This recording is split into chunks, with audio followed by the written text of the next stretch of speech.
I was in a dead sleep for like 16 hours. Holy shit. Glad I'm alive. The forever sleep. The forever sleep. It's already the fucking weekend? Dude, I lost track of time and space, man. I didn't even know it was the weekend. Alright, apparently it's the end of the weekend. I didn't even know it was the weekend. Oh, boy.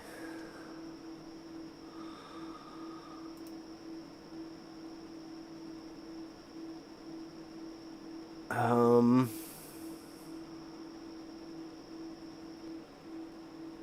Oh.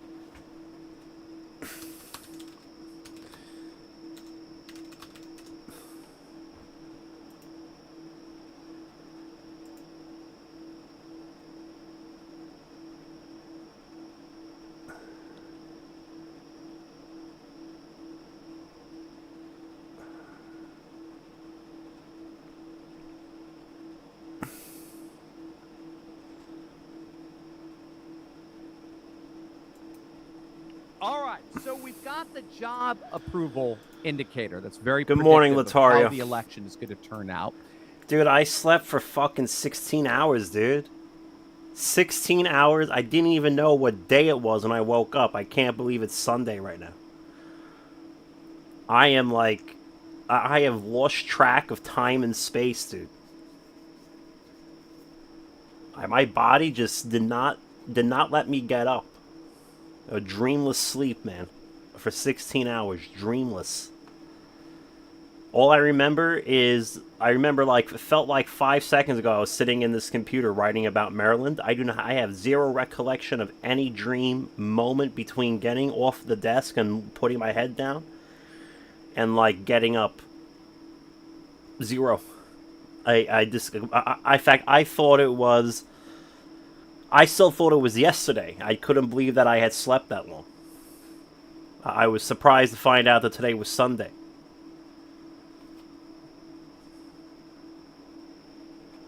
I thought it was Saturday. Like, legit thought it was Saturday. Let's look at favorability. This is another key predictive indicator that election analysts look at. And what we tend to see in elections is that a candidate will get a vote share that is very much in alignment. Again, we're talking within 1 or 2 points, very much in alignment with their favorability. So favorability tends to corroborate the predictive indicator of job approval. According to Real Clear Politics polling average, Trump's favorability right now is actually at an all-time high. He's at 44.3%. With leaners, as I understand, again, these are the people who say, I don't know. And you say, well, if you had to make a choice, if you find him favorable or unfavorable, if you just had to make a choice, right? The number goes up to about 46%. So if you compare Trump's favorability now to where he was, say, back in 2020, he's currently enjoying higher favorability rating. In fact, he has the highest favorability rating of his entire political career. So back in 2020, his favorability was in the low 40s. And if that's adjusted with leaners, I think it gets about 43%. It was worse in 2016, a very low favorability. It's about 38, 39%. Keep that in mind because we're going to talk about how that gets rectified in a moment. So again, Trump is viewed more favorably now, today, than he was back either in 2020 or 2016. But the key observation that this election analyst, Gold Crown Politics, makes is that if you compare a candidate's favorability to their overall vote share that they get on election day, again, it's almost identical.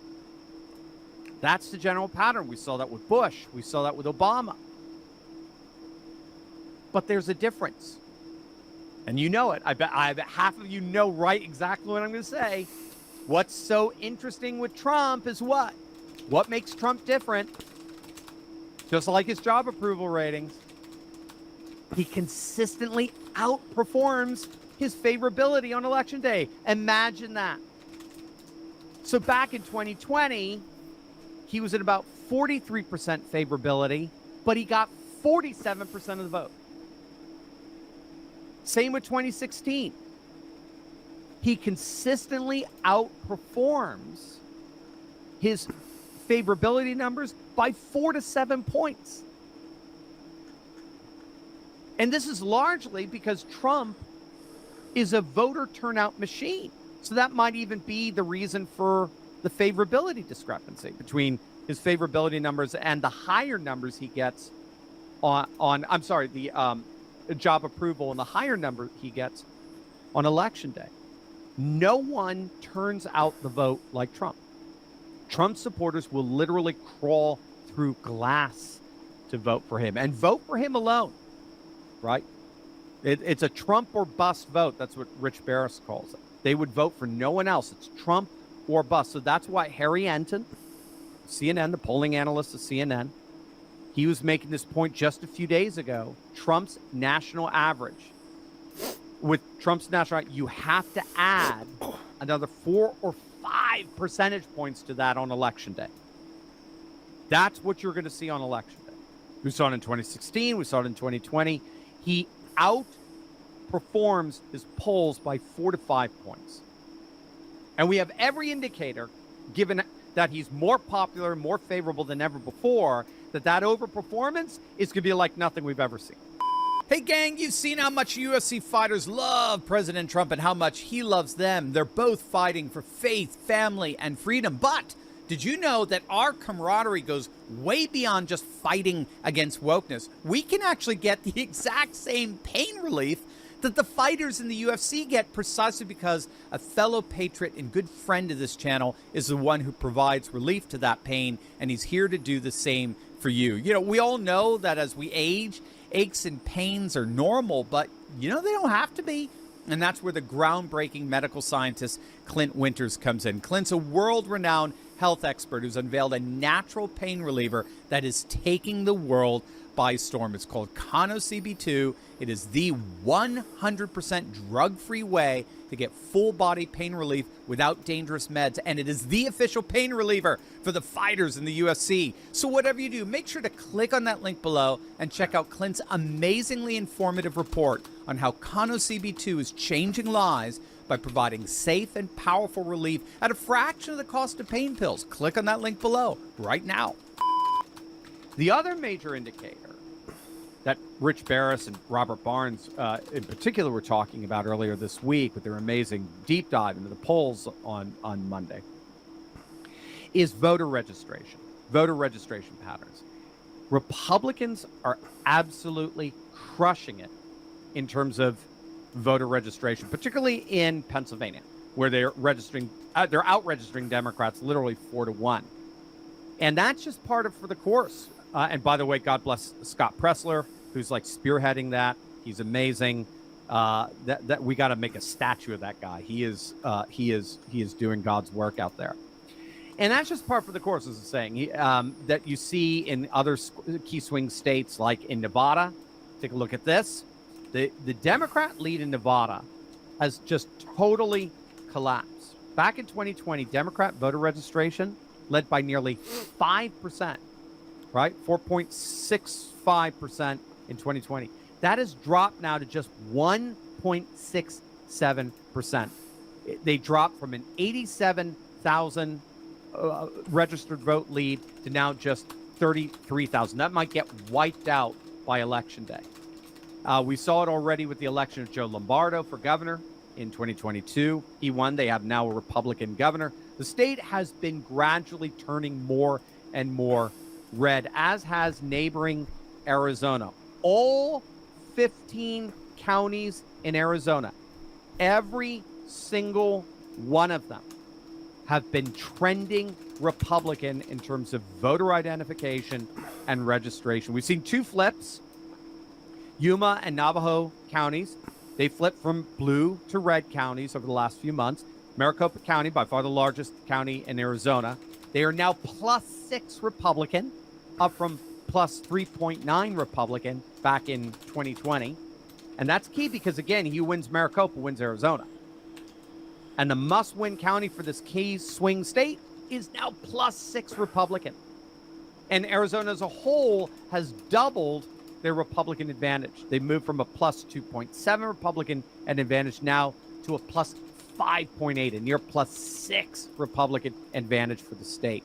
And again, we talked about this before, but a lot of this trending towards the Republicans, and most especially Trump in both Arizona and Nevada, is because of the Latino vote. Latinos are moving overwhelmingly towards the Republicans as they begin to align their voting with their conservative values. You see, if we bring in all of these other factors and dynamics, the predictive significance of job approval, the predictive significance of favorability, the predictive significance of voter registration trends, you factor in all those dynamics, which, by the way, the media is doing everything they possibly can to distract you away from. They don't want you to see that. They're pulling their best, Obi-Wan Kenobi kind of thing, nothing to see here. Go back and rethink your life. They're doing everything they possibly can to distract you from all of these other election indicators and dynamics so as to demoralize you, because they know how pumped up you are for Trump. And they want you to be as dejected as they are. Or at least as they have been with the single weakest incumbent in modern politics, the incontinent in chief. But you factor in all those dynamics, and we can now see that Trump is indeed, I want you to say it, Trump is stronger today than he has ever been. I want you to say that. Trump is stronger today than he has ever been, all the while the Democrat candidate is weaker than he or she has ever been against him. Again, this time in 2020, Biden was up 8. This time in 2016, Hillary's up 7. And we're complaining that Kamala's up 0.9? We're complaining Kamala's up by 1 in the RCP average? We're complaining about that? Guys, don't fall for the psyop. Don't even listen to it. Tune it out. Don't give them the time of, don't give them your views. Don't give them your watch time on YouTube. Don't do it. Just ignore them. I promise you, if things do start taking a very dire turn, I'll be the first to let you know.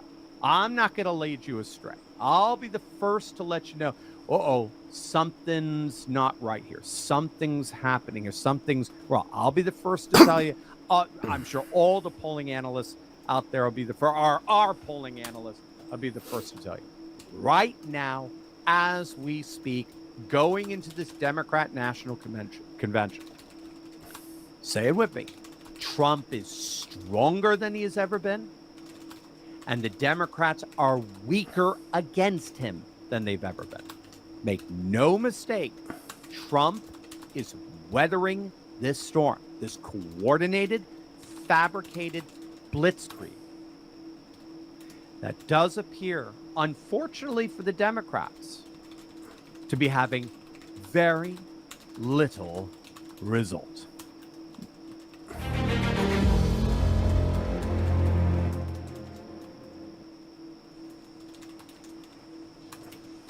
Well, thank you very much. Appreciate your being here.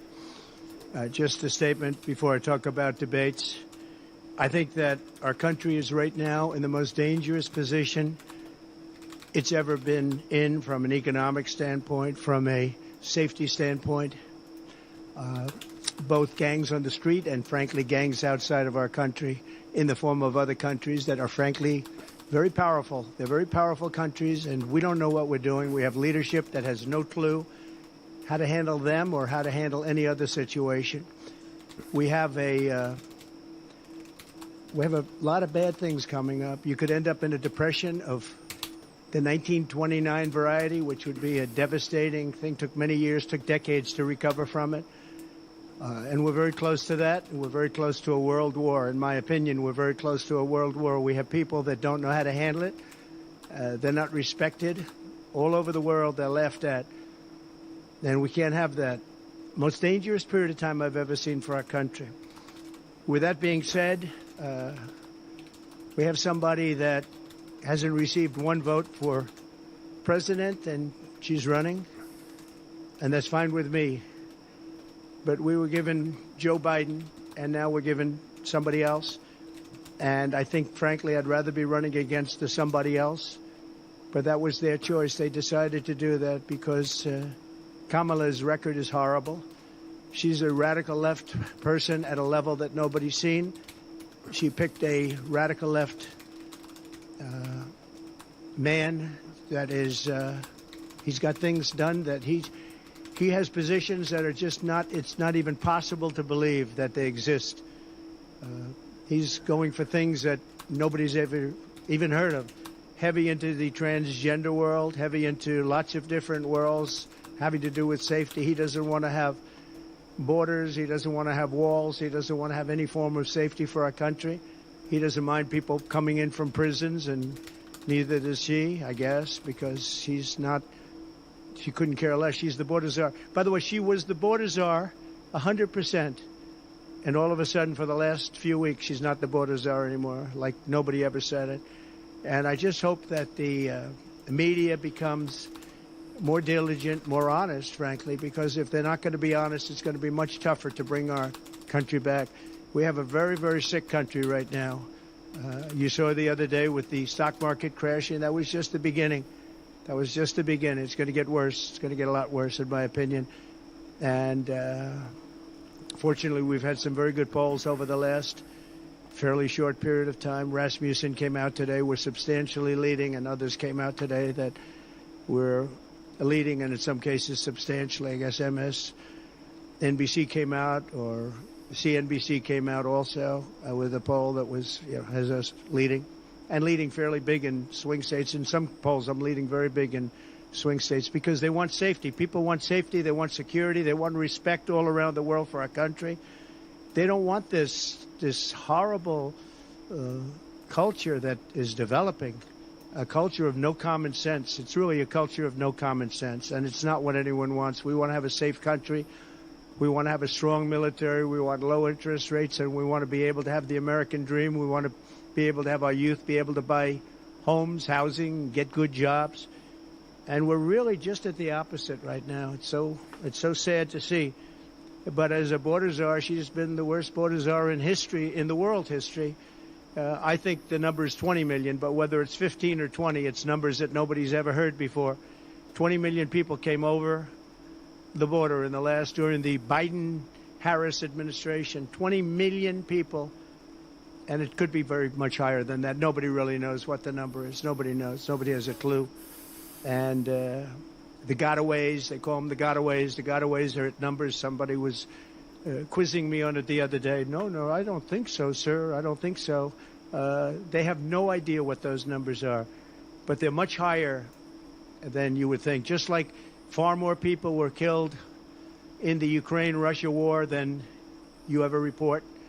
Just like the October 7th would have never happened.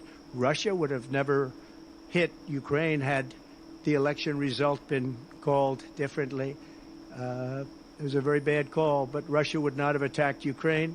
October 7th in Israel would have never happened. You wouldn't have inflation. A lot of great things would have happened, but now you have millions and millions of dead people, and you have people dying financially because they can't buy bacon, they can't buy food, they can't buy groceries, they can't do anything.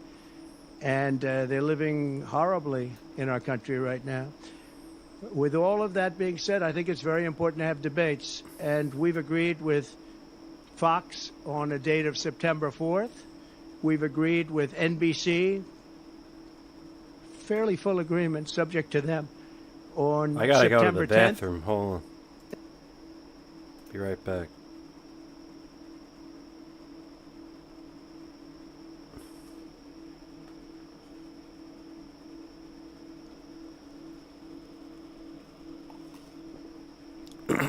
Yes, so the R squared of 999, it sounds great. But I'm really trying to drive it home that no matter how you do this, you always get some sort of like residual curvature. Because I'm trying to prove exactly what it is they're doing. You know what I mean? I'm a perfectionist. I want to know the exact equation that they used. And Latario, it actually goes further than this, because we don't even have the house races in here, because the data is so hard to compile off of this PDF. Like, I had to sit here and physically copy and paste every precinct. I can tell that they're actually using a complex number formula between the presidential race and the representative and Congress race. Okay? So, there's actually more going on here.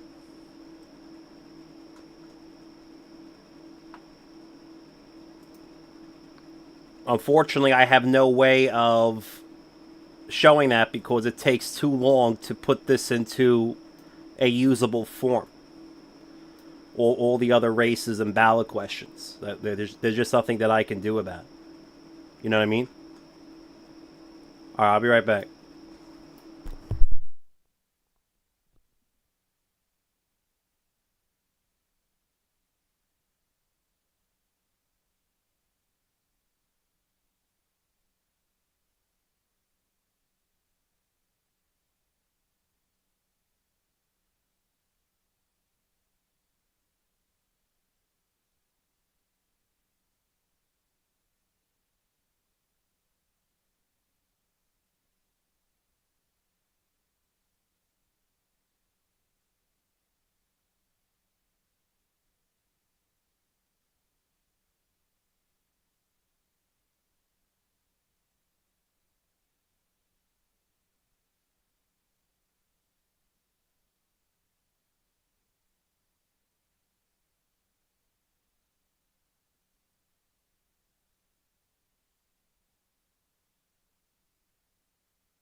Really? Well, here's the file. If you can figure it out. I can download this. Look, Baltimore precincts, right?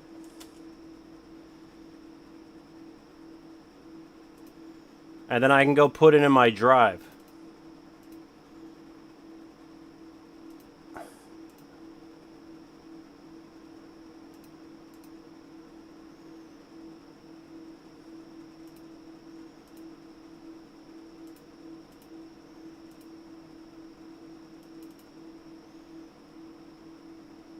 I had to go to the bathroom. So I didn't see that, but here's the thingamajig, okay? For Baltimore. So if you click that, it should bring you to Baltimore, okay? Yeah, I don't have ChatGDP paid for it because I can't afford anything. I'm broke.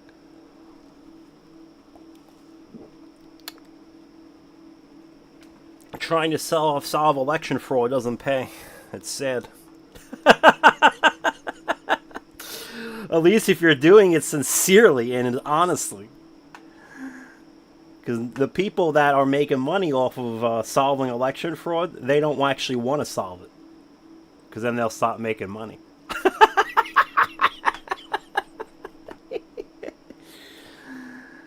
It's just their business model for them. Fucking bunch of, what's the word for it? Grifters.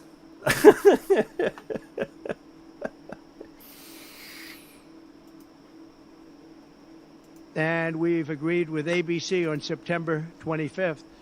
So we have those 3 dates, and those networks, they're very anxiously awaiting that date and those dates. So we have September 4th, September 10th, and September 25th. We have spoken to the heads of the network, and it's all been confirmed, other than some fairly minor details. Audience, some location, which city would we put it into, but all things that will be settled very easily. I think it'll be very easy. The other side has to agree to the terms. They may or may not agree. I don't know if they're going to agree. She hasn't done an interview. She can't do an interview. She's barely competent, and she can't do an interview. But I look forward to the debates because I think we have to set the record straight. Why is it that millions of people were allowed to come into our country from prisons, from jails, from mental institutions, insane asylums, even insane asylums? It's a mental institution on steroids. That's what it is. When you see the people that are coming into these are institutions that are being emptied out, not in South America, all over the world, including South America, all over the world. Prisons are being emptied out into our country because we have a president that's the worst president in the history of our country. We have a vice president who is the least admired, least respected, and the worst vice president in the history of our country. The most unpopular vice president. And because of political reasons or because of being politically correct, even though she never received a vote. Don't forget, she was the first one defeated, as I remember it, because I watched it very closely. But she was the first one. She never made it to Iowa, the first state. She never made it to Iowa. She was the first one that was defeated. She was the nastiest to him. She was nasty with calling him a racist and the school bus and all of the different things. She was very nasty to Biden. And shockingly, he appointed her, asked her to serve as vice president. Well, I don't know if he's happy about that decision right now. This was taken away. The presidency was taken away from Joe Biden. And I'm no Biden fan, but I'll tell you what, from a constitutional standpoint, from any standpoint you look at, they took the presidency away. And people were saying he lost after the debate. He couldn't win. Well, I don't know that that's true necessarily. But whether he could win or he couldn't win, he had the right to run. And they took it away. They said they're going to use the 25th Amendment. They're going to hit you hard. Either we can do it the nice. I know exactly, because I know a lot of people on the other side, believe it or not. And they said, we'll do it the nice way or we'll do it the hard way. And he said, all right. So that, I mean, they've really taken, what they've done is pretty incredible. And now I'm running against somebody else, and we're leading. We're leading. So I'm not complaining. I'm saying it's for a country with a constitution that we cherish. We cherish this constitution. To have done it this way is pretty severe, pretty horrible. You would have thought they would have gone out to a vote. They would have had a primary system. They would have done something. But to just take it away from him like he was a child. And he's a very angry man right now, I can tell you that. He's not happy with Obama, and he's not happy with Nancy Pelosi, crazy Nancy. She is crazy, too. She's not happy with any of the people that told him that you've got to leave. He's very unhappy, very angry, and I think he also blames her. He's trying to put up a good face, but it's a very bad thing in terms of a country when you do that. I'm not a fan of his, as you probably have noticed, and he had a rough debate, but that doesn't mean that you just take it away like that. Or you go out to a vote, you do something. He had 14 million votes. She had no votes. She got no votes. And I think she's crashing. I think when people find out, and I think people are starting to find out what a bad job she did, what a bad job she did on the border. She's trying to say she had nothing to do with the border. She had everything. She was appointed to head the border. And then they said border czar. Oh, she loved that name. She loved that name. But she never went there. She went to a location once along the border, but that was a location that you would love to go and have dinner with your husband or whoever. That was a location that was not part of the problem. That was not really going to the border. So essentially, she never went to the border. And if you listen to Tom Holman, if you listen to the great border people, Brandon Judd from Border Patrol, if you listen to Paul, I mean, so many different people. I speak to them all the time. And I did when I was president. We had the best border in the history of our country. Now we have the worst border in the history of the world. Millions of people coming in, and our country cannot sustain it. Our country is going down because of this, because of incompetent people. So I just look forward to these debates. I think it's very important that we have them. I hope she agrees to them. September 4th, September 10th, September 25th. And I think they'll be very revealing. I think they'll be very revealing. Do you have any questions, please?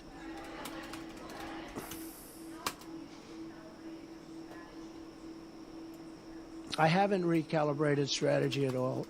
It's the same policies, open borders, weak on crime. I think she's worse than Biden because he got forced into the position. She was there long before. She destroyed San Francisco. She destroyed California as the AG. But as the DA, she destroyed San Francisco. A friend of mine, Bob Tisch, all know the Tisch family. He was in many cities with companies. He said the greatest city in the country is San Francisco. That was about 20 years ago. And he passed away a while ago, and he would be looking down and said, what happened? He thought it was the best city in the country. He had divisions there, lows. And he would be looking down in horror now when he sees she destroyed no cash bail, weak on crime.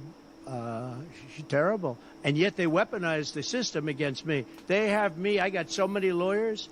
Now they want to delay cases. I won the big case in Florida.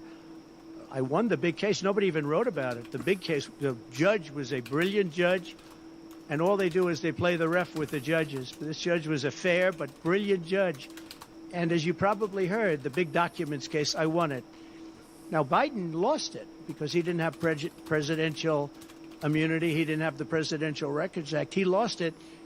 But the I call it prosecutor, special counsel, special prosecutor to me, he, appointed by Garland, he said the man's incompetent.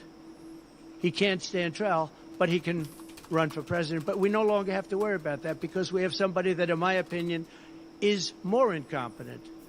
She couldn't pass her bar exam and lots of other things, and she should not be in a position.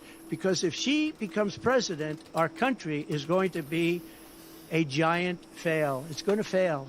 It's going to be a failure the likes of which this world has never seen. Yeah, please. No, how about you?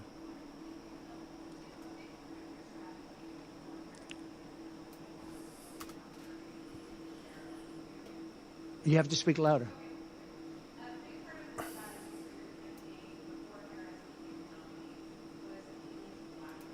Yeah.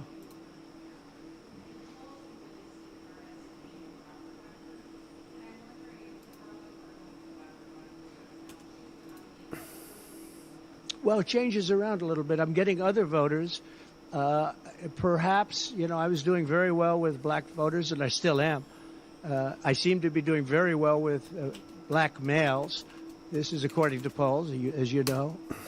It's possible that I won't do as well with black women, but I do seem to be doing very well with other segments, extremely well with Hispanic. Jewish voters way up. White males way up. White males have gone through the roof. White males way up. Now, I don't know. All we're doing is giving you the stats that you have. It could be that I'll be affected somewhat with black females, where we're doing pretty well. And I think ultimately they'll like me better because I'm going to give them security, safety, and jobs. I'm going to give them a good economy. We have a very bad economy right now. We could literally be on the throes of a depression, not recession, a depression. And they can't have that. They can't have that. So I think I'm going to do well with everybody, especially when the facts are right. Yeah, please, in the back.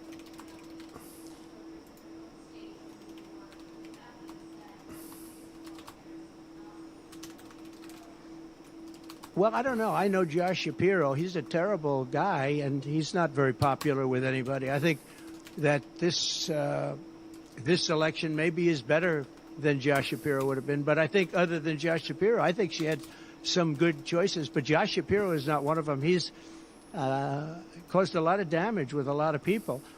And I don't think he would have been better. I think he would have been maybe the equivalent, maybe not as good. But they had some people that they were looking at that were good, far superior to her. They actually had a story where they had everybody, including, they had like 10 people that she was looking at, and her. And they said she was the worst of all. In other words, she was the worst out of the 10 people and her.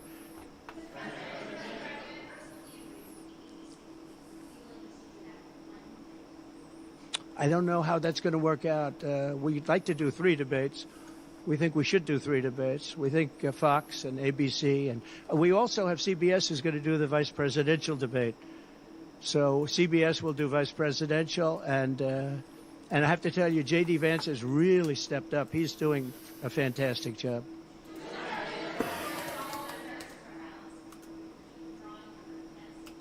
Say it.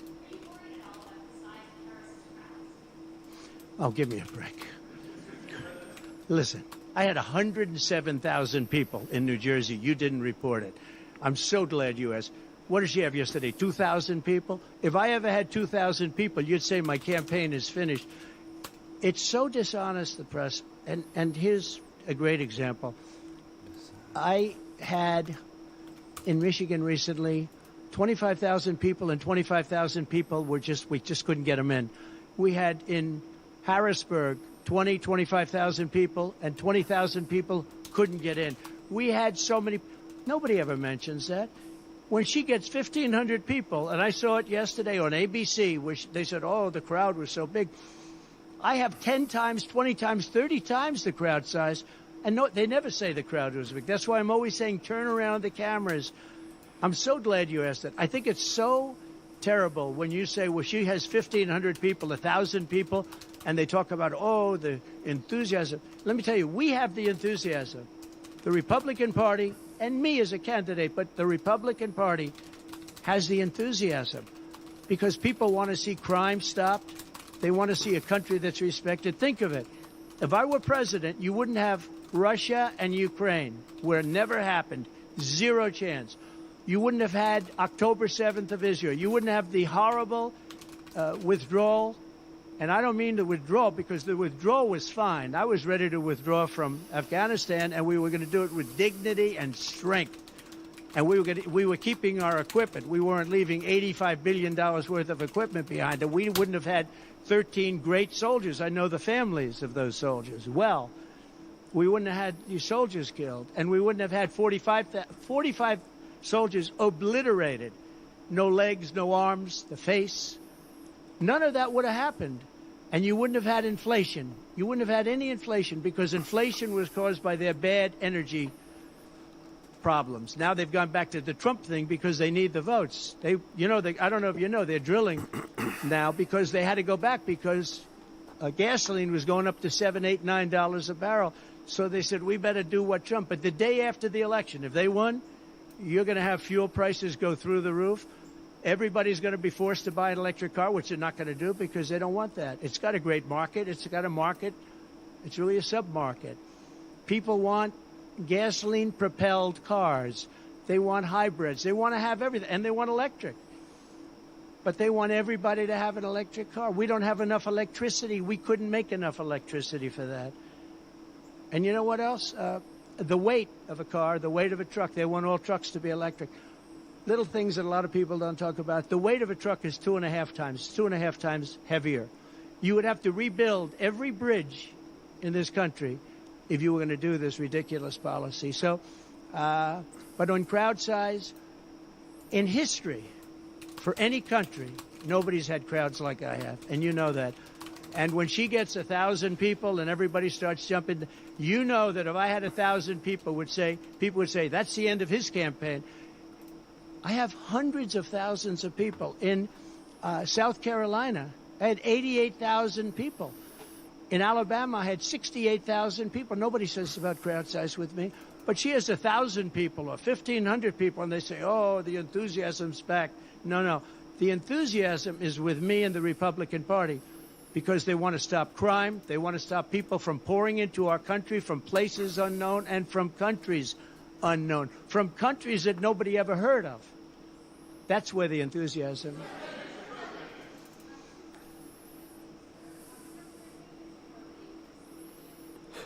Yeah.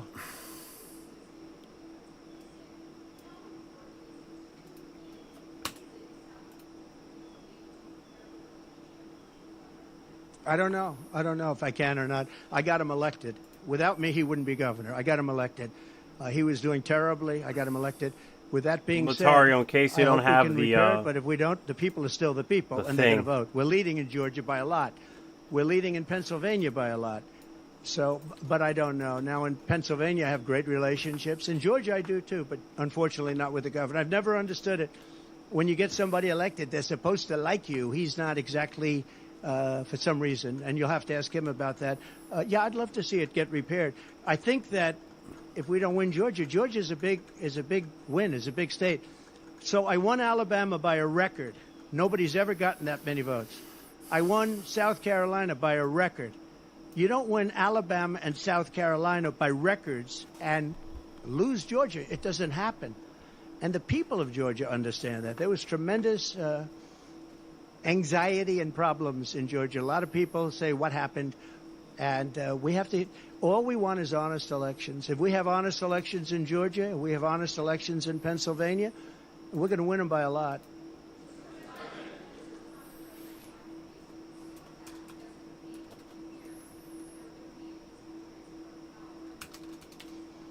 Well, he actually said it two ways. First, he said it incorrectly, then he corrected himself. Do you agree with that, right? You know, if you watch him, he said it two ways.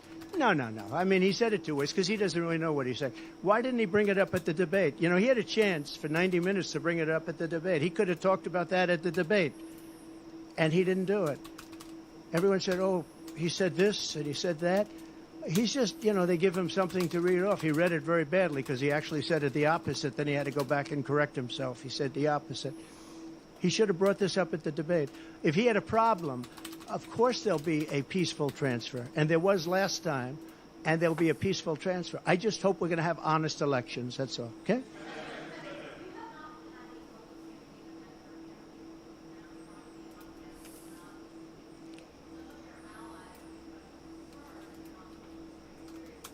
What a stupid question this is. Because I'm leading by a lot and because I'm letting their convention go through and I am campaigning a lot. I'm doing tremendous amounts of taping here We have commercials that are at a level I don't think that anybody's ever done before. Plus, in certain cases, I see many of you in the room where I'm speaking to you on phones, I'm speaking to radio, I'm speaking to television. Television's coming over here. Excuse me, what are we doing right now? She's not doing any news conference. You know why she's not doing it? Because she can't do a news conference. She doesn't know how to do a news conference. She's not smart enough to do a news conference. And I'm sorry, we need smart people to lead this country because our country's never been in this danger before, both economically and from an outside perspective. Russia doesn't respect us anymore. China doesn't respect us anymore. North Korea, Kim Jong-un, liked me a lot. He doesn't like this group. We are in great danger. We're in great danger of being in World War III. That could happen. No, after their convention, yeah. And I'm going out. Actually, I'm going out to certain places to help certain senators get elected. Not even for me. I'm trying to help when I go out to Wyoming or when I go out to Montana, or I'm going to different places to help people. And I don't have to go there because I'm leading those states, as you know, by 35, 40, 50 points. I'm leading by record numbers.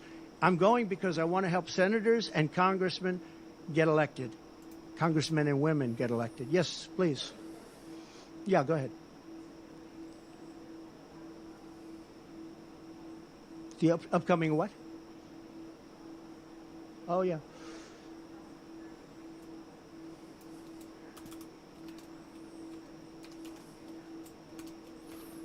Yeah, the Elon Musk. So, yeah, sure. So Elon called me. As you know, he endorsed me full-throated. Great endorsement. I respect Elon a lot. He respects me. And not easy for him to endorse, to be honest with you. You know, it takes courage to endorse people. Many people have courage and many people don't. He does have courage. And Elon endorsed me, and he asked me whether or not I'd do a show on Monday, and I think it's going to be Monday night. And I believe he's the host of the show. So it'll be very interesting. A lot of people are talking about it. I look forward to it. That'll be done on Monday night.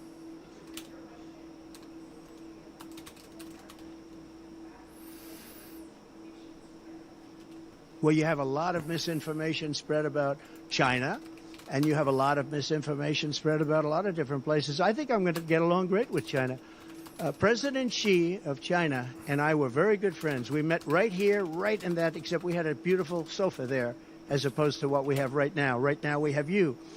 But President Xi and I had a very good relationship until COVID. And I held him responsible for COVID. It broke up our relationship. But I think we're going to have a great relationship.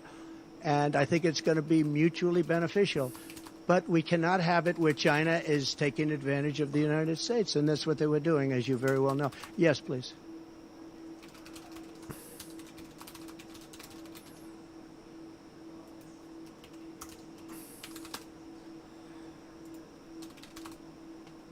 What's your question? No, I think the people that, if you look at January 6th, which a lot of people aren't talking about very much, I think those people were treated very harshly when you compare them to other things that took place in this country where a lot of people were killed. Nobody was killed on January 6th.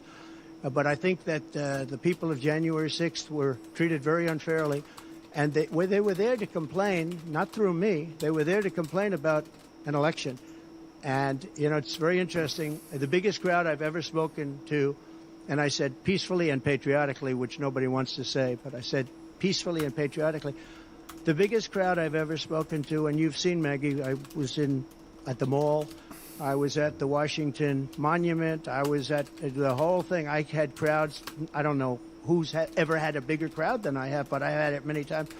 The biggest crowd I've ever spoken before was that day, and I'll tell you, it's very hard to find a picture of that crowd. You see the picture of a small number of people relatively going to the Capitol, but you never see the picture of the crowd. The biggest crowd I've ever spoken, I've spoken to the biggest crowds. Nobody's spoken to crowds bigger than me.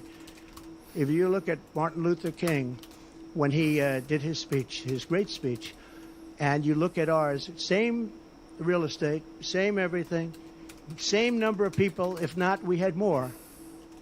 And they said he had 1 million people, but I had 25,000 people. But when you look at the exact same picture, and everything's the same because it was the fountains, the whole thing, all the way back to from Lincoln to Washington, and you look at it, and you look at the picture of his crowd, my crowd, we actually had more people. They said I had 25,000 and he had 1 million people. And I'm okay with it because I liked Dr. Martin Luther King. Yeah, please.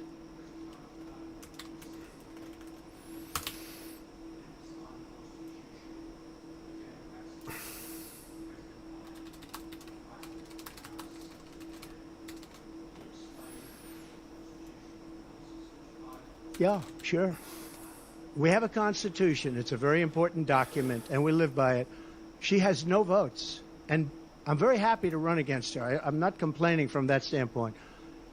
And I hate to be defending him, but he did not want to leave. He wanted to see if he could win. They said, you're not going to win. After the debate, they said, you're not going to win. You can't win. You're out. And at first they said it nicely, and he wasn't leaving. And then you know it better than anybody. Wait a minute. So when you think about it, they said at first they were going to go out to another vote. They were going to go through a primary system, a quick primary system, which it would have to be. And then it all disappeared, and they just picked a person that was the first out. She was the first loser, okay? So we call her the first loser. She was the first loser when during the primary system. During the Democrat primary system, she was the first one to quit, and she quit. She had no votes, no support, and she was a bad debater, by the way, very bad debater.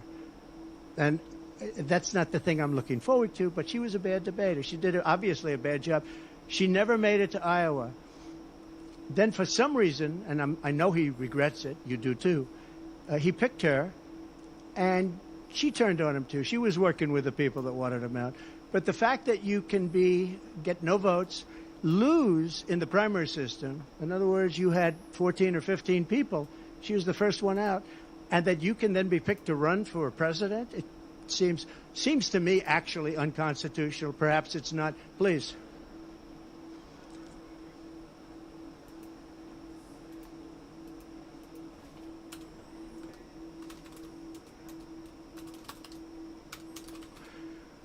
So I've run against Hillary, and I've run against various other people.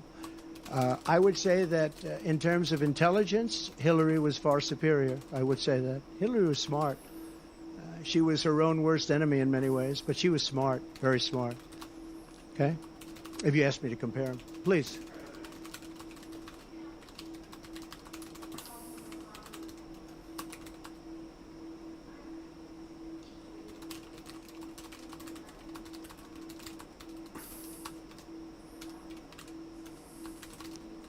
Would you repeat that question, please?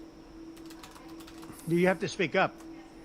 It's a hard room because it's very big, if you know. So this is worth $18 million. Oh, I see.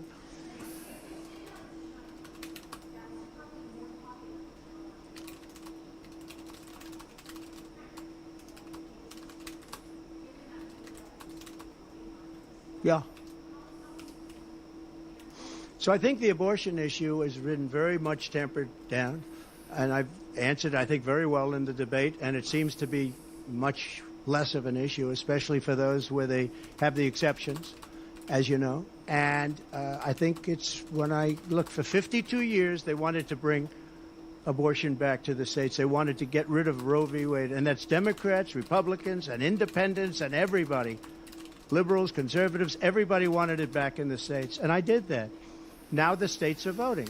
And frankly, some of the votes are much more, if you could say, liberal than you would think. Ohio turned out to be, they had a big vote, and it turned out to be a much more liberal standing than people would have thought. Kansas, the same thing. And then you have Texas, and you have other places where it may be different. But the issue has been brought back to the states now. And like Ronald Reagan, I believe in the exceptions for rape, incest, and life of the mother. I believe strongly. I think that that's a very important thing. I think when you have to follow your heart. But when you don't believe in the exceptions, I think it's much tougher. It's a much tougher issue. But about 82% of Republicans do believe in exceptions. I think and a lot of them are changing their mind and coming even further. I think that abortion has become much less of an issue. It's I think it's actually going to be a very small issue. What I've done is I've done what every Democrat and every Republican wanted to have done, and we brought that issue back to the states. And now the states are voting on it. And frankly, Some of the votes are a lot different than people would have thought, but it's the vote of the people is taking care of it. And, you know, when you think about the radical, the Democrats are really the radical ones on this because they're allowed to do abortion on the 8th and 9th month and even after birth. If you look at your new governor from Minnesota, he's talking about, he's like the governor previous, the former governor. I don't want to get him mixed up because Glenn is doing a good job and he's leading our whole campaign in Virginia, Glenn Youngkin. But previous to Glenn, the governor, he said the baby will be born, we will put the baby aside and we will decide with the mother what we're going to do. In other words, whether or not we're going to kill the baby. The Minnesota gentleman, this guy agrees with that. He is the most liberal. Look, between her and him, there's never been anything like this. There's never been a combination. So I'll use the word progressive. You know, they want to go progressive. They don't like the word liberal. I like liberal better. I think it's more appropriate because nobody knows what progressive means. But they now like to use the word progressive. But there's certainly never been anybody so liberal like these two, or even close. I think the abortion issue has been taken down many notches. I don't think it's a big factor anymore, really. And when people hear what I said in the debate, and I think I said it very well during the debate, we brought it back to the states. Everybody wanted it in the states. And very importantly, and you think about this, assuming you have exceptions. If you don't have exceptions, it's a more difficult thing. At the same time, there are people that strongly feel that way, and you have to follow your heart, and you should follow your heart. But that issue is very much subdued. Yeah, thank you. About who? Yes.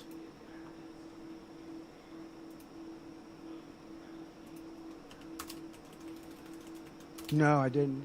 Look, if you take away guns, she wants to take away everyone's gun. If you take away guns, you can't do it because people need the guns for protection.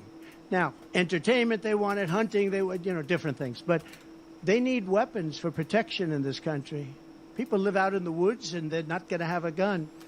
If you look at some countries, I don't want to get them in trouble, but some countries have actually gone the opposite way. They had very strong gun laws, and now they have gone the opposite way, where they allowed people to have guns, where in one case they encouraged people to go out and get guns, and crime is down 29%. And remember this, what is the toughest gun law in the United States? Chicago. On July 4th, 117 people were shot and 17 died. The toughest gun laws in the United States are in the city of Chicago. You know that. They had 117 people shot. Afghanistan does not have that. Afghanistan, by the way, was the lowest point in the history of our country, in my opinion.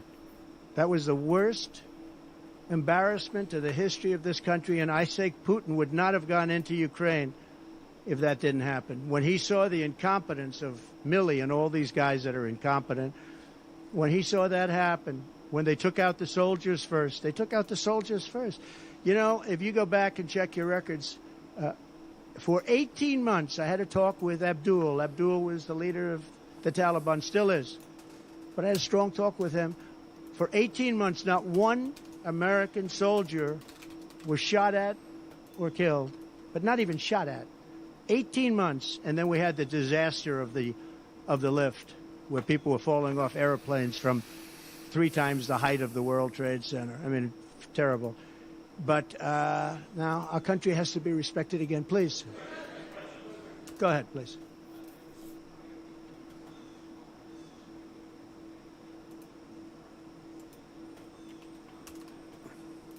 I'd be against that.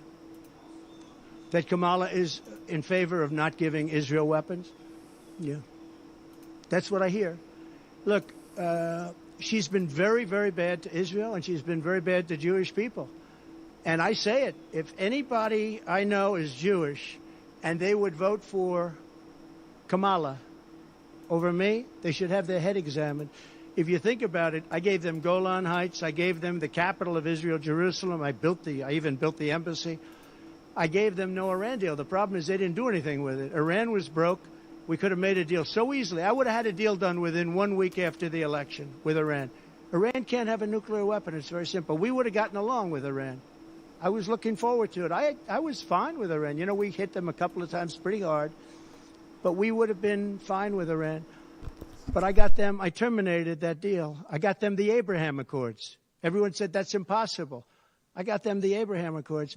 She's been very, very bad to Israel, and she's been very bad and disrespectful to Jewish people. And any Jewish person that votes for Kamala and her friend, her new friend, who I don't know if she knew him before, but I don't think he's too good.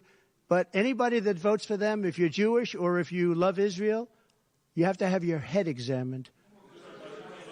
Go ahead, please.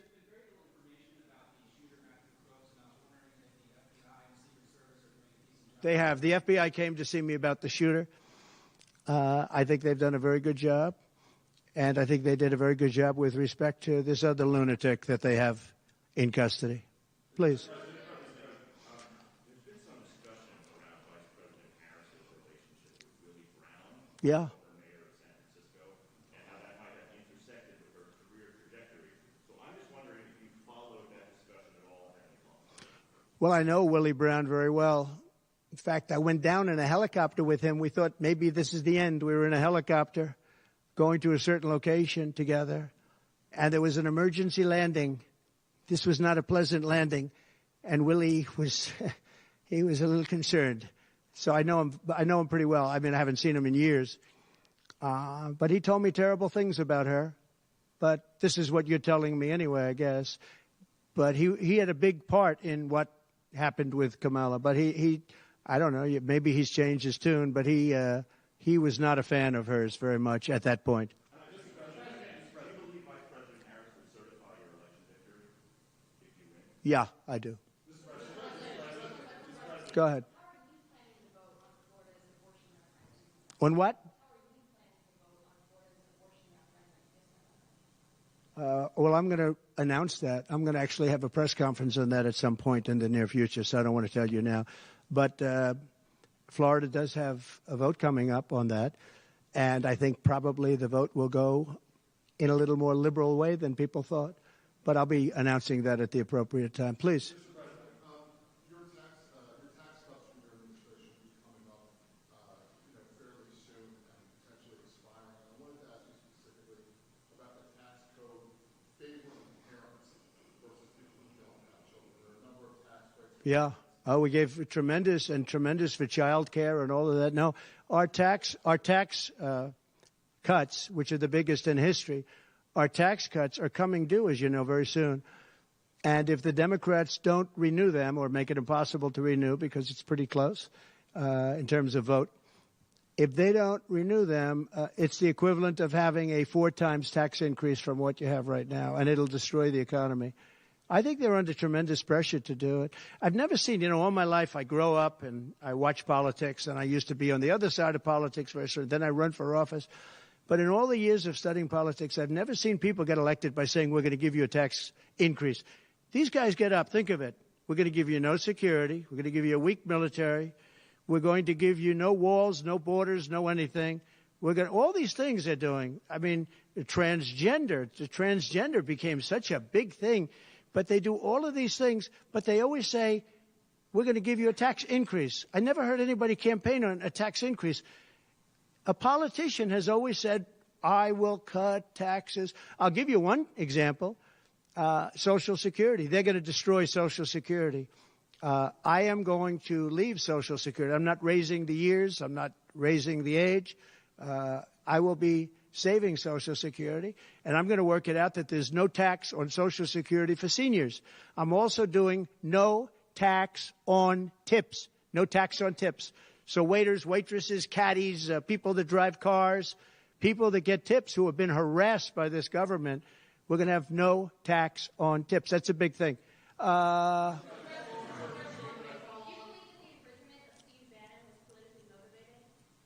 Oh, absolutely. Sure. Because other people have done far bigger things than Steve Bannon. Sure, it's politically motivated. I think it's a horrible thing they did. Look, they've weaponized government against me. Look at the Florida case. It was a totally weaponized case. All of these cases, by the way, the New York cases are totally controlled out of the Department of Justice. They sent their top person to the various places. They went to the AG's office, got that one going. Then he went to the DA's office, got that one going, ran through it. No, this is all politics, and it's a disgrace. Never happened in this country. It's very common that it happens, but not in our country. It happens in banana republics and third world countries, and that's what we're becoming. We have no borders. We have bad voting regulations. Anytime you have mail-in ballots, you're going to have problems. France learned that lesson. You know, France had all mail-in voting, and they went back to paper ballots, voter identification, voter ID. They went back to a normal system, one-day voting. They don't want to be around, voting for 64 days. And look, the election, I keep talking about November 5th, but the election really starts on September 6th. That's when it starts because it's early voting. We should have one-day voting. We should have paper ballots. We should have voter ID, and we should have proof of citizenship. Please. No, the gentleman in back. For who? You're going to have to talk louder, sir. Do you support continuation of tax credits for EVs? And secondly, what sort of political or policy advice does Elon Musk give you? Elon is a very different kind of a guy. He's a very big believer in the country, but he's very worried about the country. He's very worried about the country. And I don't know if it's good for him politically to have supported me, although I think we have a vast majority of this country does support me.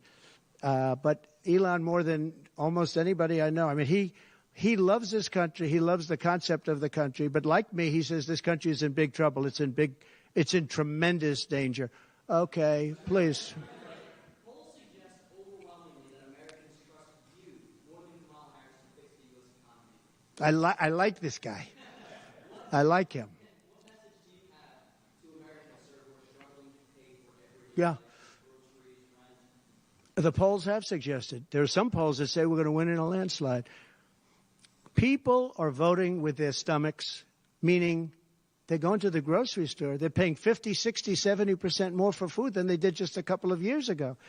Look at what's happened to energy. Look at what's happened not only to their cars, where gasoline's gone from $1.87, $1.87, and we had moments when it was below that, but it's gone from $1.87 to $5, $6, and $7.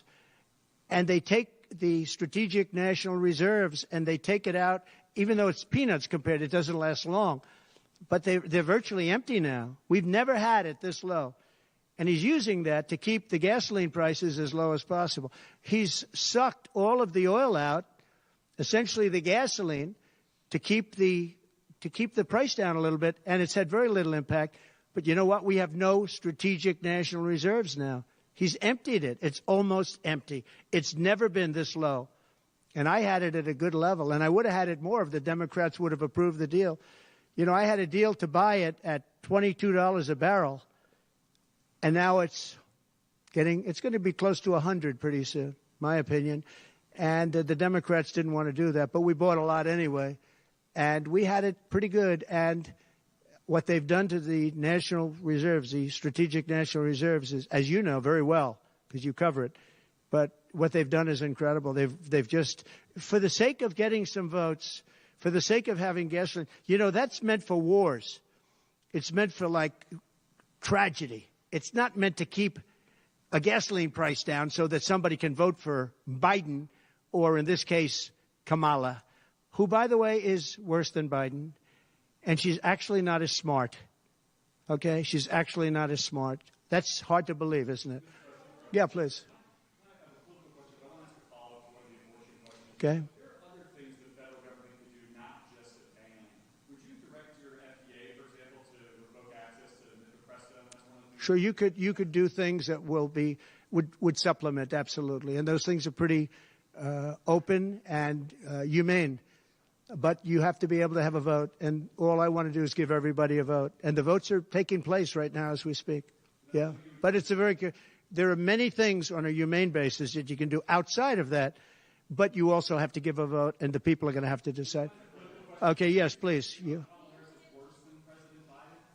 On what? No, I think she's actually not as smart as he is. I don't think he's very smart either, by the way. I'm not a big fan of his brain, but I think that she's actually not as smart as he is. So what do you attribute her rising in the polls as becoming a more competitive race since she's taken over? Well, she's a woman. She represents certain groups of people, but I will say this. When people find out about her, I think she'll be much less. And I see it right now. I see her going way down in the polls now. Now that people are finding out that she destroyed San Francisco, she destroyed the state of California along with Governor Gavin Newsom. He's been a terrible governor, terrible. But they did it together. And she was early. I mean, she was the first of the prosecutors, really. You know, now you see Philadelphia, you see Los Angeles, you see New York, you see various people that are very bad. But she was the first of the bad prosecutors. She was early. Who? Would you repeat that, please? No, you. Would you repeat her, what she said? You have to speak up. This room is very louder.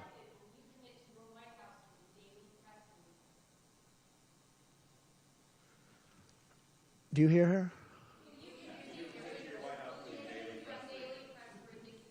A daily press briefing? Why would I do that? I would give you all the press briefings you want. Look what I'm doing here. But why would I do a daily press? You'd get tired of me very fast. No, but I will give you total access, and you'll have a lot of press briefings, and you'll have from me. Now, are you talking about from me or from a press secretary? Well, yeah, probably they'll do something. If it's not daily, it's going to be a lot. You'll have more than you want. Yeah, please.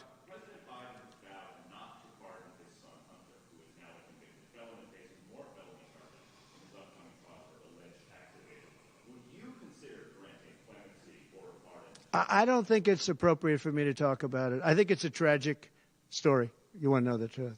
And I felt that with Hillary Clinton, too. You know, with Hillary Clinton, I could have done things to her that would have made your head spin. I thought it was a very bad thing. Take the wife of a president of the United States and put her in jail.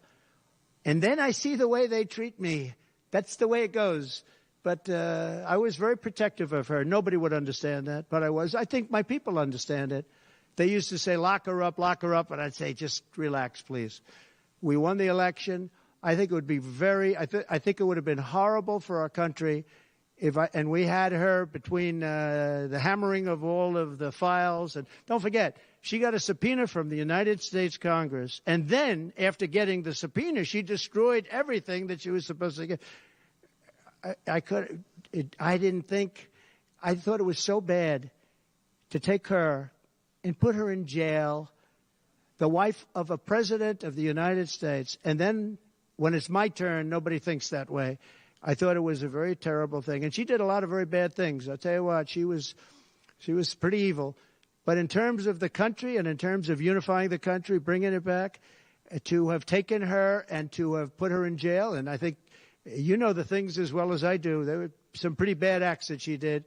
I think it would have been very bad for our country. And a lot of my people, a lot of the MAGA, as they call them, but the base. And I think the base is 75% of the country, far beyond the Republican Party, because we're a party of common sense, and I'm a person of common sense. I want to have low taxes. I want to have strong borders. I want to have a strong military so that China and Russia, look, they've allowed China and Russia to do the impossible combined.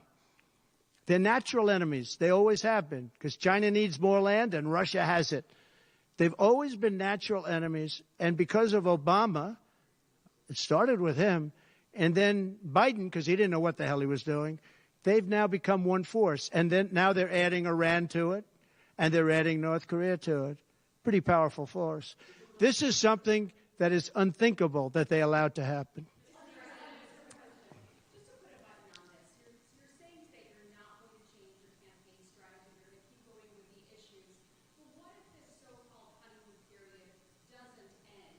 Oh, it's going to end.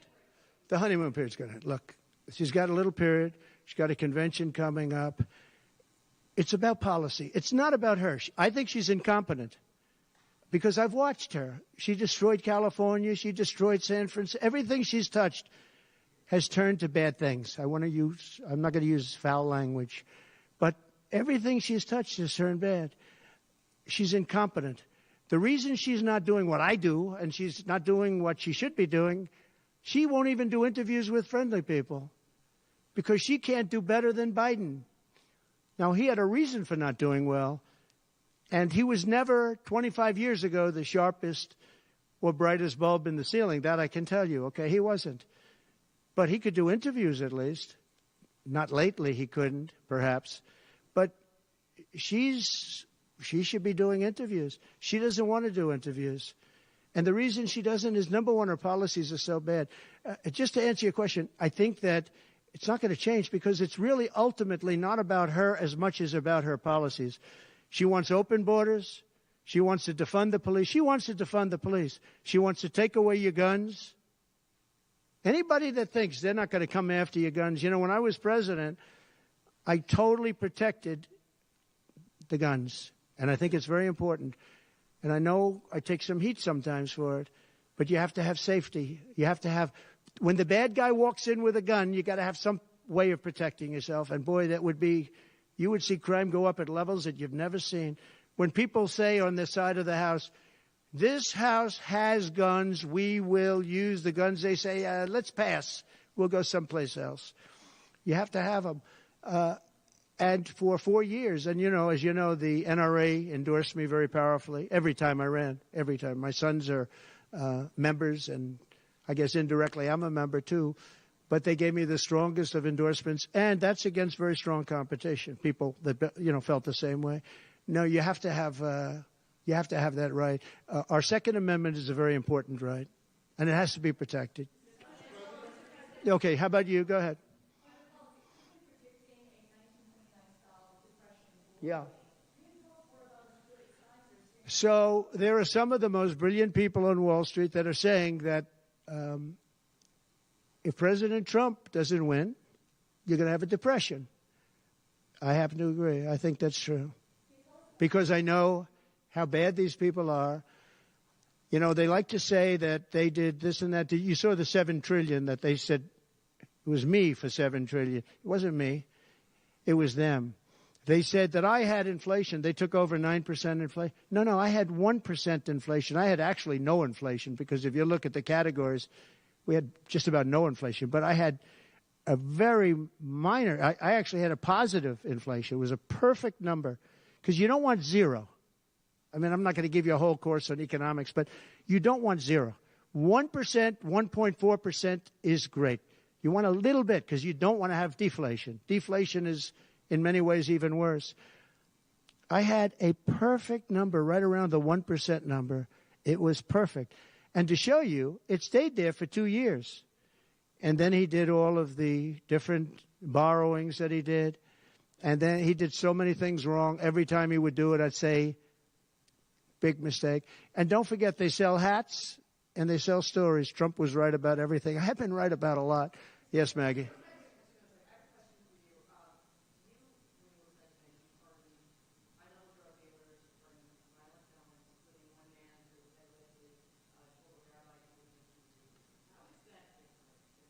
Well, we had a commission like other people do, and it's always complicated and it's always controversial. And we had commissions that, and I think of respected people, you know, many of the people on the commission, and they would recommend to me certain pardons for certain people. Some people were treated very harshly. A fantastic woman, as you know, she served 24 years for being on a phone call having to do with drugs. You know who I'm talking about. She was great. And she had another 24 years to go. And it was largely about marijuana, which in many cases is now legalized, okay? But we had many very highly regarded people on a commission, and they'd recommend, and they'd put a reason why. Some people were, you know, served time, but they served a lot of time for something that today people wouldn't even serve time by. Well, for the most part, I think they did. I mean, they did. They go through. They went through. I had a commission. It was a very important commission to me, and highly respected people. And frankly, they came up with some decisions that I wouldn't necessarily agree with, but I did it. But I let a lot of people out that had no representation. I went to people in jails, in prison that we respected. I said, how many of these people should be let out? We let out large groups of low-income people that were serving like 40 years for something that today you wouldn't even be put in jail for.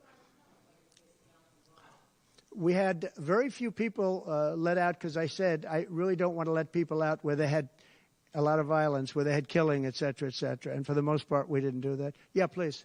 Thank you, Mr. President. Regarding the Fed, if you win in November, do you want more of a say over the Fed on issues like the interest rate?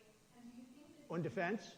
over the Federal Reserve? Ah, And do you think Federal Reserve. expanding the economy given the current leadership? Right. Well, look, the Federal Reserve is a very interesting thing, and it's sort of gotten it wrong a lot. And he's tending to be a little bit late on things. He gets a little bit too early and a little bit too late. And, you know, that's very largely it's a gut feeling. I believe it's really a gut feeling.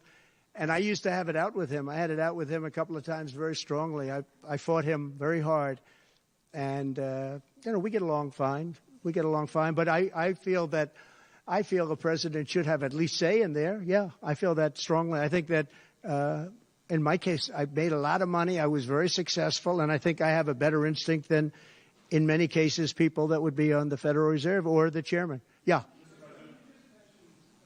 People going to prison for marijuana. Yeah. Harris supports rescheduling marijuana and also says that no one should go to prison for marijuana offense. Do you agree with those positions? Well, as we legalize it, I start to agree a lot more because, you know, it's being illegalized all over the country. Florida has something coming up. I'll be making a statement about that fairly soon. But as we legalize it throughout the country, whether that's a good thing or a bad thing, it's awfully hard to have people all over the jails that are in jail right now for something that's legal. So I think, obviously, there's a lot of sentiment to doing that. Yeah, please. Kamala Harris's father is Jamaican American, and she went to a historically black college.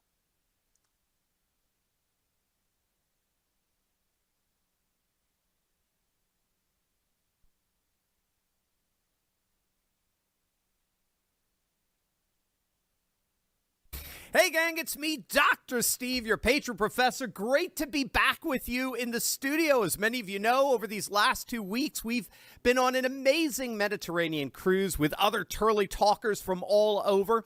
We explored the Mediterranean together. We went to Spain, we went to Valencia, we went to France, Monaco, Corsica, Tuscany, Rome. I mean, it was absolutely an amazing time of fellowship and teaching. I did lectures each morning. We had interactive Q&A. We had dinner together, did some exciting excursions together. I mean, it was wonderful, and I can't wait to do it again. You will have to come with us the next time. You'll definitely want to be a part of it. Now that I'm back in the studio, I've got all the data in front of me on the current state of the race between Trump and Kamala, and my, oh my.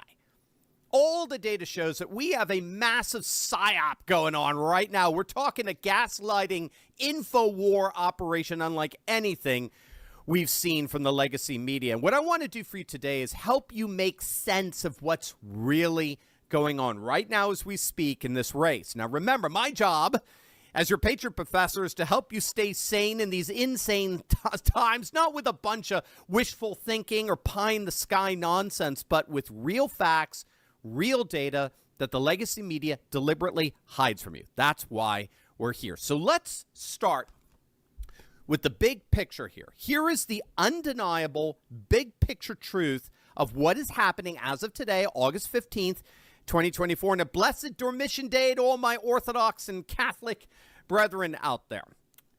Here's what's really happening as of today. Fact. Again, fact. Donald J. Trump is stronger today than he has ever been. He is in a better position to win the White House than he has ever been in.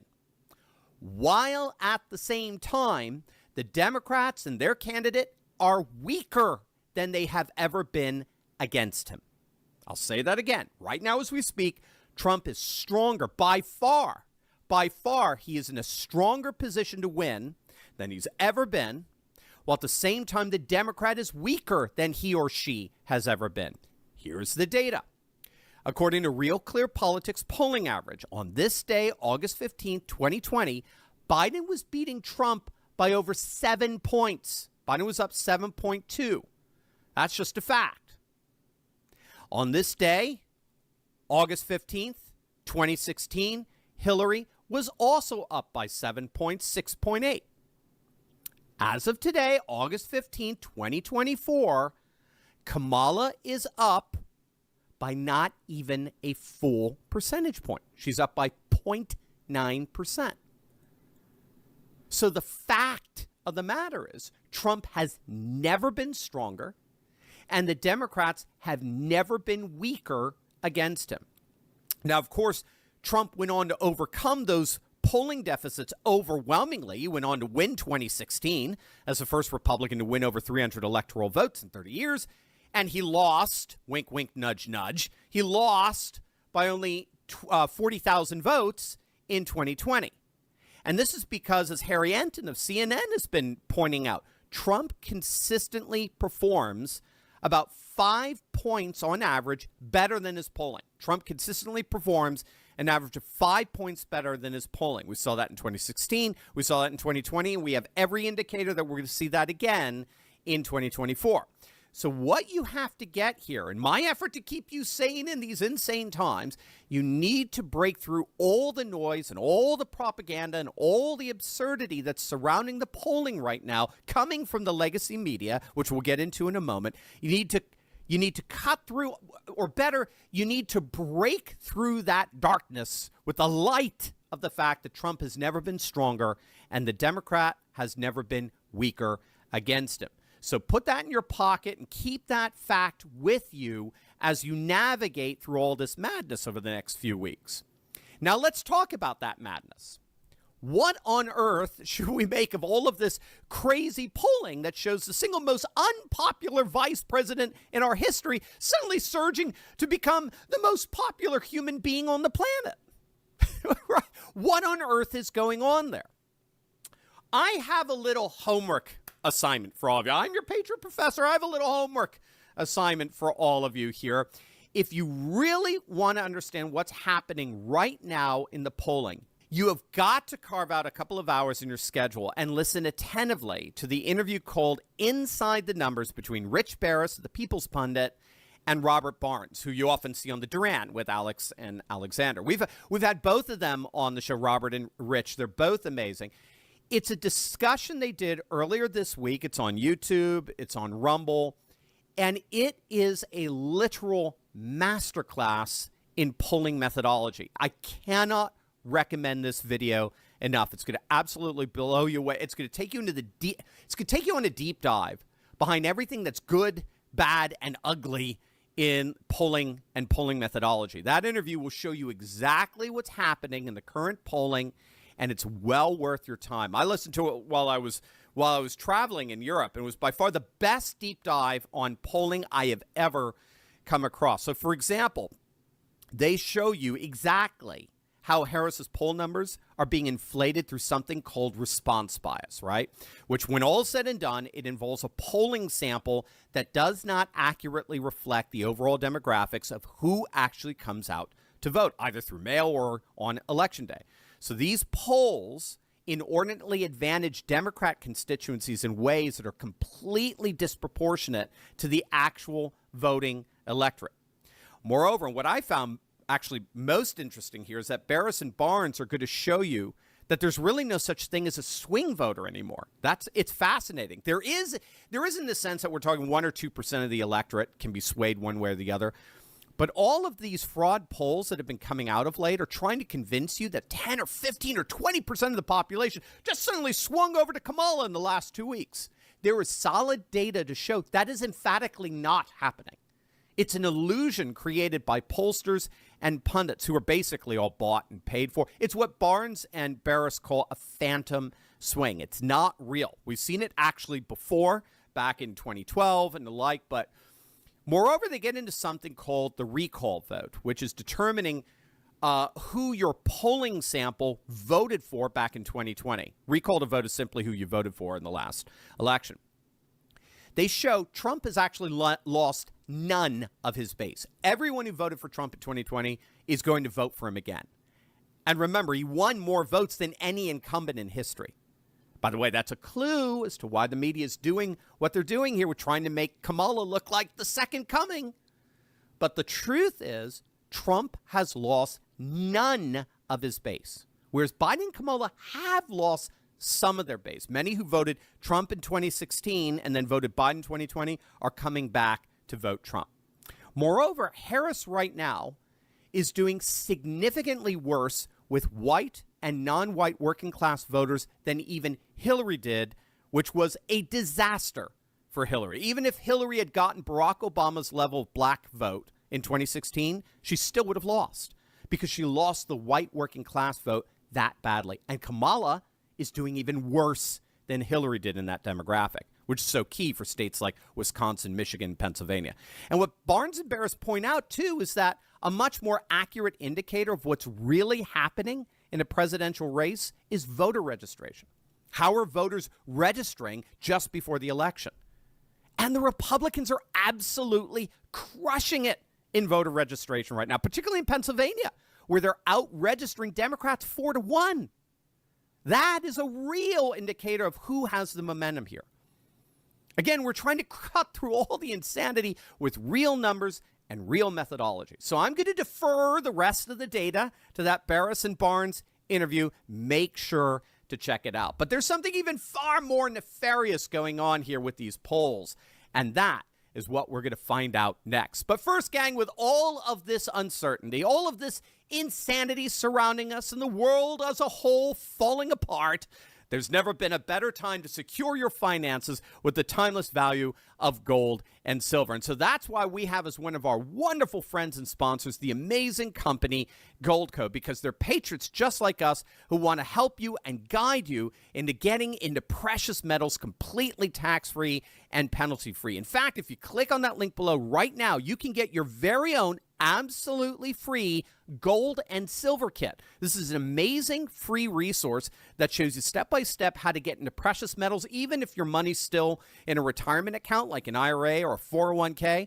And just to show you how awesome the patriots at Goldco are, the best part is that you may actually already qualify to get up to $10,000 in free silver. 10,000, gang. I told you they're the best, so what are you waiting for?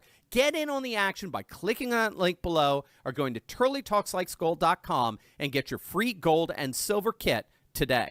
Now, what's really happening with Kamala right now as we speak is what's technically called astroturfing. Now, I'm sure you've all heard of the term, but what's happening right now is the very definition of it.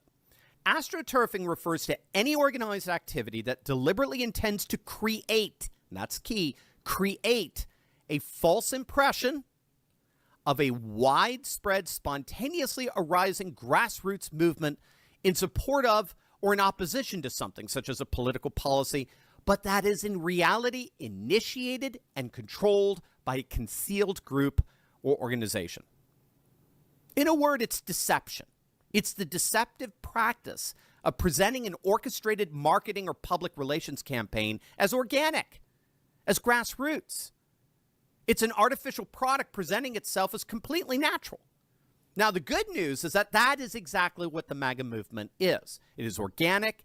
It is natural. It's the result of a whole host of anti-globalist dynamics that we cover in this channel each and every single day. And it's not limited to the United States. I mean, I just spent 2 weeks covering comparable grassroots dynamics going on all throughout Europe. It's what scholars call civilizational populism.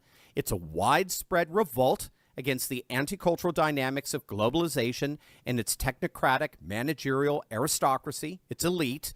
So this is something that's happening quite literally all over the world, and the MAGA movement is the distinctively American version of this very organic, very predictable backlash against globalization. That's not what's going on with Kamala Harris. Kamala Harris literally represents nothing. She represents the establishment, right? She doesn't represent hope and change. She doesn't represent a backlash against the powers that be. She doesn't represent anything. Everything surrounding her campaign is astroturfed. It's a marketing campaign to make you think that people are ultra excited about the single most unpopular vice president ever recorded in the history of polling. And the key amplifier of this astroturfing is the legacy media. What we now appear to know, the most plausible explanation for what's happening right now, is that the legacy media work together with the Democrat leadership, Democrat operatives, since they're basically the same, right? Half of them are married to each other, for heaven's sakes. They worked together with the Democratic leadership weeks ago to oust Biden, to deliberately get rid of Biden, hence all the horrific coverage from the fallout of that debate. It wasn't honest coverage. That's key. I think I even fell victim to the notion that, oh, look, finally the media gets it. Finally the media is reporting reality, right? Finally Jake Tapper is finally seeing what we see. No, they weren't reporting reality, gang. They were exploiting it. They were exploiting reality in order to get rid of Biden, while at the same time, they plan to roll out the single greatest makeover charade ever seen in the history of politics. They deliberately coordinated and planned out how they would roll out a new Kamala Harris with this Pepsi-Cola glamour-like celebrity status, and then in turn claim that Trump pales in comparison to this new gem that stepped onto the political stage. So what does all of that mean? The fact that they've gone to so much of an effort to try to convince you, this psyop, right? This astroturfing. What does all of this mean? Well, at one level, it is an admission. It's an admission they got nothing. That Kamala, left to her own, is a political disaster. That apart from an artificially orchestrated lie, she would go down in flames. But at another level, it's incumbent upon Trump's team to reveal that to the American people. The Trump campaign has a responsibility to step up to the plate and, in effect, Dukakis her the way Bush Sr. effectively did that in 1988. And they are doing that to an extent. I've seen some commercials here in the Pennsylvania area. I'm in the Philly area, where the Trump team is absolutely crushing Kamala in her radical record, her pro-BLM record, her pro-crime record, her disaster at the border. All that's being put out to the fore to show that she's actually a fraud. But in order to prevent the astroturf narrative from having widespread effect, the Trump team is going to have to be very, very deliberate and target in terms of how they're going to do that, how they're going to blow up that narrative and reveal Kamala, and frankly just remind all of us of just how unpopular and worthy of disdain she really is. If they do that, if the Trump team effectively Dukakis Kamala, this could be one massive astroturf-induced train wreck.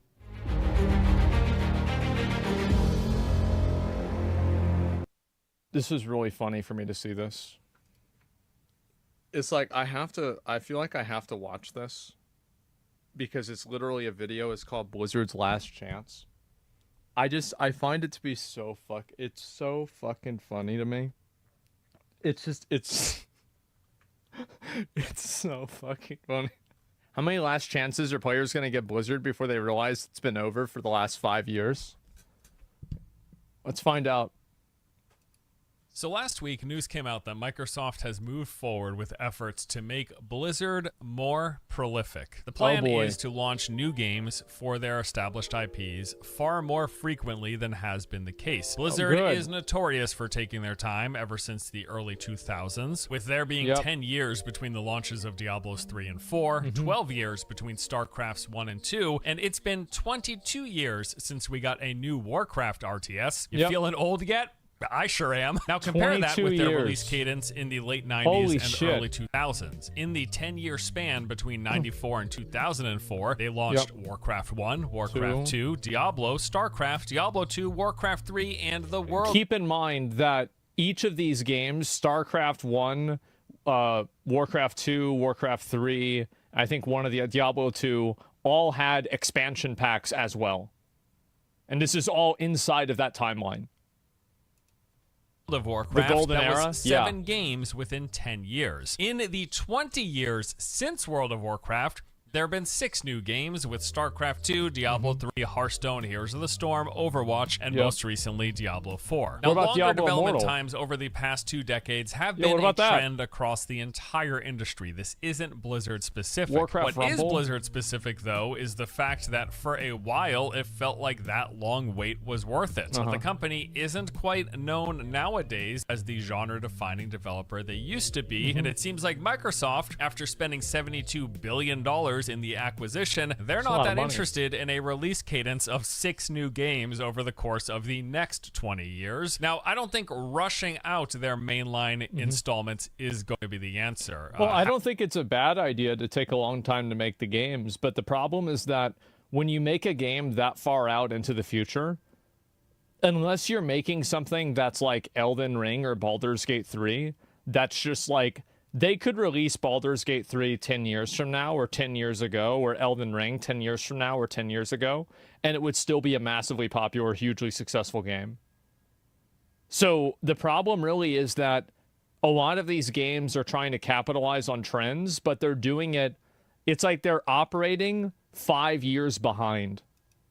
Had they launched Diablo 4 a year or two earlier, there likely would have been far less content in the game at release, of course, right? I do think Blizzard should take their time, as much time as they need for those big games for their mainline installments. Yeah. Take all the time you want for those games to make them as good as possible. That should be the focus, right? However, there is another option that interests me, and that would be Blizzard working on games that are smaller in scope, that take less time to develop, and more importantly, ones where they're willing to take more chances. Not to play it as... I think that this isn't as good of an idea as people might think it is.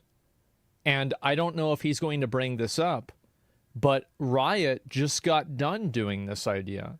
They had something called Riot Forge. And Riot Forge was not very successful. And they had to shut it down because the games weren't very good.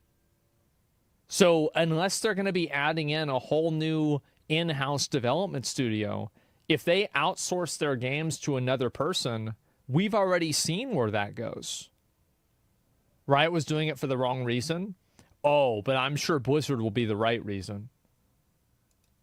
Safe and to try new things. Well, it turns out that might be exactly what's going on. Microsoft has some big plans. According to sources speaking with Windows Central, Microsoft has recently created a new internal team made up of members throughout Activision Blizzard King. This group's entire focus is to create new games based on Blizzard's popular franchises. But these wouldn't be new big mainline games. We're not talking about StarCraft 3. Yeah, they're talking about making new mobile games, like making something like, for example, the League of Legends Swarm mode. I think that would be a good idea. Like the fact that they couldn't make like a Warcraft 3 styled hero. Like imagine if you could play as the different heroes from Warcraft 3, but it was a Vampire Survivors type game. Why didn't they do that? Well, it's because they're dumb. That's the reason why. And this is going to be the overall common problem that Blizzard is going to have with everything. Is that the people that are making the games over there, I don't think that they have the same level of talent or insight that the guys that were making WoW in 2004 did. Like, I mean, look, I like the people that work on WoW, but if you listen to Kevin Jordan or John Statz or some of the designers of the original classic WoW talk about the game, and then you listen to the people nowadays that are developing the game talk about the game, you know what a really great comparison is? It's the difference between Lord of the Rings and Rings of Power.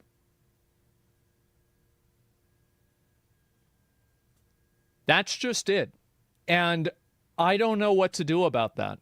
World's part, yeah. Warcraft 4. These would be smaller games in their scope, scale, budget, and ideally as well in their development time. So basically, we're talking about spin-offs for Warcraft, Diablo, and StarCraft in entirely new genres, released far more frequently than once every 10 years or 10 plus years. This is a pretty exciting problem. StarCraft Clash of Clans. I want it. Do it. You should have already done it. Should have done it 5 years ago. Position. Now, to quote the article, sources tell me that Microsoft is keen to explore and experiment finding success out of smaller teams that are also integrated with the larger org, almost Nintendo style for seamless collaboration. Microsoft and other big publishers are increasingly concerned about the monstrously ballooning cost facing AAA game development. Really smart insight by Microsoft. I'm glad they're thinking like this, and I think they're also making a good decision by making sure that all of the development is done in-house. That way they don't have the same problems with quality and promotion and continuity that Riot Forge did. I think this is smart of them to do. Having studios cross-collaborate more closely is one way Microsoft is exploring reducing cost. Now, later on, he adds that this new internal Blizzard studio is entirely geared up for agility and trying to break free of the bureaucratic bloat that often comes with larger teams. And this is absolutely a truth that we see in action very often across the games industry. I think Blizzard is probably the biggest... Like, it probably isn't, this probably actually isn't true. It's just that I'm the most familiar with Blizzard. But I don't know how many times, like, things in Blizzard are a certain way because they've always been that way. And it takes, like, 6 months to have, like, a number changed. Huge It's just studios moving at bureaucracy. a snail's pace, taking weeks or months or even longer to release updates, patches, and bug fixes. Yeah. While simultaneously, in that same industry, we're seeing much smaller teams working on their own indie games or AA games too. that can release updates far more frequently. Yeah. There's a lot of red tape when a development I just, studio... like, I can't imagine, like, being the Diablo 4 developers and seeing that, this is my opinion, Settlers of Calgur, excuse me, not Cowgirl. Sorry. In my opinion, I think it's adding, like, it was more of a hype and a better announcement than the Diablo 4 expansion was. Like, that's my opinion. It was, like, actually shocking to me how big of a difference it was. gets to be as big as Blizzard, and Like, while that it red was tape just is a there shock. for a reason, And then, it like, can- by the way, it goes even harder than that. The city that you're building in Settlers of Calgar is going to be the main city in PoE 2. Guys, it's a free game.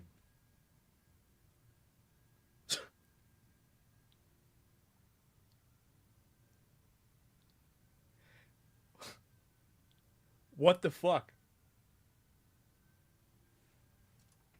and often does tend to really slow things up Here, right now, when it yeah. comes to these studios being geared up for agility, being flexible. PoE still has 100K. Well, I want to show you guys. That's actually a really good one. Sorry, I keep pausing, but like this is just like I really want to make sure that we get this all the way.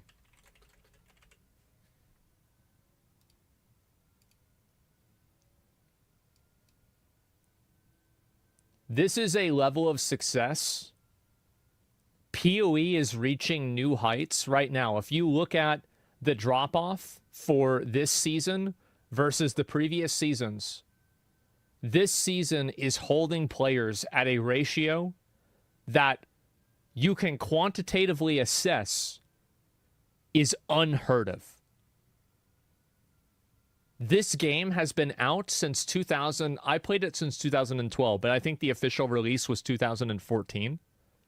10 years. And it's still peaking. What the fuck? It's disgusting. Look at these different seasons. I mean, which one was this? Crucible? I played this one. This one was so good. Yep, there you go. I played this one. You know, it is what it is, right?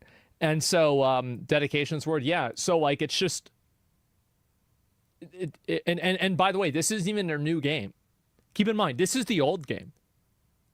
Yeah, this isn't even the new big game that they've been developing.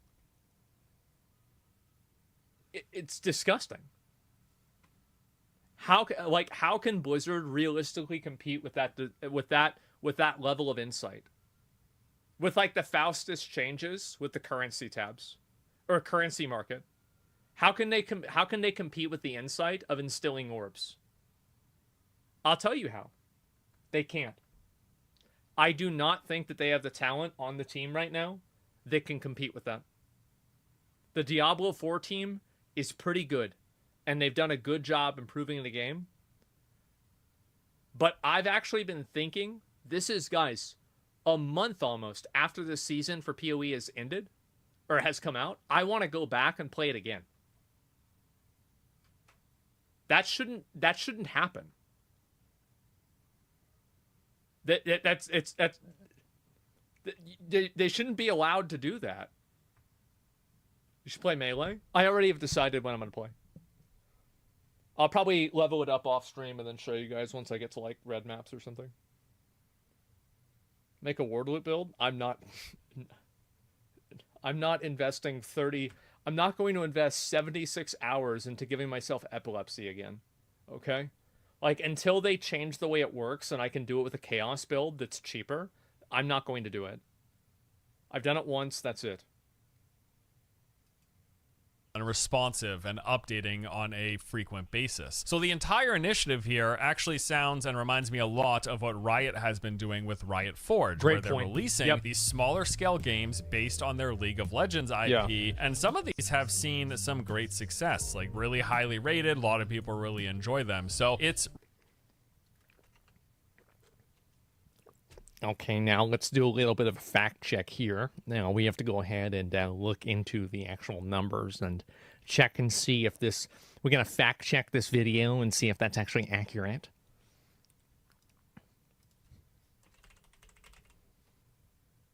Okay. What's some of the other ones? Is it Numu? I'm sorry, I forgot. What was the other word for it? TFT? No, not... Nunu? Yeah. No, okay. There's another one. I'll do one more. Ruined King.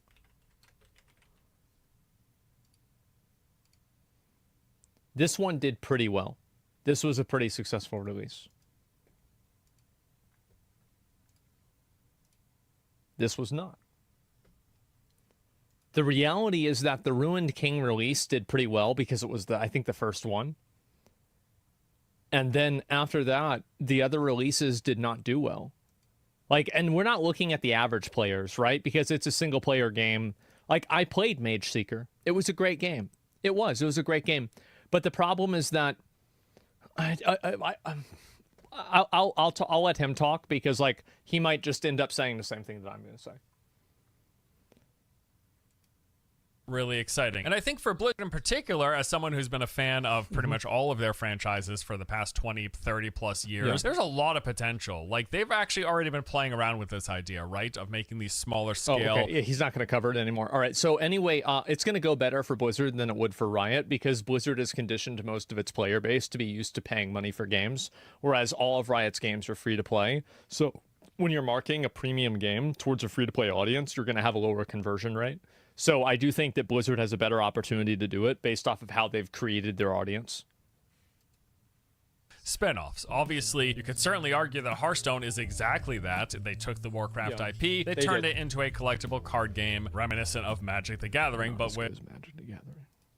With a Warcraft twist. I mean, it's not exactly like Magic, right? But you get the picture. You're right, they it's took not. the IP and they spun it off into a smaller version of it, a smaller scale thing. There's obviously the mobile stuff as well. Blah, you know, we're talking about Diablo Immortal, Warcraft Rumble. I don't really care at all about the mobile portion of Blizzard's IPs. But if we're talking about getting more indie slash... I don't like this idea that mobile games shouldn't be viewed as real games. I think it's reductive. I actually really hope that we see more good mobile games that are fun. Because there's a lot of old games that we used to play as kids that basically nowadays could be mobile games, but now they're just seen as bad. I think the real problem with mobile is the fact of the monetization. It's that mobile is monetized in a way that's shitty.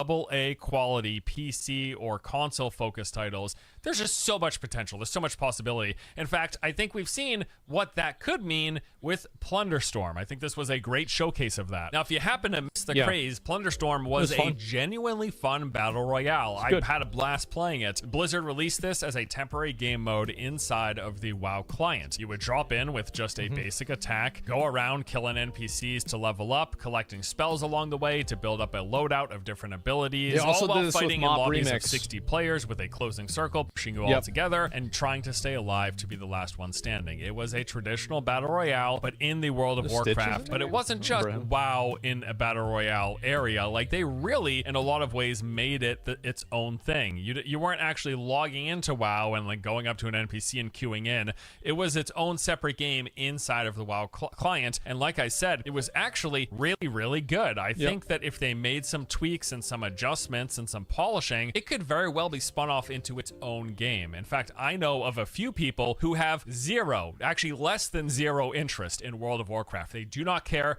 They would never play that MMO, but they played and thoroughly enjoyed Plunderstorm. That's a really good sign. And I think they're just generally around the internet, there seemed to be a positive sentiment around Plunderstorm. Yeah, it was good.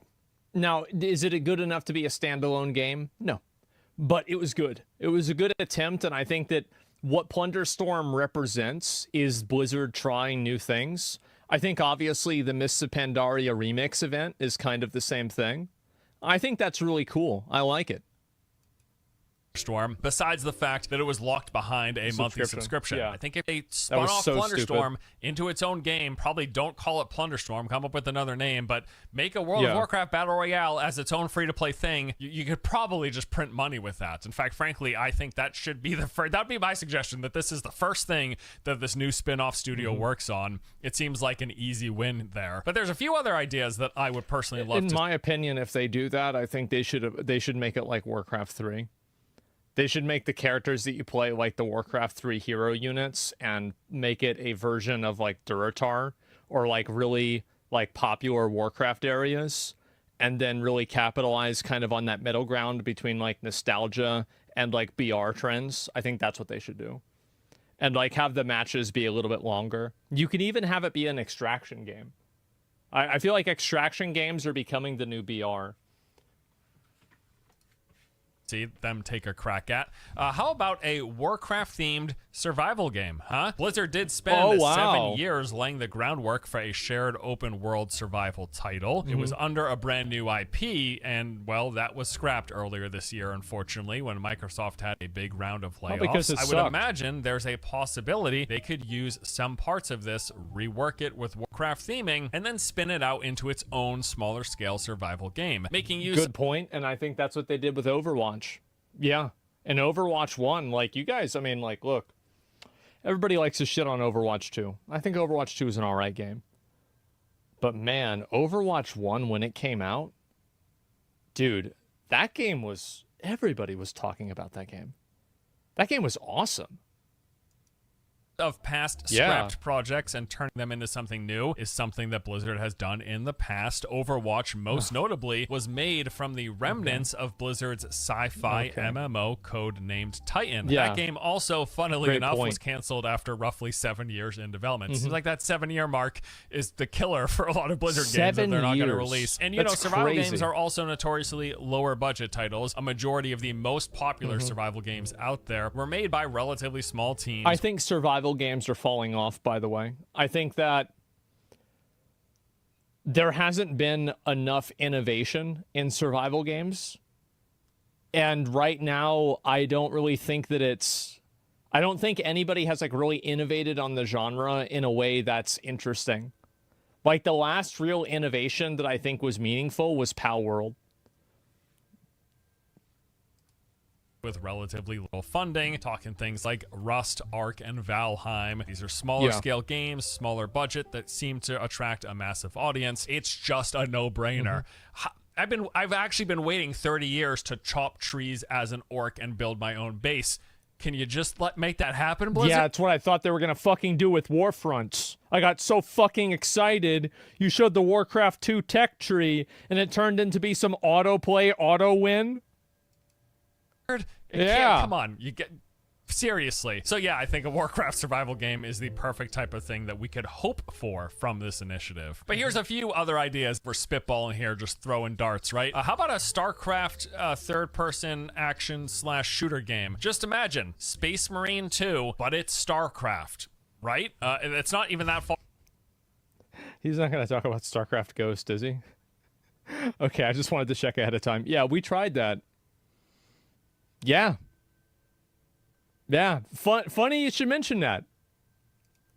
Of a leap, as the entire StarCraft franchise was originally a spin-off of Warhammer 40k. They're right crazy. there. Just put the pieces together. How about like a Diablo-themed dungeon extraction game? Think about Dark and Darker Dungeonborn, but it's Diablo stuff. You got first person, you spawn in, you fight other players for loot, you extract. You could do this. How about a Vampire Survivors auto shooter battler thing? Any of their IPs could work from that. Heck, we could even see like a 2D side scroller. So this is the main problem that I think a lot of these games games have. I think this is what Blizzard has as a problem. I think Helldivers 2 has had this problem too, from what my understanding, is that the games take too long to respond to player feedback.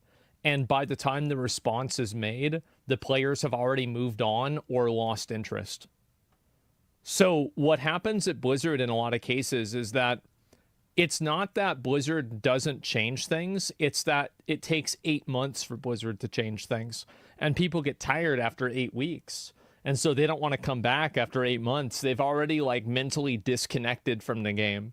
Like, I don't know about you guys, but like I have that happen with me where like a game can be like really fun, but once I like mentally disconnect from it, I'm no longer interested in playing it. You know, like that's about it. So it's just like, it's again, like a too big to succeed situation where like you have studios. So like, and also I don't think this is entirely a structural issue. I think that it's the people that work at Blizzard don't have the right insight that players need. And I think this happened with Season of Discovery. Some examples of those games. Yeah. Well, like, I mean, for example, in WoW, like the corruption vendor and it being on a rotation, I can give you 50 WoW examples. Or I can give you examples like in the Mists of Pandaria remix. Like, it took them too long to calibrate the way that people are going to farm the frogs, and then how the balancing for the different rewards for the game was going to be. And like, I think that's another example of it. Helldivers 2 is probably the biggest example you can think of right now. I think also Path of Exile made this mistake with the Lake of Kalandra.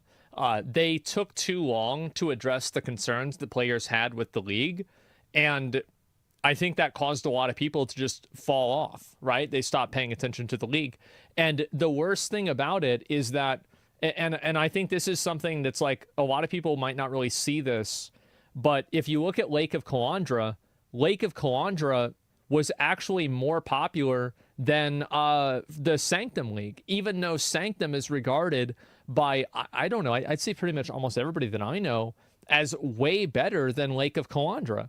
And so the problem with what happens is that once you train players into a cycle of apathy and disinterest, what ends up happening is that apathy and disinterest has a ripple effect on future products and future editions. And so, like, you can see also Sanctum built up a lot of goodwill, and you can see how this graph doesn't go down as fast as the Crucible graph does, or this one doesn't go down as fast as the Sentinel graph does, right?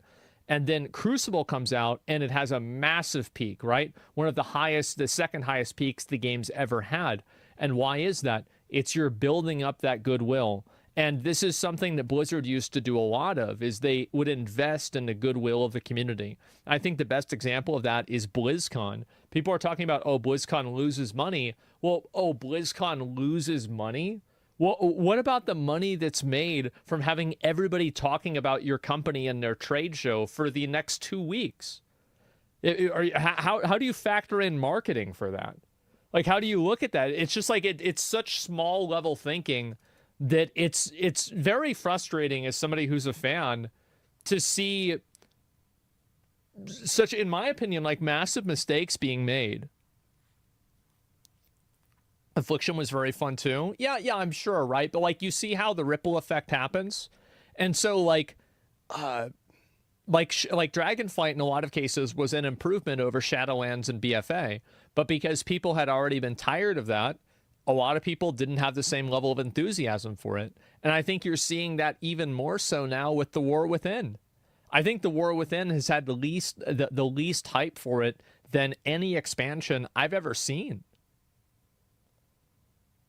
I think also, hey, here's another great example. Somebody brings it up in chat. I actually didn't think of this. I should have. New World.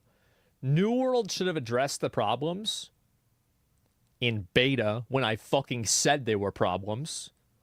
But they should have especially really addressed them whenever the game came out. And by the time that New World improved the quality of the game and they made it better, everybody had already decided that it was a dead game.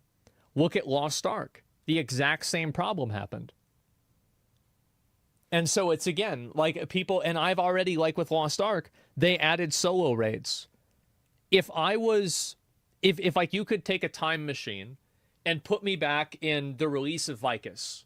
And then in 2 weeks after that, they're adding solo raids. I would be so fucking excited for that. But I have already like mentally disconnected from Lost Ark. I am no longer interested in the game, really. The was not Kadan raid. What's it? Not Phaedrus. Fucking what's his name? Thamine. The Thamine raid looked really cool. It did, but like I know what it's gonna be. Somebody does something wrong, everybody dies.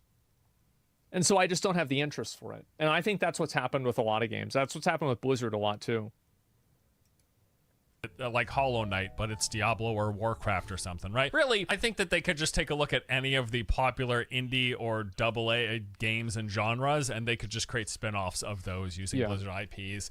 If nothing else, I would love if that's what they just did that, and if we got some decent games out of it, that would be really cool. It would be nice if we got good video games. So that's all really interesting. Like I said, I think there's so much potential for cool things that this development team could work on. The Battle Royale and the survival games being the ones that are most immediately promising and appealing sounding to me. But at the same time, what's going on with Blizzard proper, right? The main development teams, what are they up to? Well, of course, all the existing stuff marches forward with them continuing support on current titles. World of Warcraft kicks off the first of a planned trilogy of expansions for retail, launching the War Within later this month. And of course, Classic WoW and Hardcore WoW and Season of Discovery are likely to continue marching forward. Diablo 4 is also getting its first big expansion with Vessel of Hatred that is coming in October. And Overwatch, StarCraft, and Hearthstone, they all still exist or...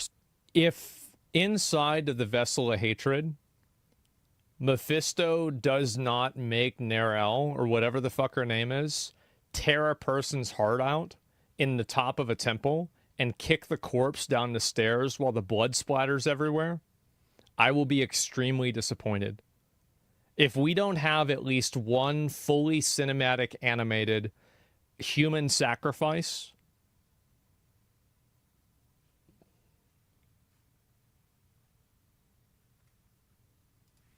so I am told. But what else is the company up to? It's well, cool. As mentioned, they did have a survival game in development for about 7 years, but that got canceled last January when Microsoft announced a big round of layoffs. One of the most heavily affected groups was the vast majority of the development team for Project Odyssey, which was the code name for their survival game. Most of them unfortunately got fired, and those who remained ended up moving on to other projects. This was a pretty big blow, especially considering from all we had heard, the game was actually shaping up nicely. Over the past 2 years... Yeah, I believe it when I see it. Let me see it.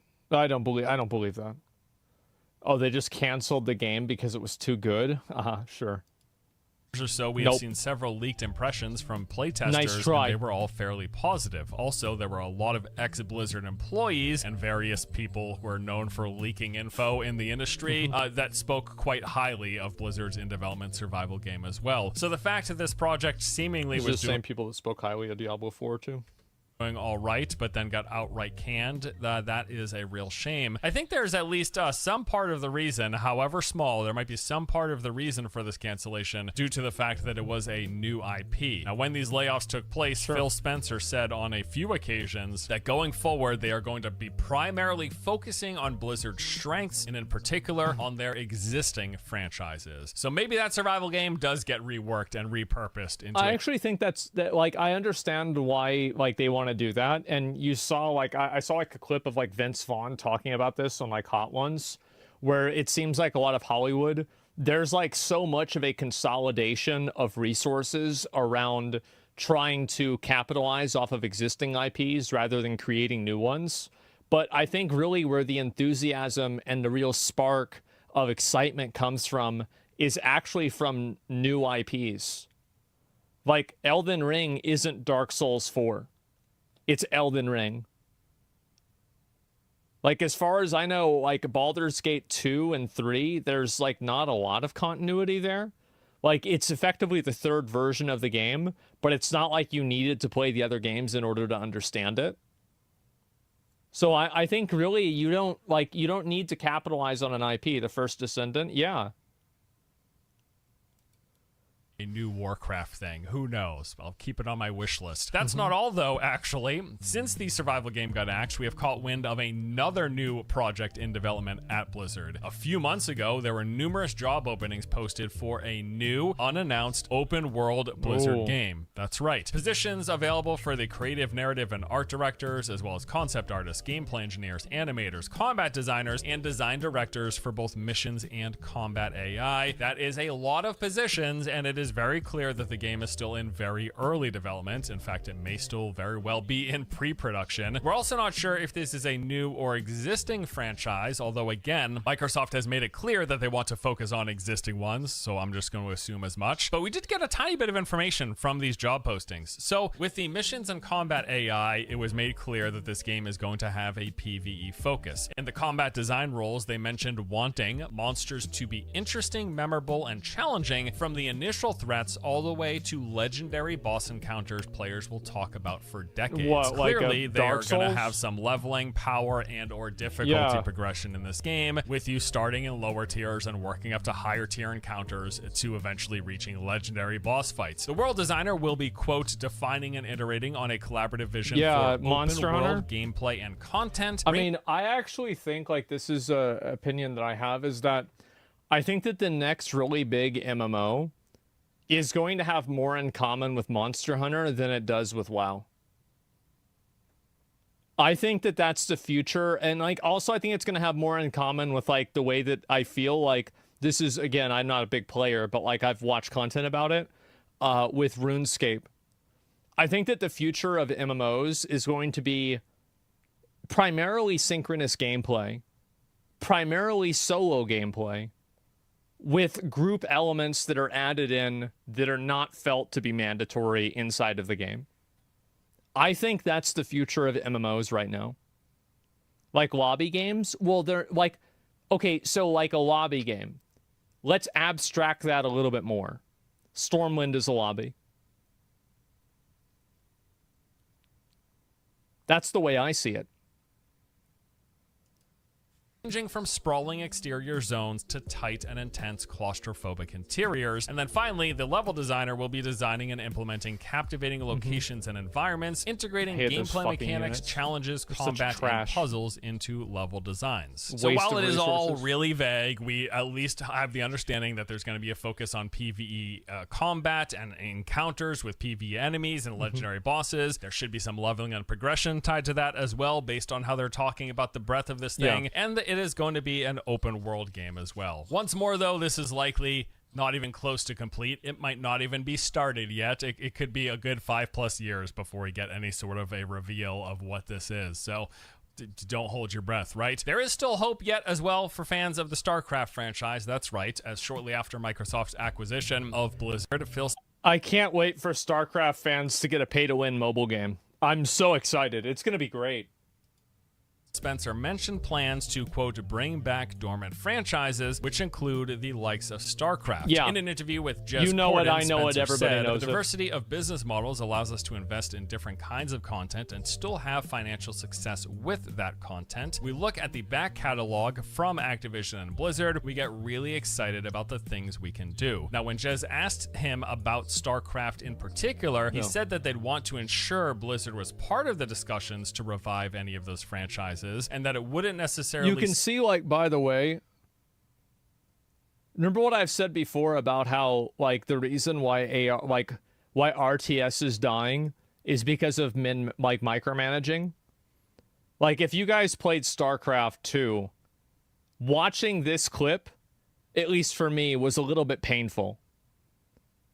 Because, like, you're going to want to micro, like, 2 to here, 2 to 3 to here, 1 to there, right? That's the reason why it's fucking dying. Right there. Discussions to revive any of those franchises, and that it wouldn't necessarily simply be a case of spinning up a new team to handle them. Notably, though, when Spencer took to the BlizzCon stage in 2023, he did specifically shout out StarCraft fans, and when Jez asked him about that, his response was, I want our fans and customers to know that I don't bring up games just to tease to no end. If people have watched how we have teased things in the past, there's usually some kind of a reconciliation of those hints later on. on. I'm not one to try to lead people on. It might not happen in the timeline that people would love, but usually when I tease, there is something there. So he's kind of like confirming without confirming that they are, at the very least, Microsoft is in at least considerations of reviving the StarCraft franchise. Otherwise, they're going to brought it up. They have That's to. what you can like pull it's from obvious, that, right? Whether or not that's going to happen. Like you think Phil Spencer's not stupid. He's not a stupid guy. The people that work at Xbox are really smart. I think they actually are genuinely smart. I fucking guarantee you Phil Spencer's played StarCraft. Of course he's going to try to do that. Obviously. Happen in this decade? Who knows? Okay. So yeah, I mean, hey, there's clearly a fair bit going on at Blizzard right now, all things considered, from this new development team focused on smaller scale AA/indie level games for their existing IPs. Once again, I'll reiterate, I will take that Battle Royale and or Survival Warcraft themed game, please. World of Warcraft, both classic and retail, along with Diablo 4, they are continuing to get updates and will be getting expansions for the foreseeable future. While the survival game was canned, we do have this brand new announced PvE focused open world game that's ramping up development. Phil Spencer has also acknowledged interest in reviving StarCraft, as I just mentioned, and I should add that we saw job postings back in 2021 for an unannounced action/FPS game that was said to be in development for PC and consoles with online integration. We do also know they've got several mobile games in the work, if you care about that. I don't, and yes, for sure. I do. I hope they're good. I hope they're fun. Yeah, like I don't mind mobile games as long as they're fun. Like, I view mobile games like they're arcade games. And I like arcade games. They're enjoyable. Sure, I hope they're fun. Most likely more unannounced things and not yet revealed things. I will say, though, personally, like, barring a reveal of StarCraft 3 or Blizzard releasing another full-blown MMO, I think what I'm actually most interested in seeing is this new, smaller, more agile dev team, what they come up with. There's just, again, so much potential for Warcraft, Diablo, and StarCraft if mapped onto so many genres. Battle Royale, Survival, Souls-like, Roguelike, Platformer even. That, like, you could just take Blizzard IPs and put them onto so many other game types and genres, and it could certainly work. And I hope that's the sort of thing that they plan to be working on. Whatever comes of it, though, I will be sure to keep you posted as we see and learn more. But that is all for today. Thank you, as always, for watching. Hope you enjoyed. See you next time. Yeah. So last week, is this Blizzard's last chance? You know, I thought that with Diablo 3 Reaper of Souls. And that came out in, I think, 2014. I think that people will keep eating shit and convince themselves it's chocolate for the rest of time. That's just the way it is. Blizzard has no more last chances. Yeah. This is their 14th last chance. Okay, guys? Do you think a remaster of Warcraft 2 is a good idea? Is it a good idea to do it? I mean, I don't know. Was Reforged a good idea? Like, here's the problem. Is that there are a lot of ideas that are good. Blizzard, like, we can all come up with a lot of good ideas. Like, oh, this sounds good. I'll link you guys the video. It's so funny. Blizzard's last chance. Oh my god. I just think it's so funny. There are a lot of great ideas that Blizzard has. Like, for example, corruptions. Now, maybe this is going to be a crazy opinion, but I think that corruptions, the way they worked in BFA, should have been, you know, like how Blizzard gets really lazy now, and instead of making a 4th raid tier each expansion, they just rehash the old ones? I think corruption should have been the 4th, like, season 4 mechanic for every new expansion. Like, corruptions were such great game design, and they were such great gameplay. And Blizzard just decided to give up on them. And so I'll be right back. I've got more to talk about. So I want to talk to you guys a little bit about, like, what I think is going to happen, because I was thinking about that Monster Hunter thing that I said. About how I think the next big game is going to be like Monster Hunter. Let me see if I can go ahead and explain this in a good way. So this is what I think that is going to happen with MMOs. Is that I think the next really big MMO is going to be a mix of, and this is the design of, right? Obviously not the game itself. Monster Hunter, OSRS, Rust. And I think this is what the next MMO is going to be to some degree. I think this is what's going to happen. And I think that there will be probably a little bit, because I think the system works very, very well. I think this is going to be somewhere. Because I think the pawn system of how this is designed needs to fit into MMOs, but I don't know how it will fit yet. It's really just the pawn system that I'm talking about. Like, I don't know what it's going to be. What about Once Human?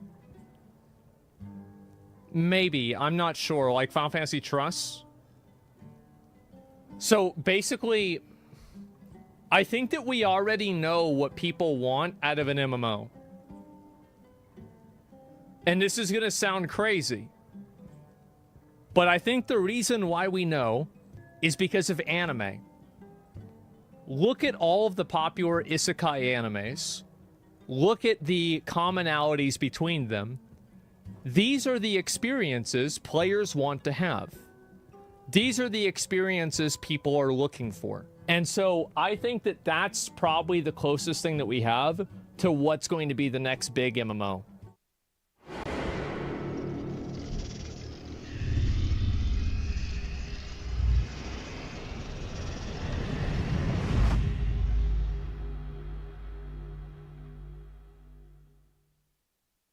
Luke Skywalker was one of the most powerful Force users of all time, becoming a great Jedi Master after the Galactic Civil War. In the years following the Battle of Endor, Luke aided the fledgling New Republic in maintaining order across the galaxy and defeating Imperial remnants. Luke faced many battles, such as the resurgence of Grand Admiral Thrawn and his clash with the insane Dark Jedi clone Joruus C'baoth. After that, the resurrected Emperor Palpatine returned to the galaxy, forcing Luke to temporarily fall to the dark side in an attempt to destroy the darkness from within. After being redeemed by his friends, Luke formed the new Jedi Order in 11 ABY, establishing his Jedi Praxium on Yavin 4. Over the next several decades, Luke would study the power of the Force, growing stronger as he endured many conflicts like the Black Fleet Crisis, the Almanian Uprising, and the Yuzan Vong War, and eventually taking the title of Grand Master in 36 ABY. I want to examine Luke's Force powers across his lifetime, from his earliest training with Obi-Wan to his abilities as the master of his new Jedi Order. Inheriting immense strength in the Force from his father, Luke actually had the potential to rival Anakin, meaning that he had the ability to become what his father could have had he never been injured on Mustafar. Luke was gifted with the full Force potential of the Chosen One, which at his peak would have made him essentially a godlike being. Even when he was barely trained, Luke displayed remarkable strength in the Force, using its power to guide the proton torpedoes to destroy the first Death Star. 3 years later, he was able to build his own lightsaber using instructions left behind by Obi-Wan, successfully forming a synthetic crystal and aligning the components of the hilt. In later years, Luke became incredibly strong in more personal applications of the Force's power. After he was fatally wounded in a battle between the Singing Mountain clan and the Night Sisters, he was able to completely heal himself with the Force over the span of a few hours. He was proficient enough in Force speed that he could increase the speed of his lightsaber strikes to the point that time seemed to be in slow motion, and he felt as though the Force guided his movements in combat. Luke was also very skilled in telekinesis. During a food fight inside the Jedi Praxium, he was able to freeze every single piece and drop of food or drink in midair all at once, with everything only dropping once he consciously released it. Luke was also able to telekinetically absorb the blasts of an AT-AT's ion cannons, before destroying it with only the Force. In perhaps his greatest feat of telekinesis, Luke sustained and moved an artificial black hole with the Force during the Battle of Dantooine. Luke also mastered several rare and difficult Force abilities during his time forming the new Jedi Order. While searching for his first Jedi students, he was able to walk on lava and battle a fireworm simultaneously. Luke also trained to overcome the Force blindness that was caused by the Isalamiri, a species that created bubbles within the Force as an adaptation against predators. In one of the greatest fights of his life, Luke was able to enter a plane within the Force known as Beyond Shadows, existing outside of time or space, and he used his power in the Force to defeat Abeloth with the help of Darth Krayt. In perhaps one of his most insanely powerful feats, during the Battle of Yuzantar, Luke was able to consciously reach a state of oneness within the Force. While this state was usually reserved for those who had died and passed into the netherworld of the Force, Luke was able to enter this state at will, becoming an extension of the Force itself. He became a storm of luminous Force energy, exceeding physical existence in the battle.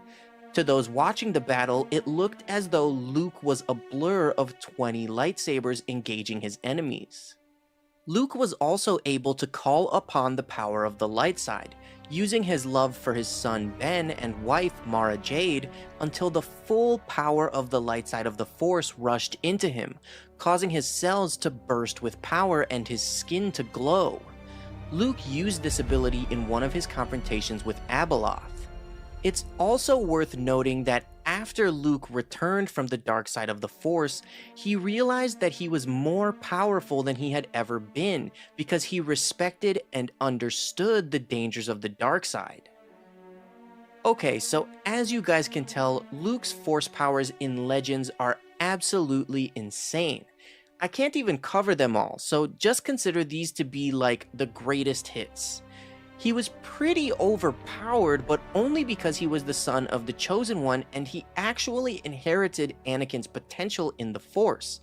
So in the Legends books, basically across 30 years worth of stories and 100 or 2 books, Luke became more powerful than Anakin ever was. This is why most people will refer to Luke as the most powerful Force user of all time. And while that's never been explicitly stated that he is the most powerful Force user of all time, it's pretty much left up to opinion. George Lucas stated himself that Luke had the potential to become what Anakin never could, so it's up to you. Luke is absolutely one of the most powerful Force users for sure, but he could also very well be the most powerful of all time. After losing his lightsaber on Cloud City, Luke Skywalker was in desperate need of a new weapon to continue his Jedi training. Having no knowledge of where to find or build a new one, Luke returned to Tatooine, searching for knowledge in the old hut of Obi-Wan Kenobi. How Luke came to construct his legendary green lightsaber is explained in the Legends novel Shadows of the Empire. The hut was a small structure on the edge of the Dune Sea, and he discovered that Obi-Wan had not left much behind. The most valuable thing that remained was an old boa wood trunk, the contents of which included an ancient leather-bound book. The thumbprint clasp attached to the book had accepted Luke's right thumb to unlock it, and he discovered a small explosive rigged inside. If anyone else had attempted to open the book, it would have burst into flames.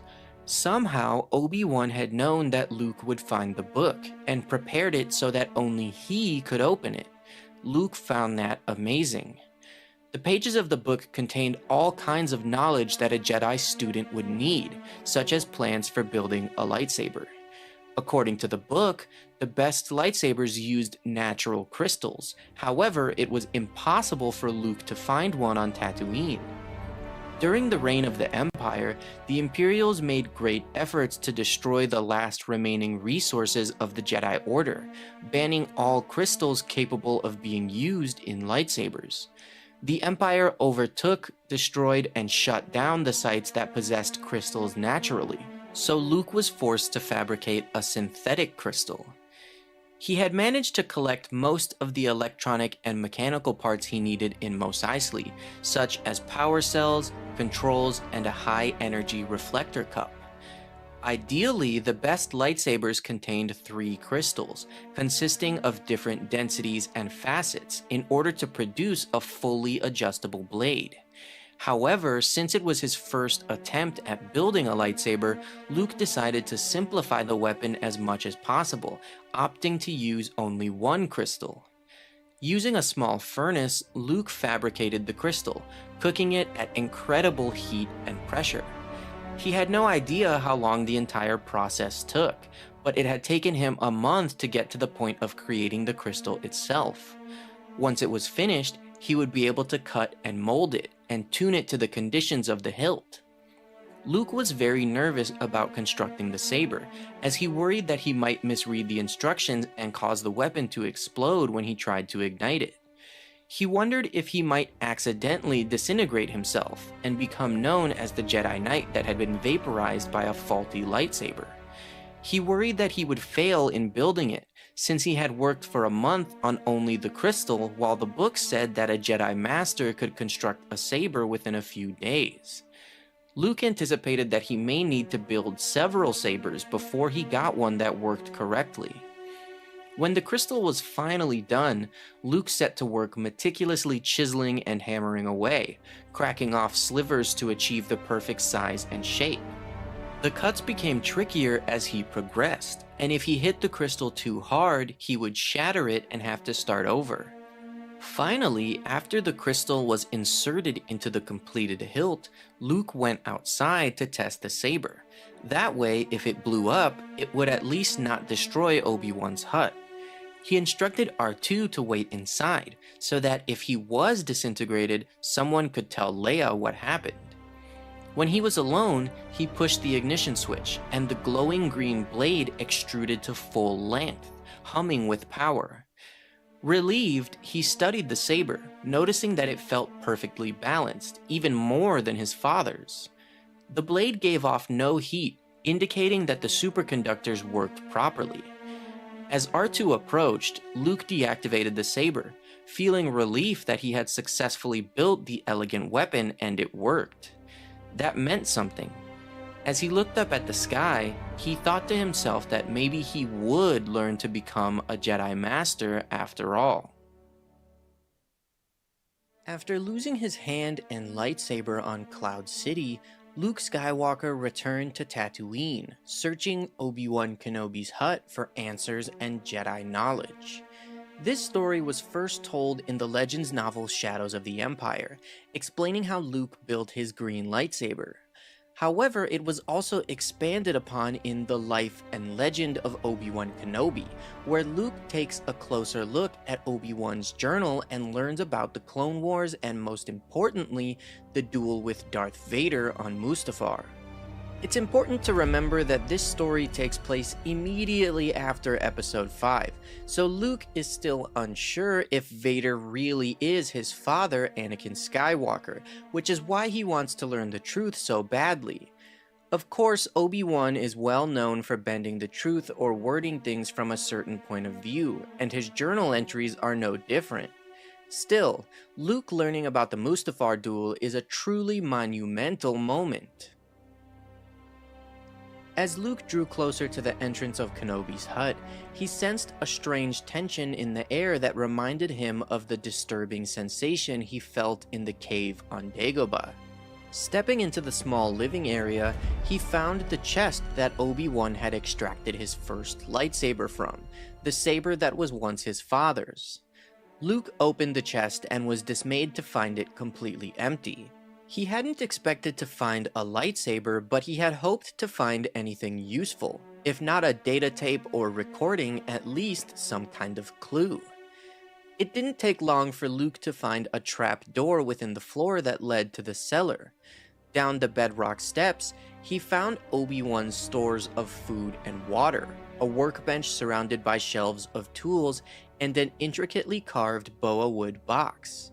The keypad on the box opened at the touch of his thumbprint, and inside he found several books. The largest was a leather-bound volume that seemed ancient. On the first pages of that one was a note from Obi-Wan written for Luke, stating that the future of the Jedi Knights was in his hands. Luke blinked at the words as if to confirm they were real, that he wasn't just having a dream. The book felt suddenly very heavy in his hands.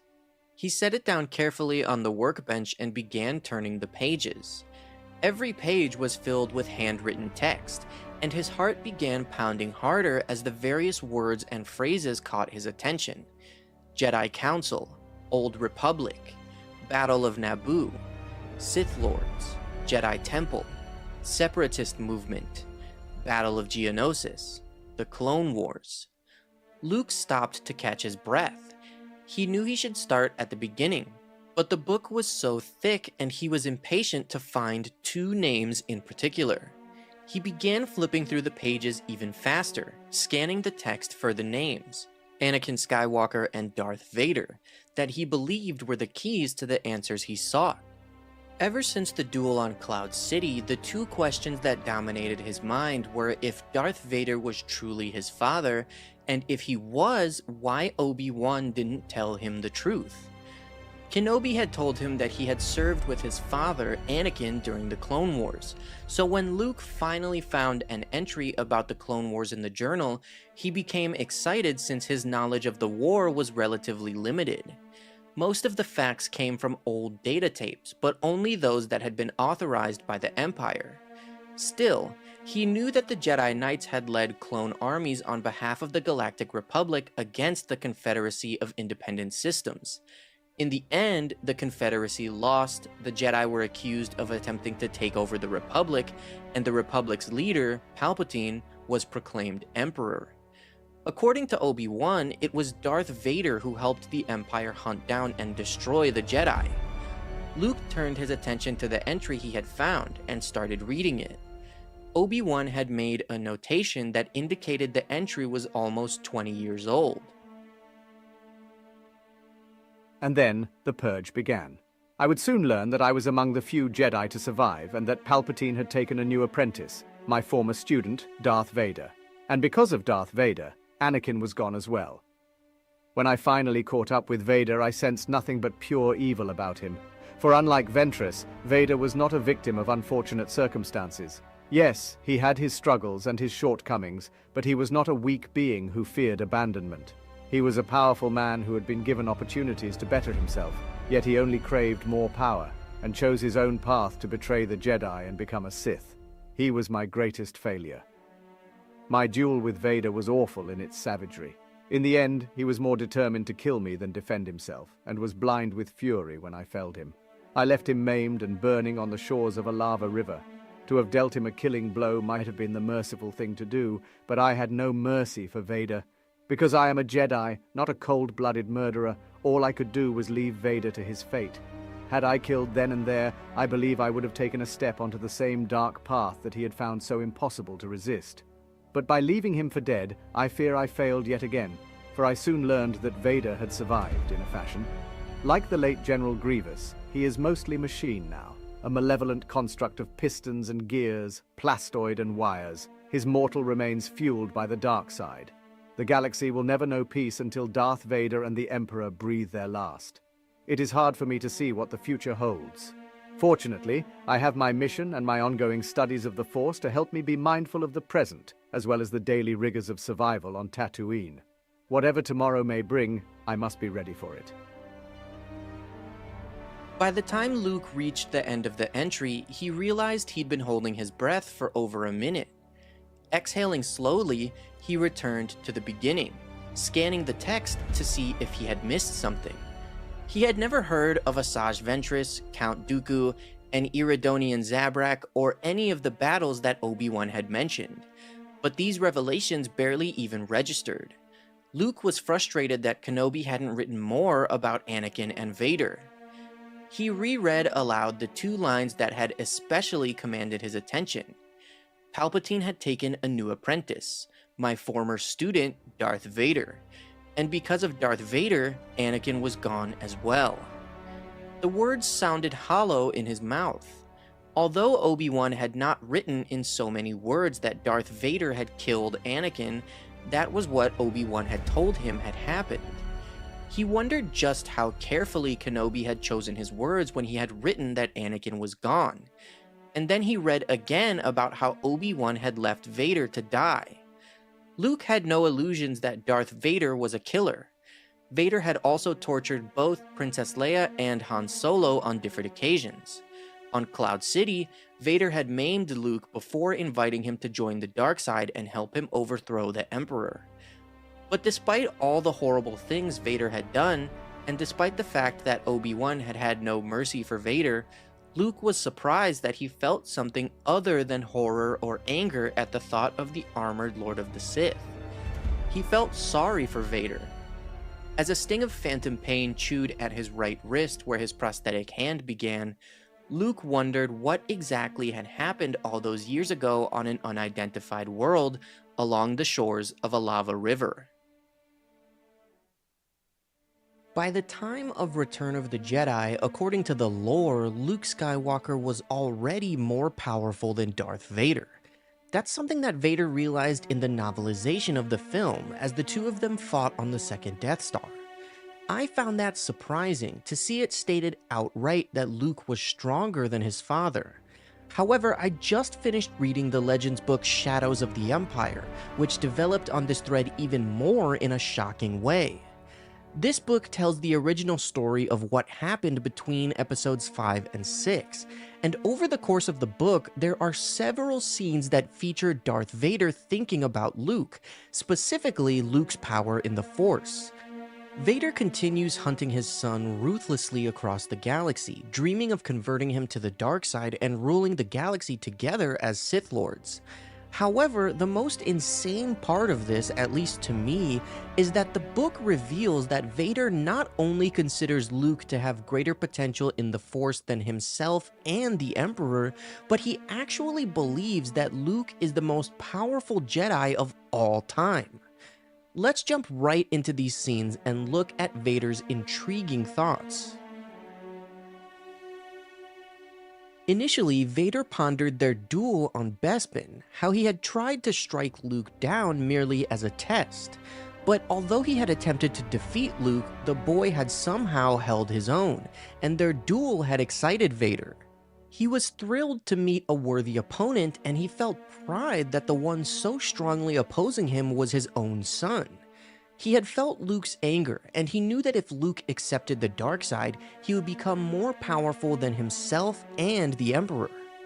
As Palpatine focused on the construction of the second Death Star, Vader was not confident in the ability of the new superweapon.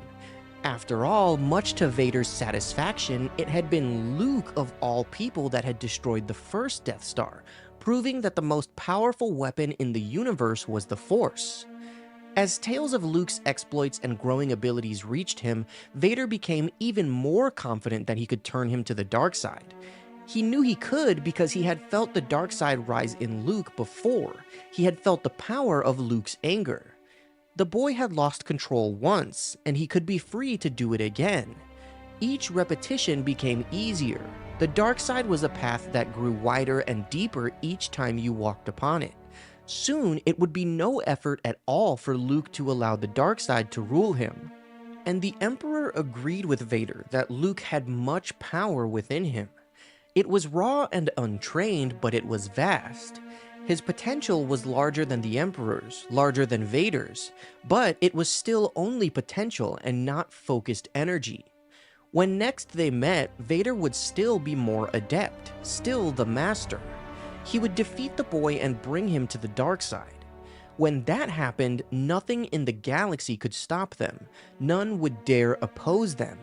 All would bow before them. Worlds would tremble under their approach. Sometime later, Luke and Vader nearly crossed paths, and Vader had felt his son's presence in the Force, much stronger than it had ever been before. Luke appeared to him as a powerful locus in the Force. Vader thought of how he had exterminated the remaining Jedi with his own hands, but he realized that he had not yet destroyed the strongest of them all, Luke. As Vader sought to master the powers of the dark side, growing more powerful as a Sith Lord, he was pleased to learn that the Force still held surprises for him. The dark side, like a fire, could warm or burn, and great care needed to be taken not to trip and fall into it. Vader thought of how Palpatine had become deformed and disfigured by his own power within his Force lightning, but Vader vowed that that would never happen to him. He would truly master the dark side, and the key to that goal was Luke. Once he finally turned Luke, the process would go faster. Together, they could manipulate the Force quicker than either could alone. The boy was so strong. Vader wondered who could have known that his own son would turn out to be the most powerful man in the galaxy. That fact caused Vader to smile. So, all of these different thoughts from Vader really caught me by surprise. Obviously, I'm the biggest Luke fanboy, and you know that if you've watched the channel before, but I had never seen anything in the lore officially state that Luke was the most powerful Jedi ever. I've seen people comment this before and tell me how it was officially stated that Luke was the strongest Jedi ever, or the strongest Force user ever, and I would always ask for a source and ask them where that was stated, but nobody could ever give me an answer.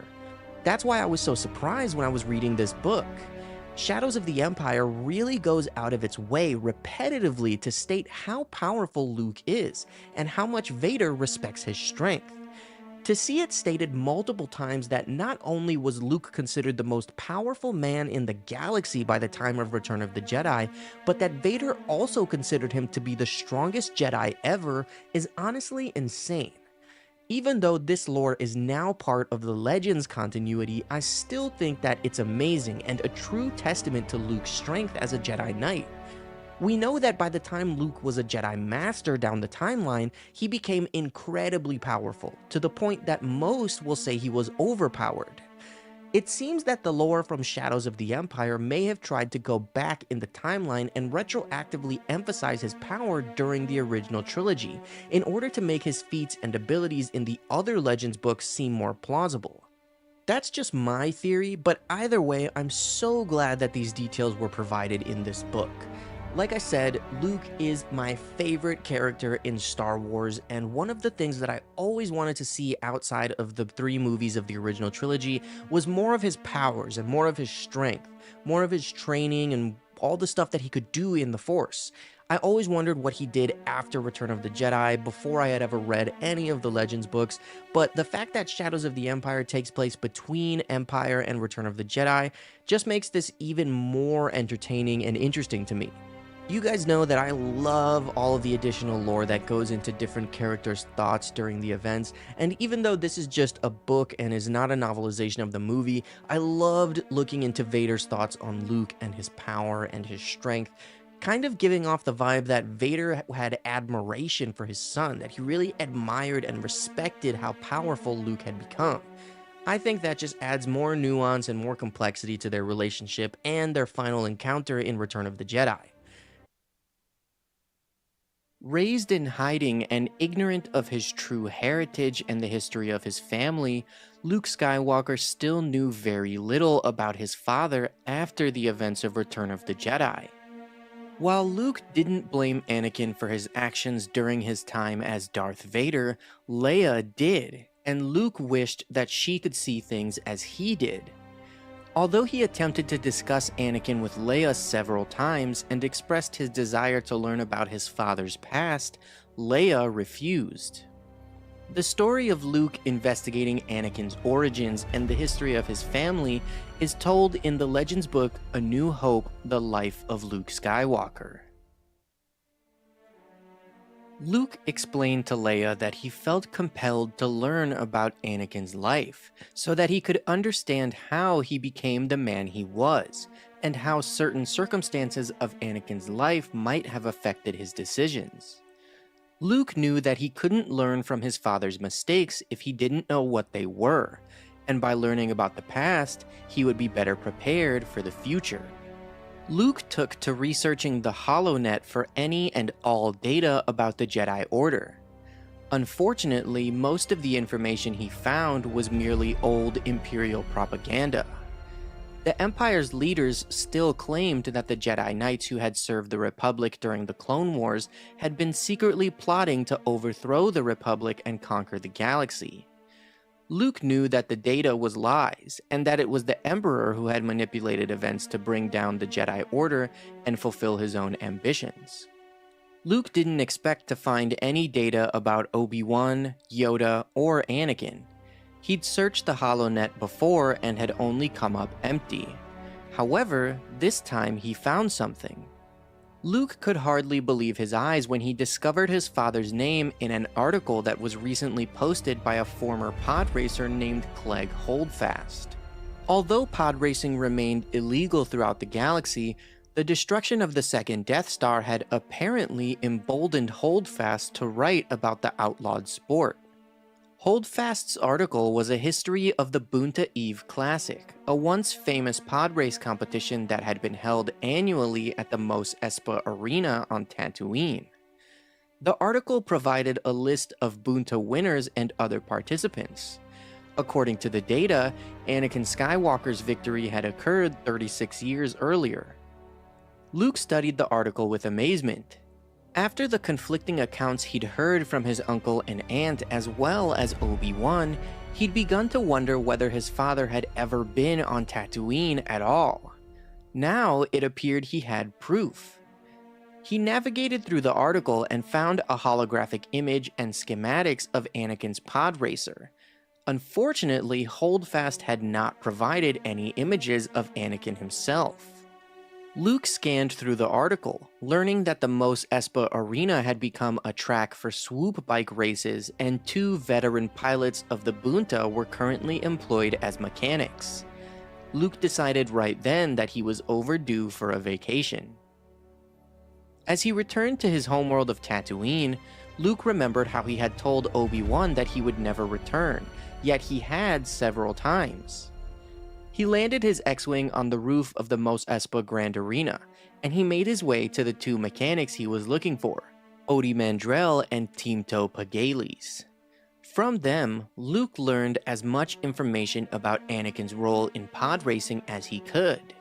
They recalled how Anakin was only 9 when he had won the Boonta, how he was a speed demon, and he never cheated in a race. Luke asked if they knew where Anakin had lived, and they directed him to Mos Espa, instructing him to visit Watto's junk shop, which was now owned by Anakin's childhood friend, Wald. As Luke made his way to Wald's shop in Mos Espa, he was confused by R2's insistence about accompanying him. Inside the shop, Luke thought of how much he would have loved this place in his youth, filled with metal scrap and odd bits of machinery. Meeting Wald, Luke said that he was looking to find out information on Anakin Skywalker. From Wald, Luke would learn the shocking truth of Anakin's life on Tatooine, and how he had not only won the Boonta Eve, but won his freedom as well. Wald told Luke how Anakin and his mother Shmi were once Watto's slaves, and how Anakin had left Tatooine with a Jedi Knight. Wald told Luke how Shmi had stayed behind and remained a slave after Anakin left. Wald said that Shmi had looked out for him after that, and had been sold and married to the farmer Klieg Lars, and that he had even attended their wedding in Anchorhead. At hearing all of this information about his grandmother, Luke's memory flashed to the unmarked graves on the Lars homestead, where he knew that she rested. Wald mentioned how awful the circumstances of Shmi's death was, and informed Luke how she had been abducted and killed by Tusken Raiders. Luke's knees felt weak, and he steadied himself on R2, before abruptly telling Wald that he had to go. The air outside was even hotter than in the shop, but Luke took a deep breath anyway. He had spent so many years wondering about the life of Anakin Skywalker and had been so excited when he discovered that his father had been a pod racer pilot on Tatooine. Now he just felt drained and exhausted. He thought of how awful it was that his father and grandmother were once slaves. And then he felt outraged.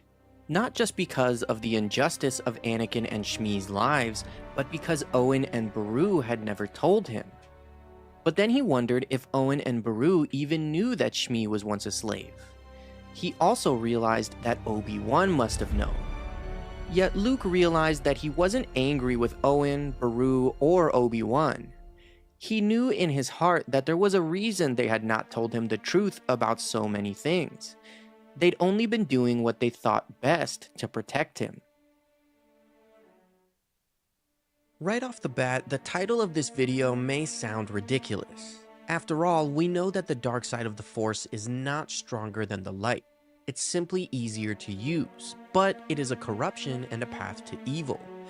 In the expanded universe, now called Legends, Luke Skywalker eventually turned to the dark side and became the apprentice of the reborn Emperor Palpatine, just a few years after Return of the Jedi. This story is told in Dark Empire, which I'll admit isn't my favorite. Many argue that Luke in Dark Empire is completely out of character, and I would agree for the most part. I'm not a fan of Luke ever turning to the dark side. However, I do enjoy how the events of Dark Empire evolve Luke's character going into other books in the expanded universe, specifically the Jedi Academy trilogy that takes place a year later in 11 ABY. The lore surrounding Luke's turn to the dark side and redemption in Dark Empire is fascinating, and we can turn to books like Star Wars: The Essential Chronology, the Encyclopedia Jedi vs. Sith: The Essential Guide to the Force, and Jedi Search by Kevin J. Anderson to fully understand why and how Luke was more powerful after turning to the dark side. What we need to do first, before looking at Luke's power afterwards, is understand the events of Dark Empire. Whether you've read the comic series or not, it's important to know what happened.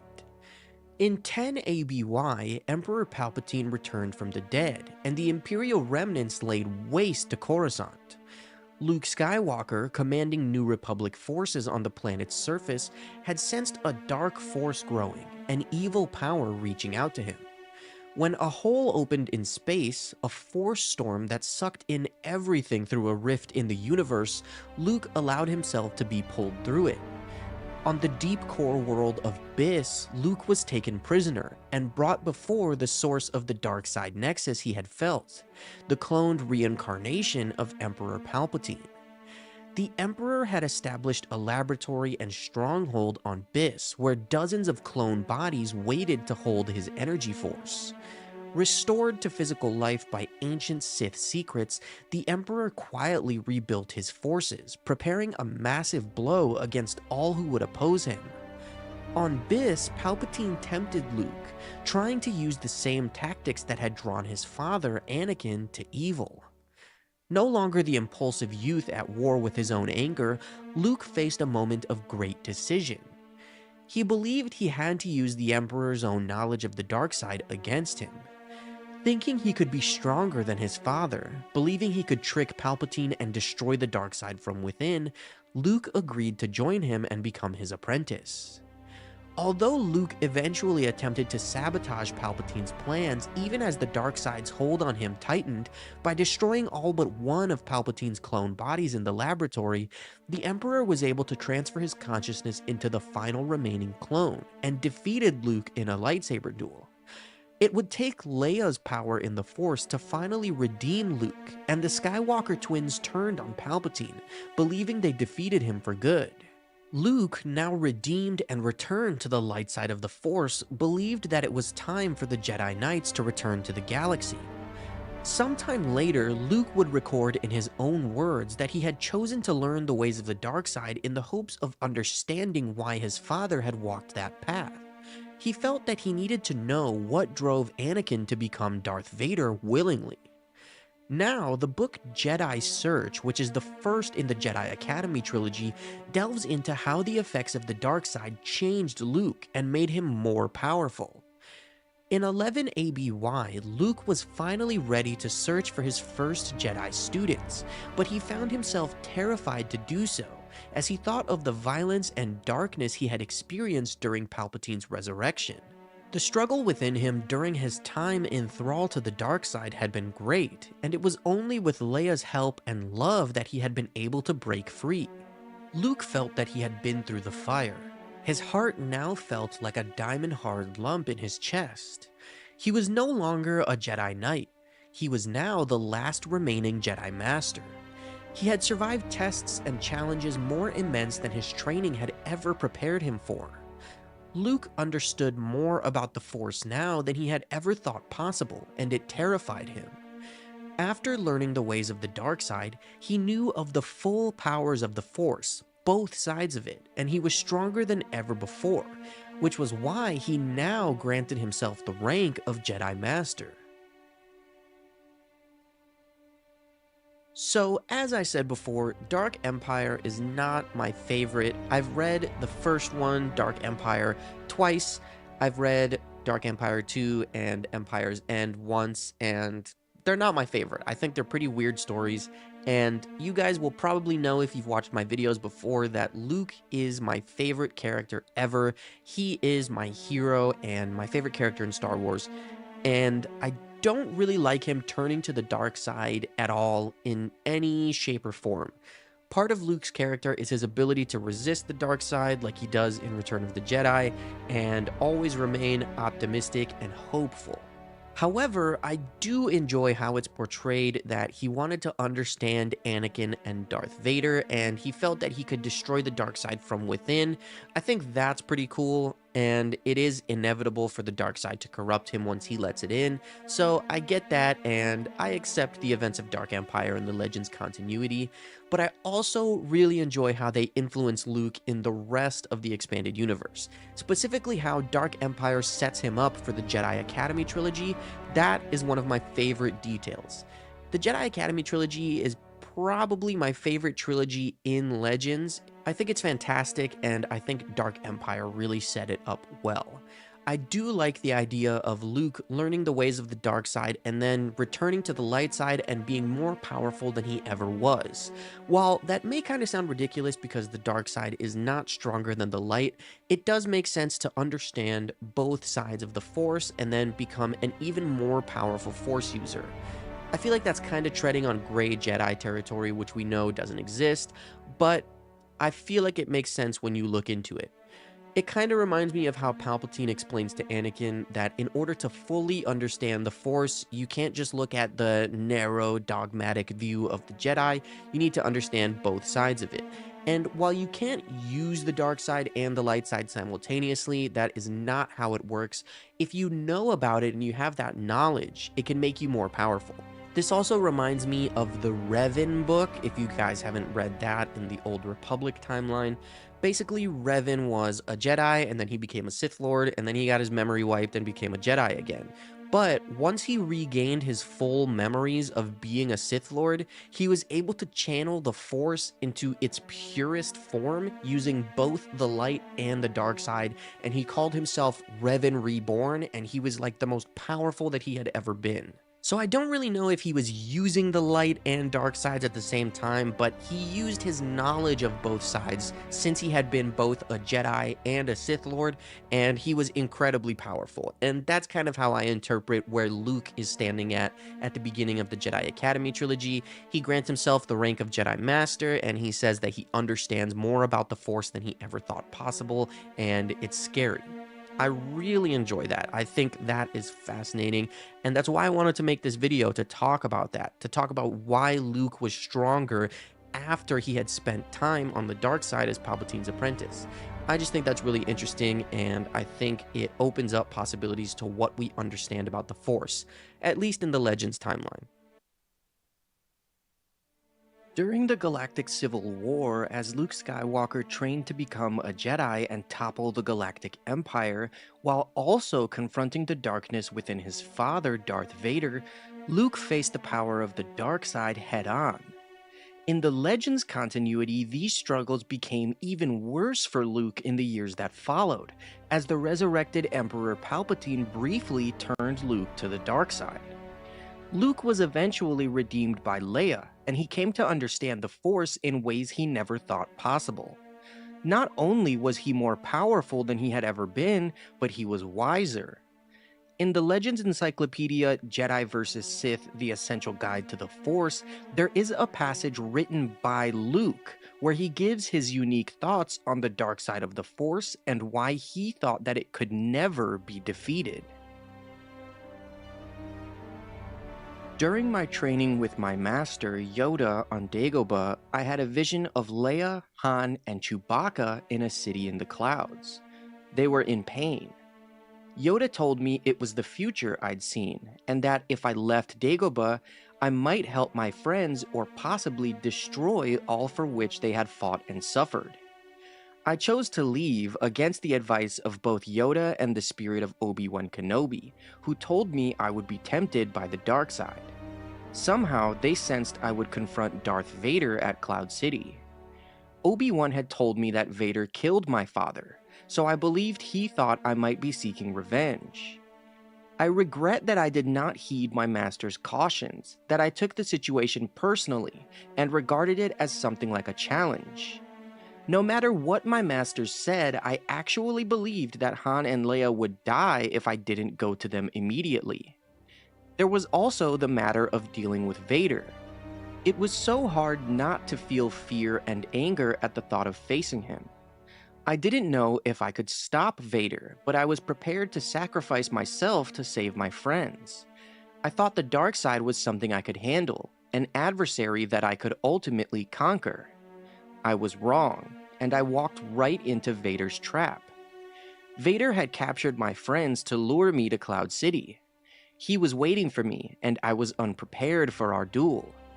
He didn't just beat me, he ruined me. And when he was done, he told me that he was not the man who'd killed my father. He was my father. He tempted me with the power of the dark side, invited me to join with him against the Emperor so that we could rule the galaxy together. And even though I was still in shock from the physical wounds inflicted by Vader as well as his monstrous claim, I sensed he was telling me the truth about our relationship. I also knew his invitation was legitimate.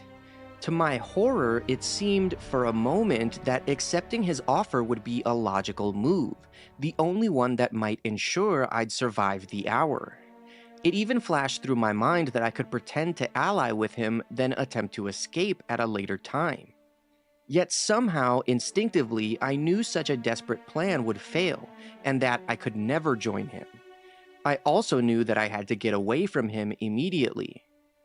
Back on Dagobah, I'd never envisioned that I would be the one who needed to be rescued. I barely managed to escape Vader, and would have died if Leia hadn't responded to my telepathic plea. What did I accomplish at Cloud City? Except for gaining devastating knowledge about my lineage and the dark side's hold on my father, practically nothing. I didn't save Han, and I only further endangered Leia and the others on the Falcon by urging them to return to Cloud City to get me. In hindsight, I believe there was only one thing I'd done right. I'd refused Vader's offer. But there was little satisfaction in that at the time, for I had also learned that my masters were right, that my Jedi training was far from over, and that I was not immune to the dark side. Just as those who are not predisposed to dishonesty might fleetingly consider the thoughts of thieves, the noblest of Force users are vulnerable to the dark side. You may not think yourself especially curious, easily angered, or envious, but the dark side is a strong seducer. It is a power that draws from subconscious fears, plays off innocent desires, and feeds off selfish thoughts to transform one into a living nightmare. You will find at some point that the dark side will speak to you. It is seductive, offering you everything with little effort on your part, but you can identify it by your own emotions. If you use the knowledge of its presence for enlightenment to help others, it may be from the light side. But if you use it for your own advancement, out of anger or revenge, then the power is tainted. Don't use it. You will know when you are calm and passive. Master Yoda said that once you start down the dark path, it will forever dominate your destiny. And yet, during the time of Palpatine's return as a clone, I went over to the dark side. I did so for a variety of reasons, some of which seemed to make sense at the time, and many of which still cause me difficulty. But I had to do it. I had to know my father. I had to know why he chose the dark side. The powers of control and destruction weren't the only things I found in the dark side.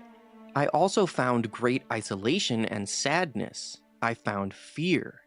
These are the feelings my father felt, the feelings even the Emperor felt in his moments of darkest triumph. What I experienced has given me an understanding of the dark side that is vital to the fight against it. More importantly, the love of my sister and my friends drew me back. It redeemed me. Even the foulest victim of the dark side can be redeemed. However, my experience also taught me that the dark side cannot be conquered, no more than the light side can be extinguished. You can fight the dark side and even have victories, but the battle itself can never really end. Learn from the lessons others have endured, so their strength can become your strength. 8 years after the Battle of Yavin, Luke Skywalker discovered nearly 350-year-old data tapes on Dathomir containing information on the subject of training Jedi. This discovery would mark the first step in the establishment of Luke's Jedi Academy. Because Luke had never received a traditional Jedi education, he studied the tapes to further his own knowledge and abilities.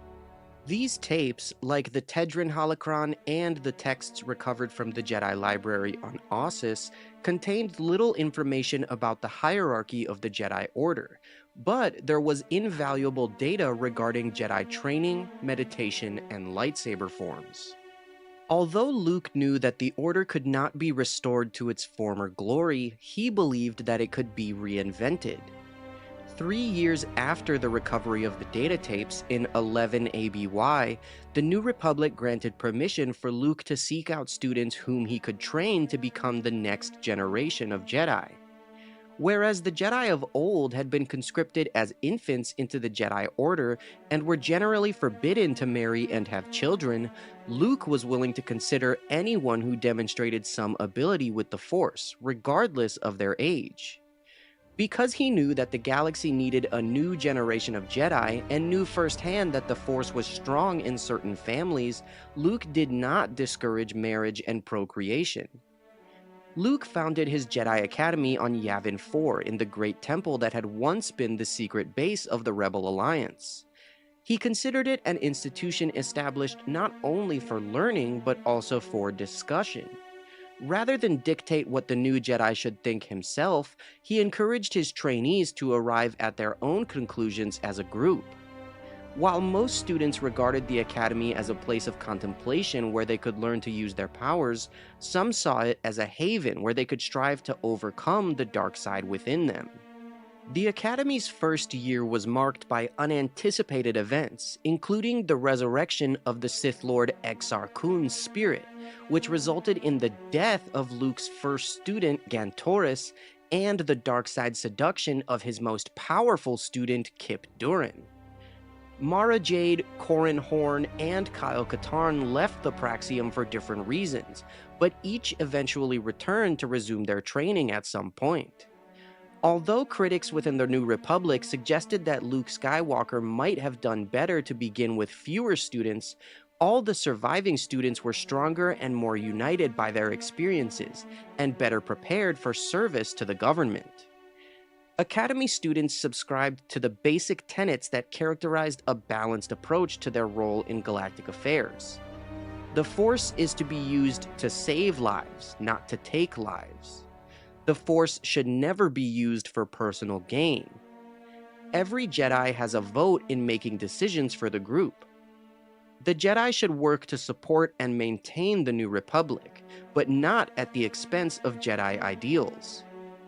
If the Jedi are called upon to fight, they will defend the helpless without hatred, anger, or thoughts of revenge. Using an illusion technique Luke learned from the Falanasi, he kept the Jedi Academy relatively safe from casual inspection. Some Jedi students would eventually see their own Force-sensitive children follow in their footsteps. These offspring included the twins Jaina and Jason Solo and their younger brother Anakin, and Ben Skywalker, the son of Luke and Mara Jade Skywalker. The Sith Lord Exar Kun's spirit was trapped for 4 millennia in the temples of Yavin 4 before it was briefly stirred by Luke Skywalker's arrival at the Rebel Alliance base. 11 years later, when Luke founded the Jedi Academy on Yavin 4, Exar Kun corrupted Luke's most powerful student, Kip Durin, and attempted to resurrect himself by draining power from Luke and the other Jedi trainees. Among the trainees were Streen, a former gas prospector, and Kirana T of Dathomir, who eventually became Jedi Masters and co-founded a new Jedi Praxium to train Dathomirian Force sensitives. 9 years after the conflict with Exar Kun, Streen made the following recording, detailing Exar Kun's resurrection from his perspective. I'm not much of a storyteller, but after Tion heard me talking with some youngsters who'd asked me about the business with Exar Kun, she wanted me to tell it again for the record, so here I am. Just so you know, I'm not going to try for a whole history of Exar Kun or what Kip Durin went through. There's other records for that, and Tion can direct you to them. I'm just going to say what I remember about the Dark Man's last day on Yavin 4. The Dark Man had already caused the death of my friend Gantoris, turned Kip Durin against Master Skywalker, and put Master Skywalker's body into a state that hovered between life and death, before we, the other Jedi apprentices and I, finally realized what we were up against. A spirit who put thoughts into our heads to corrupt us. Sad to say, we didn't sort this out until the spirit had gotten his hooks into me. I told my allies that he'd been whispering to me constantly for weeks. He entered my mind while I was sleeping and made me think I was having a dream about fighting him. But what he was really doing was making me try to destroy Master Skywalker's unconscious body, which I very nearly did. Fortunately, Leia Organa Solo and my fellow Jedi trainees were able to stop me. I snapped out of the nightmare and thought Cam Solusar was going to take my head off before Kirana T quickly convinced him I didn't know what I was doing. After I recovered, I told everyone what I knew must be done. We had to destroy the Dark Man before he killed us all. It was Jason and Jaina Solo who told us the Dark Man was Exar Kun. They'd come to Yavin 4 with their parents to check on Master Skywalker. The twins were only 3 years old at the time. Turned out they could communicate with their uncle, who spoke to them from the spirit plane and told them Exar Kun's name. Tion already knew more about Jedi lore than most, and she knew a thing or two about this Sith Lord. After Exar Kun's Jedi Master failed to turn his student back to the light side, other Jedi banded together in a massive strike force and followed him back to his stronghold, right here on Yavin 4. The Jedi combined their powers, unified their focus of the Force to lay waste to most of the jungles. Exar Kun's body was obliterated, but he must have used some kind of Sith sorcery to preserve his spirit within the temples. I was entrusted with Master Skywalker's lightsaber and was guarding his body. He was laid out on a stone platform in the Grand Audience Chamber, when the Dark Man returned and appeared before me as a shadowy figure clad in dark padded armor. A pulsing tattoo of a black sun burned from his forehead. I told him I wouldn't do his bidding and activated the lightsaber. Exar Kun taunted me, and it was a struggle to resist the anger he wanted to bring out of me. In the years I'd spent as a prospector at Bespin, I'd come to believe that I wasn't very comfortable around people, but I felt empowered by the arrival of my fellow Jedi trainees. They'd been waiting for the right moment to enter the chamber and catch Exar Kun off guard. Present too were Jason and Jaina, who stayed close to Silgal's side. Exar Kun was not impressed by our numbers. He taunted us, even seemed confident he might defy us, but then another Jedi appeared. It was the spirit of Master Vodosiask Bas, who said, "Together Jedi can overcome their weaknesses. Exar Kun, my student, you are finally defeated." Then another apparition appeared, that of Master Skywalker, whose physical body remained inert. His apparition said the way to extinguish a shadow is to increase the light. Kirana T had activated her lightsaber, and she and I crossed blades through the middle of Exar Kun's shadowy body. There was a great blaze of light, then darkness flooded out of Exar Kun. The Sith Lord screamed before he vanished forever. Then Vodosios Bas disappeared too. And Master Skywalker awakened. Soon he was fully recovered. It does not pain me to admit that I couldn't have defeated Exar Kun or rescued Master Skywalker on my own. Even Master Skywalker was vulnerable to that Sith fiend. Only proud or overly confident beings think they are completely able to take care of themselves without help. Pride and confidence can make a solid suit of armor, but such armor is weak compared to the power of the Force, especially if it isolates you from the Jedi. Remember the words of Vodosios Bas. Together, Jedi can overcome their weaknesses. For years, Luke Skywalker had come to terms with his father's dark past as the Sith Lord Darth Vader, choosing to forgive him for the atrocities he had committed. It was Luke's love for Anakin and his faith that there was still good within Darth Vader that had brought about his redemption and the destruction of the Sith.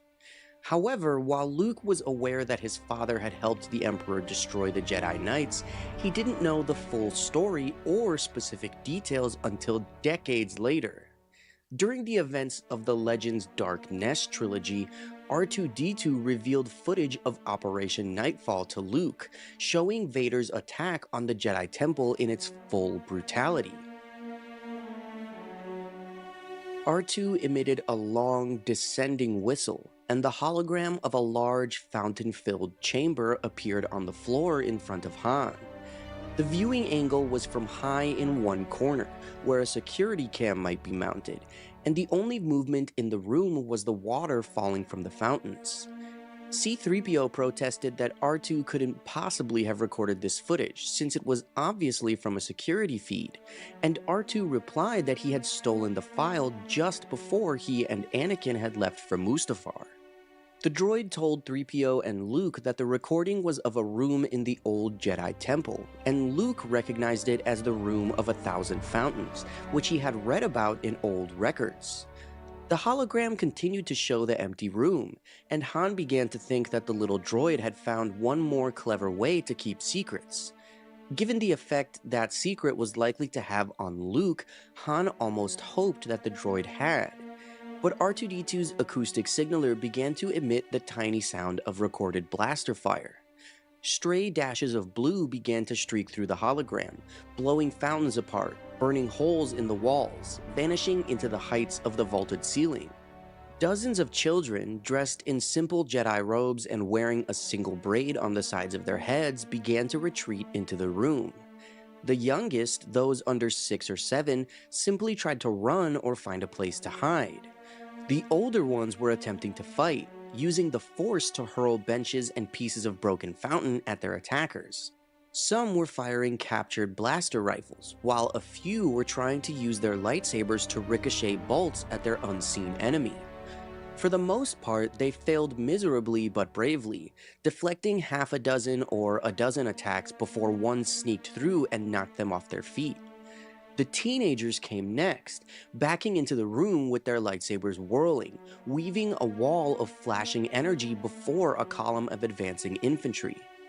Dressed in what appeared to be early stormtrooper armor, the soldiers assaulted ruthlessly, cutting down fleeing 4-year-olds with the same brutal efficiency with which they slaughtered the older Padawans.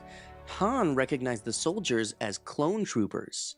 An older Jedi with stooped shoulders and a gnarled face backed into view, anchoring the line of teenage defenders, his lightsaber sending bolt after bolt back at the attackers, lashing out to cut down one trooper after another. A pair of Padawans stepped in to support his flanks, and the entire line stopped falling back, the lightsabers of the young Jedi weaving an impenetrable wall of energy that, for a few short moments, allowed nothing past, not a blaster bolt, nor a clone trooper, nor even a stray glance. Suddenly, a blue lightsaber appeared at the edge of the hologram, beating down the defense of the first Padawan and slashing through his torso, then slipping past the guard of the other one and cutting him down as well. The caped figure wielding the blue blade began to carry the attack to the stoop-shouldered Jedi Master. The two stood battling toe-to-toe for only an instant before the caped figure slipped a strike and brought his own blade down on the defender's shoulder, cleaving him deep into the torso. The older Jedi's gnarled face paled with shock, and he collapsed in too much pain to even scream. The Padawans continued to battle on valiantly, but without the Master to anchor their line, they were no match for the sheer numbers assaulting them. Their defense collapsed, and the caped figure stepped aside, standing in seeming indifference as the clone troopers poured past to continue slaughtering the children. Finally, the last of the younglings had fallen, and the clones stopped firing. The caped figure studied the room for only a moment, then gave a barely perceptible nod and turned back toward the entrance. The face that stared into the cam was clouded with anger, the eyes sunken and dark, the mouth set in a grim slash, but there was no mistaking who it belonged to: Anakin Skywalker. Luke rose, telling R2 that was enough. Though his face maintained its composure, he proceeded to his personal quarters on the ship. Luke was incredibly disturbed by the footage, seeing his father mercilessly kill children. Though he had long accepted that these events must have happened, to see them firsthand was something entirely different. But Luke was older now, a Jedi Master, and had superior control over his emotions. He meditated alone, hovering in midair as he sought to center himself in the Force. Though his father's actions were heinous, Luke still loved Anakin and knew that his father had been corrupted and enslaved by the dark side of the Force. So, this story is crazy. Full disclosure, I did not read the full Dark Nest trilogy. Someone just told me in a comment that R2 showed Luke footage of Order 66, so I researched where that happened, and then I bought that one book. I think it's the second book of the Dark Nest trilogy. It has like Leia on the cover. And I skimmed through and I just read those passages because I wanted to make this video, and maybe, I'll get around to reading the Dark Nest trilogy, but that's really far down in the EU timeline, and I only finished the Jedi Academy trilogy. I haven't even gotten to New Jedi Order yet. I feel like a very interesting aspect of the Star Wars story is Luke learning about the stuff that happened with Anakin in the prequels and in the past and stuff. I have a video on my channel about Luke learning about the Mustafar duel and his thoughts about Obi-Wan leaving Anakin to die, and that's like the biggest video I've ever done. Thank you to everyone who's watched that video. I really appreciate it. It's insane to see how many views it got, and I'm not trying to brag or anything. I'm just saying those are really interesting stories, and to know that Luke actually saw footage of Anakin killing younglings and children and Padawans in the temple is pretty crazy. It's different in canon. In canon, he is just told about Order 66 and that Darth Vader was one of like the enforcers that hunted down all the Jedi, which is pretty much what he knew before.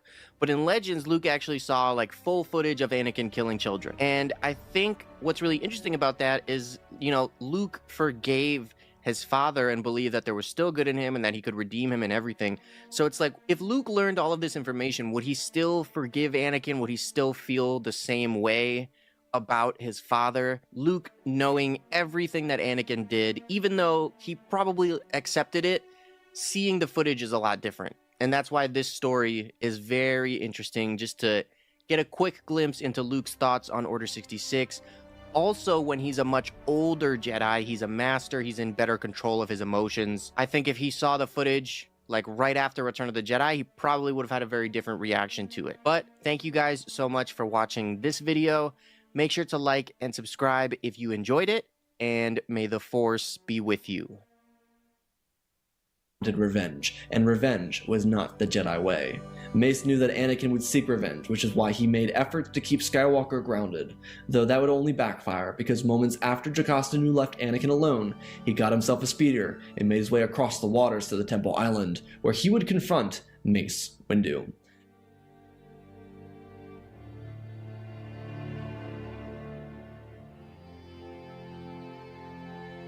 Our episode begins in the center of the galaxy.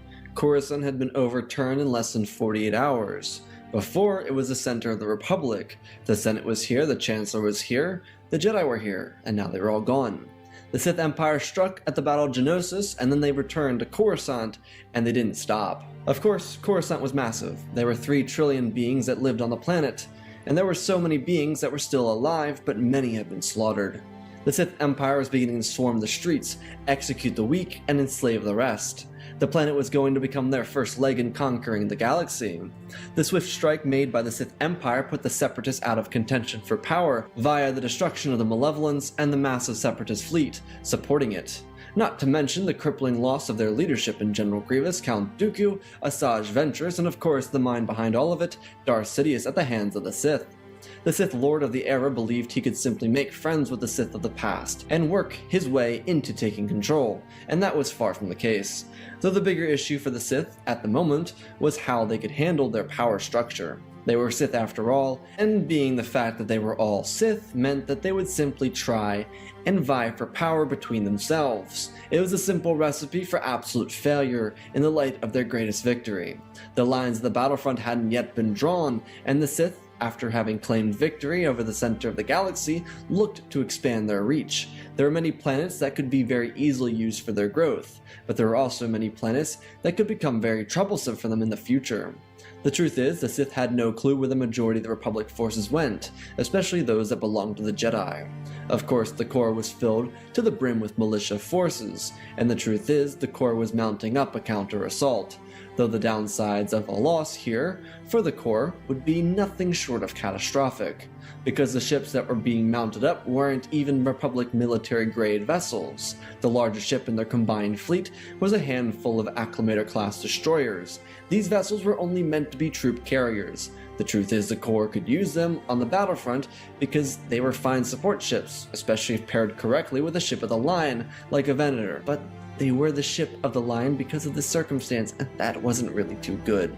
The Sith stood atop the ashes of the Jedi Temple, stumbling over the dead bodies of some of the most influential Jedi of this period. Some of the Sith started connecting the dots. At this point, they hadn't really gotten around to noticing that they were serving with Sith from the past and the present. For Sith in the middle, there were names that they were very familiar with, such as Revan and Malak, or never having heard of Vitiate, or simply never having heard of the ever-elusive Darth Bane. Darth Bane was the last in a line of Sith who ruled over an empire. The Sith Triumvirate was very well known, and Traya had to keep a tight leash on her students. Nihilus was ready to feast, and Sion was 5 seconds away from losing his mind every 2 seconds because, well, he's a psycho. The issue was the Sith Masters, and the reason being is after the Jedi were slaughtered, the only challenge to their individual rise to power was each other. Immediately, Malgus, Vitiate, Traya, and Revan, to name a few, got in each other's faces about who would take control. The truth is, this conversation didn't take too long to get very heated. Malgus had a very short temper as an individual, while Darth Traya was about to release her ace in a hole, that being Nihilus. The Sith stood on the edge as a Sith emerged from the shadows, demanding the Sith to simmer down. His name was Darth Bane, and as far as any of the Sith were concerned, he was a marauder. Darth Bane, while being the Sith to establish the rule of 2, was the last in the line of Sith Lords that led armies into the battlefront. Darth Bane created the rule of 2 because he watched the Sith Order be destroyed, and he believed the best path to longevity for the Sith was the rule of 2. Considering the Sith had survived for nearly 900 years after his death, it seemed to work pretty well in his favor. Bane stood before the Sith he knew so much about. Before he could speak, Malgus ignited his lightsaber, demanding to know who he was and why he dare speak to any of them. Bane didn't flinch. He looked at Malgus and told him that he wasn't afraid. He was here to ensure that they didn't fail. This obviously wasn't the right choice of words because Sion from the other corner of the room ignited his lightsaber and lunged forward before his master waved her hand in front of him. Darth Bane told the collective Sith that he was a sole survivor of a terrible battle that ended the legacy of the Sith Empire. He ensured the longevity of the Sith by creating the rule of 2. Malak had enough of this, and he wrapped his arm around Bane's neck, igniting his lightsaber, holding it next to Bane's head. Revan told Malak to knock it off. He was curious in what Bane had to say. Bane shoved Malak back and expressed that if all of them wanted to be masters of the Sith Order, then they needed to collaborate. They would all fail their mandate to rule the galaxy if they fought with each other. Malgus sheathed his lightsaber as he looked over at the other Sith. Truthfully, Malgus believed he should be the rightful leader of the Sith, but he saw reason with this line of thought. Darth Bane continued telling the Sith that it would be best for them to collaboratively take over the galaxy and then divide the galaxy up for each other, in which the Sith would assume complete control over their sector of the galaxy, while also having no real reason to compete with each other. The downside to this, though, is that after they assumed control over the galaxy, what would happen? Of course, Bane hadn't gotten around to that yet, because at the moment the most important thing to do was ensure that the Sith didn't eat each other alive. It would best be sustainable as an idea for the time being, considering that most of the Sith present seemed to be on board with it. While there was a lower level Sith like assassins and marauders with their own opinions, no one really cared about what the grunts had to say regarding the strategy. It was decided that the different Sith lords would scour the galaxy and start taking it over. As the lords discussed strategy, one of the marauders brought forward a map of the galaxy. Not much had been really changed. For some of the Sith, there were new planets and new sectors of the galaxy that had come to life. Their intergalactic playground of terror got larger, and all they had to do was accidentally end up in the future. The map was spread out. Revan, for the few of those around before him, was the master strategist of his time. He would be able to concoct a plan and turn the tides in the favor of the Sith, as if they weren't already in majority of favor. Moments in the analyzing of the strategy, a communication came down from Valen, Lord Vitiate's daughter, as she informed the Sith that there was a Republic force present. The unified core worlds mounted up an assault. All the core worlds other than Bis, Corellia, and Kuat, the 3 planets that were a part of a deep core coalition, decided against sending their troops because they realized that the most important offense in this situation was actual defense. Over Coruscant, in between the debris of 1,000 vessels, both Republic, Separatist, and Sith, a new battle was waged. The Sith fleet was essentially decimated at this point. They had fought the Separatists head-on during the initial battle of Coruscant, and scrapped their way out of the situation by using a weapon inside of the ancient Sith temple located beneath the former Jedi temple.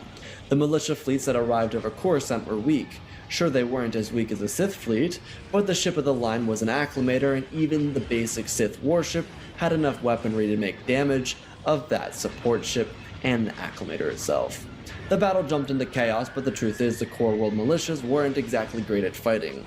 They were simply safe jobs for people of each of the respective planets, because there was no conflict in the galaxy, and there was no need for real war, and so their training wasn't exactly critical to their jobs. When they were deployed for combat, they entered combat with a force that had spent decades preparing for war. Of course, it had been centuries since the armies of the past had been here, but for them, the transition from past to present felt like seconds. All their training and hard work that they did in the past carried over, and they were fighting a society that hadn't seen a real war since the time before the era of the High Republic. This army of militiamen were too weak for their own good, and within the first 2 hours of combat, their fleet was beginning to crumble. The only thing is, it wasn't crumbling because of the Sith weaponry on the ground. It was actually because of the strategy implemented by Lord Revan. Nihilus would have wanted to use the Sith Temple, but the truth is, the biggest vessel in the Republic militia fleet was too small for the super weapon to be able to hit from the ground, so the entire battle had to be decided through superior strategy, which is something that Lord Revan was able to implement into the troops as the battle began. For Revan, this was a perfect power play, especially against the egotistical minds of the Sith Lords that followed him.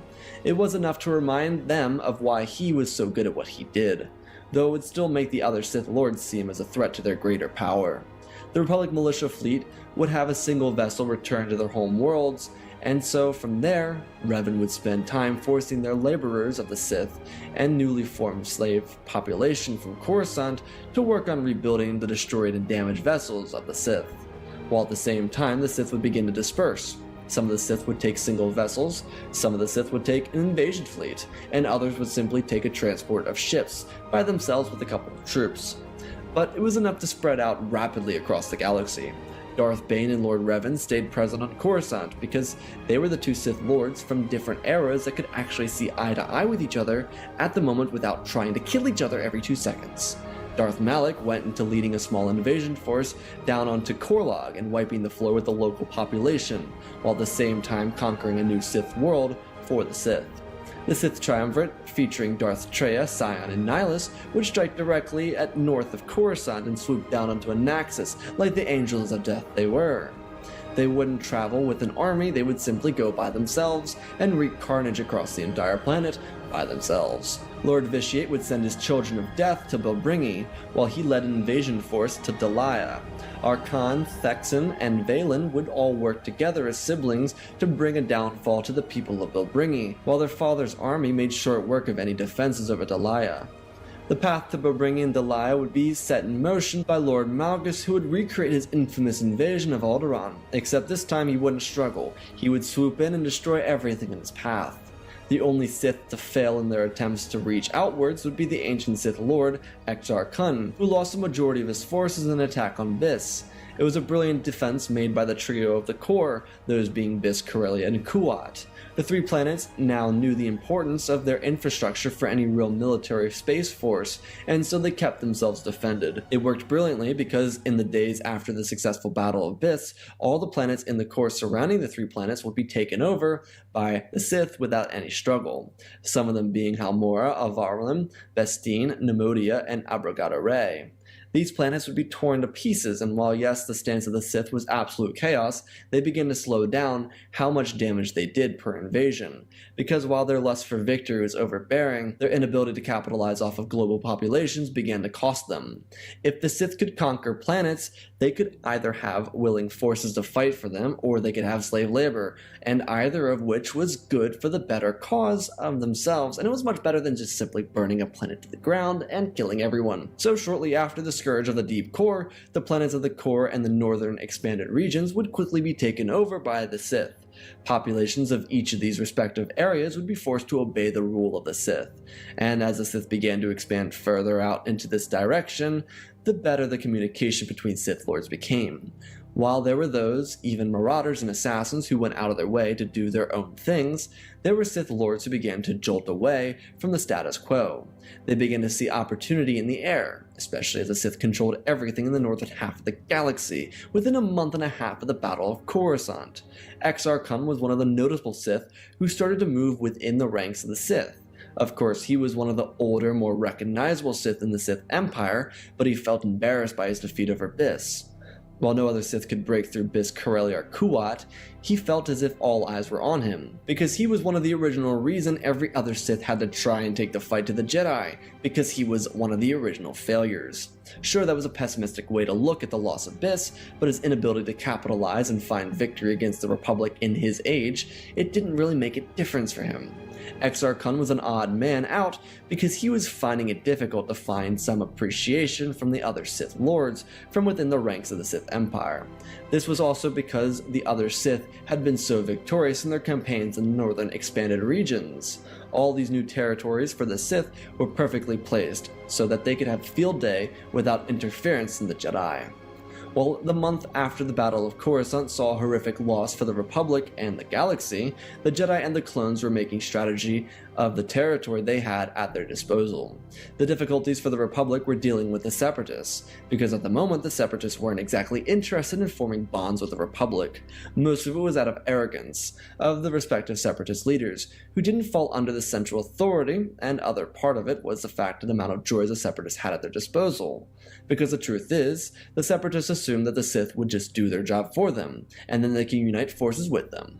Sure, they destroyed the Malevolence at the Battle of Coruscant, but the battle was hectic, so they gave them a pass. The Republic was there too, and it was a very tense moment for all sides. This was the only reason the Separatists assumed they could just side with the Sith.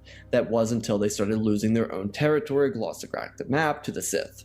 Because even though the Separatists had droid armies, they were facing down armies of extremely well-trained soldiers, being led by warriors that held lightsabers that were trained to be warriors for the Sith. This wasn't trying to fight the Jedi who held peace for over a millennia. No, this was fighting a formidable force that was growing stronger by the day. There were new recruits to the lines of the Sith. Their slave labor was paying off at the shipyards around Coruscant, and they were outfitting their fleets with age-appropriate gear. All the while, the Separatists decided that it would be a better idea to sit back and watch. The Separatists were the victim of their own ignorance, and that would cost them, as the Sith Empire began slowly to encroach on their territory in the Mid-Rim. This was where the Sith Empire's success began to slow down. Their success was still top-notch, they just ran into a mass amount of droids. which began massive campaigns and elongated sieges that would take superior strategy over superior numbers to come out victorious on. The Republic, on the other hand, decided to fall back and call itself a little perimeter in the Outer Rim. With Kuat, Corellia, and Biss still operational, there was a solid chance for redemption for the Republic, especially in terms of holding their own in the most important front of any battle, the space combat. The Republic forces also added an additional cloning facility, though this wasn't at the request of the Republic, rather it was a safe move made by Lama Su, the Prime Minister of Kamino. The Kaminoans had multiple facilities a while back, and they had abandoned them for cost effectiveness, but considering the life and death of the galaxy were on the line, they might as well get to work on creating new clones. Though the one thing is that these clones would be much more expendable than any other legion of clone already created. The reason being is that these clones would have hyper-focused age acceleration, so when the Kaminoans arrived at their former colony on the world Boravio, they would begin the cloning process with a sample of the Jango-fed Geno, and the acceleration was enhanced at 10 years to every 1 year. So on the bright side, if the Republic survived for 2 years, they'd have a new batch of clones in 2 years. On the downside, those clones, if they survived, wouldn't last more than 4 years of serving the military. Though there was one important detail about this batch of clones. They wouldn't have inhibitor chips, because the inhibitor chip required them time to naturally develop inside of the brain, and because these clones would age 20 years in 2 years, the brains wouldn't be able to accept the inhibitor chip without destroying the brain in the process. The only issue was delegating the rest of the clones based in Topoka City on how they wanted them to be grown, whether it be super acceleration or traditional doubled acceleration. Lama Su and Nala Se were in intense debate about this, but the truth is, the hardest part about setting all of it up were the supply lines across the galaxy. Most of the supplies came from other planets, and with half of those planets being taken over, the Kaminoans needed a means to which they could get materials to supply their armies. See, it wasn't the gear itself. The aerosmiths on Kamino built the armor and designed all the armor for Generation 1 clones. The issue with the other clones is that their hyper-accelerated growth would cause more defects to come out of the cloning process, but it was a risk they needed to make, and that was made abundantly clear to them by Grandmaster Mace Windu. The Mace and the Republic realized they had a perfect little perimeter to which they could be protected. It was set up immediately upon their arrival to Ahch-To, and it was meant to ensure the longevity of the Republic and of the Jedi. Though the Jedi made an extreme effort to hide Ahch-To from the rest of the galaxy, only top clone troopers knew about it and its location. But with the Sith ramping up their scourge of the galaxy, Mace Windu began dispatching Jedi to different frontline worlds to try and hold any positions possible. The Separatists were the larger threat in the Outer Rim and in the Mid-Rim though, surprisingly. Because without Dooku or Palpatine, the Separatists were using their full arsenal to its full capabilities. Every single droid foundry was pumping out battle droids and sending them to the front lines. Every single droid shipyard was releasing more support ships and ships of the line to the front lines so that every defense fleet could be as powerful as the next. Coincidentally, the Separatists were boxing the Republic into a smaller region of the Mid-Rim, which meant that the Separatists were taking a lot of the early war losses because they were on the frontline worlds. Of course, it was perfectly fine because with the Separatists and the amount of forces they could pump out, thanks to Geonosis and the other critical worlds like Hypori, they were releasing millions of droids monthly, and that wouldn't really be a problem for them. Though on a side note, this meant that the Separatists were beginning to see an ability to crash down hard on the Republic, because the Republic was weak, though the only reason they didn't was because of the leader military of operations, Admiral Trench. While yes, Trench saw the Republic as a threat, he realized the importance of utilizing the Republic until they were no longer needed, which for Trench meant he used all of his outlining worlds between the Sith Empire and the Republic as neutral sites. Yes, there were fleets present, but nothing large enough that would cost the Separatists that much. Admiral Trench was leaving these places weak so that the Sith army could pile in and try and attack the Republic for the Separatists. Once they did, they could swoop in around the Sith Empire and cut off their supply lines and launch a counter-strike from both sides. It would allow the Republic to take some of the fight on while also disposing the Republic and the Sith Empire. In his mind, it was brilliant.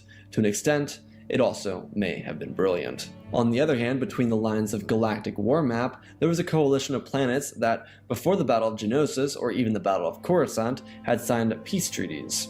For leaders like Duchess Satine of Mandalore, this was a no-brainer idea, mostly because she, looking in on the fragility of the Republic, could see that Palpatine was pushing for a war, and because Satine was neutral, she had many interactions with the Countess Sereno. But when the Sith army came around the corner, she hadn't expected both Palpatine and Dooku, who in her mind were on the opposing sides of combat, to be completely eradicated. Though with the Neutral System Coalition, Satine and her constituents saw an immediate issue. In a traditional war, the neutral systems wouldn't be touched, having signed both treaties with the Republic and the Separatists that they were out of the war, and remained peaceful. But with a foe like the Separatists and the Sith Empire vying for more power in the galaxy by taking over planets that were even neutral, she realized that being neutral didn't really make them safe. Especially with the Separatists taking over Ryloth within the first month, and the Sith Empire taking over notable worlds such as Mon Calamari, Bilbringi, Eridonia, Conquered Dawn, and Ithor within the first month. Mandalore sat in an unsafe part of the galaxy, and it was up to Duchess Satine to maneuver her way out of this. Of course, she knew that there was one way to do it, but it would have to undo everything the neutral system stood for, and everything her family had worked towards since the era of chaos ended on Mandalore. It was a tough moral decision for the Duchess because it didn't just involve her homeworld, it involved 1,000 of still non-conquered systems across the galaxy that hadn't yet faced down the Separatists or the Sith Empire. In a war, there are heroes and villains, and within the first month of combat, the lines had been drawn. It was up to the Republic and the heroes of its war effort to decide how they should tackle the incursion of the Separatists, and the Sith Empire especially, with both of which breathing down the necks of the Neutral System Coalition and that of the Republic as well.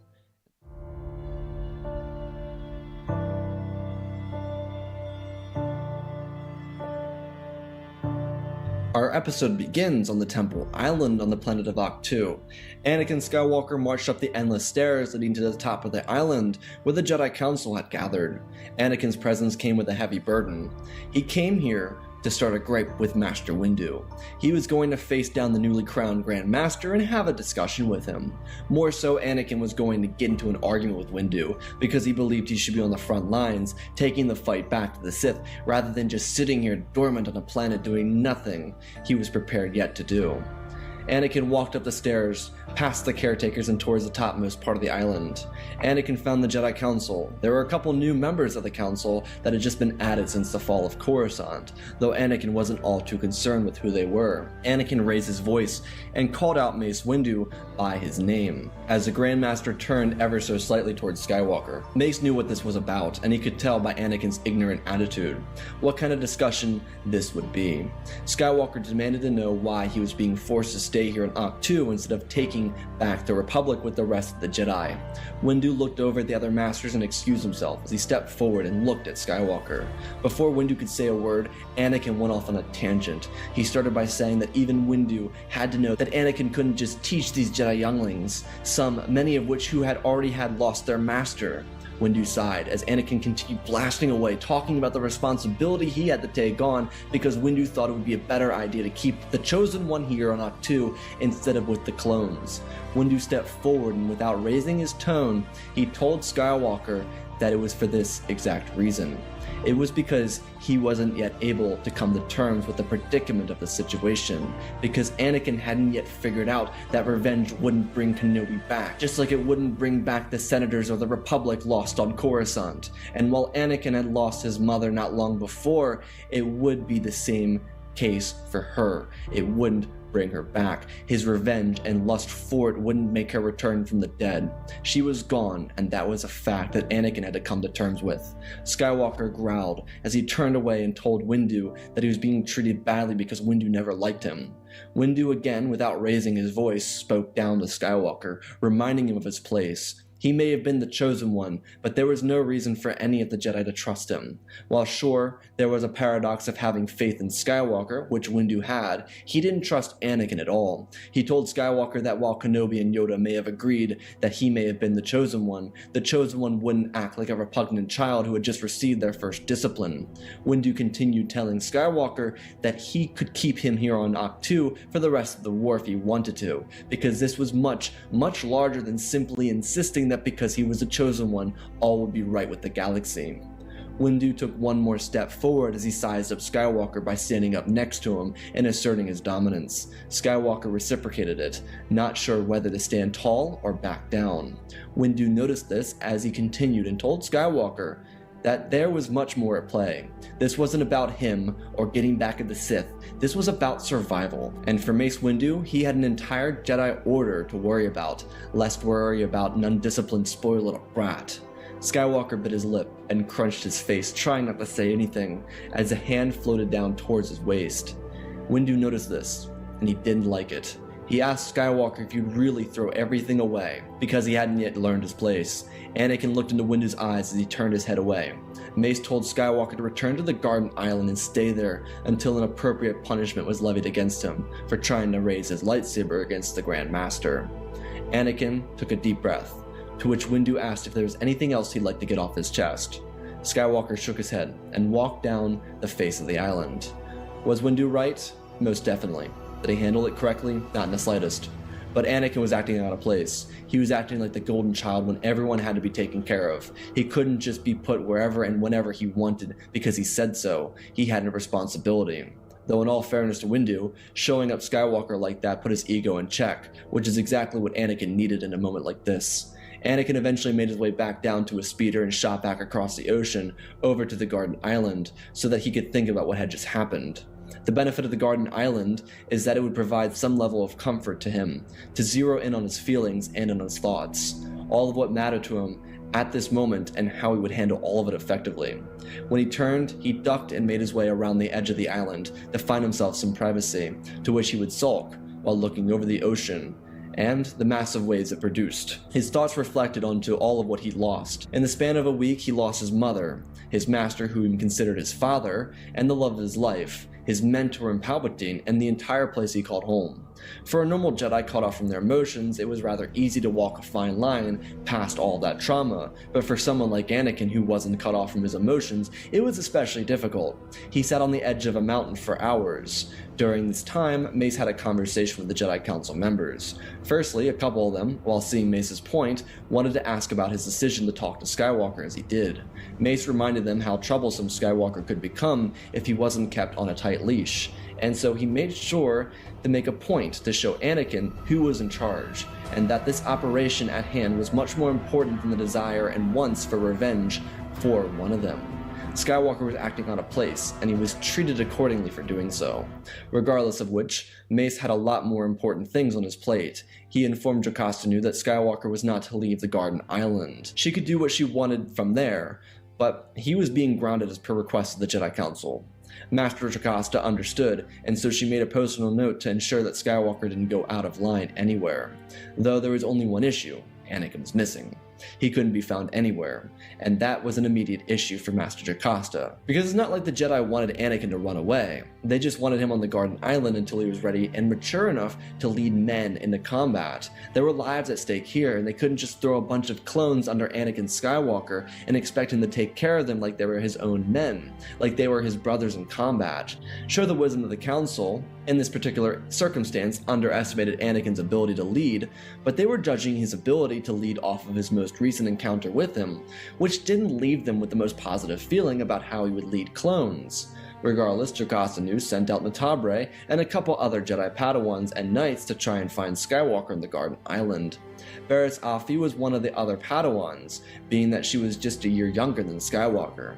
Though Jocasta Nu wanted to be kept on the down low, she didn't want other Jedis to see wavering from the Chosen One. On the Temple Island, Mace Windu and the rest of the Jedi Council were having a meeting with the survivors of the Battle of Coruscant, as well as top clone strategists and commanders. It was the best of the best, especially of what remained. The Republic had very little thin supply lines to Kamino, and they didn't have the vessels to keep the line defended.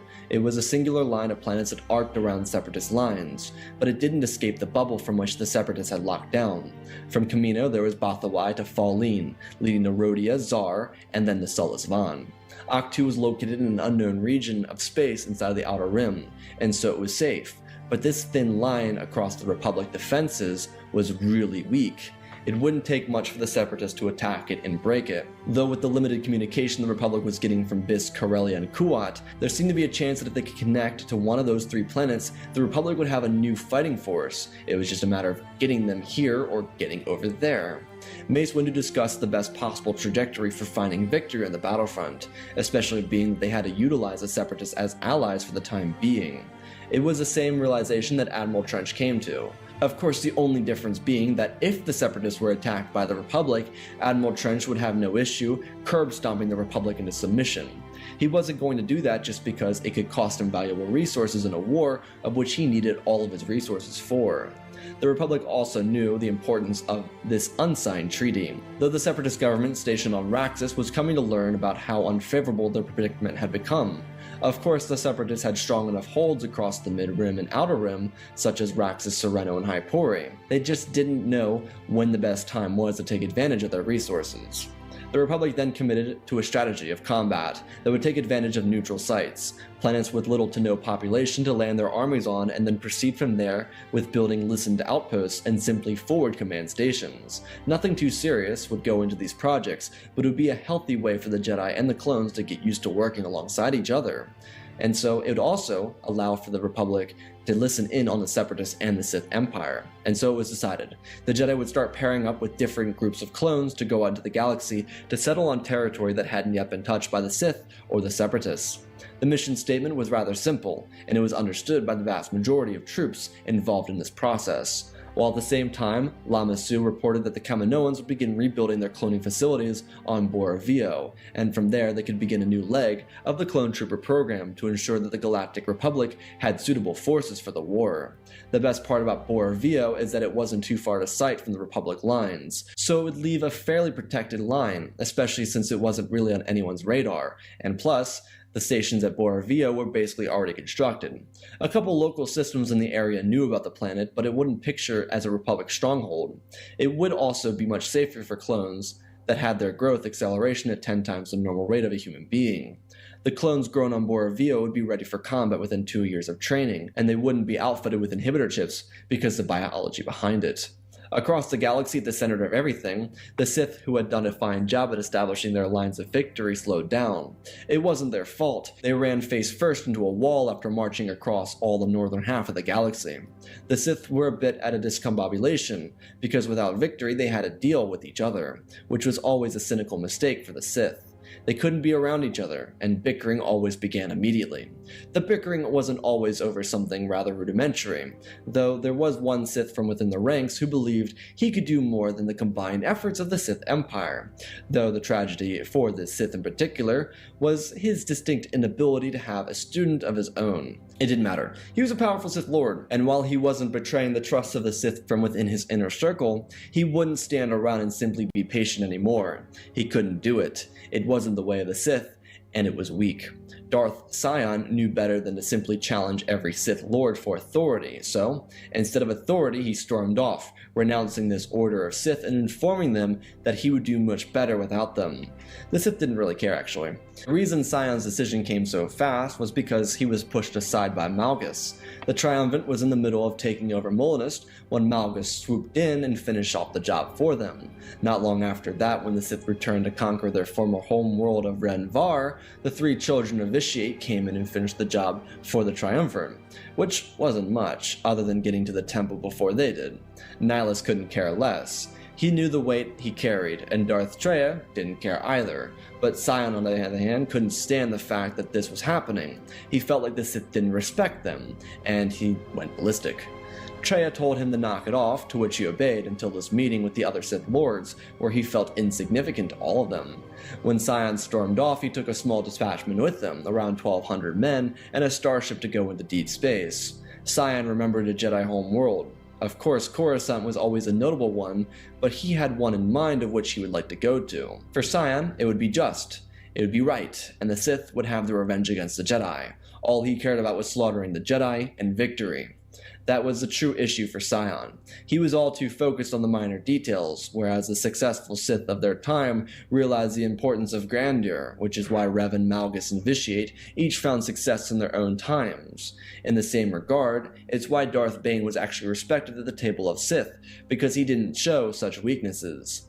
Lord Treya wasn't too concerned. She realized that this would either be the last time she saw her student, or his greatest lesson. Regardless of which, she still had Nihilus, who was always as loyal as could be when it came to serving her. Of course, on another note, she did have Revan and his little student in Malak, but she didn't care much for Malak and allowed Revan to be good at what he was good at. In Treya's mind, the strong would prevail in the ranks of the Sith and assert themselves in the roles they believed they should play, while the weak would always fill the role they were meant to fill, being servants to those with power. Though in which respect she never saw Nihilus as incapable or weak, rather he wasn't a leader of his own. He did as he pleased, and he respected the wishes of his master, subservient in his own twisted way. On Ahch-To, Anakin Skywalker walked around the Garden Island. He was fighting with himself. He couldn't escape his demons. He avoided running into any Jedi, and by the time the night came around, he found solitude. He finally was alone, and yet the only thoughts dawning on his mind were those of running. He couldn't escape the memories of Obi-Wan, Padme, or his mother dying.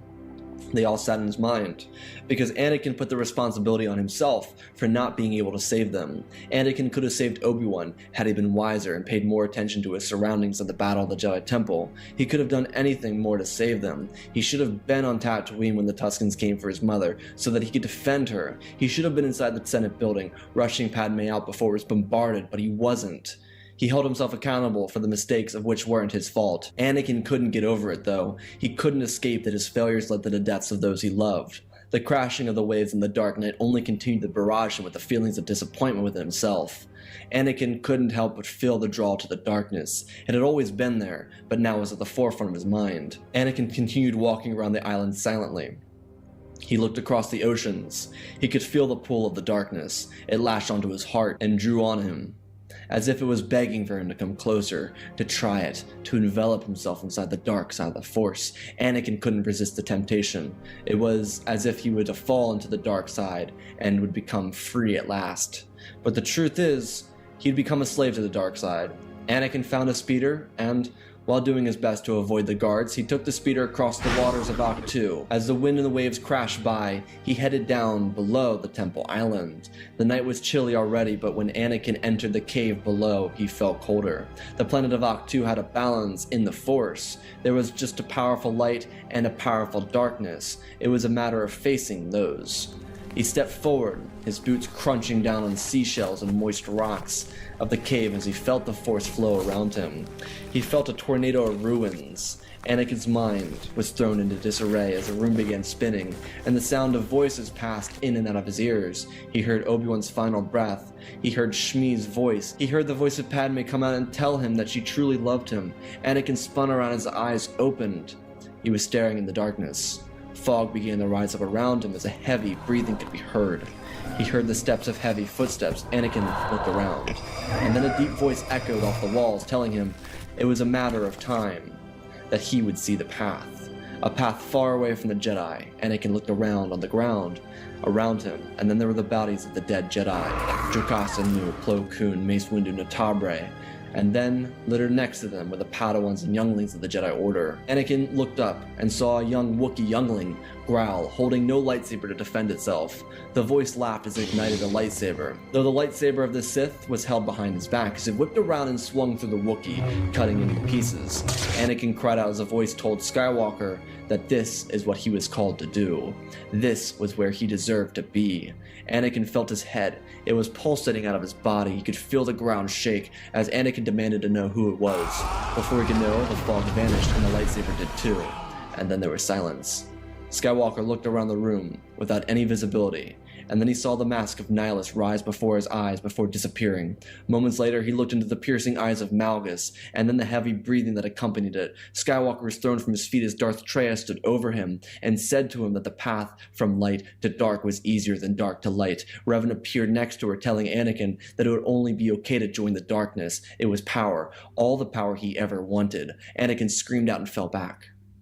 When he did, the little gem that Obi-Wan gave Skywalker flipped across his chest. It was a silicate oxalate that Kenobi gave Skywalker to give to the Duchess of Mandalore. Anakin looked at it. Before he could react, he heard Qui-Gon's voice. The voice asked Anakin if he believed he were the chosen one. Anakin looked around before he looked over and saw a pristine palace. It reminded him of Theed on Naboo. He saw young Obi-Wan and Qui-Gon Jinn standing next to him. Skywalker looked closely as Obi-Wan's eyes turned around and looked at him. The word failure darted out of his mouth again and again. Anakin asked why. Obi-Wan fell flat into the ground. Skywalker tried to roll him over, but when he did, his body turned to dust. Anakin felt a hand on his shoulder. The voice was calming. It was feminine, and it told Anakin to trust his intuition. It would not lead him astray. Skywalker turned, and all he saw was the back of a woman with flowing blonde hair. Anakin couldn't tell who it was, but before he could get a hold of this woman, he was thrown out onto the ground. Water fell from his mouth as he began coughing. His fist was balled up, and he opened his fist to see the gem that Kenobi gave him. Skywalker looked around and looked up. He heard footsteps. Skywalker looked for a rock to hide behind. He didn't want to start anything with anyone. He knew it was too risky to do that now. And the emotional drain from what he had just been through was a bit too much for him to deal with at this moment, and so he didn't want to confront anyone. He wanted to bypass them and escape. Skywalker looked out. He couldn't see much, but he could see lighter features. The robe being worn was a much lighter robe, and the figure was feminine. Anakin thought it was possibly Jocasta Nu, but when the face appeared from the shadows, it was much younger. The face was that of Anakin's favorite person in the galaxy at the moment, Natabre Morden. She had seemingly found her way to the Temple Island to find Skywalker and belittle him for being a fool. At least that's what Anakin thought. Anakin was in no part having that. He wasn't going to just deal with this again.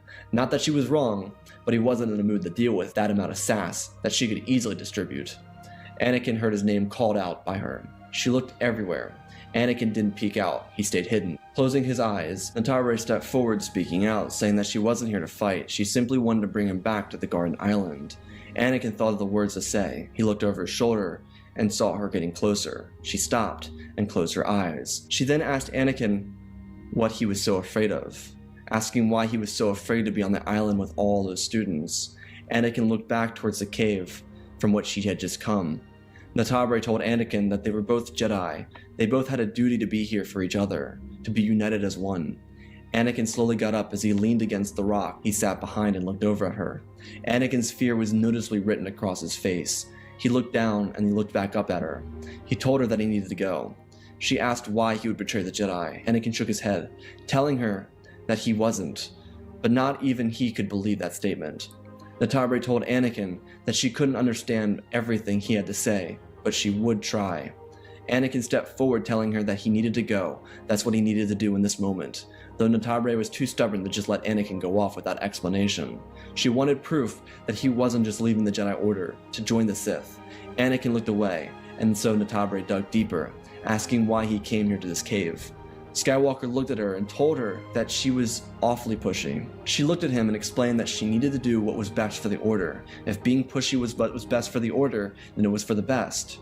Anakin looked at her and started walking forward, but she put her hands up and stopped him. She asked where he was going then. Anakin looked at her with a glare. She knew this look and asked if he was really going to start a fight with her rather than admit that he was too cowardice to talk about the emotions that he clearly had. Anakin's hand dropped to his belt as he grabbed his blade.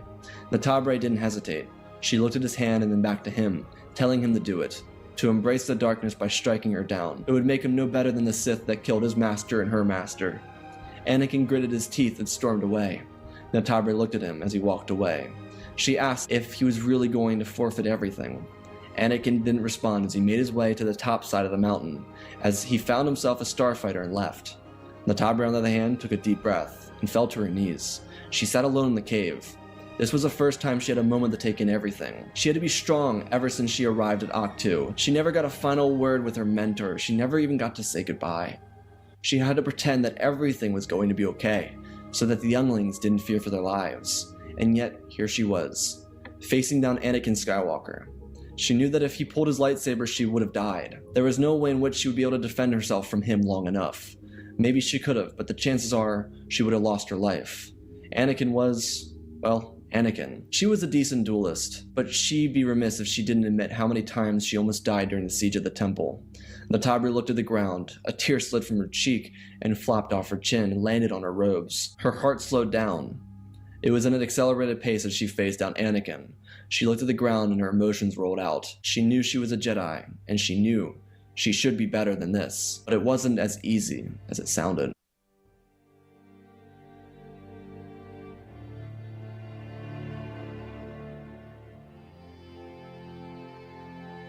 Our episode begins inside of the cockpit with Anakin Skywalker. He was setting up the ship to jump to lightspeed. He was in a single fighter. He would be able to traverse across enemy lines, going essentially undetected. Anakin jumped from system to system, avoiding Separatist fleets and the Sith Empire fleets as well. During one of his jumps, he accidentally found himself on the front lines of combat. Skywalker was very taken aback by the battlefront he came across. It was the Separatists and the Sith Empire trying to cut at each other's throats.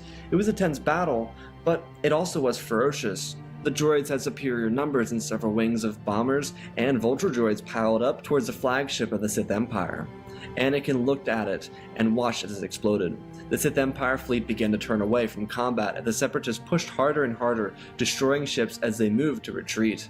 Skywalker took note of this as he hit the forward throttle and jumped to hyperspace.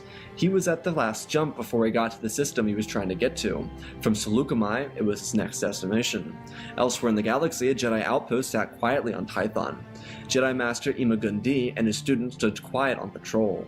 They had amassed a small unit of clone troopers, nearly 600 men or so, to defend this forward outpost. It obviously wasn't enough men to defend the entire planet, but it was simply just supposed to be a forward command post for the Republic.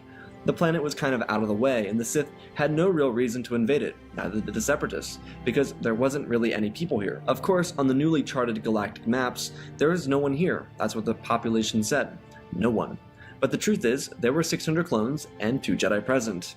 They all waited around, doing patrols and everything of the sort.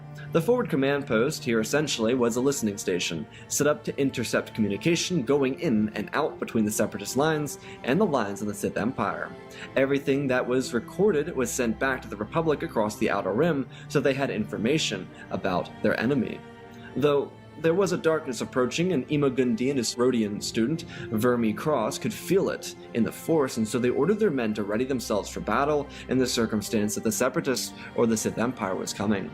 Tython was a lush world with several mountain ranges. In between those mountains sat a former Jedi temple. It was here that the outpost had been set up, and it was here where the listening post and the clones were too. Everything operated out of the former Jedi temple on Tython, and it was like a secondary home for the Jedi at this point in the war. The clones rather enjoyed the area, especially because early on in the war, it wasn't too difficult to just enjoy themselves. The clones here didn't have to use their training, they simply got to enjoy the pleasantries of life.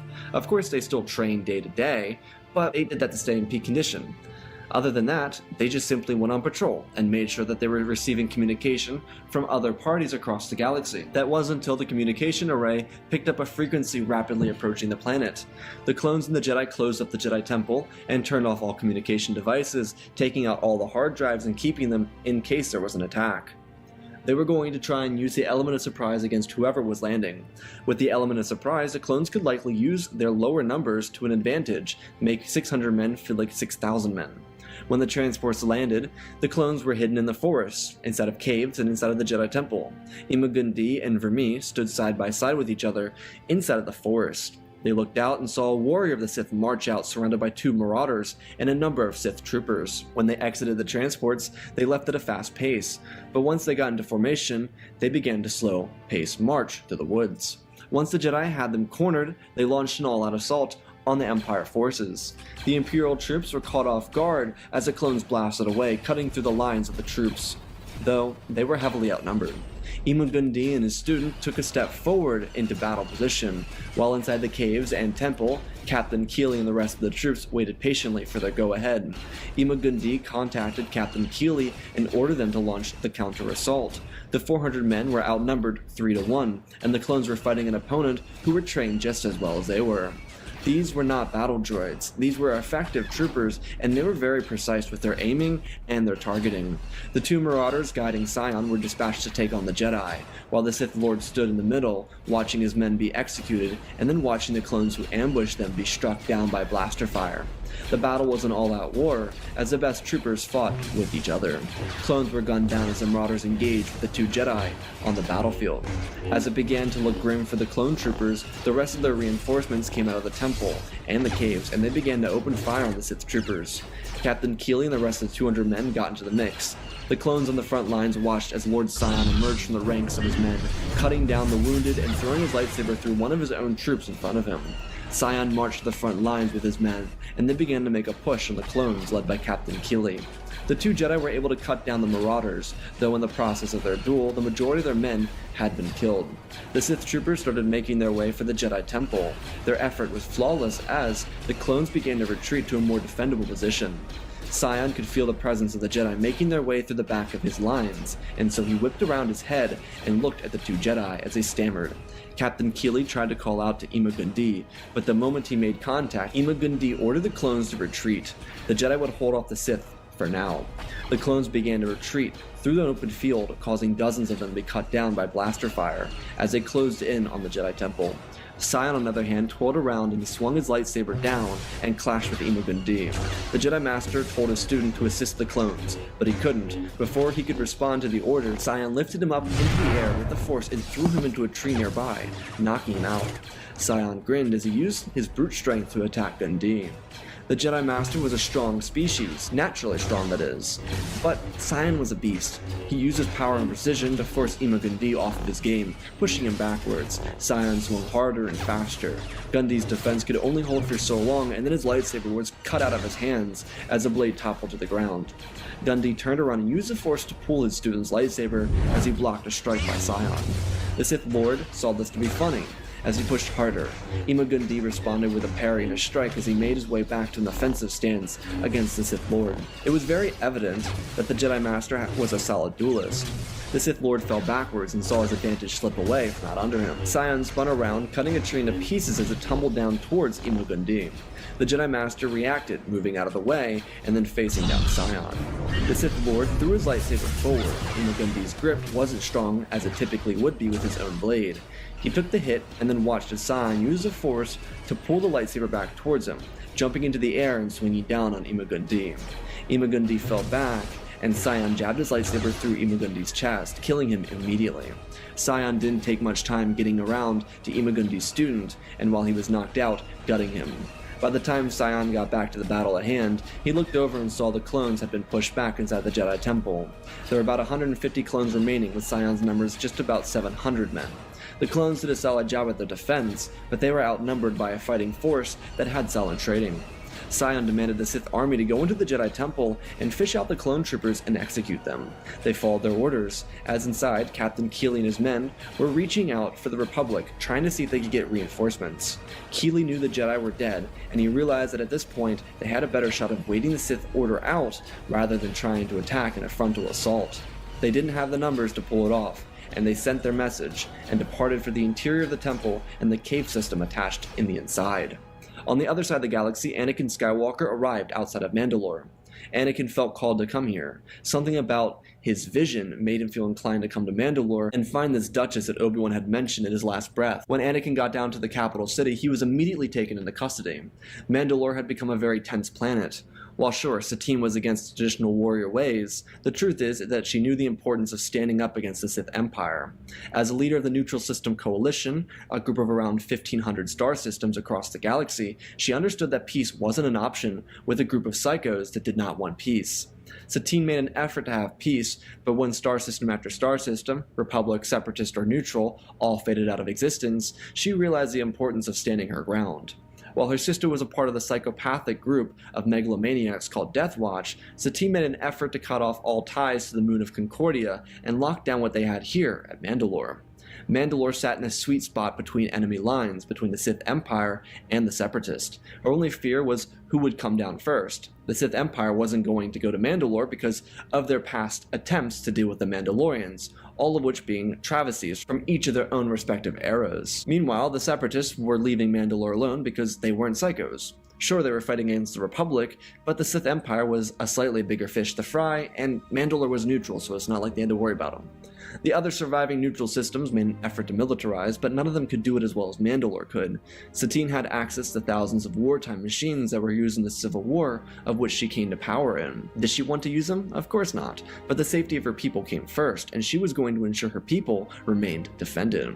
Regardless, when Jedi Knight Anakin Skywalker was brought to the throne room to face her, she was very confused. She would have assumed that it would have been Obi-Wan Kenobi, though she was truly worried. She had heard reports about what happened to the Jedi Temple on Coruscant, and she feared for the worst. Though, when her guards brought in Anakin Skywalker, she was confused. She firstly asked why Anakin was here and what his name was. Anakin admitted that he wasn't really sure why he was here, but his master was Obi-Wan Kenobi. Satine suddenly gasped. She looked at Anakin and asked if he was alright. Anakin looked away. He frowned, looking back up to her and revealing in his hand a little medallion. Anakin told Satine that he was unaware of his own place in the galaxy, but Obi-Wan's last breath were to give this medallion to her. So he decided that that would be the first thing he would do before deciding where his place was in the entire galaxy. Satine stepped forward and looked down at Anakin's hand. She recognized the medallion. She'd given it to Obi-Wan right before he and Qui-Gon left Mandalore for the final time. She looked away, choking on her tears in sorrow. She held her breath and forced the tears back as she turned back to tell Anakin that his master was the kindest, most gentle man she'd ever met. Anakin smiled. Yeah, he and Obi-Wan butted heads a lot, but what Satine said was true. Obi-Wan was a kind soul, guided by the Force, and by a beautiful light that sat within his heart. Anakin lifted the medallion up and handed it to Satine, as he asked what it symbolized. Satine told Anakin that Obi-Wan and her had an extended mission when he was a Padawan. During that extended mission, as far as Satine was concerned, they fell in love. It seemed as if it were true, because Obi-Wan's last thoughts were of her. Satine carried on by telling Anakin that she didn't want to force Obi-Wan to choose between the Jedi Order and her, because she knew how much he cared about being a Jedi. Part of her always wished she told him about how much she loved him, but she knew she couldn't take the Jedi away from him. Little did Satine realize that had she said the word, he would have left the Jedi Order. Satine took the medallion, and inside of it was a small crystal. The crystal, when given to Kenobi, was clean, but when she looked at it, there were scribbles on it. Though when Satine took a deeper look, she noticed somewhat of a translation, in Mandalorian that is. She giggled for a moment, remembering Obi-Wan and how he used to try and speak her native language to appease her when they were on the run. She always made fun of him for it, of course in a loving way, to which he always responded with an equal level of sass and wit. The saying written inside a medallion was mostly correct, but the sentence said, "My heart will forever belong to you." Satine looked at Anakin and asked if she could excuse herself for a moment as she stepped out of the room. It was too hard to hold her tears back, upon learning of Obi-Wan's death, but this confirmed what she always believed, that even the Jedi way couldn't keep them separated, star-crossed lovers if you will. Part of her was saddened that she never got to tell him the truth, but the other part of her was always happy to know that Obi-Wan likely knew the truth, just waiting for her to make the move that she needed to make. Eventually, Satine returned and asked Skywalker if he would take a walk with her. He nodded his head, and the two of them started off. Satine asked Anakin why he was questioning his purpose in all of this. Anakin started to tell her about everything that had happened, that apparently, like Obi-Wan, he too fell in love with someone with political power. Though, for him, the inverse happened, because she died in the Battle of Coruscant. Satine was saddened to hear of the death of Padme Amidala, but she was also saddened to hear for Anakin's struggles. For Satine, she felt a connection to Skywalker, because to her, Anakin was Obi-Wan's student. Because she loved Obi-Wan as much as she did, she believed it was her duty to fill in where Kenobi could not, and so she told Skywalker that she might not be a Jedi, but she fell in love with one. She told Anakin that he should trust his intuition. It will not lead him astray. Anakin nodded his head, and then he looked back, telling her that he was confused. She then reminded Anakin that the strongest are forged from darkness. Anakin too would learn that should he continue down this road. She asked Anakin what he thought Obi-Wan would say to him. Anakin smiled slightly and stopped it. He looked over at her. He said that Obi-Wan would have likely reminded Anakin that the Force was his ally, not his competition. Obi-Wan would have looked into Anakin's eyes to remind him that he was much more incredible than he ever gave himself credit for, though Obi-Wan would have likely humbled him immediately afterwards by telling him to be more patient with the process. Satine smiled and pointed at him. It was patience that he needed. Anakin smiled and looked down. Satine put her hand on Anakin's shoulder. She told Anakin the path was his to choose. The choices were his to make, but Obi-Wan, no matter what, would always be with him. Anakin looked at her, to which Satine pointed to Anakin's chest, suggesting that Anakin will carry Obi-Wan in his heart on his journey. He just needed to trust himself to make the right decision. Anakin thanked her for all of her kindness and guidance.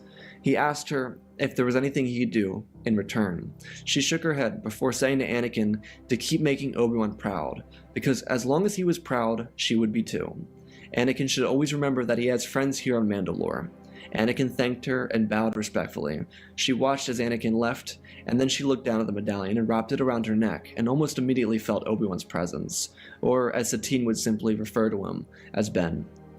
As Skywalker made his way back to Ahch-To, a communication came into the Republic High Command. The Jedi Council was discussing a lack of communication coming in from Master Ima-Gun-Di from the planet of Tython. Captain Keeley came over the comlink and informed the Jedi that Tython had fallen. The Sith were here. They had killed most of their forces. Jedi Master Ima-Gun-Di and his student were killed in combat. There was one Sith Lord present. He wasn't holding back, and the comlink cut out. Blaster fire rang out, and from the corners of the room, Captain Keeley cried out, telling his men to fall back, before the sound of a lightsaber ignited, and swooping and swooshing through the clones could be heard, before the communication was cut off by a thermal imploder, likely thrown by a clone trooper trying to protect the location of the Jedi. It worked, but the clones and their fate were undecided. The Jedi Council and the rest of the high-ranking military personnel stood in silence. They all thought about what to do. Admiral Yularen informed the Jedi that this was not a time for rush action. There was no guaranteeing that those troops survived, let alone having to sacrifice a fleet to destroy a Sith fleet. Though the issue was that there wasn't a Sith fleet. It was just simply a landing party. Commander Cody came over the intercom and told the Jedi and the Admiral that they could dispatch a recon group of clone commandos to Tython to discover what had happened and if there was any real purpose to send an invasion force to Tython in the first place, because Tython had information they needed. Windu looked over at the other council members as they nodded their heads, but first Windu asked if there were any available commandos. The truth is, a lot of commandos had been killed at the Battle of Geonosis, and there weren't a lot of them to begin with. Most of the commandos were doing intense covert missions across the core and northern galactic map where most of the Sith Empire had ravaged the galaxy, trying to start up rebel cells and even reported there were survivors of fallen worlds, though Commander Cody told the Jedi that there was a squad of commandos coming out of Kamino in need of positioning. They could either be sent to Tython or they'd be sent somewhere else in the galaxy that likely needed backup or troops and support. The Council elected to send them to Tython in the circumstance that there were any survivors. The Jedi were mostly looking for clone survivors. For the clones inside the meeting, this was very important. It showed them that the Jedi valued them, even after learning that their brethren had died in combat. Commander Cody would exit the call and dispatch a squad of commandos to Tython to report back about what had happened there. Hours later, a missing starfighter landed at the surface of the Temple Island on Ahch-To. Anakin got out of the ship. After the temple guards almost stunned him, Anakin made his way to the top of the temple island. He climbed the stairs, pacing himself, as he made his way up to the stairs as he looked for Master Windu. When Anakin saw him, his heart pace picked up. The truth is, he was nervous. He almost started a fight with the Jedi Master that had no issue beating him up if he challenged him. Windu wasn't exactly pleased to see Skywalker. Anakin assumed it was because of the fighter being stolen, but actually, Master Fisto stumbled upon Natabre the night Anakin left. Anakin looked a little confusedly. He understood tensions were high, but he didn't do anything to her. Windu told Skywalker he had a lot of explaining to do. Anakin nodded his head, as he prefaced his apology with an apology. He explained that he had lost his mother on Tatooine before the Battle of Geonosis. He didn't have time to process his emotions, and he admitted that while he was a Jedi, and that wasn't an excuse, he was going to be honest. Because Anakin could feel emotions more than a typical Jedi, and he tried to shut them off, but it pushed him to a dark side. Instead of going to the dark side, Anakin went down into the cavern below the Temple Island, and was presented with a Force vision. During the vision, he saw Obi-Wan, and his master showed him the medallion that he gave Anakin before his death. Anakin explained that he was confronted by Natabre at a bad time. He didn't want to hurt her, and so he didn't, but he needed to give the medallion to the Duchess of Mandalore. Windu was beyond confused, literally, just so confused. This didn't make any sense, none at all actually. But Skywalker finished everything off, saying he needed time to think alone. Being in a cockpit was the best way for him to do that. Obi-Wan's friend from Mandalore helped him with his grieving process in relation to his master, and so Anakin, because of Satine, Obi-Wan, and yes, Natabre too, felt the call to return to the Jedi and serve them in the best way possible. Anakin told Windu, especially, that he was sincerely sorry for his actions and the stresses he caused others. Anakin admitted that All the attention came from believing he would fail those around him because he was the chosen one. Obi-Wan was an incredible master, and he did it at such a young age. He was as wise as Master Yoda and as powerful as Master Windu. Anakin was very fortunate to have him as a master, and it was because Anakin didn't believe he could live up to the expectations set in stone by Obi-Wan. Windu, in a way, actually understood where Anakin was coming from. Did he trust Anakin? Not at all. But this was a step in that right direction. Anakin coming forward, admitting his wronging, was something that was profoundly mature for him to do, especially since he got away with being disobedient from time to time with Kenobi. Windu accepted the apology, and then requested that Skywalker return to the Garden Island until he had further instructions to give to him. Anakin nodded his head and smiled at the Jedi Council. Inside of Skywalker's head, he heard Obi-Wan's voice tell him that he was proud of him. It was something that made Anakin's eyes water up as he walked down the steps of the Temple Island. When Anakin crossed the seas of Ahch-To, the first person he ran into was Master Jocasta Nu. Anakin swallowed his pride once again, and told her that he was truly sorry. She nodded her head and simply smiled, telling Anakin Skywalker that she was just happy he had come back. That was the consensus of what Anakin was learning in this moment. The Jedi were just so happy that they had one more brother on their side. It wasn't about numbers or statistics, it was about staying strong, keeping the path of the Jedi, and while Anakin had made his mistakes, he was coming around to making them right. Anakin stayed around Jocasta Nu, helping her out with anything she needed help with. That is until nighttime rolled around, which in reality was only an hour after Anakin arrived on the Garden Island. Jocasta Nu told Anakin that, despite his journey, it was time to take on responsibility. Anakin smiled and agreed. Jocasta told Anakin that he would be managing the first watch of the night. Anakin simply smiled and responded with a simple yes, master. Darkness covered the island. In the time that Anakin had been gone, there had been a little bit of construction on the Garden Island. A little bit of coverings and technology to house the infants of the Force, the ones who had no biological defenses from the natural world. Other than that, it was very much so a work in progress. Anakin wandered around the island, keeping an eye on everyone, making sure everyone was alright. As Anakin kept walking, a little boy ran up to him and asked him if he would be leaving again. Anakin looked down and then looked from side to side before kneeling. Skywalker told the boy that he would do whatever the Council needed him to do. He was a Jedi, and he needed to be sure he did what was best for the Jedi. The little boy smiled and told Anakin that when he got older, he wanted to be just like him. Anakin smiled and told the boy to run back to sleep. The next day would be full of hard work and training. The boy nodded and responded with a yes, master, before darting away into the darkness. Anakin kept walking as he made his rounds. Everything was silent, everything other than the sounds of waves crashing and the slight chill bouncing down his neck and up his sleeves from the wind. As Anakin walked back to his spot, rested a little bit above the rest of the people so that he had a better view, he heard a twig break. Anakin turned around and looked at the flowing robes behind him. Anakin frowned. He asked Natabre if she would mind coming up to the post with him. She nodded her head and followed him up. The two of them sat down, to which Anakin tried to speak first, but Natabre hushed him. Anakin was a little taken aback, but he listened intently. Natabre told Anakin that she owed him an apology. Anakin shook his head, but she gave him again another quick hush to stop shaking his head. Natabre told Anakin that she was sorry for being so pushy, for demanding answers when he didn't have them, for being so stubborn. Anakin grinned. She asked what was so funny. Anakin told her that her stubbornness was greatly needed, but he could also see where the rest of the apology was coming from. Natabre's eyebrows rolled back as she looked at him with a glare, but not an angry glare. Natabre continued as she told Anakin that she often, much like many Jedi, could easily forget that Skywalker wasn't born inside the Order.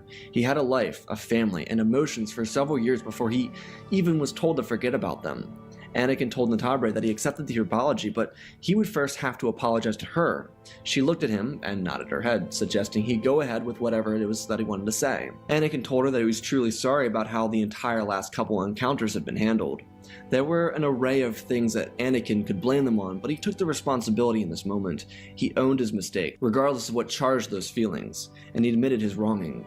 Natabre too accepted the apology. Natabre then decided to share that she acted out of line because she wanted to express her emotions, but her training taught her otherwise. Her master was a code purist, but when she was faced with adversity like losing someone she cared about and the place she'd called home for 18 years, she didn't know how to properly convey it. Anakin nodded his head and told her that he understood. His mother died before Geonosis, and then Anakin carried on throughout the rest of those that he lost. Padme, Obi-Wan, the Order. though Anakin admitted that he learned the value of being a Jedi. Natabre looked at Anakin with interest. Anakin told her that it was the ability to trust in the Force, trust in training, and believe that everything would work out just fine in the end. It was an interesting look at everything. Anakin ended up asking Natabre where her robes came from, and why she was wearing robes of the High Republic era. Natabre giggled, before telling Anakin that it was a family heirloom. Anakin was a little confused until she told him that members of her family had been a part of the Jedi Order for the last 543 years. She was the most recent member of her family to become a Jedi. Anakin didn't understand how at all that was possible. The Jedi don't allow attachments. Natabre rolled her eyes, telling Anakin that she had a very large family, large enough to keep repopulating while sending family members to the Jedi Order, and so, because it was a family robe, it was passed down to her. Inside of her room at the Jedi Temple, there were robes that could fit different future members of the Order, tall, skinny, large, short, whichever. Anakin apologized. The temple was really Natabre's home. It had belonged to her ancestors for 500 years. Natabre smiled and told him that it'd be alright. Everything would turn out better for the two of them.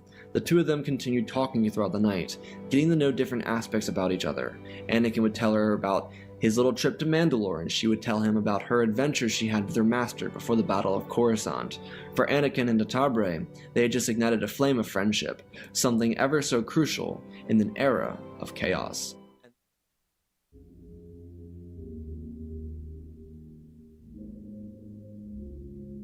Our episode begins on the stormy world of Kamino. A squad of clone commandos had just finished their training. The squad was getting ready to be shipped to the front lines. The Kaminoan in charge of their training told them to return to their rooms. There was a mission statement being sent to them, instructing each of them what their goal was. The recorded transmission was coming in from Commander Cody. Currently, Commander Cody was on the front lines, waiting out the Sith Empire. Combat had ceased, and Cody was sending this message to the commandos so that they could go to Tython and do some reconnaissance for the Republic. The 4 clone commandos split up and walked into their own respective rooms, which were all layered in next to each other. The leader of the group walked into his own quarters. His name was Zan. He walked into the room and sat his helmet down on his bed as he sat down next to it. The message from Cody popped up, and out came the message informing him of what the squad would be doing. Commander Cody informed Zan that his job was to exclusively go to the planet Tython for a reconnaissance mission. He was not to engage the enemy. Cody reinforced this by referring to Zan and his man as rookies. Their job was simply to get a readout and see if there were any survivors of the attack on the base. There was no reason to engage.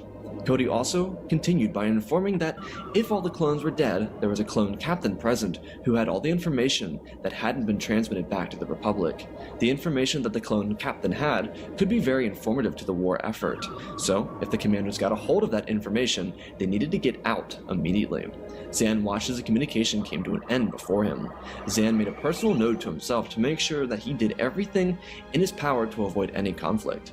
A small holomap came through the comlink from Commander Cody. It showed the entire layout of the entire facility. It also revealed the location of a hidden cave within the temple. Zan looked at everything and took it in. As the commander of his squad, he had to be very analytical and informed, but these were attributes that belonged to him naturally. In the next door, Burst walked into his room, as they kicked the hologram as it turned on, and the mission statement from Commander Cody came in. Cody informed Burst that as a squad sniper, it was his job to ensure that the Sith troopers didn't get a hold of them. He had to scout out the majority of the area before they went in. Burst was also the pilot of the squad. Well, all the commanders could pilot, but Burst was the designated pilot, and he was the best of the 4. Cody told Burst that he was to land way beyond the reaches of the mountain range. They'd be departing from Kamino at 0700. Per the calculations, they would be able to arrive at Tython in the middle of the night and land on the dark side of the planet. They could traverse the jungle and get to the ground while the Sith army wasn't fully awake or fully prepared. Cody was under the assumption that the Sith Empire had deployed a fleet, which was far from the truth. The Sith came in transports, and so the clone squad wouldn't have to worry about a fleet to avoid. Burst understood the mission, as Cody told him to avoid combat at all costs. He understood the mission that sat before him. The door beside Burst was occupied by a squad mate, Red Eye. This clone commando was a bit more of a tech-savvy individual, and his personality revolved around intelligence. He was hyper-focused on taking advantage of the most advantageous situation he was presented with. Red Eye got his nickname for his inability to rest. He was someone who stayed up most nights possible. He didn't slow down and he studied everything. The message that he got from Cody was very similar to the message that was sent to Zan, but this message included important locations to check inside the Jedi Temple on Tython. Of course, Zan got all this information, but the type of locks on the doors, the material used, and all the other analytical data that might be important went to Red Eye. Cody ended the message showing each of the control ports inside of the Jedi Temple, given over by the Jedi. The mission was really clear to Red Eye, and so he laid down after taking his gear off. The final clone was a bit of a psycho. He was quiet, but he also loved the thrill of combat. He stormed into his room, throwing his backpack to the side and turned on the holo transmitter. The message came in from Commander Cody and addressed the clone as Flame. That was his nickname. Flame dropped his helmet and waited for the orders. Cody informed Flame of the same mission details, but told him especially that this mission was a covert op. It was not meant to blow anything up or everything up in sight. His primary focus was to keep quiet. There would be no reason to be blowing anything up in this mission. If he did, the entire mission could crash down into a failure. Zan would fill him in on any questions he might have. Flame turned off the communicator before rolling his eyes and speaking quietly to himself about how their first op was going to be a wasteful mission sneaking around. Flame understood the importance of commando work, but he did like to get into firefights. He specialized in the combat area, and he was an enthusiast of all types of combat. He was one of the more Mandalorian-like commandos, hyper-focused on the aspect of combat rather than the importance of recon. Regardless, the day would pass in the night, and the clones would have their mission. In the morning, they would be loading out. Zan woke his squad up an hour before deployment so they could make sure everything was ready to go. Zan was a bit of an over-worrier. His focus on his mission, of course, was important to him, but he stressed out about being on time with everything. It was a type of precision that no one could really program into him. Burst and Red Eye were ready to go, while Flame showed some reluctance for the excitement of their first mission. To an extent, Zan understood, but he also knew that they were soldiers. What they wanted had to come after what they needed to do. Zan picked up the motivation and instructed the boys to get to the ship and be ready for liftoff. They were leaving soon. The other three got to work, but Flame was busy putting explosives and larger weapons into the shuttle. For example, the rotary blaster cannon. It was essentially a battalion of clones and a gun. As a commando, their primary weapon was a DC-17M, but Flame liked to have extra accessories. While yes, the DC-17M had plenty of accessories, like a scope, a grenade launcher, and even some other abilities, Flame preferred to lug around extra weaponry, because he was just extra. Zan noticed the weapon stash inside the vessel and reminded Flame that this was a reconnaissance mission, to which Flame looked at the squad leader and told him that he understood. He was just staying prepared. Zan turned away and prepared his squad to load up and lift off. Within the hour, everything was ready, and Burst jumped into the cockpit and took off. Camino was as rainy as ever, and the squad of clones departed for Tython. When the ship entered hyperspace, Zan gathered the group up in the center of the cargo area. He pulled out a hologram and made a point to pick out each strategic landing point for them. There were mountains in the quadrant that they were landing in, but there were also to be expected several troops present. When they landed, their first job was to scout out everything below the mountain, see if they could pinpoint any strategic locations that weren't on the holomap, and see if there were any identifiable leaders of the Sith army, and how many estimated troops there were on the ground. The men were all ready, and they were well prepared. Though it would be remiss to mention that nerves were also high. These were no longer the simulations. These rookies were going to be reconning a battlefield where nearly 600 men and 2 Jedi had gone missing from. There was confirmation that the Jedi had been killed, but the number of clones that survived had not yet been revealed. Eventually, the shuttle exited hyperspace. Red Eye sat in the co-pilot's seat as he called out to Zan to report that there weren't any larger ships appearing on the radar. Zan nodded his head as he told them to keep their frequencies quiet, just to be safe. If the Sith had left, then it would make their mission a lot easier. That was the assumption, too. It seemed as if the Sith came here for a raid and abandoned everything. Flame sat in the cockpit quietly. He looked over the holomap for anything else that might have been missed. The night was dark as the Republic shuttle rounded the planet, making its way for the trees and landing behind a mountain range. The clones all immediately deployed. Zan told Red Eye and Flame to scout out the lower area and remember to not engage with any troopers unless necessary. Zan and Burst were going to climb the mountain and scout out the area below. The ascent began. It wasn't too difficult. The clone commanders were equipped with numerous tools that their brothers in the regular army didn't get. As the clones scaled the mountain, Zan pointed Burst to a grouping of bushes and trees. The clones both set up in the bushes as Zan pulled out the hollow binoculars as Burst ready to scope and line it up, of course making sure that the safety was still on. Burst reported that there were 24 troopers marching around. Zan noted that in front of the Jedi Temple, there was a shirtless individual walking around with a lightsaber attached to his belt.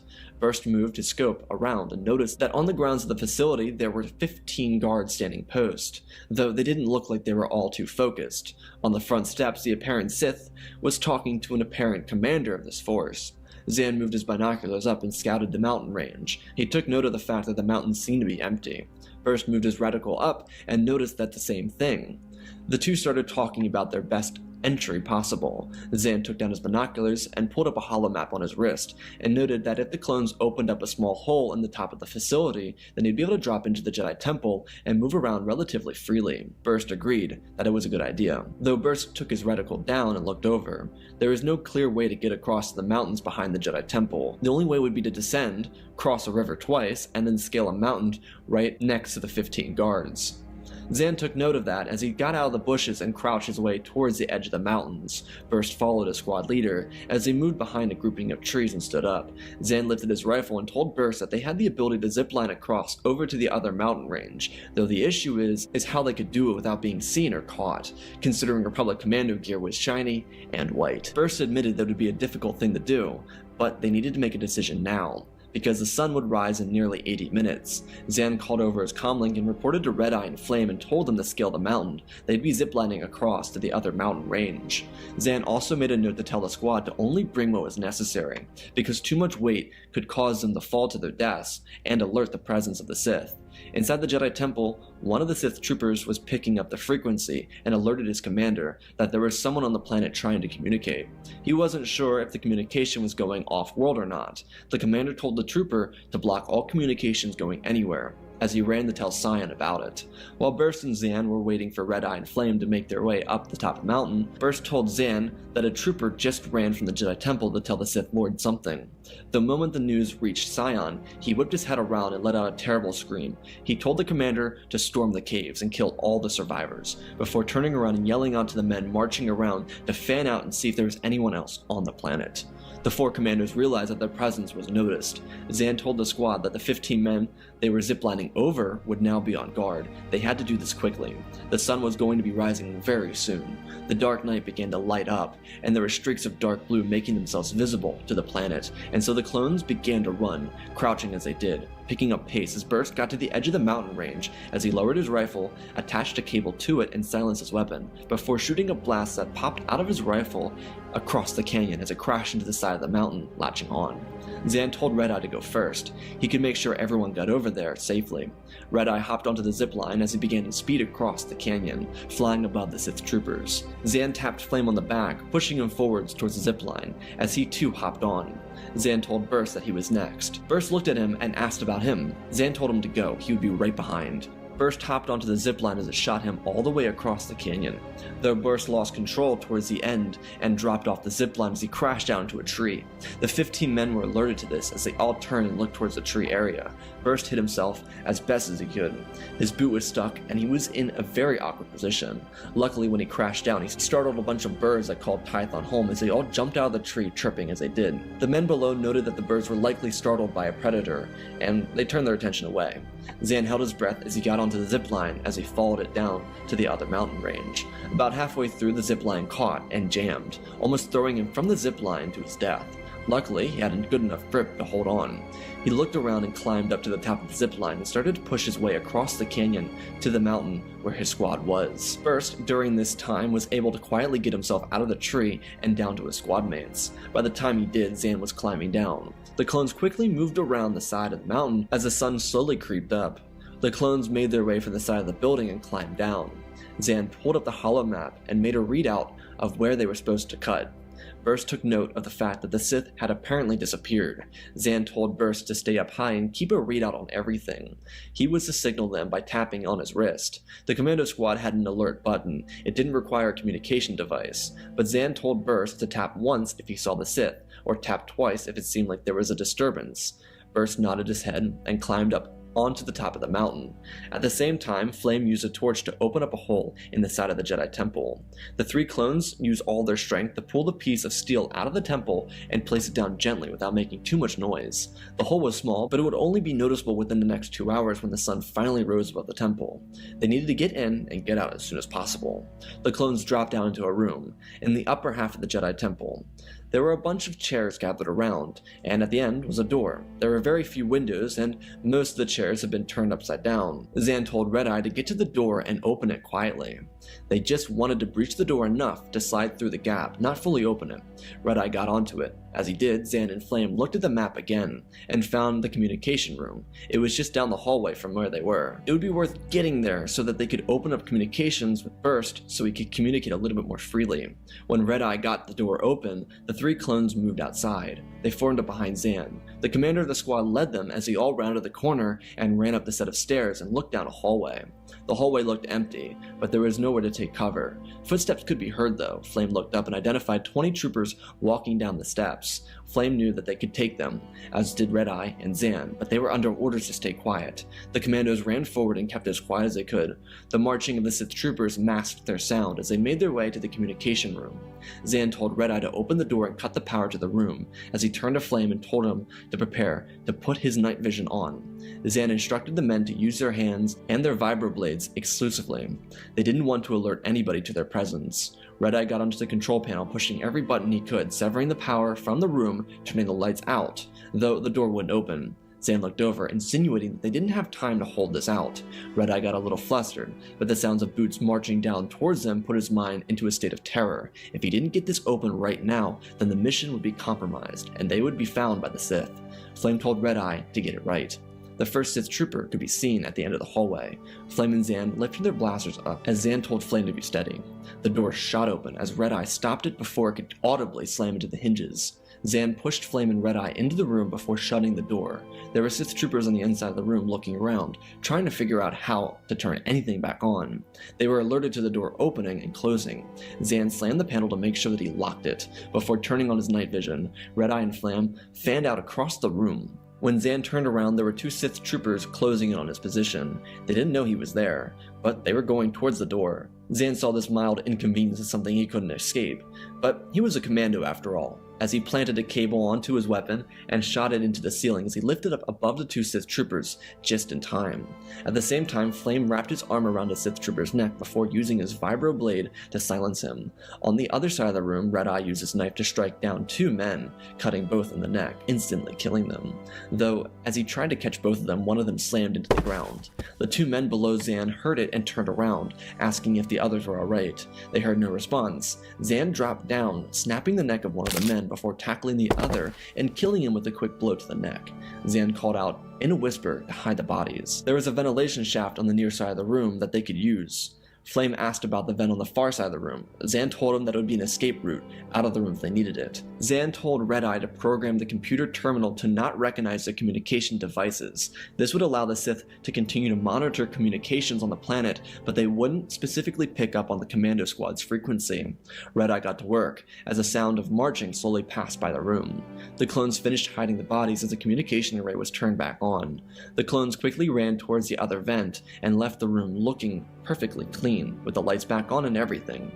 As the clones climbed in, Zan contacted Burst and told him that their communications were online. They could reach each other through their comlinks if they needed to. Burst acknowledged and then reported that it seemed as if there was a disturbance. There were Sith troopers abandoning their positions. Zan wondered what it could be, but then the sound of an explosion rocked the Jedi Temple. Zan reported to Burst that they didn't know what that was. Then the sound of clones calling out orders could be heard. Zan told the men to take advantage of this moment. They looked around and dropped out of the ceiling down onto another level below. They moved into the corner of the hallways as the sound of a lightsaber ignited. Zan looked down both hallways. Down one side was a group of 40 or so men that came running down. Zan looked at Flame and told him to do what he does best. Flame smiled, and from within his helmet, as he called out Formation 391, he ran over to the side of the wall and threw a thermal detonator. The Sith troopers all looked up when they saw the clone commandos. They were a little confused until the thermal detonator exploded at their feet, sending nearly 20 men across the room in shambles. The clones opened fire. Zan kept an eye on their six as the two commandos cut down the Sith troopers. Zan called out to the men. They were being surrounded. The 20 men that were marching around earlier came barreling down around the corner. Zan shot the first shot, bullseye, as it passed through two of the Sith troopers' heads. Red Eye and Flame turned around after the smoke cleared, and the last of the Sith troopers were downed. The two commandos moved from side to side to adjust to the blaster fire opening up upon them. The clones put down the 20 men without suffering a casualty or even a hit. Zan called up the Burst and told him to begin firing on the Sith troopers. Burst took the order in and aimed towards the 15 guards. Red Eye asked Zan why they were going all in on this. Zan told them that there were clones still alive, they could save their brothers, then cutting off reinforcements would be the best way to do it. The commandos ran to the stairs in front of them. As they looked down, it was empty, but the sound of blaster fire in the distance riddled across the hallways as it echoed. Red Eye suggested that the blaster fire might be coming from the caverns below the temple. Zan nodded his head as he began to run down towards the stairs. From above, blaster fire came raining down, and then, below, a good 15 men started firing at the commandos. Zan pushed Red Eye and Flame down behind the railing as he was clipped in the chest and sent back into the wall. Red Eye looked over and saw that Zan was heavily damaged. He told Flame to give him cover fire as he jumped over to his squad leader and shoved some back into his veins. Zan tried to get Red Eye to get the cover, but to him, his brother mattered more. Flame attached the grenade launcher to his rifle as he shot at the staircase above where the Sith troopers were. The stairs crumbled out from below the troopers as they fell down to the ground, along with hundreds of pounds of debris, as they toppled down on top of the Sith troopers on the bottom level that were shooting up at them. With the Bacta starting to kick in Zan, he thanked his men. Before they could do anything else though, Burst sent in a communication to them. There were about 200 soldiers emerging from the forest. Burst told them that he was going to take cover. It turns out him sniping the men on the ground alerted them to his presence. They were all hidden in the trees, at a very far away campsite, which would explain why the clones never saw them when they scouted the area. Zan told Burst to prepare to get into contact in case they needed evac. Burst took his orders as he moved away from the face of the mountain to get into cover. Inside the Jedi Temple, the sounds of blaster fire were getting closer. The clone commandos looked over the balcony. When they looked down, they saw 5 clones running away. None of them were Captain Keeley, but they were all panicked. They killed the Sith troopers, and then behind them was the Sith Lord. They cried out, shooting behind them as Cyan knocked the blaster bolt away from himself as he swung towards them, missing. Then Cyan was shot in the side by Red Eye. Cyan stopped in his tracks as he turned his attention towards the clones on the stairs. He screamed angrily as he looked at the clones. Flame called out Red Eye for pissing off Ugly before Zan told him to run up the stairs. The clones started running as Cyan lunged across the room, slamming through the railing and cutting up the stairs behind the clones. Flame asked why they were going up, as Zan told them to use escape code 14. Red Eye acknowledged this as he placed a cable on his rifle, as did Flame. The 3 clones kept on climbing as Cyan lunged up the stairs after stair, trying to kill the clones. Red Eye and Flame prepared as they got to the top where the stairs were missing and jumped off. Zan was right behind them until Cyan jumped up and slammed down on his back, and though he grabbed him, he missed with his lightsaber. Zan looked up, seeing the ugly face of Cyan before making sure that his men got down. Zan threw a punch into Cyan's jaw, pissing off the Sith Lord even more. As the Sith Lord raised his lightsaber up, the clones on the ground began shooting their blaster fire, clipping Cyan's weapon, throwing it from his hands, as Zan kicked Cyan in the stomach before climbing up the stairs and jumping down. Zan snapped his cable on at the last second while falling, shooting it into the stairs and swinging to the ground. He looked at his squad mates and gestured for them to follow him. He asked where the regs were. The others didn't know as they followed him. Cyan leapt down and slammed onto the ground, creating a shockwave that threw the commandos from their feet. The clones flew into a wall and then heard one of their brothers call out to them, telling them to get to them now. Cyan whipped his lightsaber down the hallway as the clones ducked. The lightsaber barely missed as the commandos got up and started running towards the clone trooper that called to them. He was inside the caverns, and he directed the clone commandos forward into a small hole in the cave. It led to an abandoned training room. Zan told the men to shoot the ceiling, and as they did, it collapsed just before Cyan got to them. The 5 clones that were saved by the commandos in the initial hallway continued running out of the temple as they were met with a blaster fire of 200 Sith troopers. The blaster fire cut through them and killed them instantly, before they could even defend themselves. The commandos looked around. They didn't acknowledge the clones in their midst, because with this tunnel sealed, they would run out of air, or the Sith would get to them before they went anywhere. Zan contacted Burst and told them to get in contact with the clone commanders of the Jedi and informed them of the predicament. Burst took the orders in and reached out for Commander Cody as fast as he could. When the commandos realized they were trapped, they looked over. 15 of the 600 men stationed here had survived, and luckily, one of those survivors was Captain Keeley.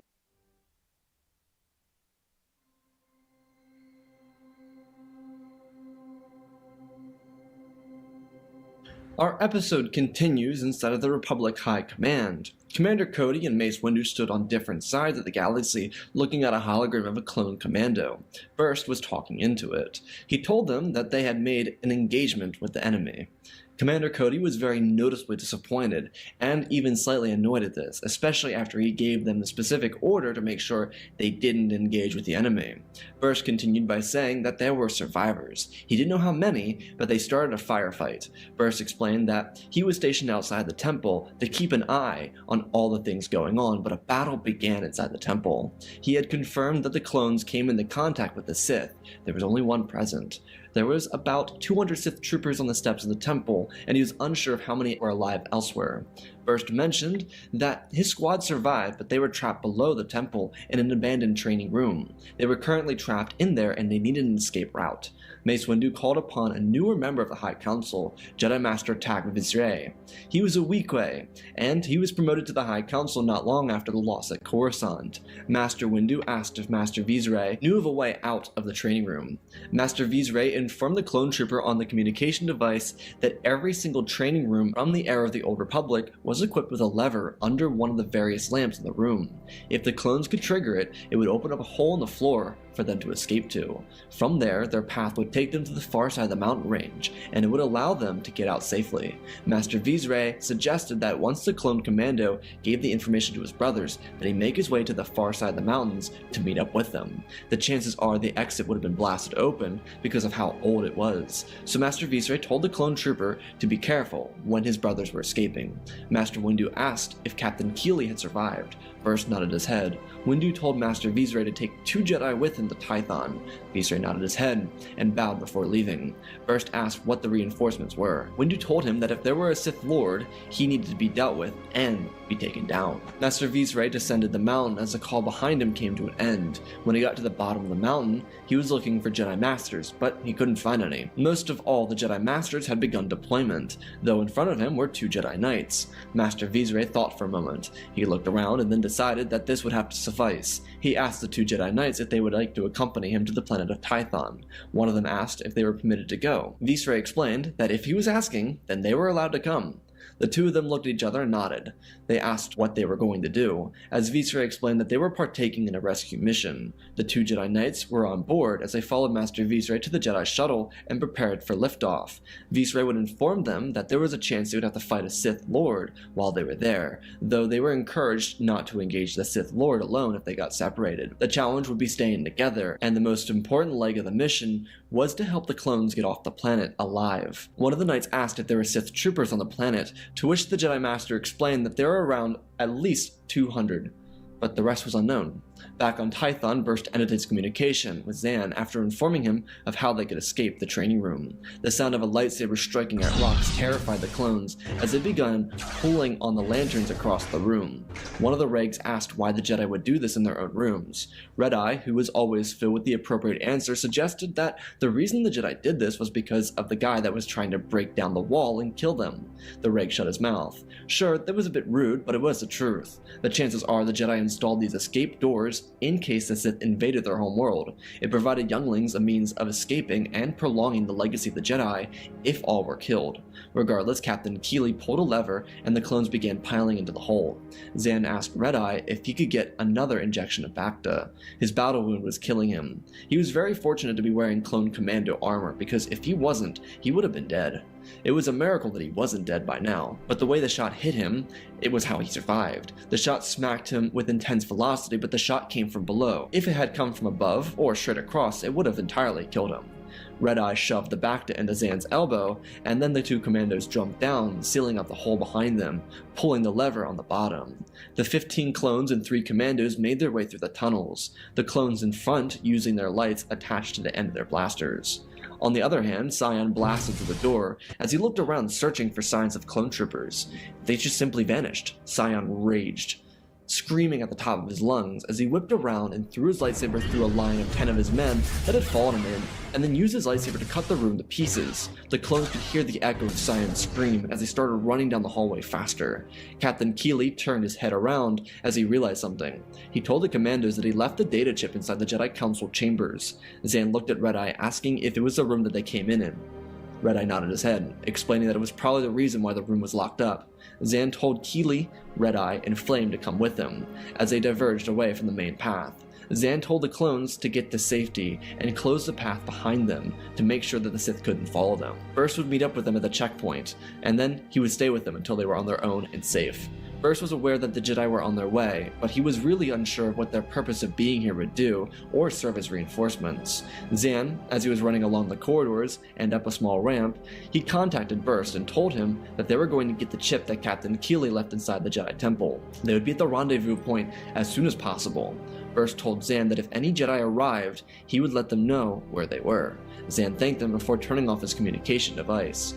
Down the hallway, the rigs closed off another exit, and another exit, exit after exit. The tunnels were built to shield the younglings in case of an attack, and so the walls that closed up behind the clones looked like dead ends. So if someone was chasing them through the muddy terrain, it looked like the tracks ended, so the Sith wouldn't have any way to get to them.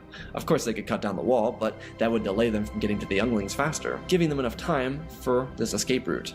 Burst was stationed near the landing craft his squad came down on, as he saw the Jedi Starfighter make a quiet landing. Burst looked around and saw the majority of the Sith army had gone missing. He knew that the 200 were inside the temple, but if there were more, they were nowhere to be found. Burst made his way down the mountain as he greeted Jedi Master Visray and the 2 Jedi Knights with him. Master Visray introduced Natabre Morden and Anakin Skywalker. The 2 Jedi Knights had become friends in the span of a couple days, though they hadn't yet developed a tight-knit bond, one that would be so frequent amongst the ranks of the Jedi. Master Visray asked the clone commando where the clones were. Burst told him that the clone commandos and Captain Keeley were running back into the Jedi Temple to retrieve the data chip. The rest of the clone troopers were making their way out of the temple. Visray told Burst to set a trap, to which Burst asked why. The Jedi Master looked towards the West Wing and told him to set a trap there, with any of the explosives that they had. Burst thought back to when they left Kamino with his brothers, and then he remembered that Flame had a bunch of explosives inside the ship. Burst took the orders as he prepared the trap. Visray told the clone commando that they would be heading towards the Jedi Temple to make sure that every single clone got out alive. Anakin Natabre followed Visray as he jumped up and began to scale the mountain. When the Jedi got to the top, Visray turned to the 2 Jedi Knights and told them that the clones were living beings and should be respected and treated as such. This was their lesson. They were going to save as many lives as they could today. Anakin and Natabre nodded their heads in unison, saying yes, Master. Below the Jedi Temple, Cyan ripped apart the room before discovering the tunnels beneath the Jedi Temple. Cyan told the men to follow him, as 100 men piled into the tunnels. Cyan followed the trails of footsteps to a wall, as he realized the wall was covered. Cyan reached back and used the Force as he shattered the wall with a Force push. Cyan saw the footsteps as he told his men to follow it. As he looked and followed a trail of 4 different footsteps that led back into the Jedi Temple, Cyan started running after the footsteps that he followed up to the temple, while at the same time alerting the 100 men inside the Jedi Temple that there were clones making their way for the temple. The clone commandos and Captain Keeley got into the training room that was inside the Jedi Temple itself, as they pulled a lever and opened it up. Zan would lift it up first, being that he was in no condition to be pushing up people. Zan helped Red Eye, Keeley, and Flame up as they closed the latch below them. The clones moved towards the doors that creaked open. There were 100 troopers in here, but they were all separated. Zan told his squad that they'd be acting on Command Order 335. Keeley looked over at him, as Zan told him that 3 was for how many commandos there were, 35 was for stealth, execution, and performance. Keeley nodded his head. As a clone, he understood what direction he was going to be going in during this mission, as he put both of his blaster pistols away. Zan reached onto his boot and pulled out a vibroblade. It was much larger than the vibro knife inside the wrist, but the reason Zan never used it was because it was too unbalanced. It didn't have the same swiftiness of a regular knife, especially since the knife was inside of his wrist. Zan gave the blade to Keeley, Keeley took the blade and followed the clones out of the room as the commandos started running down the hallway. Red-Eye reminded Zan that the staircase had been blown up. They had to make sure they got to the Jedi Council chambers without alerting too many Sith troopers. Flame suggested that there had to be another way to get up there. Flame told Red-Eye that there wasn't anything on the holomap, before Red-Eye reminded Flame that there was also nothing on the holomap about hidden Jedi passageways below the training rooms. Flame agreed, instead of putting up a fight as the clones tried to figure out where they were. Keeley pointed in the right direction, suggesting that the clones follow that path forward. The clones would have to run through the archive room, out past the clerk's desk, towards the grand hall where the large staircase sat. Zan took lead as he crouched down, following what Keeley said, though as they moved forward there was a group of 4 soldiers. The clones quickly got to work, but cutting them down, moving quickly and then continuing the move. Keeley was a clone captain. He certainly could keep up with these clone commandos, but it was challenging. Captain Keeley watched as Zan pulled forward, cutting down 2 more soldiers. His men behind him did the same to 4 more men. Captain Keeley then realized that there was a reason he was a captain and not a commando. The 3 commandos continued moving forward, cutting down more men in their path. The way they saw it, if they discovered, the less trouble they would have. Though they were slowing down their pace as a Sith Lord approached behind them, gaining speed as he got to the underground of the training room. Sion used the Force and shot as much power up as he could, as the floor ruptured and Sith troopers were alerted to the sound of the loud crash coming from the training room. Flame, Red-Eye, Keeley, and Zan took cover as dozens of troopers ran past them. The clones saw their opportunity and ran for it. As they did, they heard Sion ignite his lightsaber, yelling at his men for coming towards him instead of stopping the clones. A couple of Sith troopers were cut down as the clones ran forward. Keeley gave Zan his blade back, as the clones turned to using their blasters instead of knives. The clones shot down several soldiers before they heard the sound of a lightsaber in front of them. They thought it was the end for them, and then they saw 3 lightsabers. It was a Jedi. They had just killed a couple of Sith troopers. Master Vizsla asked the clones where they were going. Zan told the Jedi Master they were trying to get to the Council chambers, but before Vizsla could respond, he pushed the clones out of the way with the Force as he moved in between them and a lightsaber throw made by Sion. The clones turned around as Anakin and Nandatabre looked at the ugly beast. Sion pointed forward with his lightsaber as he caught it, as the rest of his men that were left inside the temple began to open fire. The clones immediately reciprocated by shooting at the soldiers. Master Vizsla told them to move up the stairs. They would have an advantage by using the railing and having higher ground over the enemy. Skywalker pushed the clones up the stairs as he followed Tabre up, and Vizsla followed him up. The Jedi continued deflecting blaster strikes as more and more Sith troopers fell to the ground. Master Vizsla looked at Sion and told the men to get the chip and get out of here. He would buy them as much time as he could. Anakin looked at Tak and told him he'd stay with Master, before Master Vizsla stopped him and told him to go as he continued walking down the stairs. Anakin felt a tug on his arm. Natabre told him they needed to follow the mission. Anakin nodded his head as he and the clones ran up the stairs. Zan told the men to prepare for ascension cables. Natabre told them that they wouldn't need them. The clones turned around, and when they got to the top of the stairs, confusedly, Natabre told the men to hold on. She lifted her hands and picked up Zan and Red-Eye as she moved the 2 clones to the uppermost half of the stairwell. Anakin did the same for Keeley and Flame, and the 2 Jedi jumped up, following the men up towards the council chambers. Outside of the mountain range, 14 Regs emerged from the ground, as Burst told them to take covering positions. Burst also handed out as many of the heavier weapons as he could, rocket launchers, rotary cannons, you name it. Burst told them that there was an enemy of nearly 400 men making their way over here. The clones asked how he expected to take them on. There was only 15 clones in total, including the commando. Burst told them that he laid a trap for them. He would bring them into the trap and expose them, but the clones needed to be ready for one last fight. The clones who emerged from the tunnels were exhausted. Their last several hours had been hell. They lost their entire battalion, most if not all of their squad mates. It was atrocious for them. They finally felt like they had survived, only just so they could be thrusted back into more combat. It was a daunting task, 15 versus 400, but Burst told them that they could do it. They just needed to give their all. Burst believed that with the amount of explosives he set, he could easily take out 200 to 300 soldiers. It was just a matter of surviving the last 100. Burst directed the men to get to a higher location. Most of the setup positioned the clones on the mountain with enough cover to protect themselves and enough room to escape if they needed to. The setup took some time, but when they were ready, it was ready. Burst laid down and set his scope out, as he laid the first shot into the head of a Sith trooper marching their direction. Burst was so good from distance that his shot plowed through the first trooper into the trooper Trooper behind him. Burst told the clones that the rest of them were now coming this way. See, Burst, being a commando, knew how to lay a trap for Sith troopers. He wasn't just going to booby-trap the ground. Instead, he laid a couple of explosives on the mountain so that they would crumble down on the Sith and cover them. The Sith troopers picked up pace as they continued to run closer and closer into the trap laid by the clone commando.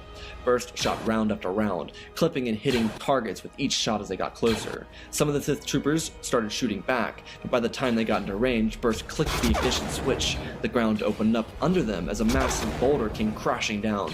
The Sith troopers didn't see it coming, because as the smoke rolled up into their faces, the clones all rose from their crouched positions and began to open fire. This took total advantage in numbers away from the Sith troopers, as they blasted down and crushed through the lines of the Sith. Burst noted that the boulders were able to successfully wipe out several of the troopers present. The blaster fire from the clones put the Sith troopers into chaos.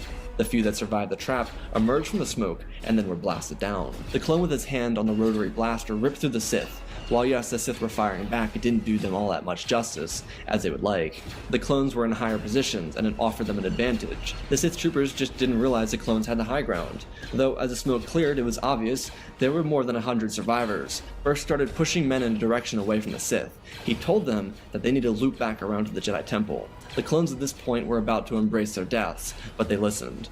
Burst called over to Zan.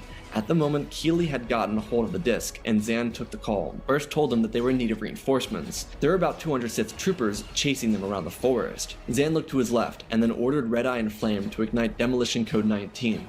The two clones told Keeley to follow them, as they hopped out of the small hole inside the Jedi Council room. Zan looked back. Anakin was looking at the door. He looked back and told the commandos to go save their brothers. He was going to help Master Vizsla. Natabre told Anakin not to, but he told her that it was his responsibility to help. Natabre told him that she was coming too, as the two Jedi jumped off the stairs as Zan watched them leave his visibility before he too climbed out of the hole behind him. The commando squad ran up the side of the mountain. Red Eye shot a detonator charge into the other side of the valley, while Flame began laying a trap on this side of the valley. Keeley watched the clone commandos prepare to trap, as the sound of blaster fire and the clones making callouts got closer and closer. There were now 13 clones remaining. They needed to make this count, right here and right now. Inside the Jedi Temple, Anakin slammed down, barely missing Sion, as Sion kicked Anakin in the chest, throwing him off balance. Natabre stood up over Anakin, defending him, before she too was pushed back, tripping over Anakin. Master Vizsla took advantage of this moment as he swung forward at Sion's back, but he was too slow, as Sion ducked under the swing and spun his blade around his hand, cutting through Vizsla's hand before driving his lightsaber through Vizsla's stomach and driving him backwards 10 feet, before kicking him off the lightsaber and bending him over a railing. Sion whipped his head around as Anakin got to his feet, pulling Vizsla's lightsaber with the Force and igniting the second lightsaber and swinging towards Sion with ferocity. Natabre looked at Anakin in awe as he pushed Sion backwards, throwing the Sith Lord off balance, though Sion took advantage of Anakin's advancement. By using his aggression to his disadvantage, Sion grabbed Anakin Skywalker's arm and threw him against the wall, as Anakin hit his head and tumbled down to the ground.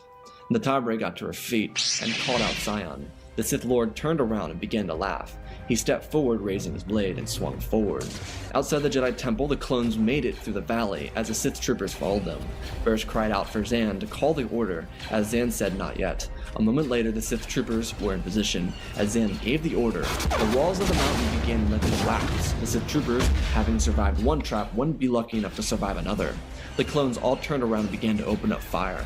Laying down the fires, the Sith troopers were caught in the rut. Those who weren't immediately killed by the trap were shot dead on sight. Keeley, Zan, Red Eye, and Flame used their higher ground to fire the heaviest shots they had into the Sith lines, pulverizing them immediately. The clones began to cheer as Keeley looked at Zan, telling him that it seemed as if that was the last of the Sith troopers.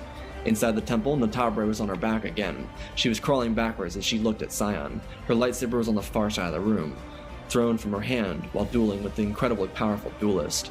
Anakin's eyes opened back up as he looked at Natabre and slowly got to his feet. Anakin was dizzy and his vision was clouded and shaky. Sion could hear Skywalker get to his feet, but he didn't pay attention. Anakin knew what Sion was doing as he ignited his lightsaber and ran forward. Natabre backflipped up to avoid a strike by Sion as she readied herself by pulling her lightsaber towards her. Sion swung violently around as he twisted his body around to cut Skywalker in half.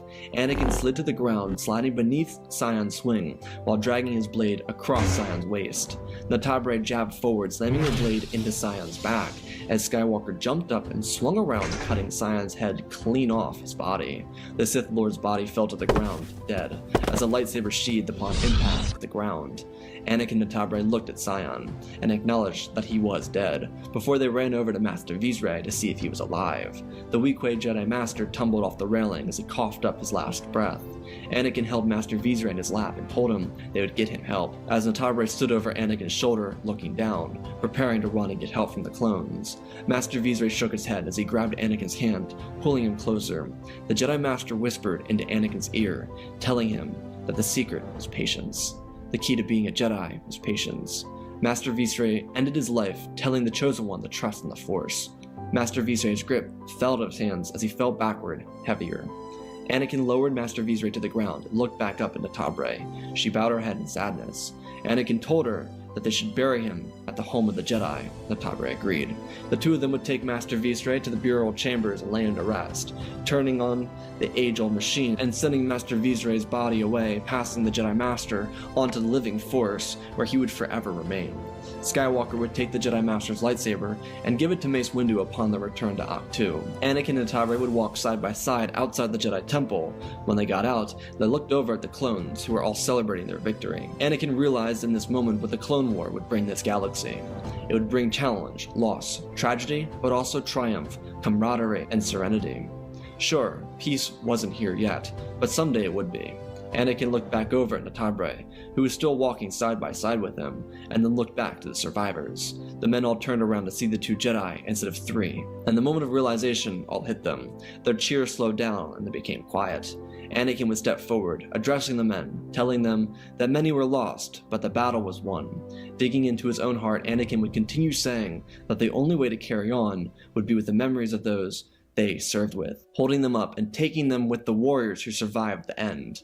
The war may have just begun, but this was a sign that through the most challenging atmosphere, those dedicated to bring balance and peace back to the galaxy would be able to champion themselves as victors. The men all rallied together, realizing that they had all faced the worst of this short war, but they had only not seen the end of it. The men would load up onto the shuttle and prepare to depart back to Ahch-To. All the survivors would be brought to the homeworld of the Jedi so that they could be honored for their service to the galaxy. The commandos would be hailed as heroes of this mission, and for Captain Keeley, he would reveal everything that had been intercepted from Sith communication. When the shuttles landed on Ahch-To, the Jedi would commemorate the sacrifices of the hundreds of clones and the two Jedi who died on Tython serving with their men. The clone commandos would accelerate from rookies to elitism, having survived and claimed victory over the worst the clones had faced thus far. And for Master Vizsla, he would be remembered as a hero who assisted in the death of Lord Sion. When the ceremony was over, Mace Windu told Natabre and Anakin that they were both brave heroes for doing what had to be done, when they were the only ones who could do anything in the face of adversity. Captain Keeley would be brought to the command center on the Temple Island. Anakin, Natabre, Zan, Flame, Burst, and Red Eye were all present. The clone captain plugged in the data disk as a computer siphoned through all the data to find the most important piece. The command center was full of top voices across the entire Republic military. They all watched as a hologram popped up. It was Darth Revan, and he was receiving a transmission from a trusted ally of his in Darth Bane. The Dark Lord asked Lord Revan what it was that he was searching for, and if he could be of any assistance in helping him search for it. Lord Revan turned towards Bane and told him that he was searching for the ancient Starforge. It would be in their pathway to true victory in this war. Bane asked if there was any idea of where it could be found, to which Revan said it was likely in the unknown regions. The transmission cut after that. The Jedi looked around at each other. They all tried to figure out what it meant. What was a Starforge?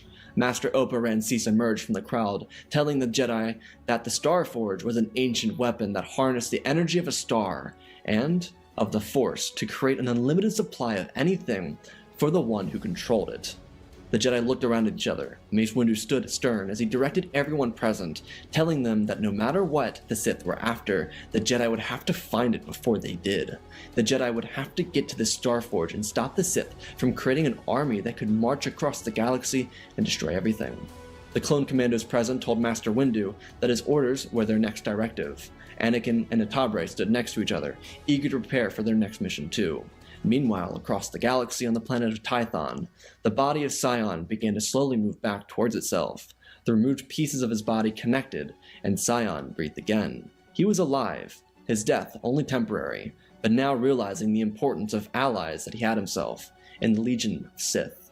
And that, ladies and gentlemen, is the end of Season 1. Again, special thanks to all of our patrons. You guys are awesome. Benjamin Wells, Tiger Boy, Darth Revan, Pimp Daddy Bane, Darth Cheesy, Apollo, Madman Studios, Anakin003, Lemon Knight, Flynn Van Cease, and Lord Deadwing for supporting the channel. Well, you know what to do. Smash that like button. Alright, let's do a little review about Season 1. So, I'm really excited about this. I hope you guys enjoyed Season 1.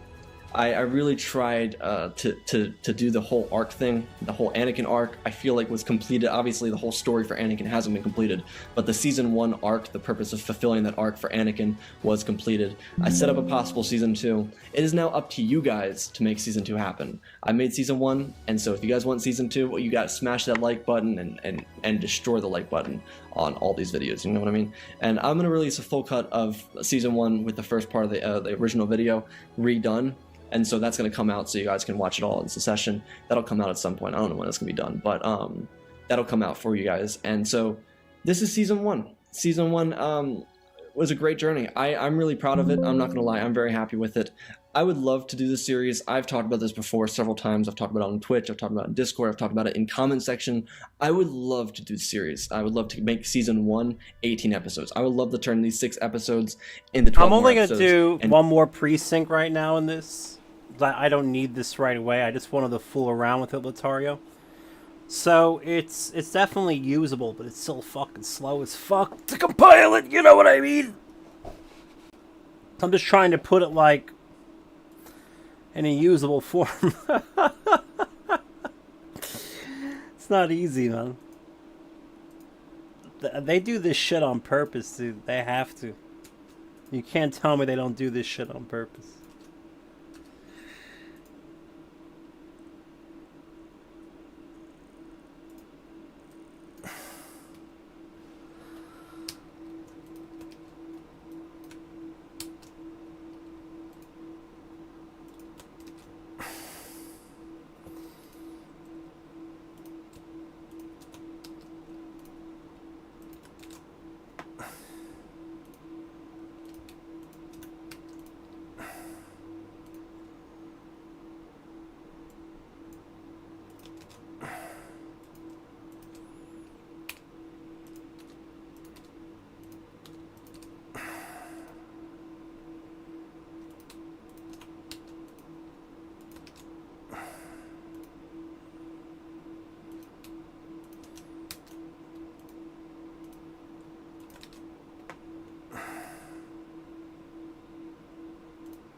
Alright, I mean, if I did like 10 of those a day, we'd have a finished spreadsheet in 20 days.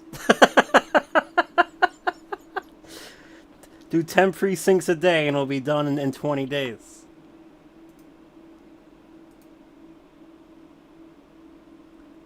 It's just all mashed together.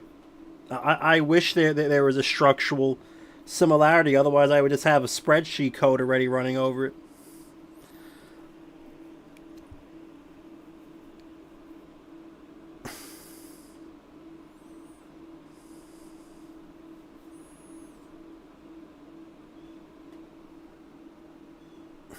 But at least, like, I can sort of work with it, you know what I mean? What's the AI solution? Was the AI just look at it and read it?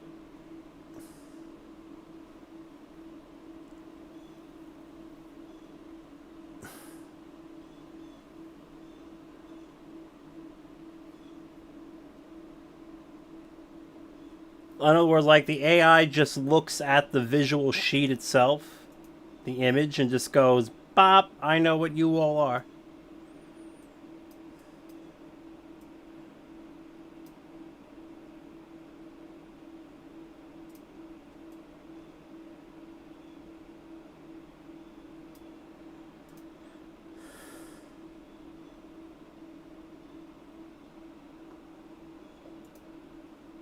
It's like, ironically, Atari, like, you can copy and select this, but, like, when you paste it, watch what happens. You ready? I'll just do it, like, in a shit spreadsheet for a moment. Like, watch this. Good luck finding out what that is. You know what I mean? That's why I had to use a scanning tool over here. It was called, PDF scanning tool, and even that didn't work every single time. You were still guessing half the time.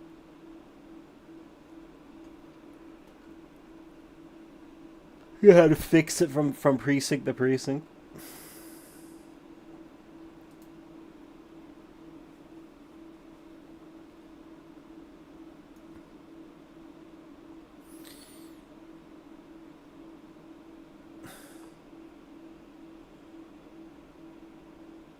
But I mean, this is so workable. I would just have to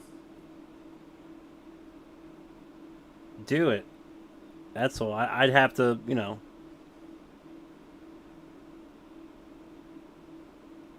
Do it. That's all.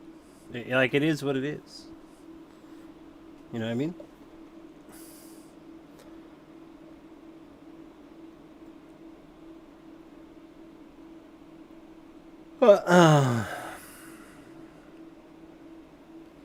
So if you did like 10 precincts a day, it would take about, I'd say, an hour a day to do 10 precincts, right? And then that would be 20 days to get it done.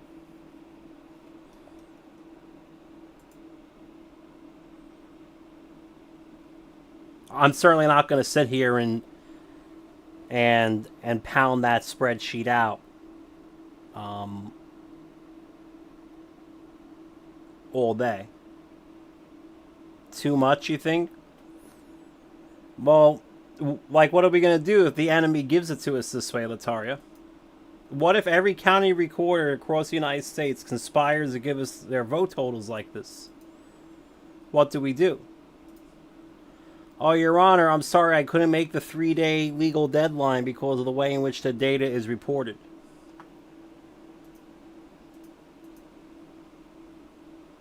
I mean, that would be a really good measure, a good countermeasure against people like me. Just make the data unusable.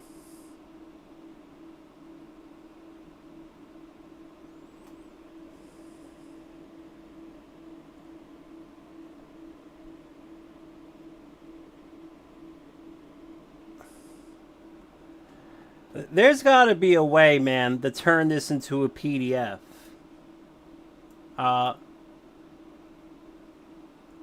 Like, come on. You know what I mean?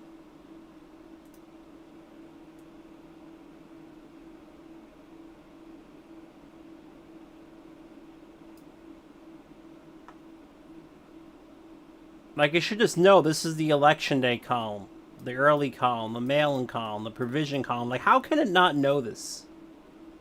You know?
I'm actually thinking of that, Latario. Just one giant image file. And just like reading the number or something.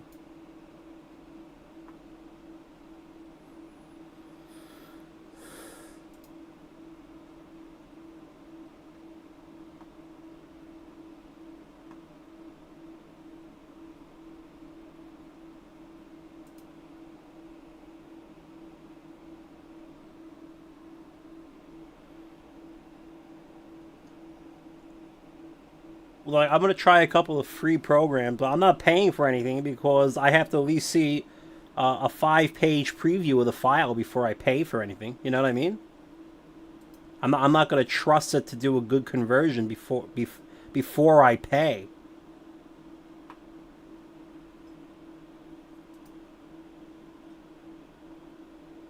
Like, you have to be retarded to do that.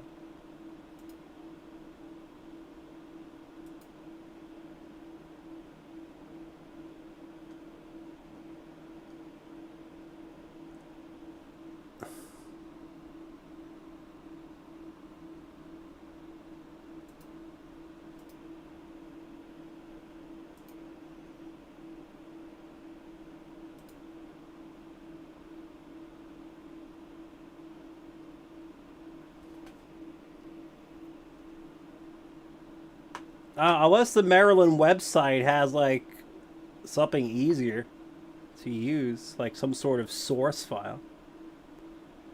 Like where did it get this information from? Because it doesn't come from the cast vote record. I know that. Because the cast vote record doesn't even give you half this information. Now, I would love to know like where all this information came from. Please let me have that file.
This is worse.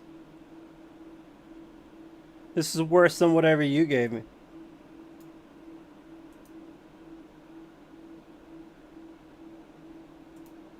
Well, at least everything's in the same fucking row. You know what I mean?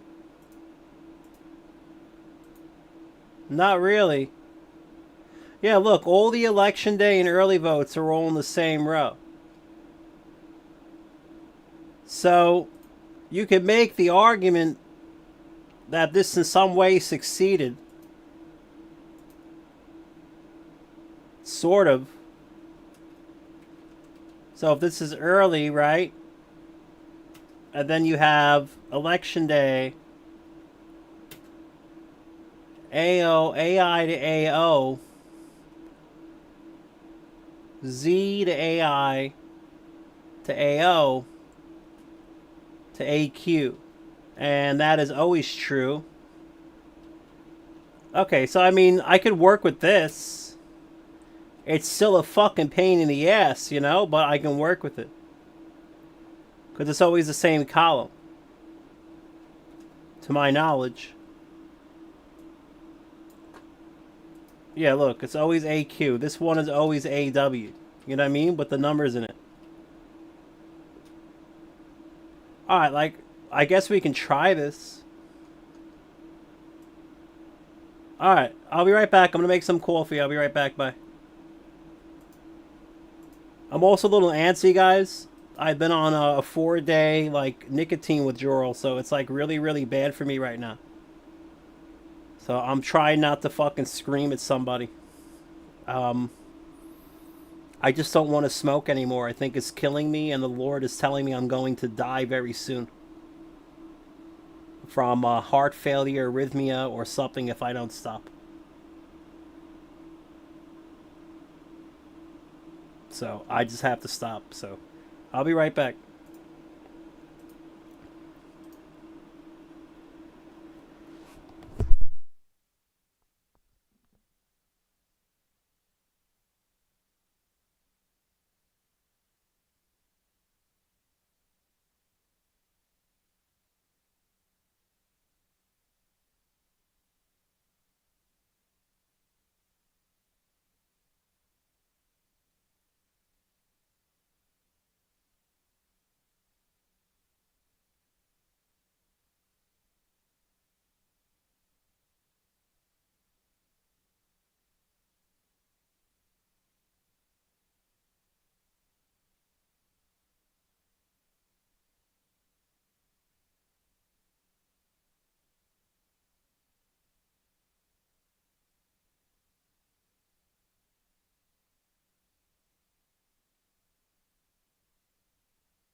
All right, let's get back to business.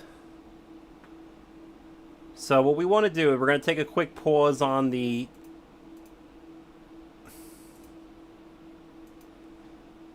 for a second, okay? And what we're going to do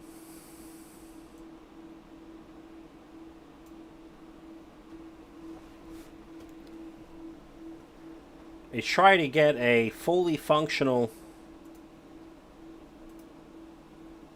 spreadsheet here. So what I'm looking at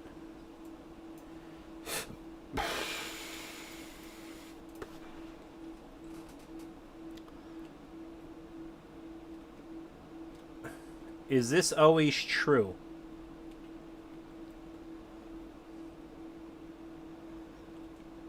We want to see is what happens when we get to another precinct, okay?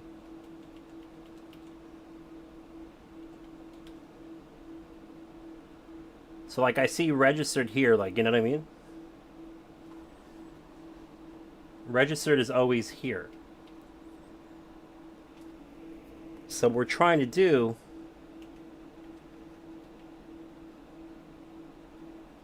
is detect, okay?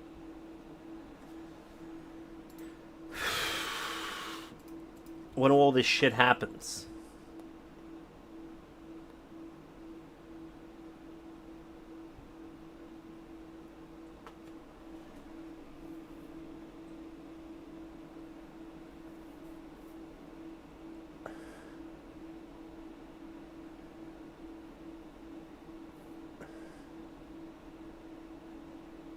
And then we want to create an offset formula that just pulls all this data. So I need to make sure that this looks the same every time I come across it, okay?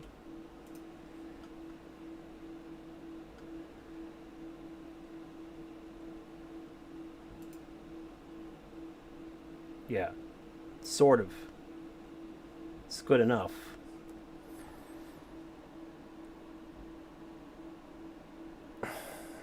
Okay.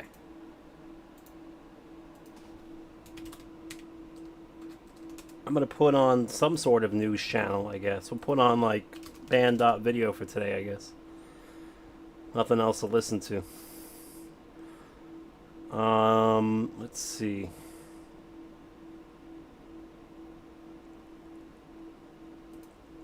I'm on with Elon Musk a few weeks ago for 2.5 hours where we interviewed each other. And he said, I don't know what you call it when you're anti-destroy humanity and depopulation.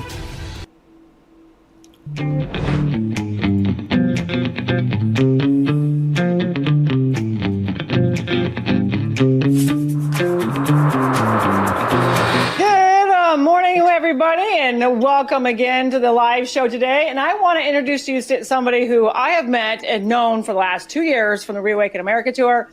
Mel, she has a show on Rumble and she's on many different other platforms, Mel K Show, and she is about truth. She is a fighter. I love her feistiness and I love what she's doing to bring back truth into this country and to so many different people who are losing hope in this battle that we're facing, because we are facing a massive battle. But we know that God's on our side and we know that truth is on our side. And Mel, I just want to say welcome to the show. Thank you for being on. It is an honor for you to be on here today. Oh, Julie, thank you so much for having me. We've had so much fun on the road and I always love seeing you. And I'm just so excited to be here. And thank you for having me. It's crazy times, but I really want people to not lose faith and hope. And I know you are one of the people out there that keeps people on track and focused. And it's just so important that we realize at this time that we really do have the power, and anything that's telling us that we don't is truly the enemy. That's exactly. So I want you to introduce yourself to everybody and let them know why you are doing what you're doing and how you started the Mel K Show and how you started getting out there. Because I know you were a journalist. I know you went to school, you got your degree, and you're out there and you're speaking truth. But what really drives you on a daily basis and starting what you with this journalism and with what you're doing now? Okay, well, you know, I went to school for journalism and then I went back for film, and I kind of created a career for about 20 years in LA of writing truthful, truth-based fiction. So it's called traditionally historical drama. So I wrote many screenplays and TV things like you'd see on Discovery or History on times in the past that I believe that the full story wasn't really told. And doing that, I had written screenplays on and TV plays on World War I, on the expatriates in the south of France that didn't go to the war, the exit from Vietnam, Eichmann in Jerusalem, Hannah Arendt's book, and her experience there. I wrote about a Vietnam family that was left behind and had to make their way to America. So a lot of different things where that incorporated true historical context. And so my years digging into pre-World War II, the 30s and 40s, especially in Germany, writing my Hannah Arendt project, I started to really see that there was a reoccurring theme, reoccurring names, different things, that whether it was World War I, World War II, Vietnam, whatever it was, that there was a higher level of people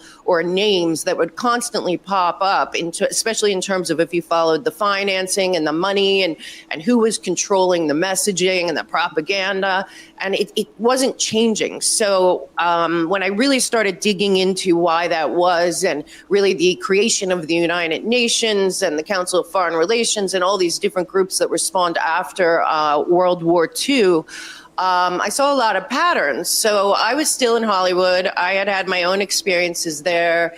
And I was speaking out already about some of the Me Too stuff, but really about what I saw was happening to children, what they were manufacturing. Everything that we see now happened 10 years prior in Hollywood and then filtered through the society when it came to exploiting children, normalizing pedophilia, just all kinds of stuff. So I was already talking on other people's podcasts, but as COVID started coming in, I really saw all of the work I did on 1920s, 30s, and 40s in Germany. I saw a lot of parallels to what was happening, especially a lot of people don't know that when they were getting people into the ghettos before they went to the extermination phase in World War II, they used typhus, which is a virus, to kind of say, we have to quarantine. You remember, Auschwitz says that it's a quarantine camp.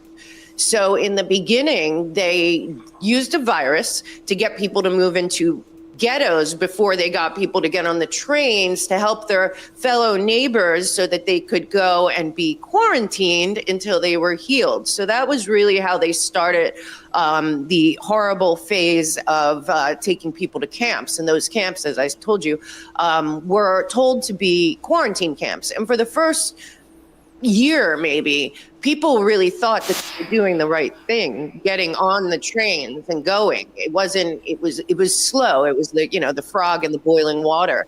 So I saw a lot of parallels. I knew about the structure, and I was watching very early, before many people were talking about it, what was coming out of the World Economic Forum, the World Health Organization, the United Nations.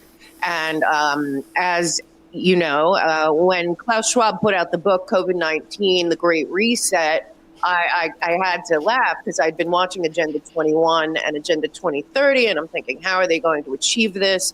And I think that as time goes on, more and more will come out about not just I call it the COVID operation, but not just about that, but really about the coordination worldwide for this group of people that I had been researching basically all the way back to World War I, paying for both sides of all the wars, paying for all the uprisings, all the regime change stuff, that they had come to a place where they were fearing that their power was going to be taken away, or their financial system, which is at the top of it, was going to be destroyed. And so they went for what Larry Fink called going direct, which in a speech that he made 6 months before COVID, basically was like Mussolini, using the corporations and the banks to go direct to the people because the government wasn't going fast enough for them to achieve the agenda that I believe in 2015 Barack Obama signed us onto without the consent of the governed, without we the people or anyone knowing what Agenda 2030 is, which Agenda 2030 in its first lines say nation states no longer work. Global problems require global solutions. Global solutions require global governance. Here's the 17 sustainable development goals to make sure that we get there. Well, those goals are not about the planet. They're not about poverty. They're not about people. They are about this group, this cabal. I call them the international banking cartel, and also with the global elite groups, these societies mainly spawned out of the UN and its tentacles. We're losing power. And they just said, okay, we need a great reset to make sure that we keep our monetary fraud and our, unauthorized control intact and really up the game, because at this point they have the technology that, say, Hitler or Mao did not have. And that is, I think, where we find ourselves now, is that these people that have been planning for a one world top-down control since before, even the U.S. came into being, really just said, you know what, now or never, and they kicked it off. And we have been in a operation since to, I believe, that they're running a controlled demolition of America. Now they're liquidating America in many ways. And frankly, Donald Trump often says they're not after me, they're after you, and I'm in the way. And that is true. But I think a bigger picture is really that they're not after America. They're after the world, and America is in the way. America is really, we have in our DNA, we fight bullies.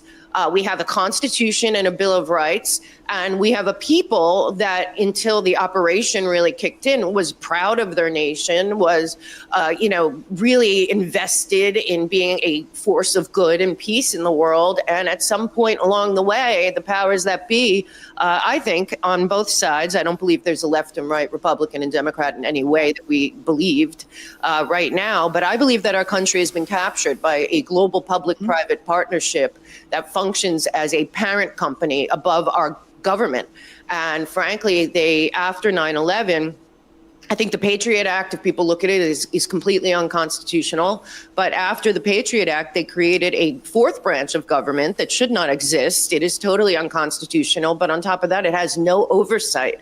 So by using the 9/11 fear and panic, and this is what's happened over time, when you understand that there is a military grade mind control propaganda kind of to take our ability to discern and to use critical thinking and all that. It's been many years in the making, but to make us feel helpless, learned helplessness, like this government, there's nothing we can do. We're just these people, and the government's so big. Well, that's all by design. It's a demoralization campaign to make us unable to stand up for what we believe, for what is right, and it's psychological, and it's many, many years going back to Nazi Germany of MK Ultra psychological operations. The guy that created it for the U.S. military was a avowed Satanist named Colonel Aquino, who started in the 60s with a document that I have on my resource page if people want to look at it, called Mind Wars. And I just realized that if we don't, and you're great at this too, and we go around, if we don't have people see, A, who the enemy is, B, what it's doing to their brains, and C, that it's actually trying to manipulate their emotions and their brains and everything to make them helpless, so that they, at some point they make these people that are I call them the parent company. They don't really care about any of us. They care about the idea that they created back with the Club of Rome and Limits of Growth, that humans are the problem, and that the super class of people are the people that will solve that problem, being the humans.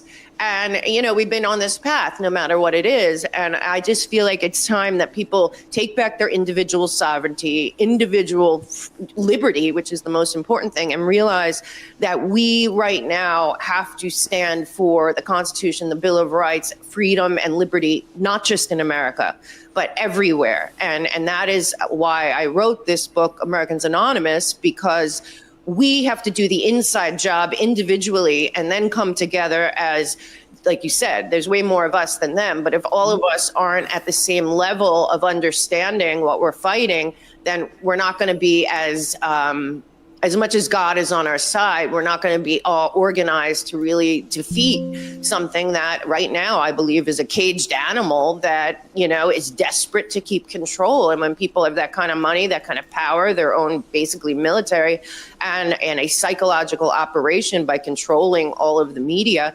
it's very difficult. So I hope that I could help people take back their individual sovereignty and from there become a force in their own sphere of influence for positive change. So we are so much alike, and I don't know as much history as you know. I know more biblical side of it than the actual history side of it.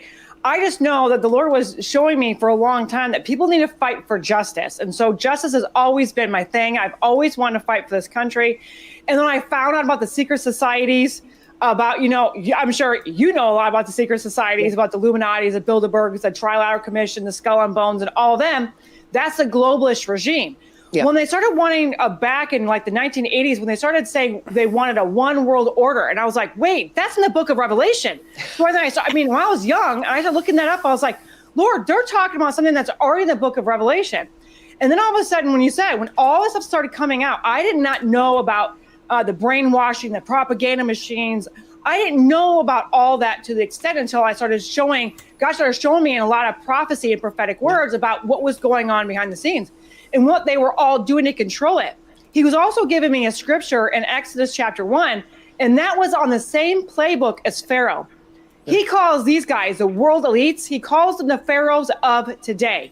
It's a playbook because in the book of Exodus chapter 1, one of the things that the Lord showed me when I was studying all this is he said, look, the Pharaoh was petrified that God's people in the land of Goshen knew, if they only knew that there were so many of them and they could get other people and they could fight against them, it would tear down the Egyptian and their regime.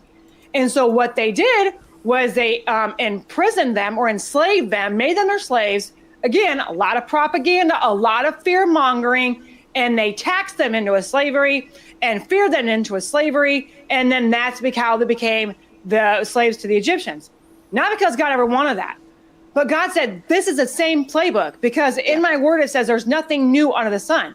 And so you said something that was so powerful earlier, also about America. America is in the way for the one world government full control. And so is Israel. They want these two nations. These are the last two pieces to their puzzle of their globalist regime that they want full control.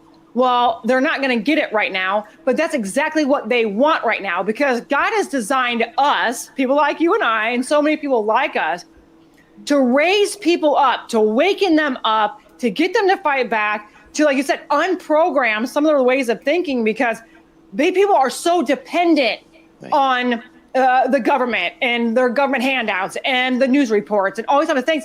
And people are so brainwashed. And you see this generation like Gen Z.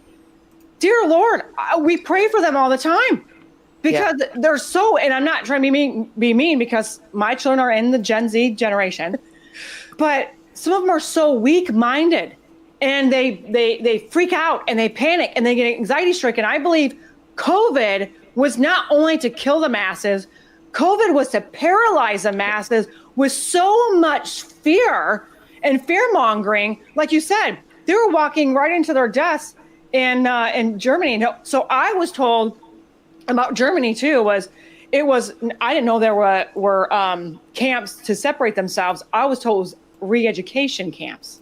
Yeah. Which is basically the same thing. But, right.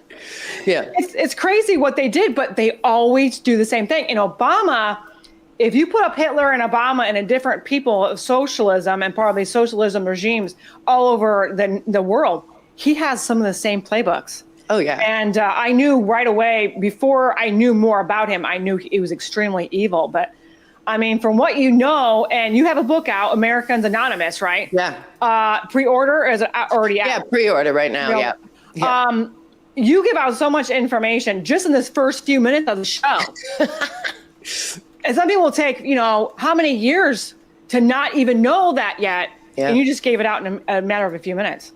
Well, you know what I learned a long time ago? When I was early in Hollywood, I had hit what some people would call rock bottom. I was very depressed. I wasn't functioning properly. It was a really, going out there very young in your early 20s, and especially how I did, you see the evil so quick. And it really, in the mid 2000s, what was covert in Hollywood that I call like satanic evil type stuff became very overt.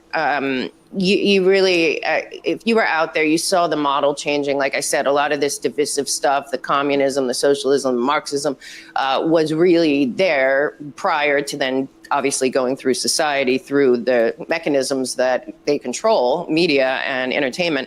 So I had a good friend who had taken me to a church on Robertson one night, and I'm thinking, what am I doing here? And then I remember walking through the door. She's like, just come. She was in recovery. And I remember walking through the door and thinking, oh my God, this is amazing. This is a room full of people that know that there's a problem. They know that they can't solve it themselves. They're here because they know the problem is them. And the solution is to go inside, connect with God, then connect with other people and start to work these steps that can help you kind of clear out what you have inside that is the core reason that you are so unhappy or your life is unmanageable. And I just thought this is so amazing that, as people, there could be billionaires that are movie producers and people that just came off the street, crack addicts.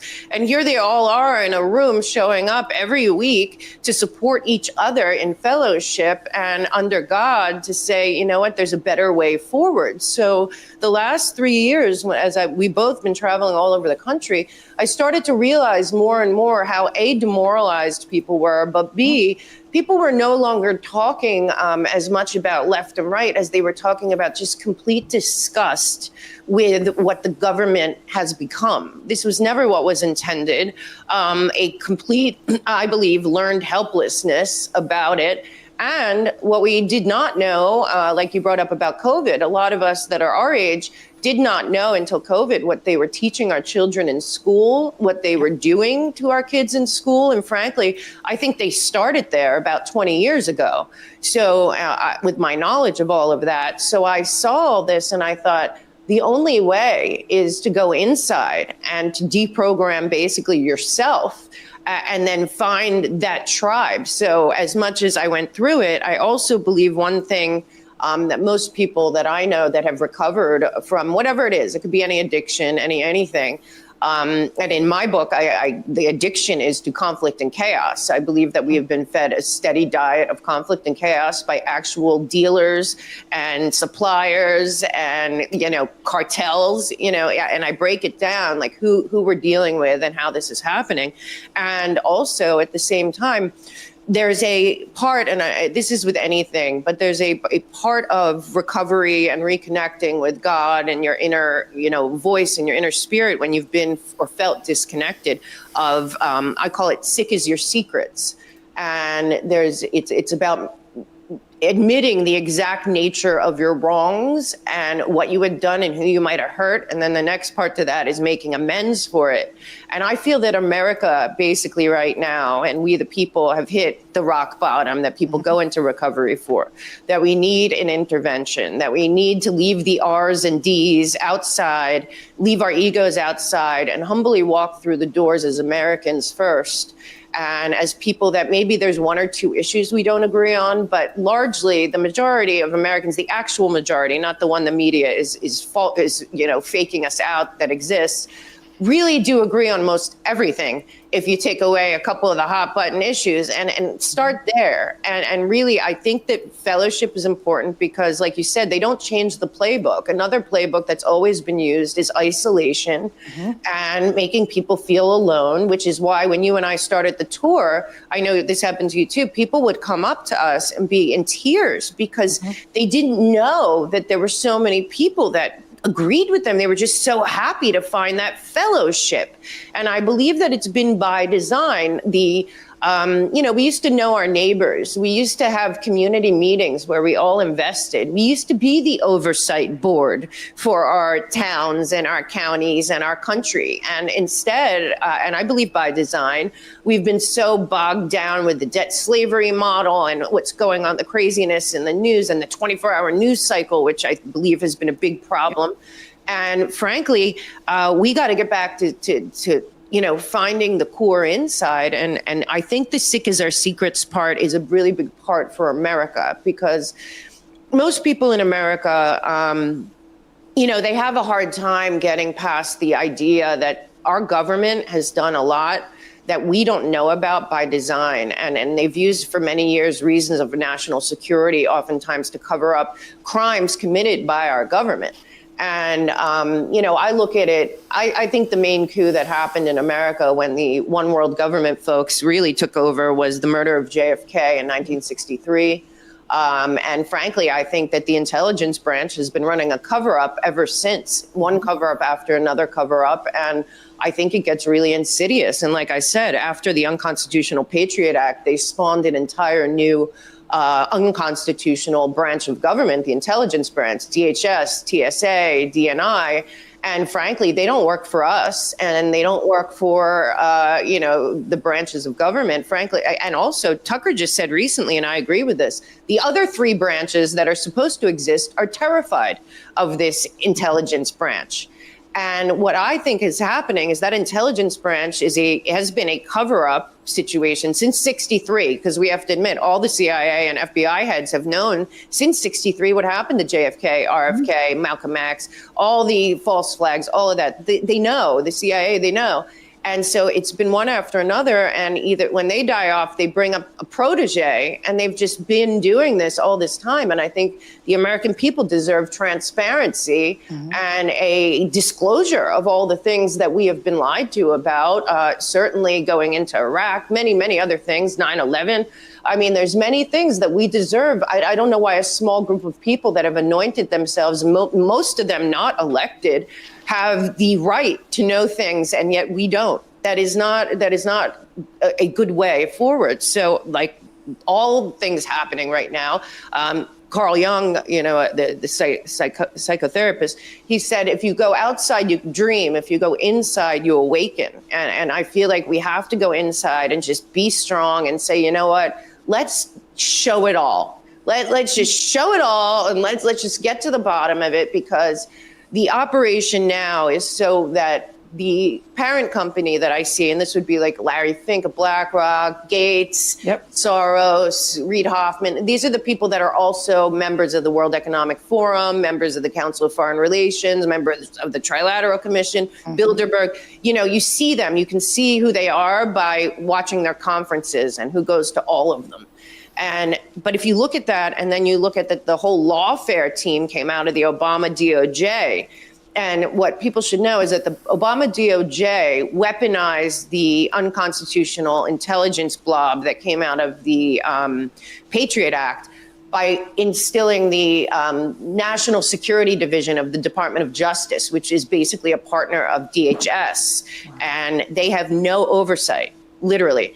And I believe they all work for the parent company. So the lawfare people like Eisen and Weissman and McCord that are doing all the lawfare to Donald Trump and to Navarro and Bannon, I mean, they have architects above the DOJ that we're seeing. And the IC, same thing. They're spying on all of us, you and me especially, but everyone probably that watches us, that comments online. I mean, this is egregious. And if the American people just fully understood what these people are doing, and it's a small group, probably, we're talking about probably 20,000 people out of 300 million, the people would unite, I believe, under the fact that, like I said, in our DNA is we fight against bullies. And when it's our own government bullying us, and our own government abusing us to the point that they are right now, I believe that is the glue that can really unite the country, is full understanding that, no, there's not one group that is being, targeted. It's not the people of color. It's not the Jews or the Christians or whatever. It's all of us. Because the people that are running the controlled demolition of America don't care about any of us. They see all of us as a problem. And if we could just accept that is real, we can start to heal, we can start to have fellowship, and we can start to clean this country up from the inside out. Yeah, you said something that was really, I was like shocked by it, because the Lord actually has said that they're the architects, and he's going to expose not only the architect, but also the blueprints of all the designs. And so when you said architect, I was like, oh my gosh, that's exactly what God has called it. And he's called them. And one of the things that I know they isolated everybody, they bring in so much hopelessness and despair, and they bring so much impossible looking situations, and they overwhelm the system because they're overwhelming the people. Because if you overwhelm the system and the people, then they won't have the ability and the strength or the wit to fight back. Right. And so, yes, they don't like people like you and me. I know that for a fact. I'm fine with that. Yeah, I'm sure we're on some form of list, or a few of them. But because really, we're not only fighting ourselves, but we're helping educate other people to fight back. Because one of the things that the Lord keeps telling me over and over, never surrender, do not be defenseless, get into the Word of God, see what he says about it, and use the sword of the Spirit as a weapon, because that's exactly what it is. We have so much power and authority. We have so much dominion upon this earth that people forget about. And we have to understand that not only they've infiltrated our government, because they have in every way, shape, or form, in every part of corporate America, every part, but they've also infiltrated the church. They've also weakened the church, put on always man-made doctrines, and not talked about the real word of God for a reason, scared some pastors or paid pastors off some of these mega churches and big. I'm not saying that mega churches are wrong. They just got into people, into these churches, and they're not teaching what God is saying. So guess what? If you don't have awakened Americans, and then if you don't have an awakened body of Christ, then you have nothing. Yeah. So that is what God is saying. He wants to wake up the church. He wants to wake up all this country, because people are waiting. Because he even said with 2020, he allowed to be stolen. Because I asked him that one time when he gave me prophetic word about the election. I said, what? And he showed me he allowed it to be stolen. I said, why? He said, because too many people were looking at President Trump to save this country.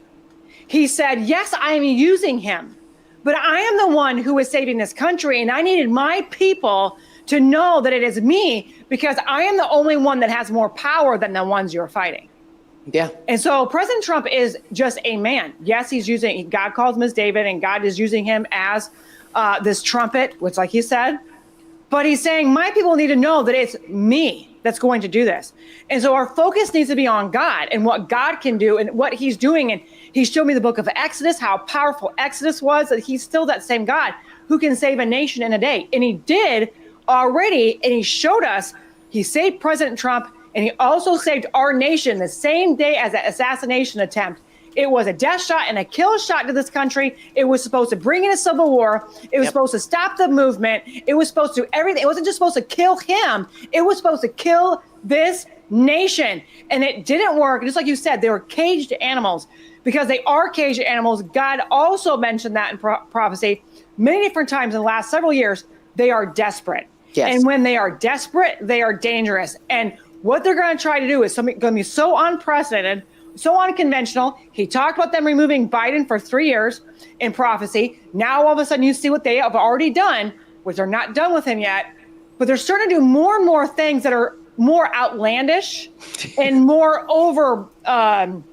Right. And they're not even hiding it, because they truly believe they had this in the bag, that we're all hopeless, stupid, mind controlled, all this kind of thing. And they're realizing what is going on, because they're not what we thought they were. And now people are more pushing against them instead of going with them. Yeah. And that's what they're petrified of. Yeah. And you have to also understand, there is obviously a war on God, but like you said, this is a playbook. There can be no God in communism. And they want world communism controlled by a technocratic, totalitarian track and trace surveillance system that they've already built. The only reason that track and trace system is not up and running is because people all over the world are looking at it and saying, who are you?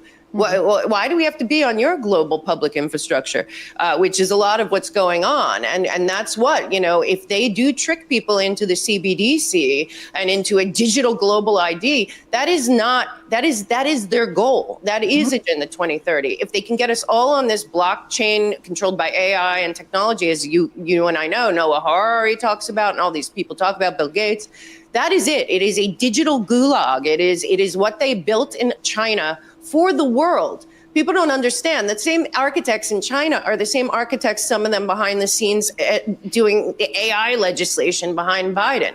And I think you brought up about the church, and I think we do have to examine how this happened. When Johnson was in office, they did the tax exemption on churches. And frankly, I think that was a control mechanism. It was. And what we know, you and I, of course, but your audience, is a lot of these pastors and priests and stuff had closed their churches or whatever, or have not talked about what is going on to their congregation out of fear of losing their tax exempt status. This was a weapon that was installed a long time ago to circumvent the churches and synagogues and anywhere under the guise of, well, we'll give you a tax exemption, but you can't talk about politics. But that's not what the separation of church and state is. It's the exact opposite. It's that the pastors can talk about whatever they want and the state can't get involved. But using the IRS and then they put it together. And during COVID, I was saying to a lot of pastor friends of ours, I was saying, let me tell you something. If you tell them the truth that, listen, we might lose our tax exempt status, but we're going to stay open and we're going to listen to God and we're going to do that. People would have given money and done what they could to help it stay open. They would find better ways. Decentralizing the church from that model would be the best thing that could happen. And maybe it'd be scary in the beginning, but I fully believe that was a war on God in the beginning, that this tax exempt status, it should not exist for NGOs out there that are circumventing too and doing all this. And the craziest part about their war on God is that they're terrified of God, yet they pretend God doesn't exist. But why fight him so hard? And why mock those who do follow God? And, it's interesting what you said, this battle's hard. You and I get trashed or whatever. And, we have families, we have kids. We're like, we can handle it, but we feel bad for our parents or whatever. These lunatics are trying to shut us up. And I remember one time I was really upset, and I'm good friends with Roseanne Barr, and I called her and she said, let's pray. And she said, let's just pray to God thank God for giving us a platform during this time, and just pray to God to lead us to the information that will empower us to empower other people to empower themselves in whatever God's plan is. That we don't know what his plan is, but every day, we've been for now almost 8 months, every single day, I say this prayer that Roseanne and I said together, and I feel like, okay, now I can go forward because I'm looking for information to empower people to empower themselves. Because something else you said, which is interesting, a long time ago, I used to go on this show regularly with a great guy. Really, he's got a great following, and he's very really into prophecy and all of that. And I remember one time I was on the show, and he said, well, we're going to have our Red Sea moment, and going on about this Red Sea moment. And I said, well, they didn't know they were going to have a Red Sea moment. They had to walk in faith and not say, well, the Red Sea moment's coming. They didn't know it was coming. So behind them is coming Pharaoh. In front of them is the water. They think they're walking into their death, into the water, but they still have faith in God and Moses, and they're going to follow. And then the Red Sea moment happens. So he was like, and I said, no, you can't walk as if you know what God's plan is. You have to walk like you're going to follow and you're going to heed the call, but you don't know exactly what it is. So you got to get up every single day and do everything you can to make sure that you are open to it. And that's why I think a lot of the mind control, because there's actual documents, and I for your audience, I have some on the melkshow.com resource page. And if you go to that, and I have opposition playbooks, you're going to see the military grade level of which, and this all started back with Aquino, the Satanist from the military that was the head of psychological operations and wrote Mind Wars and is evolved. But now NATO has a document that people can look at called The Battle for the Brain.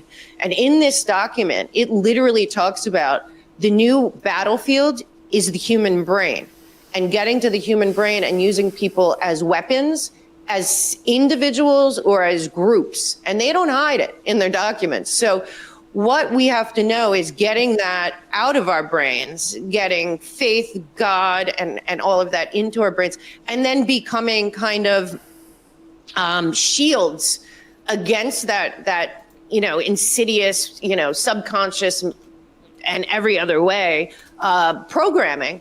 And then once you know it, it can't work. So for me, it's just a matter of continuously encouraging people to get the information, to know it. And then once you start to share that on a different level, because this whole very low vibration, left and right, we're going to fight about this, your external somehow defines your internal, which is completely ludicrous.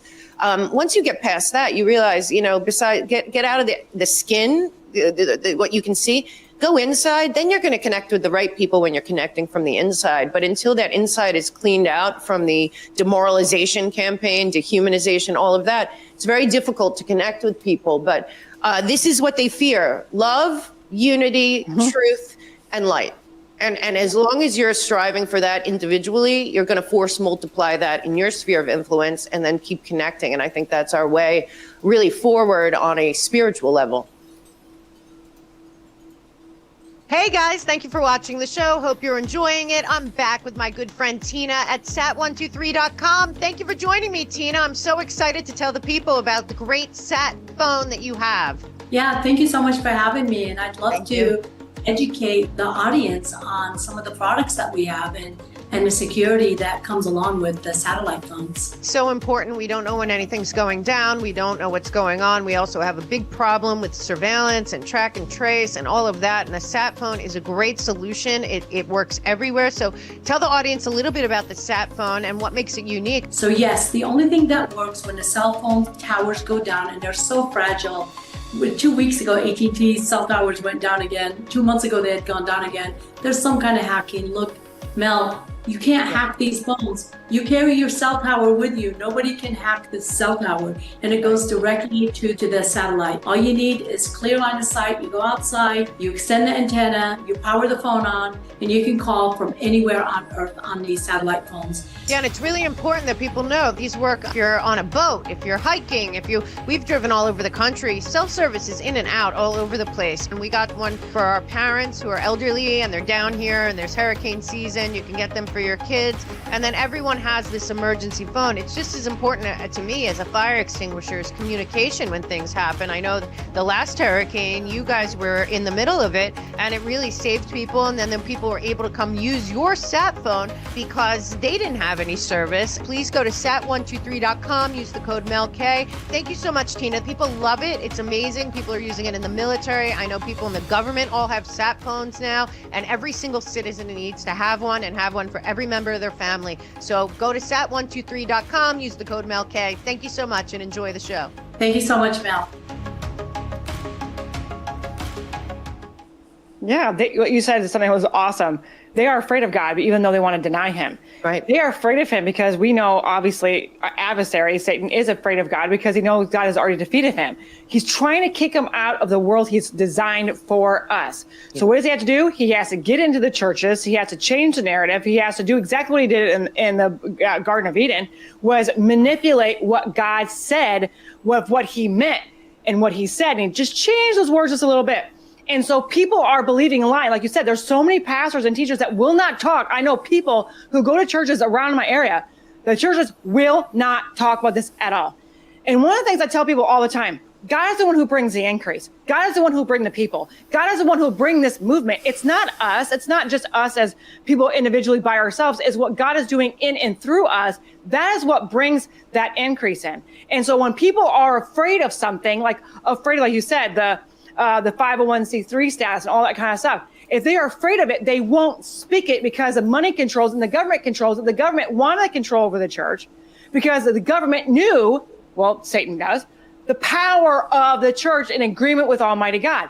Just like what he was talking this morning about when I was preaching, the Lord kept bringing up a finish line. We have to go to this finish line and never surrender. And people want to give up. If they're doing a triathlon, if they're doing a marathon, they want to give up. Right, their body's telling them, their mind is telling them to give up right before that finish line because they're being overwhelmed with how far and how distant and how much energy they don't have anymore. Yeah. Well, just like the children of Israel, when they were in the wilderness and they were walking to the promised land, which they should have gone into, right into, seeing what God had just did for them with the plagues of Egypt and the Red Sea moment and him feeding them and guiding them. But they still questioned God. And so they didn't go, some of them did not go past into that promised land. Right. And so they didn't go across that finish line. Some of them died in the wilderness when they could have made the decision to go forward and take exactly what God had for them and remove the giants in the land. The giants, by two people, Joshua and Caleb, said, we are more than able. So it's like me and you and people like us saying we are more than able. That's that good report. And then you have there's 10 people that came out of there and saying we're just lowly grasshoppers in their sight because they were giants. Yeah. God calls these people now the pharaohs of today. He calls them the giants in our land. And he says we have to look for what he is doing, not what the giants are doing, because he could destroy the giants before, he can destroy the giants now. There is no difference. It may be the technology that they're using is different, but the same playbook is the same, and that is to control the minds and the wills of the masses. And if they can do that, they can get it all. So if we are like the Joshua and Caleb's and the Davids and the Daniels and the Shadrach, Meshach, and Abednego's, and we're those people that will step outside that box and go, I am not going to be compliant to anything that the government's telling me to do, especially when I know it goes against the will and the word of God. I will not be complying to any form of lying and manipulation. They shut up the church during COVID. They isolated them. People couldn't pray. They couldn't sing if they did eventually go back to church. And they were not, everybody else was like car businesses, like my husband worked in a car business for 26 years. They were people that got to go to work. Churches were not that important. Right. And they shut them up. Well, that should say to you how much they don't care about the church, how much they don't care about Christians, first of all. And then, of course, and they're mocking them and mocking God at the Paris Olympics, which God had tons of prophecies about Paris and about the Paris and France. And we're seeing what's going on right now. So we had to be those people that stand up, never surrender, never quit, and have that attitude. I don't care what they do. I don't care what they say. I'm going to fight for the freedom that has already been given to me, not only by my Lord and Savior, Jesus Christ, but we have military men and women who fought and died and paid the ultimate price with their life so that we could have freedoms. That's why God has been giving me prophecies about our Declaration of Independence. He's had me go back and read it and go back and show people what power we already actually have as a country and how they've tried to manipulate it away from people, believing people that we actually don't have. We can overthrow this government right now.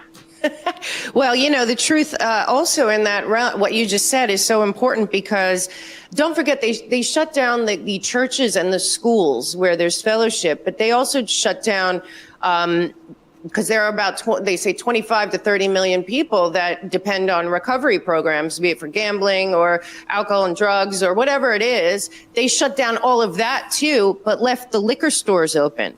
The first thing I thought was, oh my God, the worst thing that's going to come of this is a uptick in suicide and overdose and addiction and relapse and, because all of a sudden, it didn't just shut off that, it shut off so much. And then they left open the liquor stores. That's how you know. Because at first when it shut down, I thought, oh, so they're going to shut so that'll probably help people get, because I lived in New York at the time, New York City. And, we have such a problem with homelessness and people all over the streets. And, it was just, I had reported on for a long time this program in New York that was supposed to help the homeless and mentally ill get off the streets, and all the money disappeared. And I thought, oh my God, well, maybe this'll, and then all of a sudden I saw, it said liquor stores were essential businesses, and yet churches and synagogues weren't. And if it was a good time, if we were dealing with the truth, it would have been that they would have kept open the churches. They would have kept open the schools. They would have, because what also I've fought a lot about and been outspoken against child trafficking too. Well, there was a huge uptick in abuse and trafficking of children during the lockdowns that people don't even know about, because, then a lot of these kids, their saving grace was going to school, was having other people looking out for them. So, I mean, just there were so many negatives that, and they're telling us it's positive. And then, like you said, keeping the tickers of fear and everything, hiding, true information. I mean, like I said, we are in an abusive relationship with our government, and our government is being, I no longer think of CNN, MSNBC, or any of them as media. I think of them as branches of the intelligence community and the government. So, I mean, we have to realize we're in an abusive relationship. They're hard to get out of, but they're not impossible to get out of. But it's up to you to cut the ties. And I think it's really important for people to understand their power, because that is what they fear, is us understanding. And honestly, I'm glad you said that about the Declaration of Independence, because I put in the appendix of my book, the Declaration of Independence, full Declaration of Independence, the Constitution, and the Bill of Rights, because I think people, and probably many people have never read it. If they did, they haven't read it in years. Right. And B, the 27 grievances of our founders are exactly the 27 grievances now. It's just a different enemy in our minds. And like I said, it's a global public-private partnership. So understanding who we're fighting is step one. This isn't like we're fighting Nazi Germany or we're fighting Mao's China or no, this is a group of people that, they go to these conferences, but really what it is, they have no allegiance to any flag, to any nation, to any people, to any religion. They are power for power's sake, straight out of 1984. They are, in their mind, the state, yet they have zero authority. So like you're saying, if we just say, no, you have no authority over us, you don't represent us, that's not what we want to do. The American people didn't vote to have net zero, Agenda 2030 shoved down our throats to destroy us. And people have to go to the next level, and this is what's really important, and I know you talk about this a lot. The lie of scarcity, they use as a weapon. The lie that, CO2 is damaging the planet, lie. The lie that we're going to run out of water, lie. The lie that we don't have enough food. Let me tell you something. If Israel has crops and cattle and everywhere, if the powers that be that run the international banking cartel, IMF, World Bank, USAID, wanted the entire Africa and the entire South America and Middle East to be flowing with water and vegetation and electricity, it could be, okay? It's not a money issue. It's a power issue. It's a divide and conquer issue. Scarcity is not real. God provided everything we need on planet Earth. And frankly, I think what they're doing, the controlled demolition of America, they're isolating us. And then the parent company that's running our country is liquidating our country. And a lot of people are looking at the land that they want to take. This is all in Agenda 2030, 30 by 30. The truth is they want to take that land, the water, the energy and everything so that they control it, because they need it for the energy and electricity and air conditioning for their giant data centers to run their digital public infrastructure, global track and trace surveillance. So our natural resources that we have in abundance under the United States of America, we would literally, if we had the right leadership, which God willing, we will have again, we literally do not have to import anything. We have everything in spades. And guess what? Underneath our land are some of the best natural resources in the world. So people are looking at them buying up our farmland. This is BlackRock and the CCP and Bill Gates. A lot of that, it has to do with them running their surveillance program. And these data centers that, we think they're buying them to farm. No, they're not. They're buying them for the resources, in my opinion. And again, then telling us that we're going to run out of them if we don't stop drilling, if they're taking all the water from the farmers and making up lies and excuses. Underneath our soil, we have enough water and oil and all of that, not just to take care of the entire America, but a lot of the rest of the world. And they don't want us to have that. And they lie about scarcity when you and I know God provided abundantly for everyone. And there is no computer that is better than the human brain created by God either. So, all the things that they're telling us, AI is going to take over, we're going to run out of resources. all lies. It is all about control. It is all about sustainable goals for their control model. And that's it, in my opinion. Exactly. And all the things have been with the economy, you know, how it fell a little bit. That's another scare tactic. Guys talked about a lot about the gold, the silver, everything that's going on with the system, with this fiat system. He calls it a Ponzi scheme, because that's exactly what it is. They control the money, they control the weather, they control the food, they control medicine, they control every single thing about our life. And then that's why it gets overwhelming in the system, like I said earlier, about people not knowing how to fight back. Right. And so this is how we fight back. First of all, we start digging in about what we can do, because it's not just like me and you. We are giving them tools, we're giving them information to take this information and do something with it as well. Just like with President Trump, when he was showing us, he literally has been showing us since 2015, the swamp, the deep state, the establishment that tried to kill, it did kill JFK, tried to kill Ronald Reagan, also tried to kill him. And so these people, because they're not yes people, they're not establishment people, they cannot be paid off, they're a threat to their establishment. They're a threat to their control over this country, and it doesn't affect this country, it affects the entire world. And so that's why they went after Benjamin Netanyahu. That's why they're going after all these other elections and after all these other people, because they want all governments, and they don't want anybody that is independent. They don't want anybody that's going to fight them back. And that's why they haven't just stolen our country's elections or what they did with Israel for a long time. They're stealing nations' elections everywhere, installing these yes people like Zelensky is just another yes man puppet. Same thing with Trudeau in Canada. They're all yes men, and they're all a part of this big, huge global government, one world government scheme. They're a mob. It's like a gang, like a gangster. It is. They are like a complete mob. And if they threaten anybody who threatens them and their existence and their power and control. And so by people like you and so many others that are writing books or telling people they have these shows or letting people know what's going on, there is things that every person, if say for instance, we know Trump got more than 81 million votes in the last election. It was ridiculous. We know he got way more than that. But even if just it was 81 million people, just think of 81 million people back then decided to say, you know what? This election was stolen. I don't give a crap what judges say. I don't give a crap what the news media is saying. I'm going to fight until our country is back and our rightful president is back in order, where he's supposed to be. Right. Just think how different this nation would be. And I know it's taken this long, and there's many people, like I said, there's not a left and a right.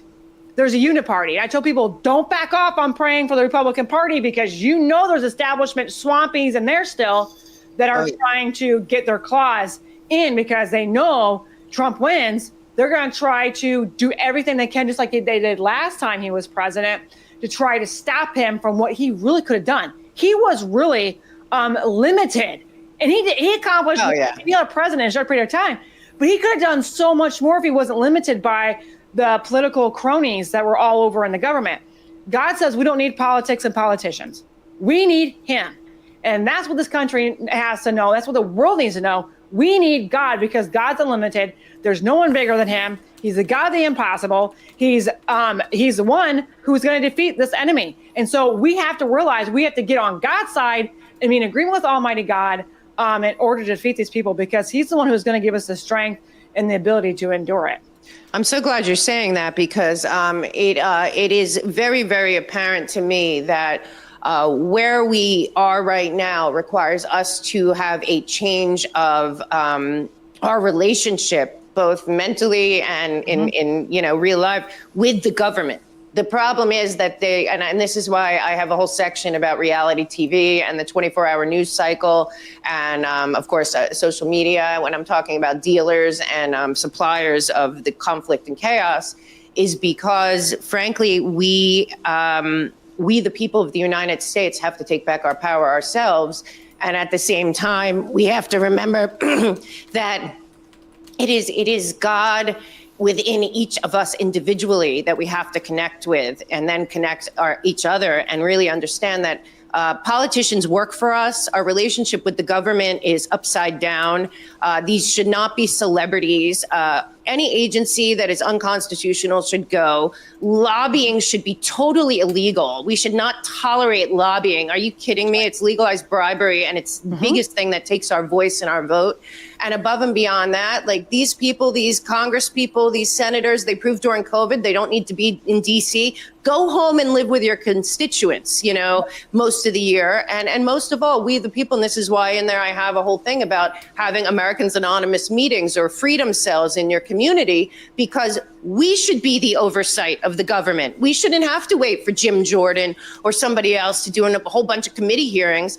Locally, we should be overseeing our local government as citizens of that community and forming groups to talk about things that affect us all without politics, without that solution-oriented, positive game changers. If we all just did that, like when I was little, if there were robberies in the town, my dad and all the parents created a neighborhood watch. We need to create freedom watch groups all over this country and take back the power. The government works for us. If we don't start acting like it on the local level, it's never going to get to the national level. So that's another big part of it, is fellowship and creating groups that are not about left or right, but are about right and wrong, and really, you know, finding your tribe, and that tribe will grow because we are the majority. Yeah, and one of the things that the Lord also pointed out is that it's not just the president's seat. You need every part of the down ballot. Right. There's so many people that have that misunderstanding that, okay, it's all about Trump. Just get Trump in. Just get Trump in. Yes, it's important to get him in. Yes, of course, because he's a rightful president, and that's what God has picked for this time. But it's important for every other person, the vice president and down. Yeah. Every person, state and local levels, are all important. And that's why we all have to start getting involved in school, the education boards, and all this kind of things in our communities, because this is take an awakening, a revival. But another thing that the Lord pointed out was, with COVID, it didn't wake everybody up. So what will it take to wake more people up? Right. Yeah. So they're not done doing what they're going to do. But listen, and I want to tell people, I'm not saying that to scare anybody. I'm saying that is because we have to be aware of what they're going to do. So we are prepared for what they're going to do. So we don't get into fear, we don't get compliant, and we don't give up and quit. And so before we go, you can say your closing remarks. I have this up. And this is where your book is, the Layman and Schuster.com. Yeah, and it's also on Amazon and wherever you can go. And the more we can pre-sell, the more likely it will actually be out there. So you can go there, or themelkshow.com, but Amazon, Simon & Schuster, wherever books are sold. And it's really, because it's not a partisan book. It is about you and me. And, you know, people say, who are you voting for in 2024? I say, I'm voting for me and my family. You know, and that's who I'm voting for, and my friends. And again, like you said, and it's really important to understand, the election in 2024 is the beginning of us taking back our country, and that means us, you and me. The problem in this country happens to be us. And because the second that we decide that we have a constitution, a Bill of Rights, a Declaration of Independence that means something, and take it personally, everyone needs to take personally what is happening. Like Andrew Breitbart said, it's good to have righteous indignation when somebody is trying to destroy your country. And that can be peaceful. And frankly, we all need to reach out to the 30% of American citizens who do not vote, because right now they are being slammed just as hard as everyone else. Everyone's being divided into pieces which aren't real. The truth is, we are all on the same team when it comes to freedom. And I think, just like our founders, they didn't get along during the years before writing the Declaration of Independence. There was lots of brawling and fighting and disagreements. But you know what? They all agreed on freedom.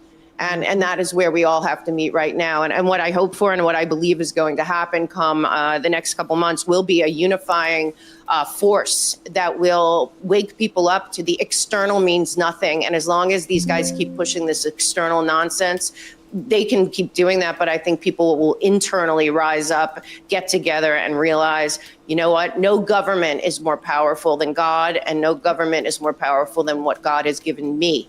And hopefully everyone will find their gifts, use their gifts. And like I say to everyone, it doesn't matter what you did before this time. This is an unprecedented, biblical, amazing time to be alive, as scary as it may be. Go be the hero you thought you want it to be, or go do what you put behind because of debt slavery or mistakes or whatever. And who cares what you were before? Right now, everyone can reinvent themselves. Everyone can be a hero and a leader in their sphere of influence. I tell to everyone, be the Paul Revere in your community. You know, they probably thought he was nuts when he was running around, the British are coming, and then realize, oh my God, he's right, the British are coming. So get out there, be brave, stand up, talk about it. More and more people are really awake, and you know what? They just all see the cesspool that is the 10 by 10 vassal state known as the District of Columbia as needing to be reformed, and reformed it will be if we demand it, and we can do that. And like you said, down ballot, make sure, because they have an R next to their name doesn't mean that they're not on the other side. So your responsibility is to take your vote very seriously, and make sure also get involved now, because every fake vote makes your vote not count. So there's just so many ways you can get involved, so many different things. And I have a resource page, free resource page on themelkshow.com, and I've broken it into many different topics. Just find one thing and become an expert on that, and then just go make that your thing to do, because there's a lot of work to be done, but God gave us all really unique, special gifts, and they can all be used right now like never before. So I ask people to leave your past behind and define your future now. Yes, amen. We're called the United States for a reason, and our enemies have tried to divide our country for years, and now we have to unite, no matter our backgrounds or creeds or whatever our beliefs are. You said, I love that. Reinvent yourself, because today you can be somebody so much different than the person you were. Leave your past, guys, not even looking at your past. Go be a Joshua, go be a Caleb, go be a David, go be the person that God has called you to be, because he's made us fighters, and because he said in his word, we can fight the good fight of faith. We're supposed to fight that, and that's a fight that we win. And so we can't fight if we don't get in the fight and fight it. So, I mean, our enemies are fighting, but now it's time for us to fight it. But it's a good fight. So will you tell everyone where they can find you? I know they can find you here on Rumble under the Mel K Show. Where else can they find you? So I'm on Rumble every single night with a new show with people much smarter than me, which is great because I get to learn a lot, and hopefully you do too. But I am everywhere that podcasts are, and especially the hub, themelkshow.com. I put out a weekly newsletter with my best shows of the week, important articles from around the world, which is really something I put a lot of effort into. And basically, we'll see how the censorship handles us. I was never given back my X account, but I started a new one at Mel K Show. We're limping along over there. It looks like same with Meta, but the Mel K Show at Instagram. And then everywhere that podcasts are, and iTunes, and a whole bunch of different places, but themelkshow.com. And Julie, I'm such a fan. You are so amazing. I love giving you a big hug, so I can't wait to see you in October. And I just want to thank your audience. They're some of the most dedicated people. I've met so many of them on the road, and what amazing, strong, resilient people we've gotten to know together. So thank you so much for having me. I'm so grateful. Well, thank you for having you on. I know we didn't get just a barely on the surface of what you know, so we'll definitely have to have you back on. And yes, I can't wait to give you a big hug either. And we're going to be in North Carolina together. I think it's October 18th and 19th for the last Reawaken America tour. So I'm definitely excited about that. But thank you for coming on, and thank you for giving truth. And go find Mel K. I know that the moderators were putting all of her links in the description box for you, and they're also putting it in the live chat. So thank you for coming on. God bless you. We will pray for you. Continue to fight this fight. You are an amazing person, and thank you for all you do. Thank you, my friend. Look forward to seeing you in October. God bless you. Thank you all for joining today's live show, and we'll see you again next time. God bless you. It's that time of year again. People are getting sick. They're getting the flu. They're getting the cold. They're getting all different kinds of things. And I have always been very grateful for my friendship with Dr. Zelenko, Dr. Z. And though he's not with us anymore, and I miss him every day, he has left behind the best remedy to me for anything that ails you, and that is Z-Stack from Dr. Zelenko. There's Z Flu, Z Stack, and Z Kids. There's also many other products there. It's all about naturally boosting your immune health and fighting anything that comes your way. Dr. Zelenko is ahead of his time. He is out there fighting for us still to this day, and he's left behind the best gift. The gift is your health. So go to melkdrz.com, or you can go to my partner's page at themelkshow.com, click Dr. Z or Z Stack. Better health for us all awaits. Thank you, Dr. Zelenko.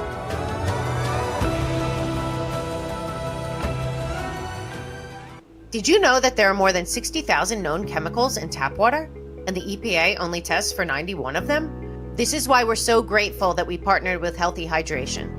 They offer whole home water filtration, shower filters, under-the-counter pre-filters, molecular hydrogen water machines, hydrogen water bottles, and so much more for a healthier home and family. So go to themelkshow.com and click on our partners page and check out Healthy Hydration and everything they have in store for your health and wellness today.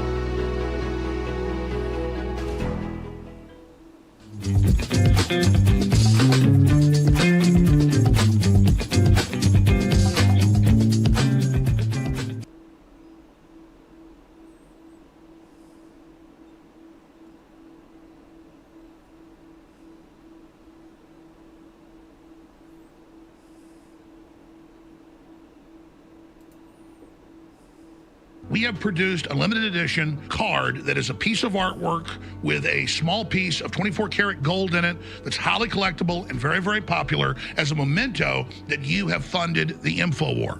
Now, there's a limited supply of these. We're only running this one time, and I'm asking you to go to InfoWarStore.com and get this card right now. It will fund the operation. It will keep us on air, and just look at it as a donation to liberty and freedom, but you also got a memento to remind you of what you did for the Republic. Watching the Russians use tanks to destroy apartment buildings with little old ladies and kids just drove me crazy. So I decided to work on a company with your friend Sebastian Thrun and as a former faculty member here, and a whole bunch of Stanford people.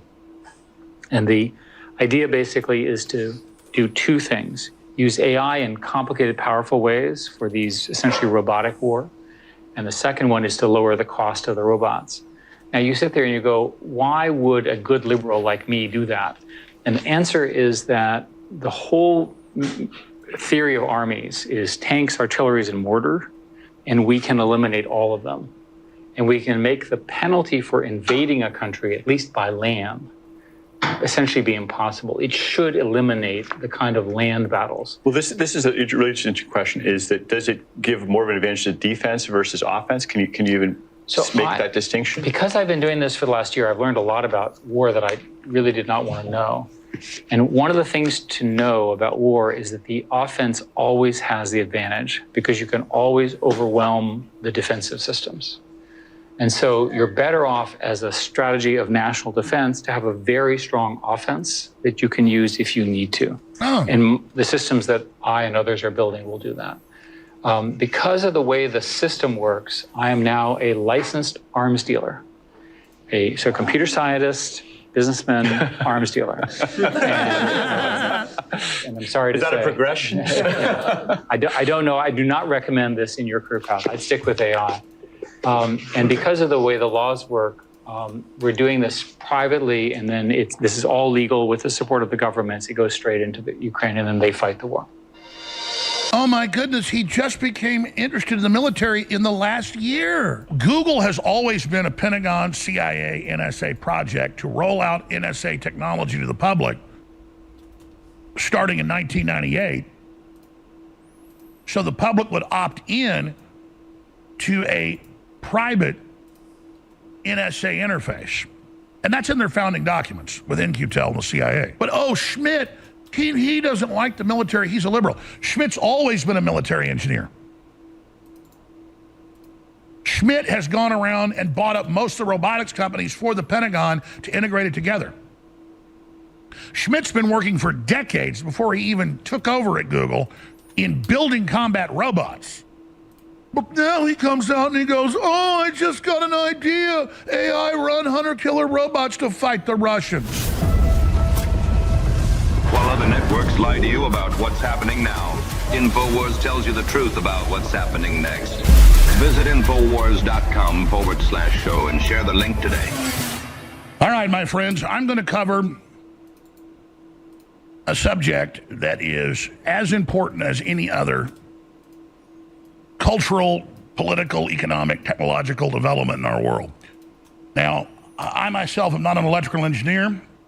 I myself do not get into the details of the hardware, but I do constantly, for 35 years, 30 on air, talk to the leading experts, and I read the trade publications,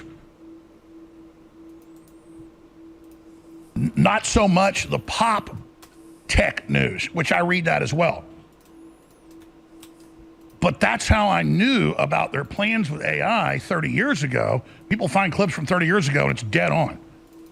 Well, it's because theoretically, technology's built to a certain point, even 30 years ago, that these engineers and others can really project very accurately what they're going to have at the current growth rate of the technology. And Elon Musk has talked a lot about this. And so when you see movies like Terminator and the remakes in the 90s, and you look at those drones, the little drones flying around killing people, and you look today, the drones look exactly like that. And you ask, well, how did they nail it perfectly? It's because they'd already tested a lot of this, and they'd already theoretically developed a lot of these systems, but what they need to do is get the cost down. Now, again, even my grandfather, my mom's dad, who was an inventor and a World War II vet, and he never got filthy rich as an inventor, but he grew up in Dallas next door to a very famous inventor who was the one of the main patent holders on freezers for specifically industrial level rail cars and things, but that's a side issue. I've told that story before. In the mid-'60s to late 60s, he built radio-controlled robots that were highly classified, actually out at Bergstrom Air Force bases where they had the lab. And he just had government grants, because back then the government gave grants to little inventors. That's like the Barrett 50 cal got invented, what, in Tennessee in a guy's garage. And that was, so used to, that's where all the stuff came from. Now it's these big giant facilities. And that's what Eisenhower in the early 60s was warning of, was how it was centralizing. But here I am giving you too much background. Let me cut right to the chase. The holy grail of this,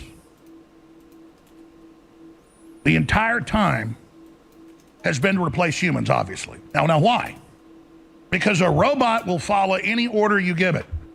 And people think of a robot as like, the Iron Giant, big combat robot, and that's certainly being done.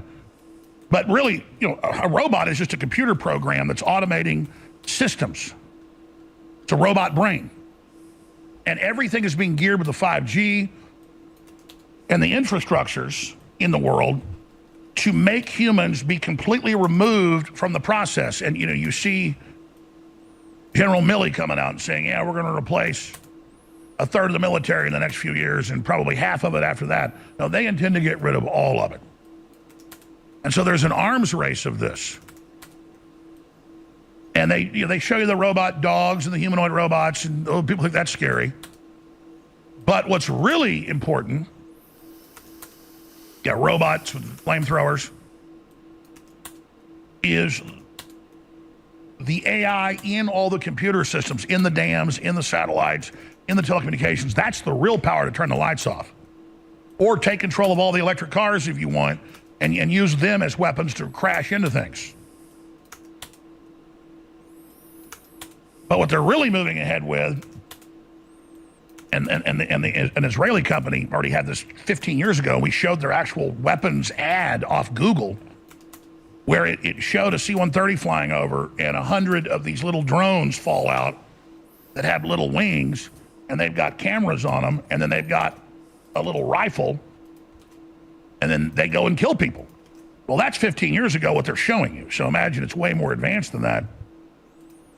Then they come out with new systems where a plane flies over and drops out 1,000 little tiny marbles that have little wings on them, and they just simply fly up to a human, land on them, and have a tiny little needle that just injects you with cyanide. Or there's a tiny charge and it flies right in your face, blows up, you get hit with cyanide. And that's just some of the stuff they admit has been developed and that it's been declassified. They just haven't deployed it that we don't know of, and they haven't shown it to you. Just like 30 years ago, they had part goat, part spider creatures at military bases all over the U.S. producing body armor for a secret project that went back to the 50s. And people are like, wow, or back 50 years, excuse me, back to the 70s. And so imagine the stuff they already had. People wouldn't believe me 30 years ago when I was reading out of public stuff, but because it wasn't on the nightly news, they're like, oh, that's movies, Alex. So you see something like Terminator, especially the remakes in the 90s, and it's the exact weapons, basically. That's because they already had them. You're just seeing, to the consumers, the crappy stuff being deployed. And then that funds the industry further and builds more factories, more infrastructure expanded. And now they're building hundreds of billions of dollars of data centers everywhere. Oh, there's no problem, for them in the environment. Your farming's bad. Your milk cows are bad. Your cow farting is bad. But giant data centers spying on you to make AI faster and faster, to make us obsolete, those are just fine. So they need a military that will follow orders. But in the end, it's not going to be militaries in general that are going to come attack us with robot armies. That certainly is going to be done. It's already happening in the Middle East with AI running the attacks on Gaza. It's already happening in the Russia-Ukraine war. But the real military attack is replacing your job. The real military attack is shutting down all the normal human industry and forcing, through BlackRock control with investment, of these poisonous, toxic systems that are anti-human. You will eat the bugs. I'm sorry, you can't have your own car, but you can have a ride share if you've got the right credits, and it's a self-driving car. So it's not that any technology in and of itself is bad. You're a quadriplegic, but before you have some money in the bank because you own a business. But now you can't really drive yourself, so you've got a self-driving car, you've got a self-driving wheelchair, it loads into the car, it takes where you want to go. That's a good thing for self-driving. But see, for most people, you don't want that because, again, it's meant to replace you and make you obsolete. So now let's move on to the big story. And it would take hours to go over this guy, but Eric Schmidt of Google is as bad as it gets.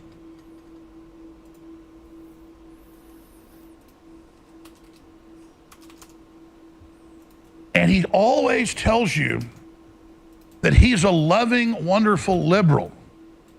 And everything he's doing is to fight evil. And he's so wonderful. And remember Google's motto, don't be evil. And then 10 years ago, they just got rid of it, or 8 years ago. So Google has always been a Pentagon, CIA, NSA project to roll out NSA technology to the public starting in 1998.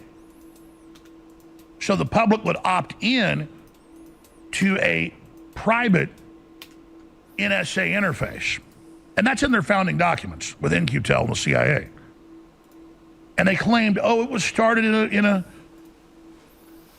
a garage, and these young kids came up with it, and all of that is just a front story. All of that, it's come out, it's even in mainstream news, it's just total bull. Just like Facebook. The day Facebook launches, the CIA's version of it gets deleted, and it's the same thing. So it's a Trojan horse. And of course, Schmidt and all the big tech companies, who are they for? They're for the globalists. They're for the left. They're for consolidating control. But they're not real liberals at the end of the day. They love war. They love tyranny. They love dehumanization. They fund Black Lives Matter. They fund the trans movement because they want to train humans to give up their humanity, because this is a AI takeover of the species, and that's Google's admitted plan. So now ex-Google CEO turned licensed arm dealer Eric Schmidt creating powerful AI robotic war machines for offensive fighting. That's a quote. And he goes and speaks at Stanford and all the other big top MIT AI and robotic research facilities that they're financing through his dozens of companies. And he gets up last week and he goes, I just became an arms dealer a month ago because I'm mad about Russia and I want to deploy AI, autonomous killer robots, over there, and we are deploying it, and it's all legal, it's all good, and the liberals are all, oh, we love it, the engineers. Because remember, Google, quote, wouldn't give the Pentagon their AI. But they really were. This is so Google can still be in China and everywhere else and be spying on everything. They want to act like there's a split in Google. But, oh, Schmidt, he doesn't like the military. He's a liberal. Schmidt's always been a military engineer. Schmidt has gone around and bought up most of the robotics companies for the Pentagon to integrate it together. Schmidt's been working for decades before he even took over at Google in building combat robots. But now he comes out and he goes, oh, I just got an idea. AI run hunter-killer robots to fight the Russians. And then he says the key. He says, and everything he says is a lie. He says, in warfare, it's much easier to attack than to defend. So we've got to have giant armies of combat robots stationed everywhere so the Russians don't get us. So here he is literally rolling out, deploying with the police departments and everywhere. Now they don't dispatch police to your house, a drone comes first. And police need to resist this. It's okay to have some robots, but you have to be in total control of them. And they can't be run and connected to Skynet or the globalists. Anytime they want, can flip a switch and all those robots serve them. Now, number one, he gives out this theory of land warfare, and he says it's tanks, artillery, mortars, troops. Well, anybody that actually studies military history and current systems knows you've got to have 3-to-1 superiority to be sure you're going to win in an offensive action. Offensive attacks are the most dangerous, whether it was Santa Ana with 5,000 troops against 180. Why were 180 able to kill thousands of the Mexican troops? It wasn't the Mexican troops weren't pussies. They were having to go in and try to fight and get over walls from heavily defended positions. So it was that way 180 years ago, or however long ago it was, 1836, and it's the same today. Go look up current military theory, 3-to-1 to attack. Now, you could say the best defense is good offense if you've got nukes or something, or you take out your enemy first, but that's different. That's strategic. So, he gets up there and goes, oh, because it's so easy to attack someone, we've got to have robots stationed everywhere. But that's the globalist Trojan horse. That's their army. That's their forces. That's their system. And again, looking at the physical drone or combat robot, that is a small force they need if somebody's dug in and resisting. They've already got you because they took your farm over. They already cut your energy off. They already got rid of your job. They already brainwashed your kids. They already drugged your wife up, your husband up. These guys mean business. And that's why I confronted Sundar Pichai, the head of Google that replaced Schmidt a few years ago in congressional hearings about me and others, where he's there lying in the hearings. And I said, Google is evil.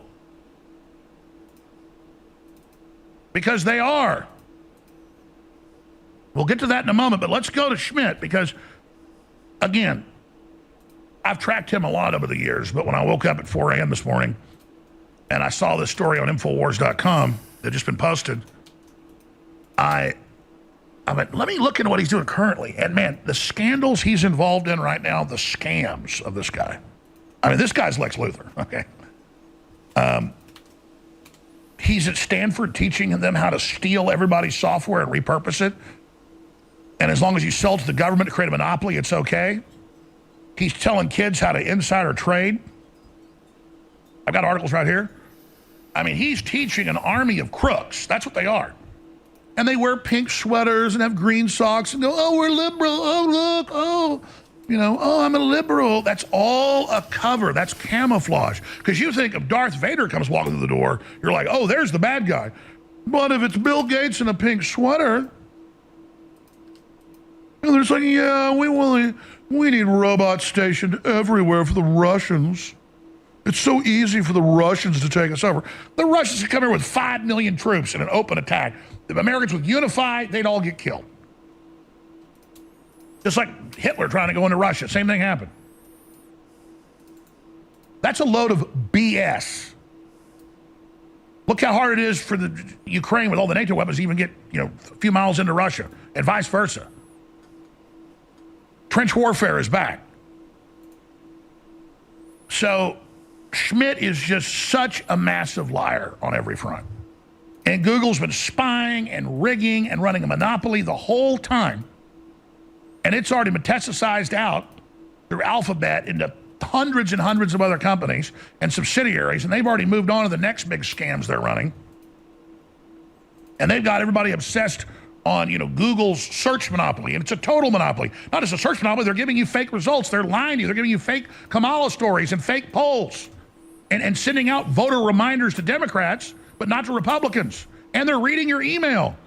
If you use Google Forms or Google questionnaires, your psychologist, your doctor, Google reads it all. They admittedly do it. They don't care about HIPAA because they're the CIA. So here he is like, oh, we're so liberal. Oh, we need combat robots stationed everywhere so that no one dare attack us because the robots will protect us. Yeah, who runs the robots? These people. Russia's not the threat. It's big tech. It's the globalists. Go ahead and roll the clip. Watching the Russians use tanks to destroy apartment buildings with little old ladies and kids just drove me crazy. So I decided to work on a company with your friend Sebastian Thrun and as a former faculty member here, and a whole bunch of Stanford people. And the idea basically is to do two things: use AI in complicated, powerful ways for these essentially robotic war.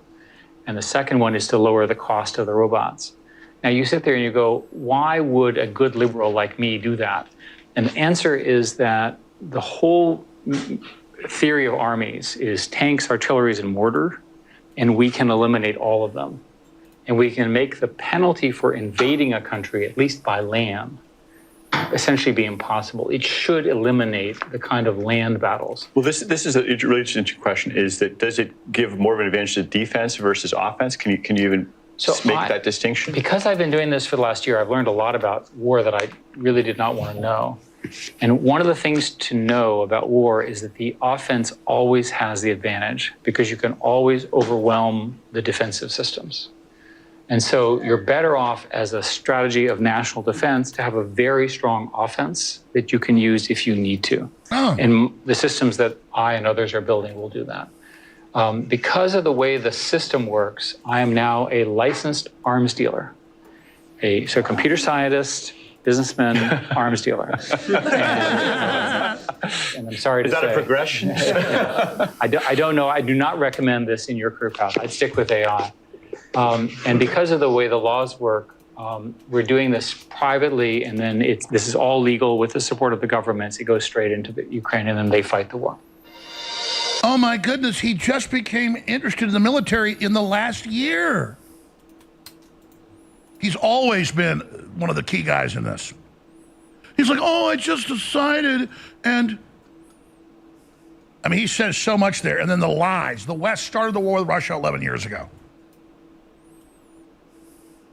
And he's like, oh, I was so mad when they're blowing up apartment buildings. Meanwhile, NATO just went into Russia and was blowing up apartment buildings. So we need this really strong offense of robots. And I told you decades ago, they will be used on you and me. They are being used. And 15 years ago, they partially declassified, the Pentagon did, and the Sunshine Project republished it. I had them on air. It's more than 15 years ago. They declassified it in 2002. And a year later, the Pentagon reclassified it, and the FBI went to the Sunshine Project's offices in Austin and raided them over it because they still had the documents, but they were already public. I had them on air. And what they have there, Marine and Army studies with the Air Force on pre-placing robot helicopters. And you just put a robot brain in a helicopter, full-size helicopter, with giant spray tanks of opiate gas to knock out whole cities or nerve gas to kill you. So there's the U.S. government 30 years ago planning this, 20 years ago or 18 years ago, whatever it is, declassifying it. So 30 years ago, they talk about the bases they've got. And a hangar you just see out in the countryside, you know, it's, they get the order, here it comes. So they've already got this stuff in place. If my grandfather delivered multiple robots, but he only got paid for the research, they never paid him to produce them. If my grandfather was delivering robots for crowd control, and my mother and uncle, even though it was classified, they got to go out there and see it. And it was just basically like a tank, small tank, with CCTV, primitive black and white cameras, radio backup systems, and then someone from eyesight drives into a crowd, and then the robot has all these cattle prod arms that comes out and starts shocking people. It's got a big diesel generator in it, and then they can put tear gas, you name it, or put guns on it. Now that's delivered in 1968 to the Pentagon by my grandfather. Can you imagine what they've got now? All right, I'm done talking about that. I mentioned the stuff on Schmidt, overhead shot. You know what to do in the stock market. Insider trading, NBC News, telling Stanford researchers, you know, invest in the AI grid being put in. Ex-Google CEO Schmidt advises students to steal TikTok IP and clean up the mess later. It just goes on and on. Nitric Boost, Turmeric 95, high quality CBD gummies. It's all available at InfoWarsStore.com via the InfoWars MD line. Now, this is a private label of one of the top supplement makers in the country of high-end quality at reasonable prices. They let us private label their products. That's why you've already heard of Body's Ultimate Turmeric Formula. Well, we got the 95% curcuminoid from them. This is just their brand of that. And so it is available under Turmeric 95. That's the name. So we're sold out of Bodies, but we have Turmeric 95 that is, again, the same concentrated turmeric. Same thing with Nitric Boost. Nitric Boost came from this company. They even let us use their name. It's now our best seller. We sold out of our version. Their version has a white bottle. It's the exact same thing. You get it at InfoWarsStore.com. So check out InfoWars MD at InfoWarsStore.com.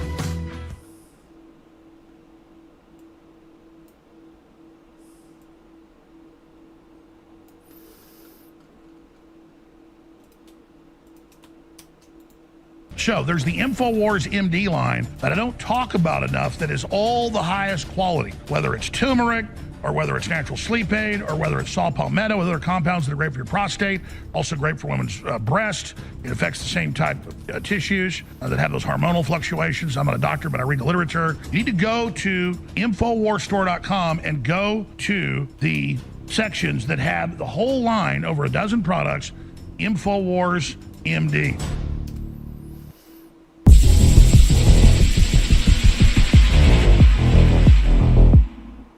Just as new evidence showing D.C. police as the source of the January 6th pipe bombs gets released, and as the monumental crimes of the Biden family finally come to light, a new pandemic is announced by the WHO. Mpox has been reported in the Democratic Republic of the Congo for more than a decade, and the number of cases reported each year has increased steadily over that period. Last year, reported cases increased significantly, and already the number of cases reported so far this year has exceeded last year's total, with more than 14,000 cases and 524 deaths. Today, the emergency committee met and advised me that, in its view, the situation constitutes a public health emergency of international concern. I have accepted that advice. And once again, the WHO is saying we need contact tracing. So we need strong surveillance and good diagnostics. Our diagnostics teams are working to better understand the use of the current PCR test, the other tests that exist that are out there, to distinguish between clade 1, clade 2, and we are looking at how we can get those those diagnostics into country. They are calling for PCR testing again, which we already know is ineffective and fraudulent when it comes to identifying a virus. Dr. Kary Mullis was awarded the Nobel Prize for his invention of the polymerase chain reaction, the PCR. The PCR is a method of analysis and wasn't designed to test for a virus. Mullis explains why. And with PCR, if you do it well, you can find almost anything in anybody. It starts making you believe in the sort of Buddhist notion that everything is contained in everything else, right? I mean, because if you can amplify one single molecule up to something that you can really measure, which PCR can do, then there's just very few molecules that you don't have at least one single one of them in your body, okay? So that could be thought of as a misuse of it, just to claim that it's meaningful. The PCR test can potentially find anything you are looking for, depending on how high you turn it up. And this is exactly what has been done. The official protocol given for the PCR testing of COVID-19 created a floodgate of false positives to skew the results. They call it asymptomatic because it's a lie. These people don't have symptoms because they don't have COVID-19. They do it today because they've done it in the past and always gotten away with it. China announced on Friday that they will be screening people and goods entering the country for Mpox over the next 6 months. In the 2024 New Zealand pandemic plan, under the special powers legislation, it states that authorized medical personnel have the power to force vaccinate people. And Google's former CEO, Eric Schmidt, is creating an AI army for robotic war. And what he first says will be defensive. And the idea basically is to do two things. Use AI in complicated, powerful ways for these essentially robotic war. And the second one is to lower the cost of the robots. Now you sit there and you go, why would a good liberal like me do that? And the answer is that the whole theory of armies is tanks, artilleries, and mortar, and we can eliminate all of them. And we can make the penalty for invading a country, at least by land, essentially be impossible. But then admits they will be primarily offensive. Does it give more of an advantage to defense versus offense? Can you even make that distinction? Because I've been doing this for the last year, I've learned a lot about war that I really did not want to know. And one of the things to know about war is that the offense always has the advantage because you can always overwhelm the defensive systems. And so you're better off as a strategy of national defense to have a very strong offense that you can use if you need to. And the systems that I and others are building will do that. Because of the way the system works, I am now a licensed arms dealer. While the Uniparty vows to pit Americans against each other in a civil war to maintain its power. Bodyguards for everybody in civil war conditions. The big tech elitists are developing an offensive robot army and more clot shots. Reporting for InfoWars, this is Greg Reese.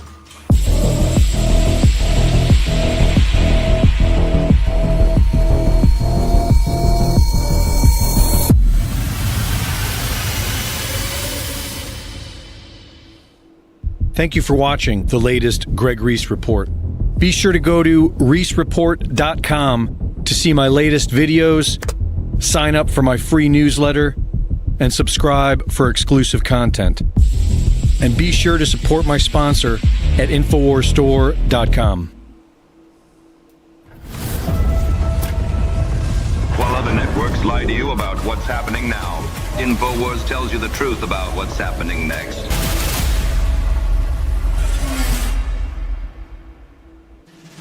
Whether it's the World Economic Forum, whether it's the Bill and Melinda Gates Foundation, whether it's Open Philanthropy and Dustin Moskowitz. We know that all of these organizations thought that they could bamboozle all of us. They thought that by putting fact checkers on every post, we'd stop sharing posts.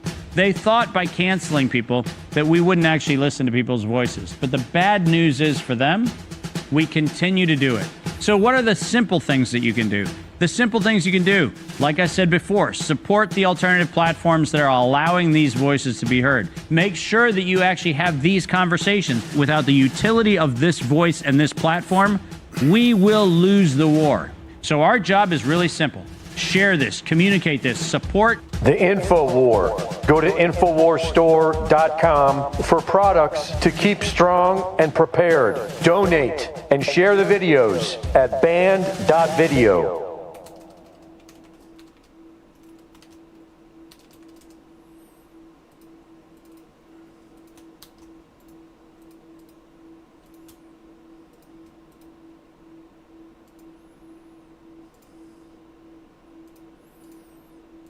Please support us at InfoWarsStore.com. The new Bulletproof t-shirt's out. We need the support. It's an amazing shirt. Support InfoWars. We support Trump. Get the new Bulletproof President Trump shirt at InfoWarsStore.com. We'll be back. Watching the Russians use tanks to destroy apartment buildings with little old ladies and kids just drove me crazy. So I decided to work on a company with your friend Sebastian Thrun and as a former faculty member here, and a whole bunch of Stanford people. And the idea basically is to do two things: use AI in complicated, powerful ways for these essentially robotic war. And the second one is to lower the cost of the robots. Now you sit there and you go, why would a good liberal like me do that? And the answer is that the whole theory of armies is tanks, artillery, and mortar, and we can eliminate all of them.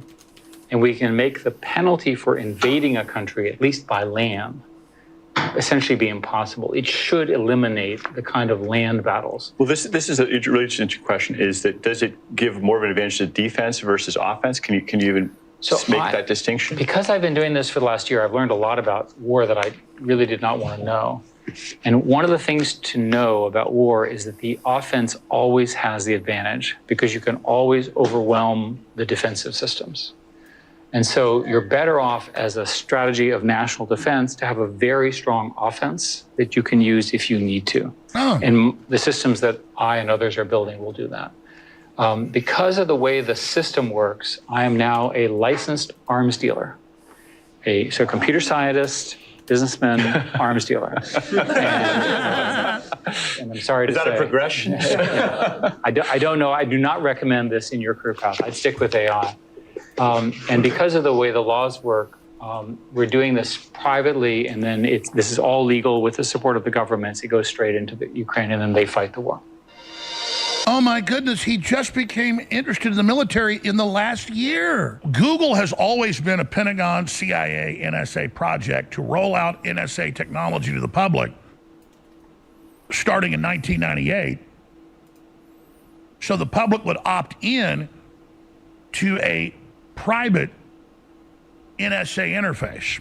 And that's in their founding documents with NQTEL and the CIA. But oh, Schmidt, he doesn't like the military. He's a liberal. Schmidt's always been a military engineer. Schmidt has gone around and bought up most of the robotics companies for the Pentagon to integrate it together. Schmidt's been working for decades before he even took over at Google in building combat robots. But now he comes out and he goes, oh, I just got an idea. AI run hunter-killer robots to fight the Russians. While other networks lie to you about what's happening now, InfoWars tells you the truth about what's happening next. Visit InfoWars.com/show and share the link today. All right, my friends, I'm going to cover a subject that is as important as any other cultural, political, economic, technological development in our world. Now, I myself am not an electrical engineer. I myself do not get into the details of the hardware, but I do constantly, for 35 years, 30 on air, talk to the leading experts, and I read the trade publications not so much the pop tech news, which I read that as well. But that's how I knew about their plans with AI 30 years ago. People find clips from 30 years ago and it's dead on. Well, it's because theoretically, technology's built to a certain point, even 30 years ago, that these engineers and others can really project very accurately what they're going to have at the current growth rate of the technology. And Elon Musk has talked a lot about this. And so when you see movies like Terminator and the remakes in the 90s, and you look at those drones, the little drones flying around killing people, and you look today, the drones look exactly like that. And you ask, well, how did they nail it perfectly? It's because they'd already tested a lot of this, and they'd already theoretically developed a lot of these systems, but what they need to do is get the cost down. Now, again, even my grandfather, my mom's dad, who was an inventor and a World War II vet, and he never got filthy rich as an inventor, but he grew up in Dallas next door to a very famous inventor who was the one of the main patent holders on freezers for specifically industrial level rail cars and things, but that's a side issue. I've told that story before. In the mid-'60s to late 60s, he built radio-controlled robots that were highly classified, actually out at Bergstrom Air Force Bases where they had the lab. And he just had government grants, because back then the government gave grants to little inventors. That's like the Barrett 50 cal got invented, what, in Tennessee in a guy's garage. And that was, so used to, that's where all the stuff came from. Now it's these big giant facilities. And that's what Eisenhower in the early 60s was warning of, was how it was centralizing. But here I am giving you too much background. Let me cut right to the chase. The holy grail of this, the entire time, has been to replace humans, obviously. Now why? Because a robot will follow any order you give it. And people think of a robot as like, the Iron Giant, big combat robot, and that's certainly being done. But really, a robot is just a computer program that's automating systems. It's a robot brain. And everything is being geared with the 5G and the infrastructures in the world to make humans be completely removed from the process. And, you see General Milley coming out and saying, yeah, we're going to replace a third of the military in the next few years and probably half of it after that. No, they intend to get rid of all of it.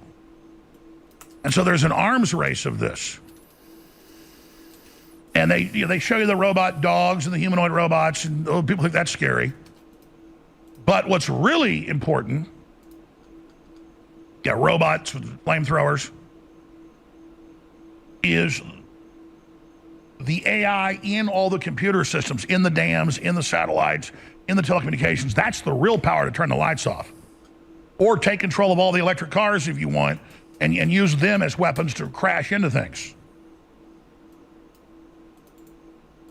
But what they're really moving ahead with, and an Israeli company already had this 15 years ago. We showed their actual weapons ad off Google, where it showed a C-130 flying over, and 100 of these little drones fall out that have little wings, and they've got cameras on them, and then they've got a little rifle, and then they go and kill people. Well, that's 15 years ago what they're showing you. So imagine it's way more advanced than that. Then they come out with new systems where a plane flies over and drops out 1,000 little tiny marbles that have little wings on them, and they just simply fly up to a human, land on them, and have a tiny little needle that just injects you with cyanide. Or there's a tiny charge and it flies right in your face, blows up, you get hit with cyanide. And that's just some of the stuff they admit has been developed and that it's been declassified. They just haven't deployed it that we don't know of, and they haven't shown it to you. Just like 30 years ago, they had part goat, part spider creatures at military bases all over the U.S. producing body armor for a secret project that went back to the 50s. And people are like, wow, or back 50 years, excuse me, back to the 70s. And so imagine the stuff they already had. People wouldn't believe me 30 years ago when I was reading out of public stuff, but because it wasn't on the nightly news, they're like, oh, that's movies, Alex. So you see something like Terminator, especially the remakes in the 90s, and it's the exact weapons, basically. That's because they already had them. You're just seeing, to the consumers, the crappy stuff being deployed. And then that funds the industry further and builds more factories, more infrastructure, expanded. And now they're building hundreds of billions of dollars of data centers everywhere. Oh, there's no problem, for them in the environment. Your farming's bad. Your milk cows are bad. Your cow farting is bad. But giant data centers spying on you to make AI faster and faster, to make us obsolete, those are just fine. So they need a military that will follow orders. But in the end, it's not going to be militaries in general that are going to come attack us with robot armies. That certainly is going to be done. It's already happening in the Middle East with AI running the attacks on Gaza. It's already happening in the Russia-Ukraine war. But the real military attack is replacing your job. The real military attack is shutting down all the normal human industry and forcing, through BlackRock control with investment, of these poisonous, toxic systems that are anti-human. You will eat the bugs. I'm sorry, you can't have your own car, but you can have a ride share if you've got the right credits, and it's a self-driving car. So it's not that any technology in and of itself is bad.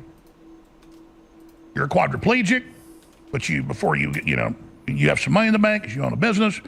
But now you can't really drive yourself, so you've got a self-driving car, you've got a self-driving wheelchair, it loads into the car, it takes where you want to go.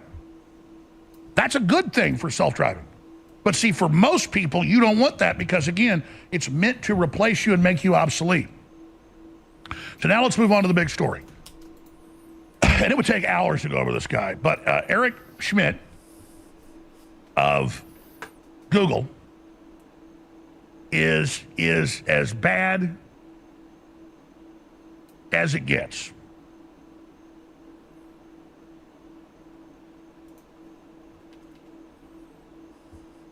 And he always tells you that he's a loving, wonderful liberal.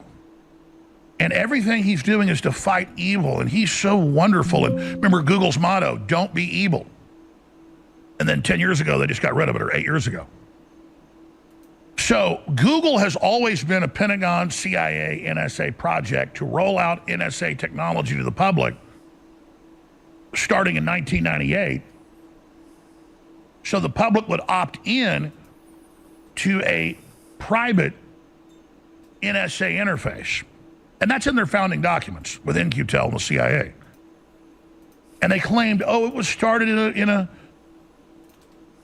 a garage, and these young kids came up with it, and all of that is just a front story.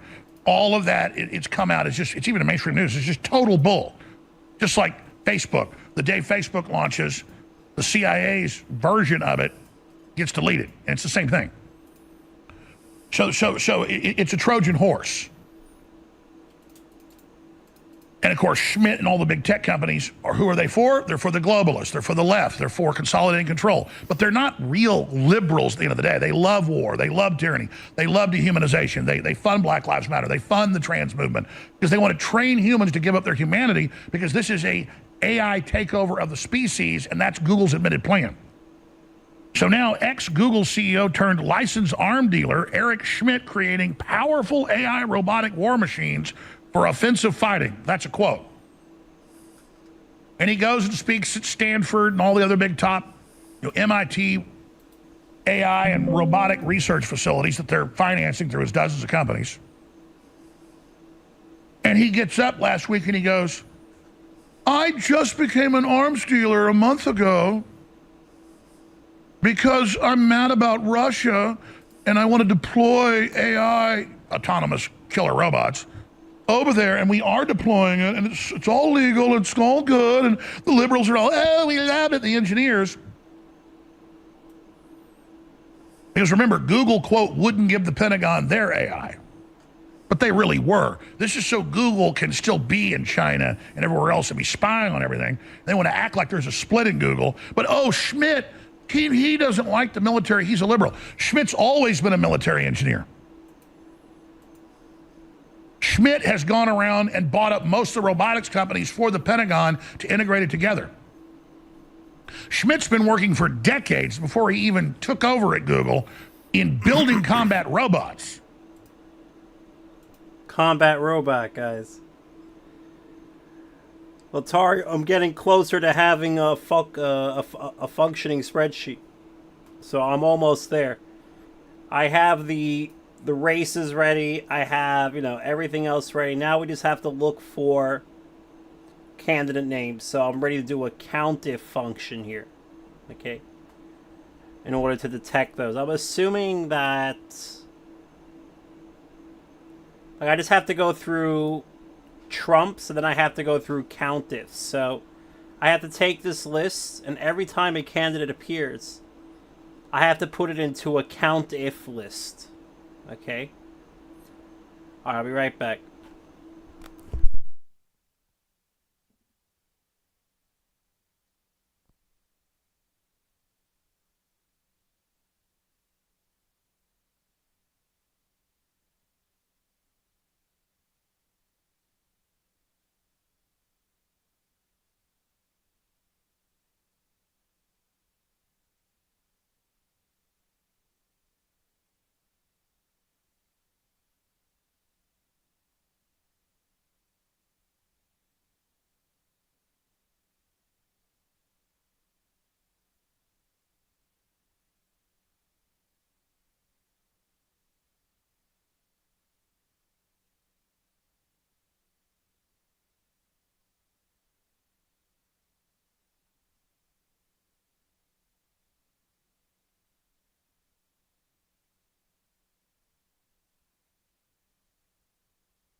Alright, so what we want to do...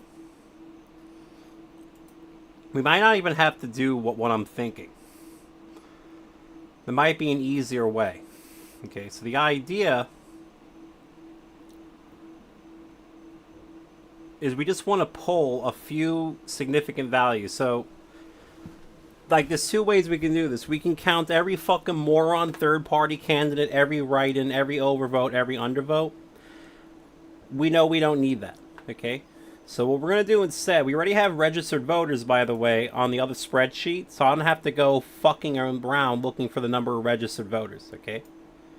That's already on this spreadsheet.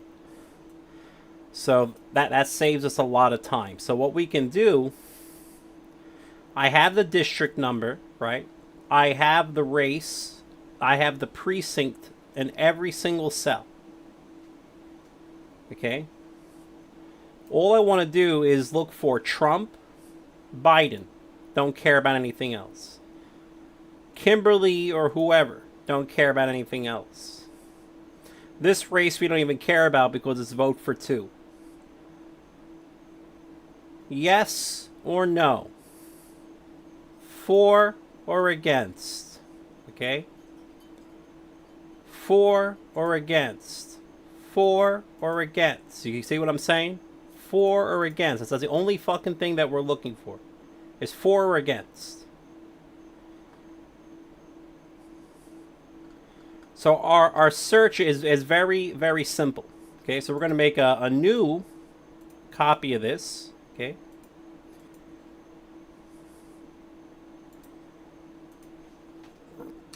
It's going to be called Finalize. And all we're going to do is look for certain things. So we're going to look for Trump. We're going to look for Biden. And I'm just going to list every single candidate here. Okay? Trump, Biden, for, against. Now this thing that says yes, E, no, E. Okay? I'm going to put in yes, E, no, E. Actually, does yes or no appear anywhere else? No, okay, so we can just use yes or no. Yes, no. Okay, now, for everybody else,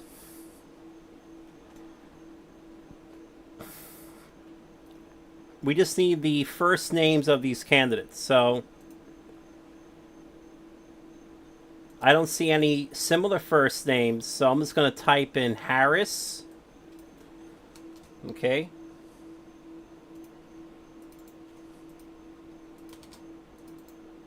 Two. Okay, so Harris. Yeah, we don't even need this. I don't think so. I actually don't think we need that. Mason.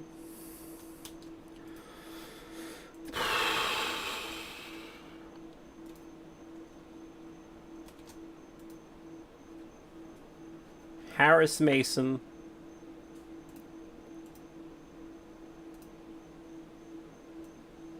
Solling.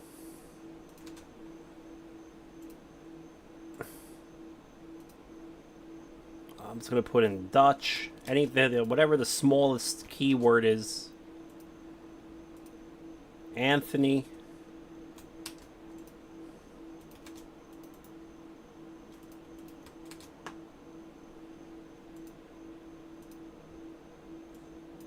Sarbanes.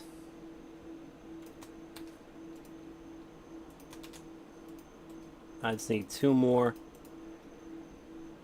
And then we have, however you pronounce that.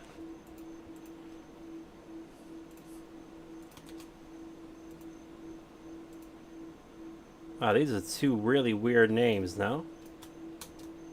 Okay.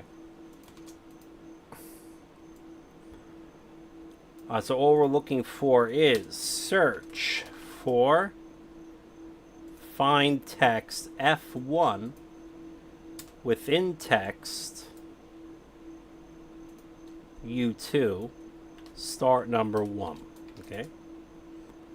And if we have if error,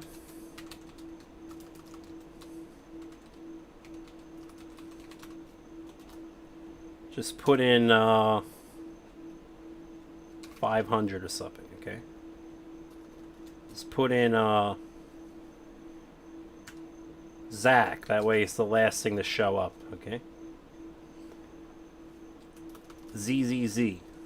Okay, otherwise, well, that's it, okay? ZZZ.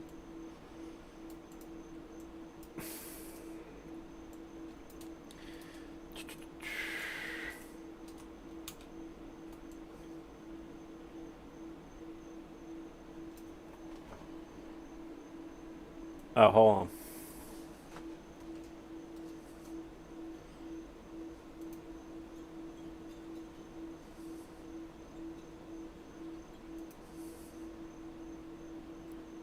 Yeah. Okay. So then, okay, yeah. That works. That works. It's a weird code, but bear with me. Okay, now what we're gonna write is insert more. Okay, now we're gonna write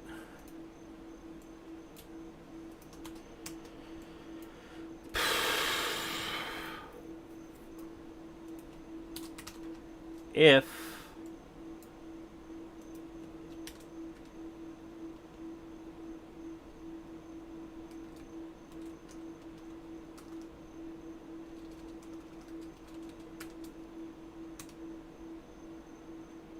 otherwise F1.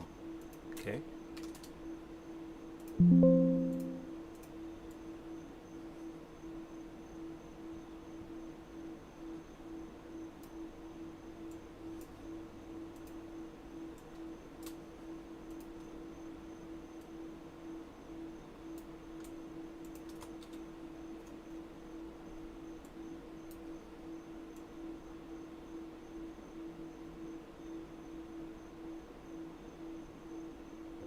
Very good.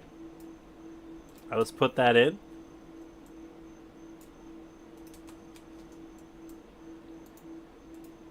Now, we're going to go ahead and get rid of all this garbage.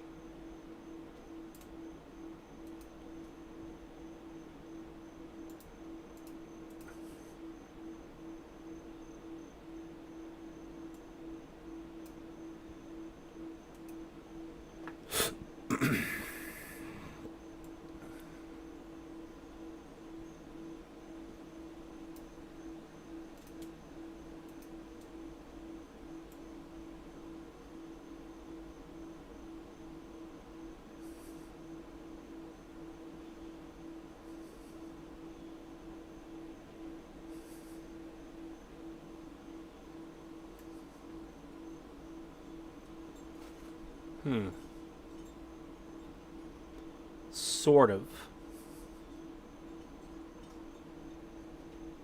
Alright. Don't worry about it. Alright, so first thing we're going to do, we don't need this anymore. We're going to sort this whole thing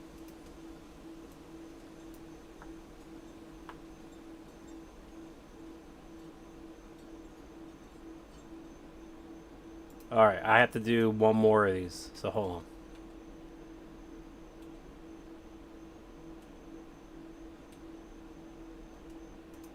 I have to put a blank in, okay? Then blank. Okay.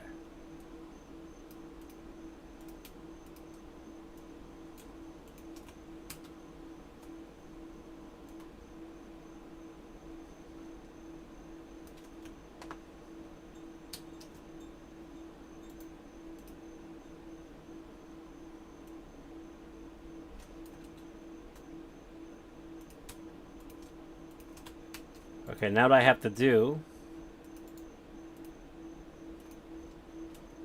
candidate, okay? We're gonna write text join from here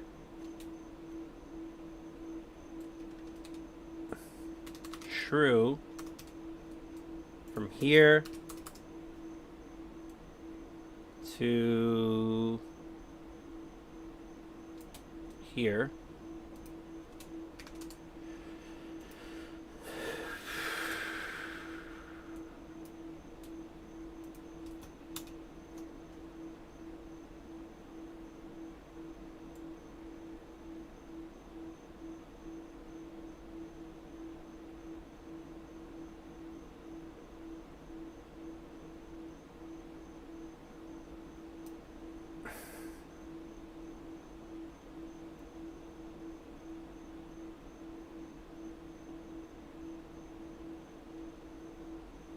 Sure.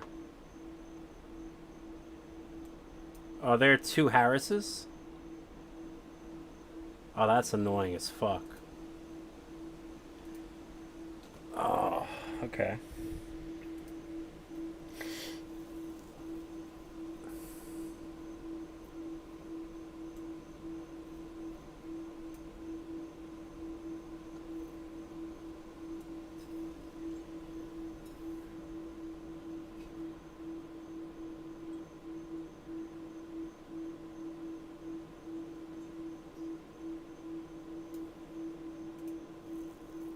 All right, we'll figure that out when we get there. Andy Harris is sort of okay. It's okay. I can still deal with that. It's not a big issue. All right, so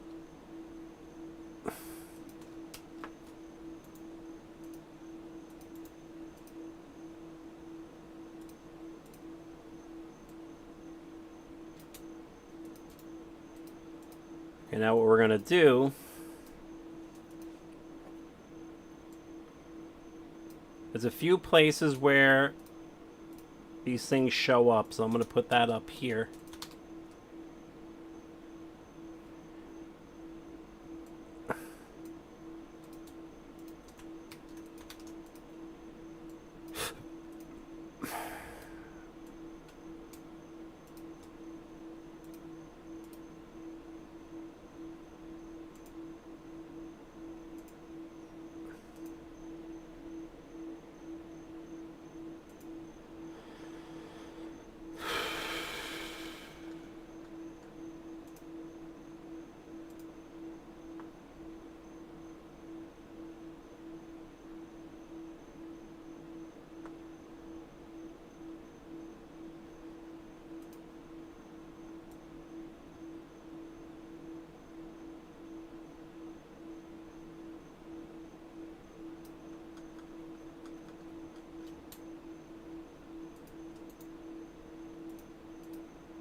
Okay.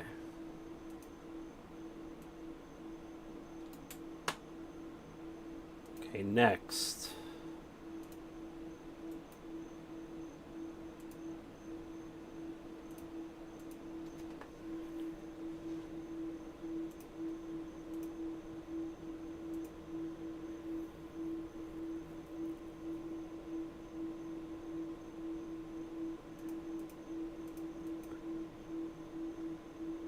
Should just be able to go by index, huh?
Okay, we're getting this to a much more manageable amount.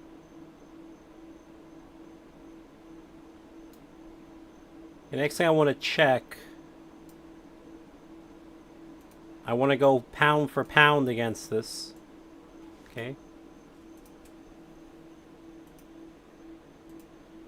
What I want to know is how many of these are truly empty. Okay.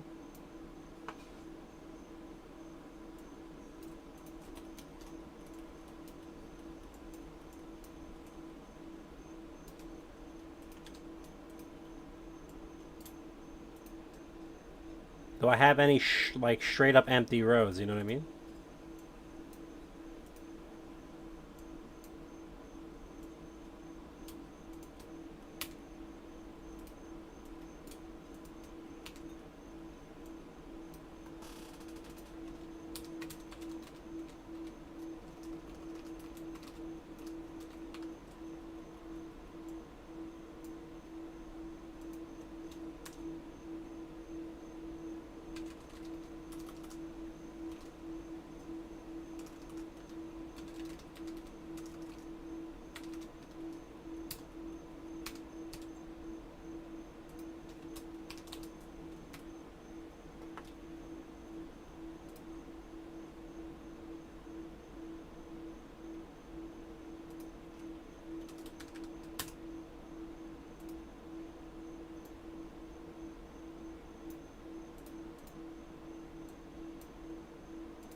Are these decimal votes?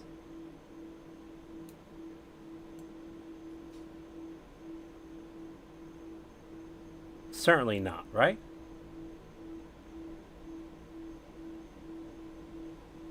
Oh, okay. So yeah, just get rid of everything before early. Okay. Is anything before that 179 number? Go take a look at that. These are all 0, right? Yeah, good. Alright, let's get rid of this. Because it has absolutely no value.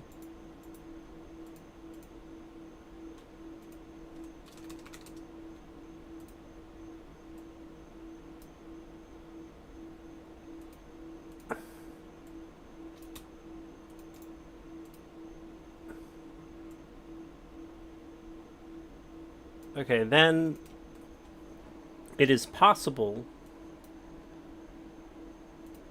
that we have some mismatches, okay, on where the early vote is supposed to be.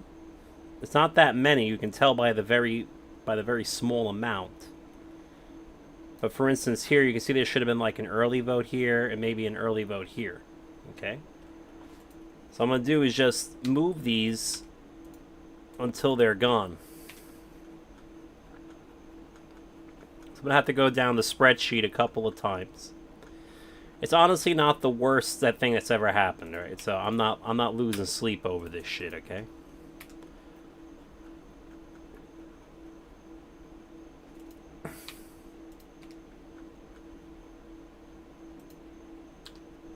I only have to do this like a few times. There's not that many. You know what I mean? Like, it's not going to happen that often, so. There's going to be some big numbers somewhere, because that thing added up to like 500-ish. So I'm expecting more than single digits as I'm rolling along here at some point.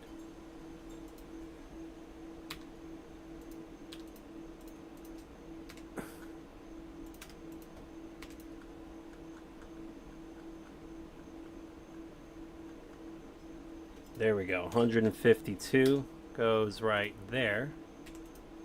Can fix this while we're at it. Okay, get rid of that. Like, you know what? Let's just do that now. Let's just go down the whole page, and if we see shit out of place, we'll just fix it. There's a couple of manual flags here that I do have to do. All 5 vote totals, but there's very few. I think there was a total of 6 lines where I have to intervene.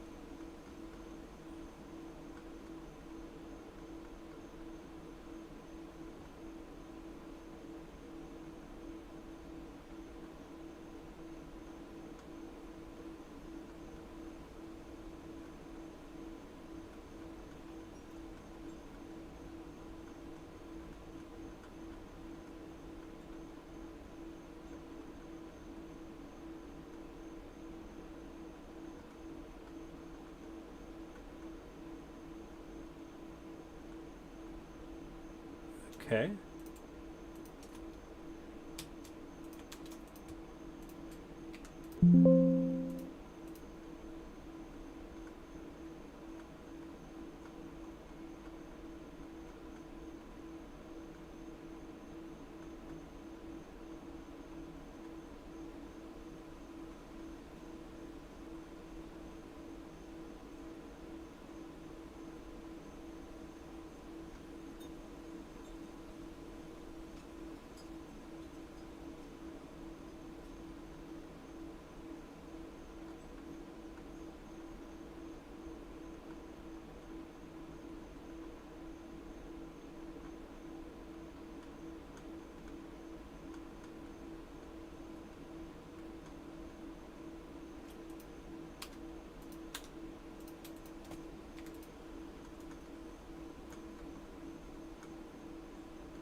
Okay, let's fix these while we can, right? So...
Okay. So, it appears that we have our totals. Okay.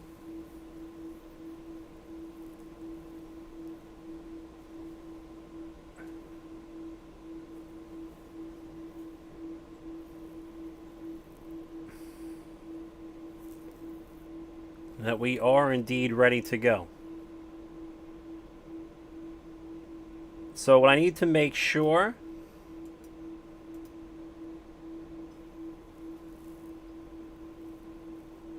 is, you see how there's 236 precincts? We gotta do a bijection check, okay?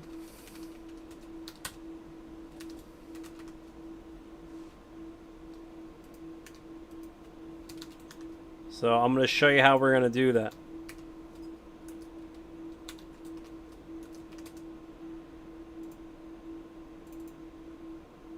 So the last number better be 30 for every single precinct. And here's how we're going to check that, okay? Is this equal to 30 times the number of precincts? That's all I care about. If it's not, then we know there's something wrong.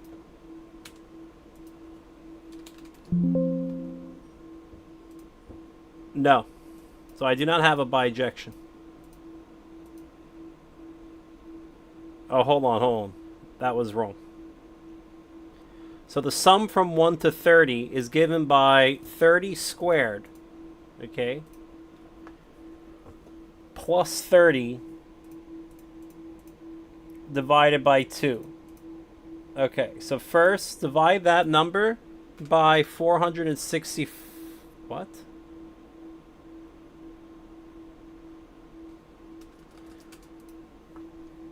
The numbers from 1 to 30.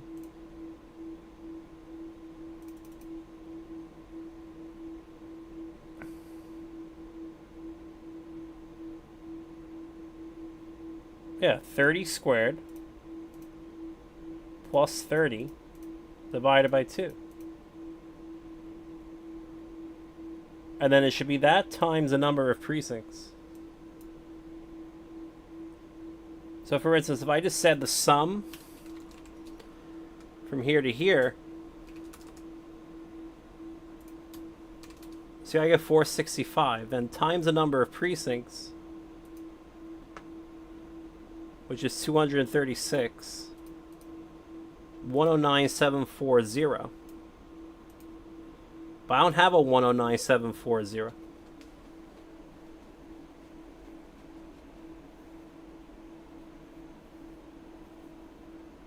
I have something else.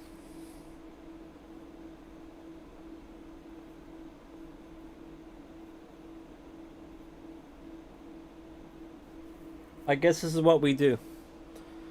Hold on to what we have, okay? Let's find the precincts that are at least ending in 30 over here real quick.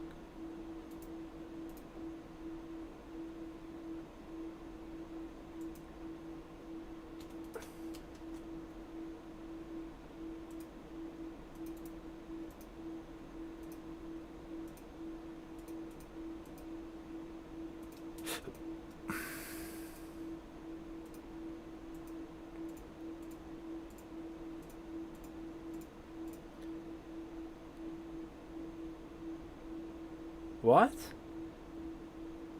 Oh, okay, so, okay.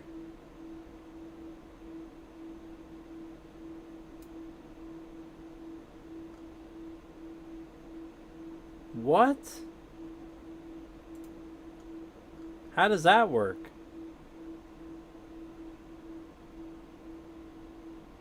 What is this?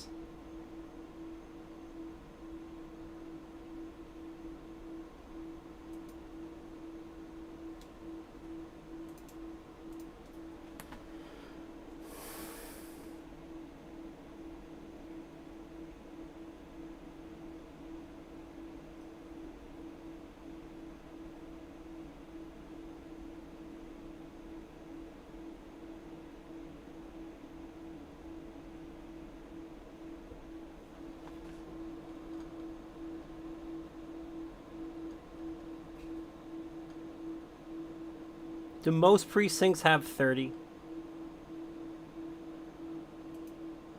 I bet most do. Oh my god, dude. Come on.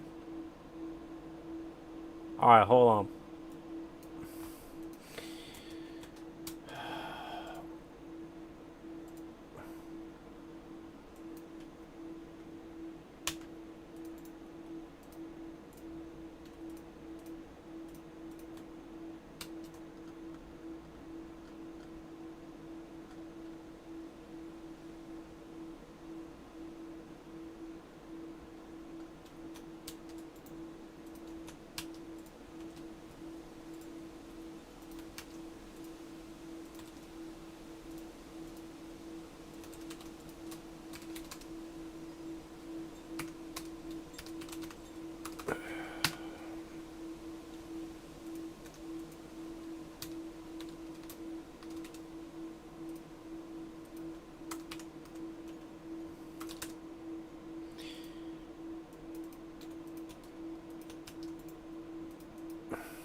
It's like, wow.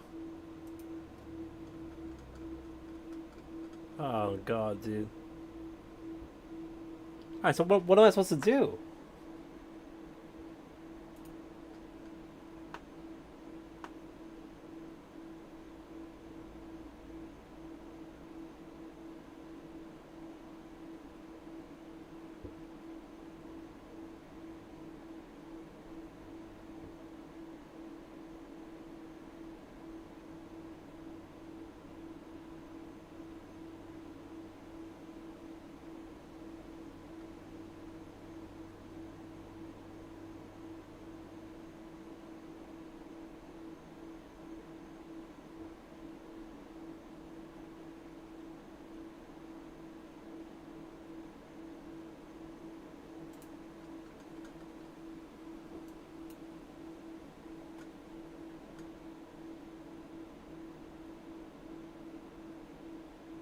How?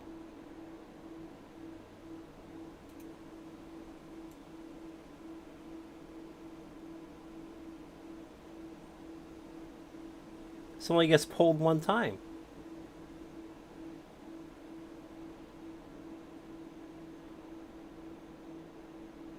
Where does it get this from?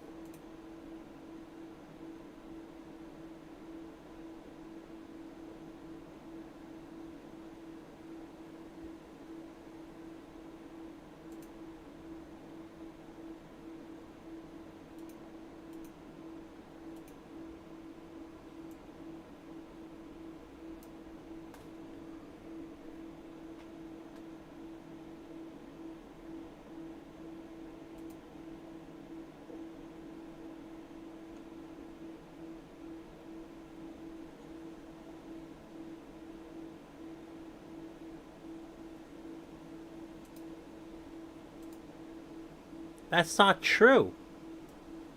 I'm looking at the index. That's not true. Index 133. Okay.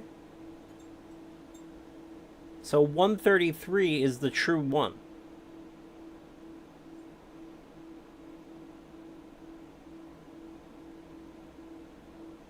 Then 134 is the next one. So, like, what's this?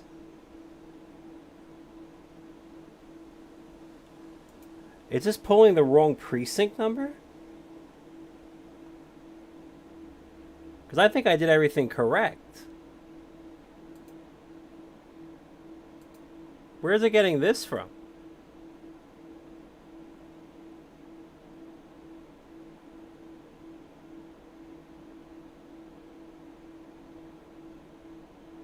Oh. How did that happen? Good thing it's an easy fix. I don't have to redo anything, but...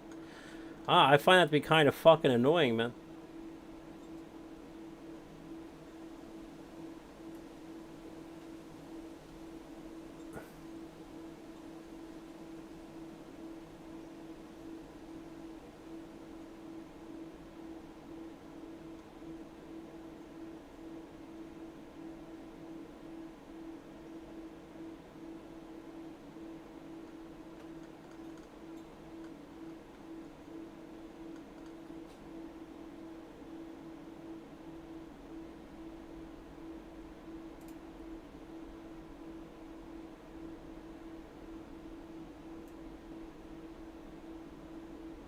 Wait, what?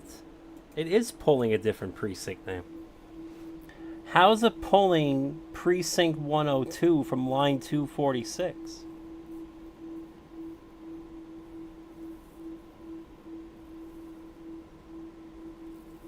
What's on line 246?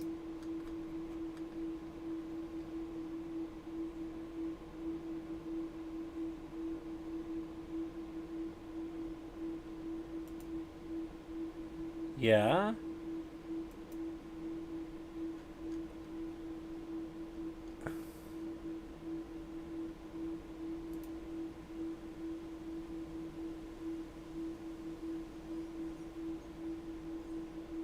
And then what's on line 133?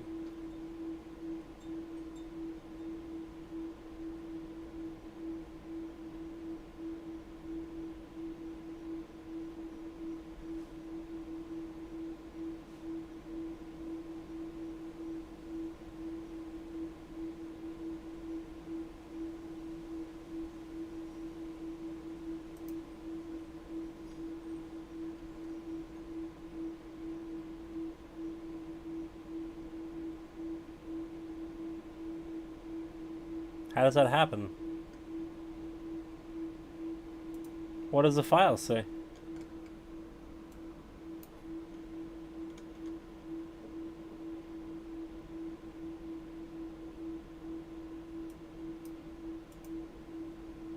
Okay.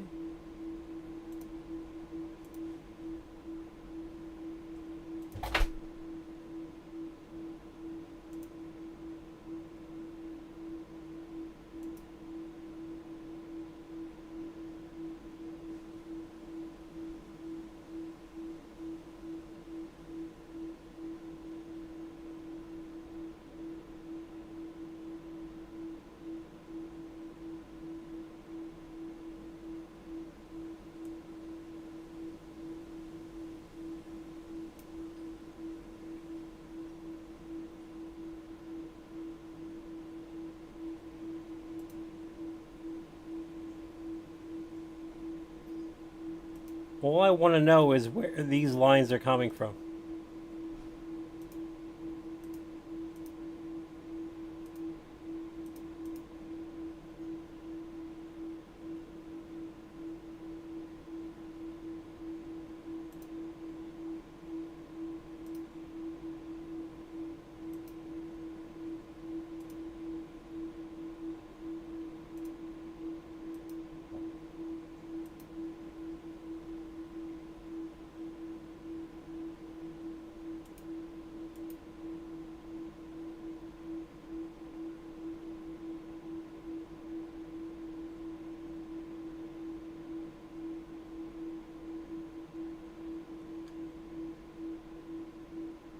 Oh, did it take too long to change the Precinct 3? Oh. Interesting.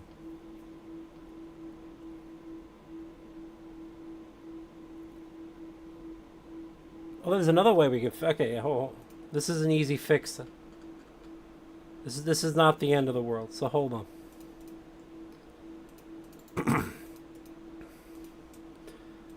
sort by index. Just do that. Sort by index. Okay, now, when I see the word president, okay, watch what we're gonna do. P number, okay? If this equals president, then this. Otherwise, if this equals president,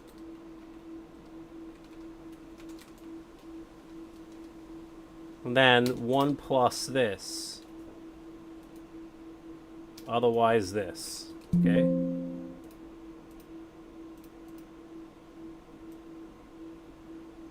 Okay, let's try that.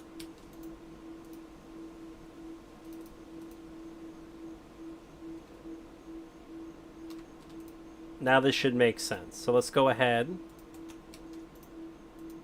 Sort. We're going to do P sub, then by candidate race, then by candidate. Okay?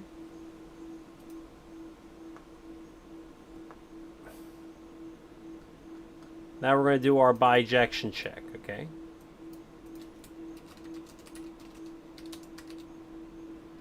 Alright, if this equals this, then 1 plus this, otherwise 1.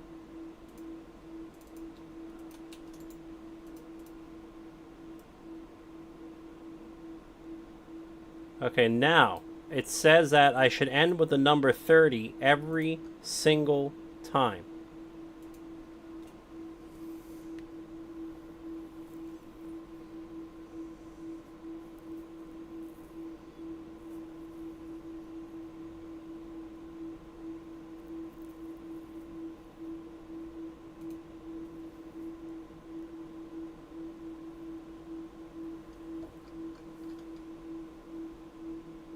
Oh my god.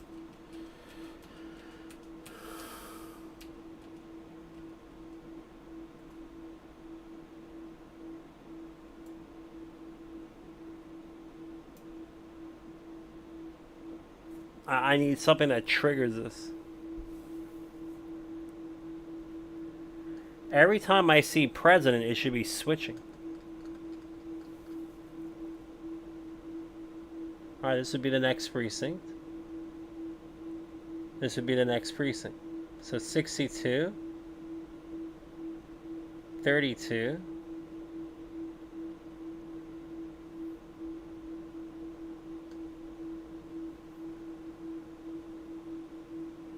91.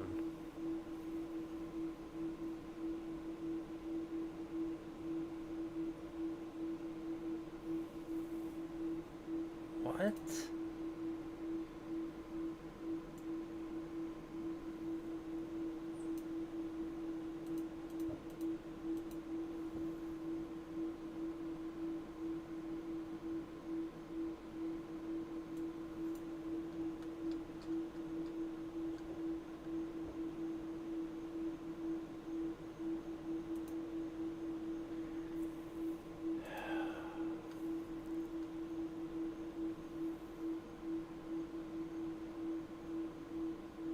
Question I.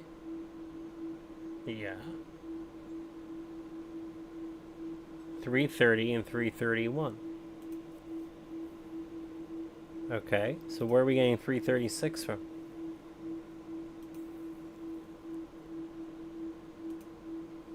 This is question J.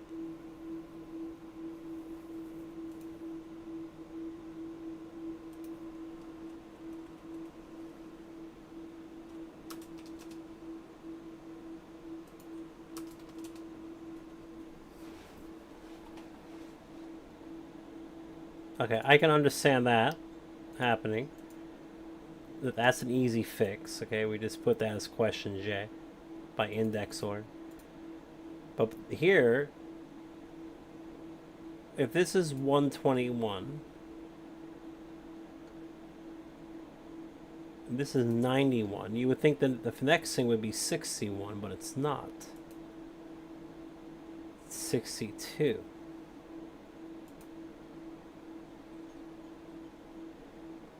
That can only be true if something appears twice. Oh, this is 32.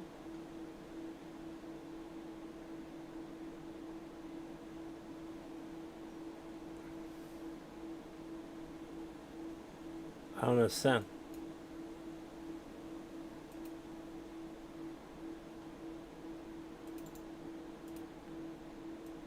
How is this happening?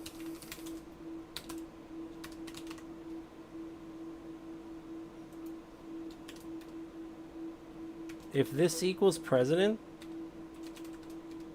1, otherwise 1 plus.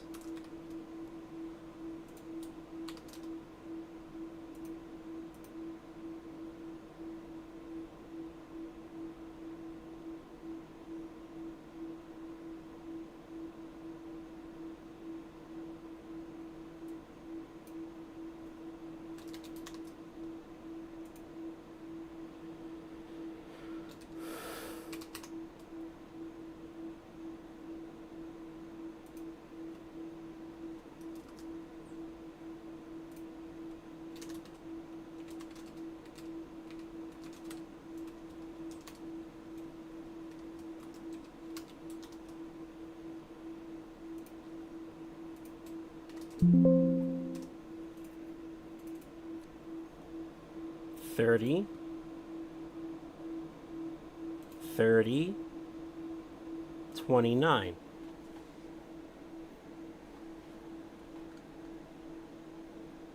President, President, Rep, Rep, Judge, Judge, 1, 1, 2, 2, A, B, B, C, C, D, D, E, F, F, G, G, H. There's only one H.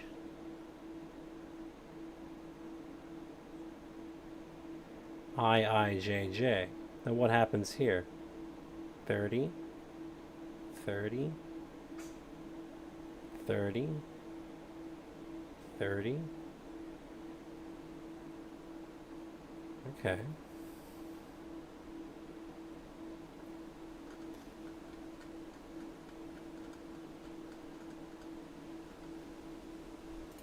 That's what we'll do. If this says Trump, then 1 plus this, otherwise this.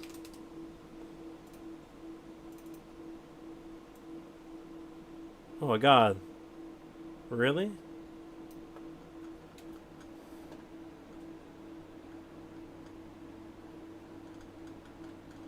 What the fuck is going on? This is not my fault. If or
Okay.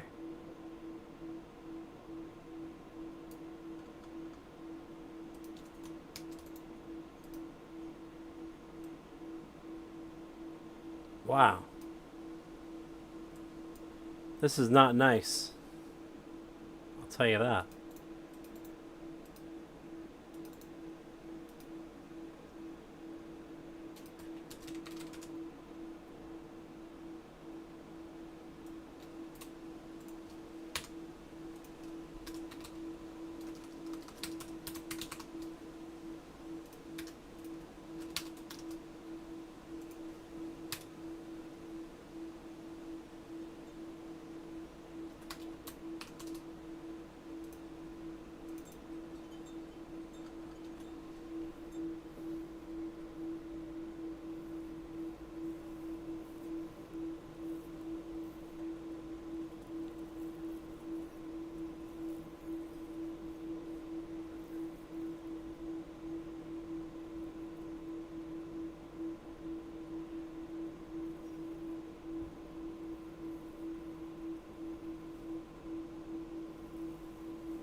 That guy checked, huh?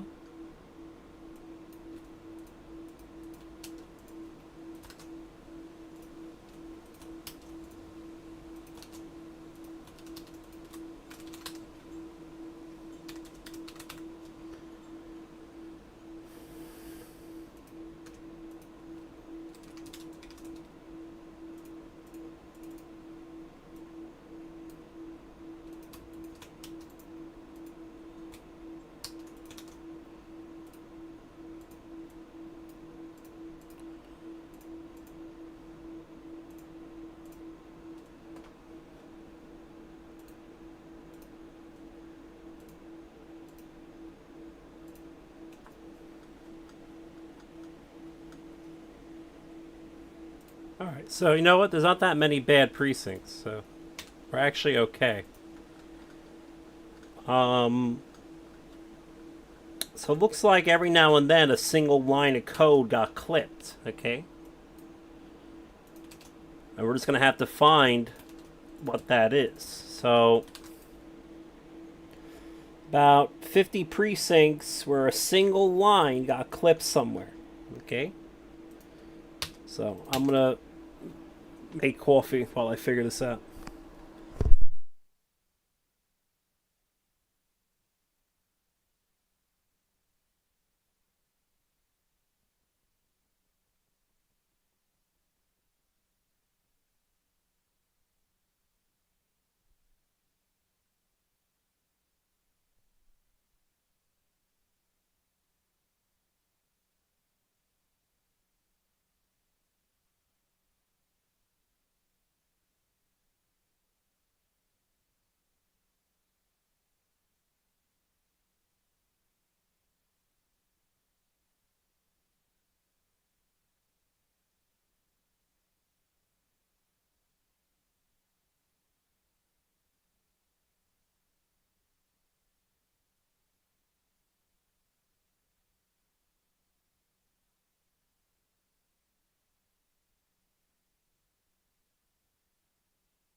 Oh, it definitely is designed to fuck me up.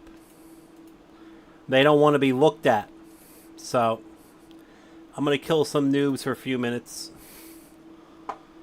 Unfortunately for them, I can fix this. I will have the full precinct totals in every fucking category within the next couple of hours. So I'm going to kill some noobs first.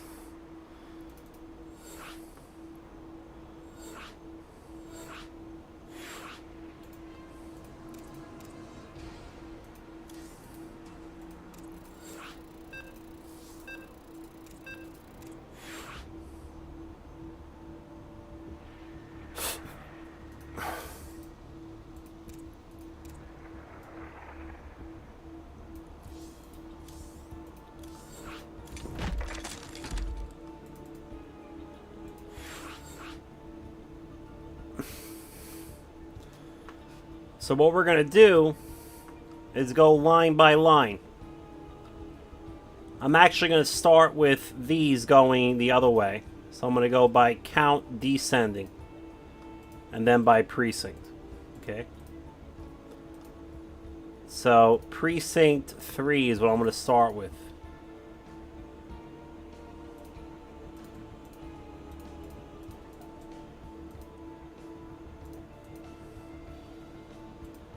Let's find out what's missing in Precinct 3.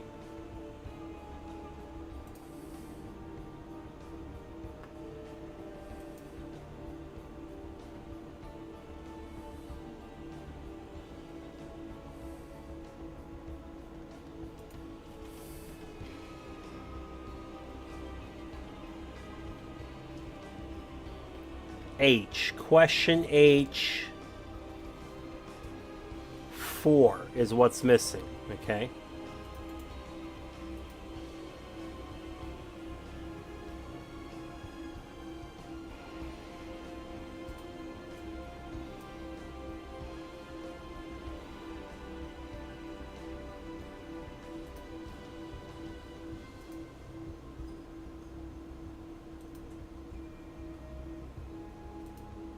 And then what happened was you had 4 of the bond issue. Okay, was all located here. And that's why that all got fucked up. Because none of the vote totals are here. But it's technically here. So I could just pull it off the index line of 324.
So I'm missing a representative vote. 1956.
Not enough minerals. Not enough minerals. Bandit. Not enough minerals. SCV ready. What's going on? Not enough minerals. SCV ready. Woo-hoo! Over.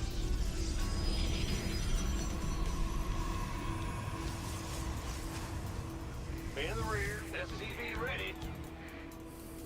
Ah! Not enough minerals. Not enough minerals.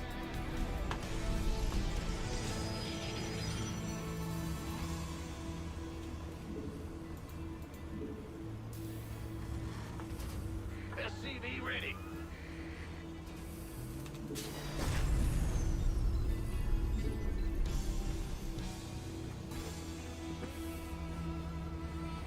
SCV ready.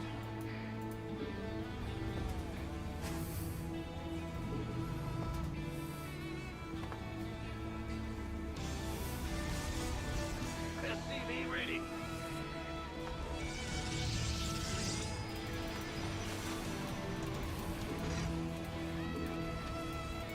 Yo. Yeah, SCV ready. Ah! You scared me. Uh-huh. Woohoo! Overtime. Not enough minerals. Not enough minerals. Not enough. Want some? Not enough minerals.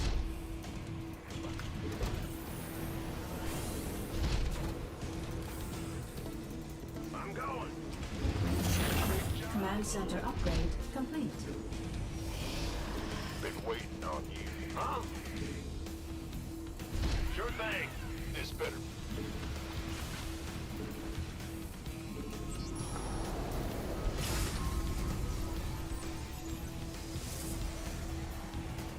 Gangway coming through. Inform. Of course. SCV ready.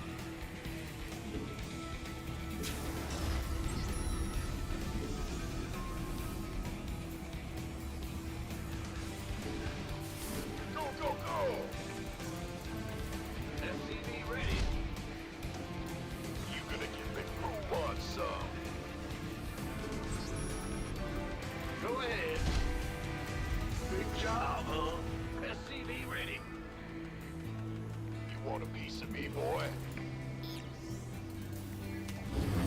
By the numbers. SCV ready. Ah! You scared me! Well, butter bottom, huh? Yeah, whatever.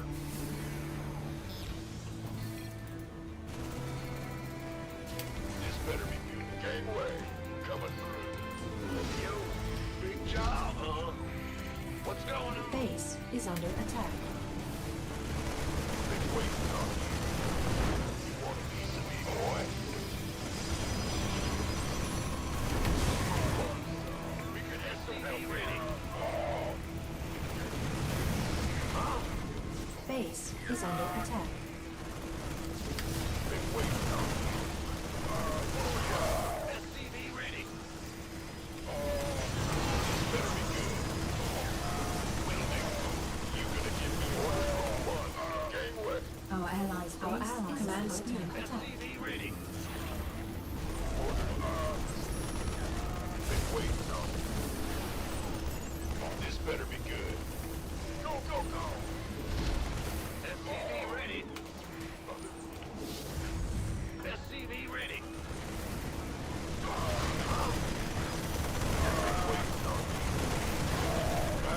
SCV ready. Our SCVs are under attack. Our SCVs are under attack. You want a piece of me, boy? SCV ready. This better be good. SCV ready. Our allies are being attacked. Roger. Armed and ready. Roger. I've been waiting on you. You gonna give me your SCV ready.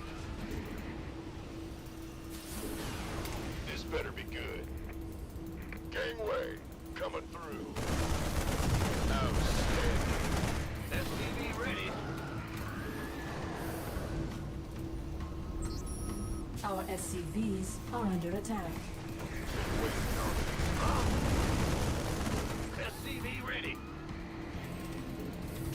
Not enough energy. What's going on? Go, go, go! Our allies are being attacked. Sure thing. SCV ready. SCV ready. Not enough minerals. Ah! You scared me! You want a piece of me, boy? SCV ready. Sure thing. Not enough minerals. Not enough minerals. Not enough. Our allies. Not enough minerals. Not enough minerals. This better be good.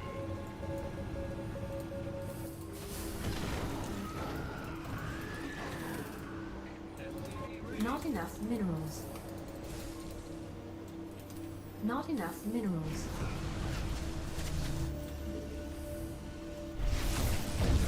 SCV ready. What's going on? Our allies are being attacked. Been waiting on you. Go ahead. SCV ready. Our allies' base is under attack. Our allies are being attacked. Huh? SCV? Not enough minerals. You're the boss.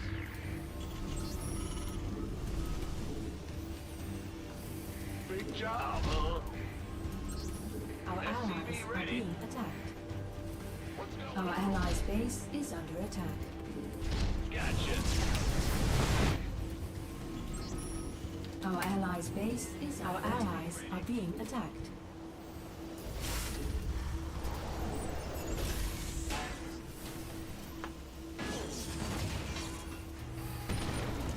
SCV ready.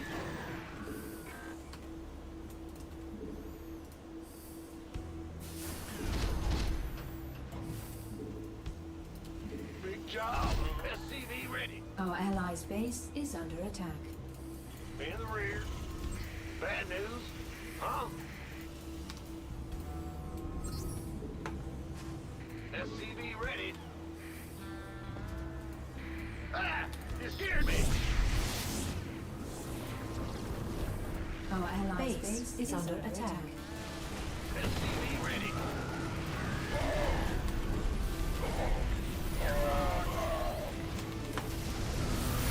In the rear. Our allies' base is under attack. Base is under attack. Our allies are being attacked. Base is under attack.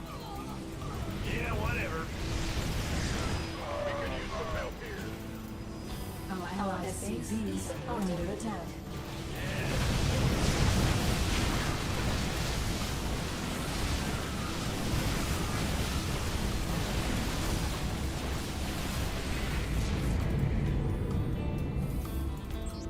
Our allies' base is under attack. Our allies' base is under attack.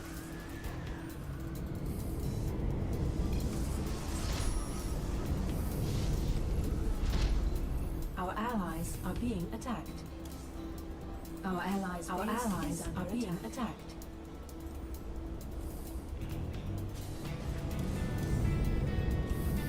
Bad news. Ah! Our allies are being attacked. Go ahead.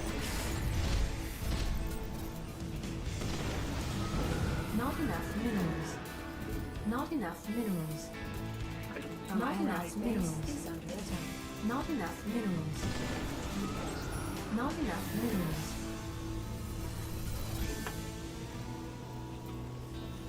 SCV ready. Gangway coming through. Our allies' base is under attack.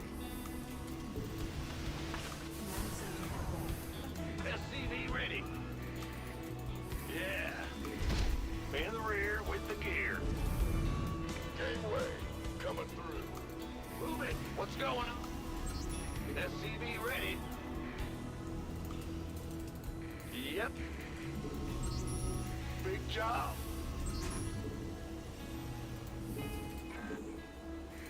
This better be good.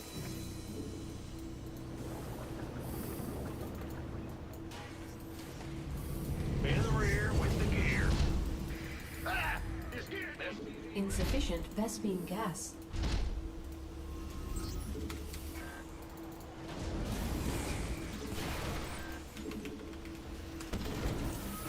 SCV ready. We hear you. Our allies are being attacked. Our allies' base is under attack.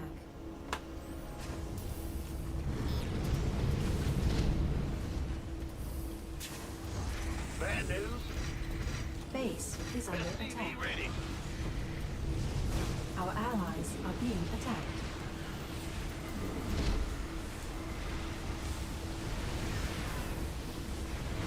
SCV ready.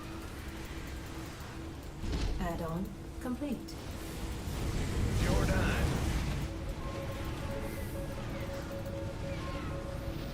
SCV ready. Add-on complete. Go ahead. I can't build here. Add-on complete. SCV ready. Bad news. Our allies are being attacked. Not enough minerals. SCV ready.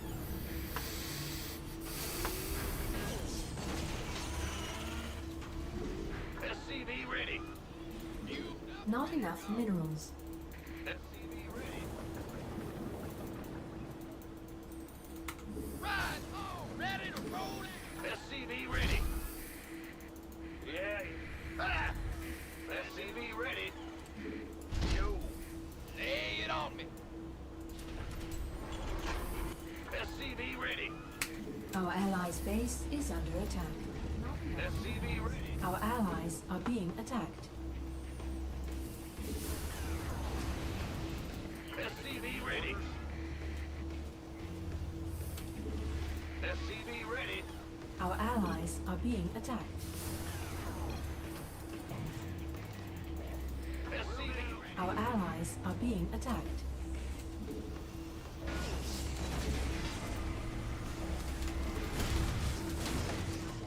Fueled up, ready to go. Kaboom, baby. Huh? Our allies base is under attack. Lay it on me. Base is under attack. Our allies are being attacked.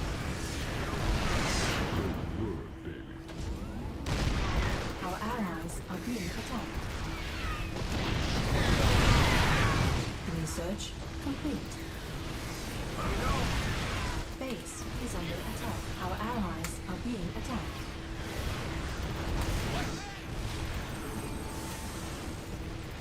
Our allies are being attacked.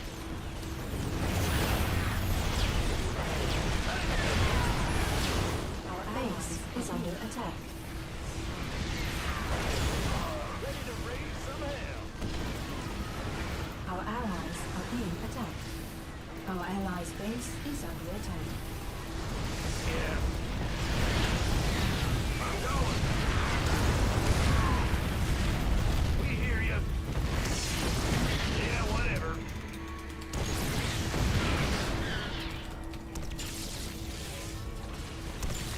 Big job, huh? Gotcha. Ready to roll out. Oh. What's going on?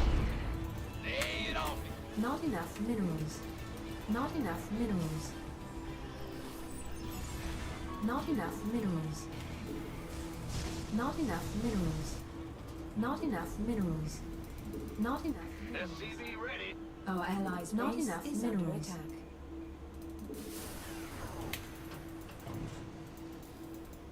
Fueled up, ready to go.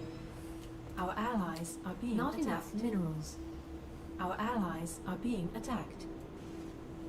Our allies' base is under attack. Not enough minerals. Our allies are being attacked. Our allies are being attacked.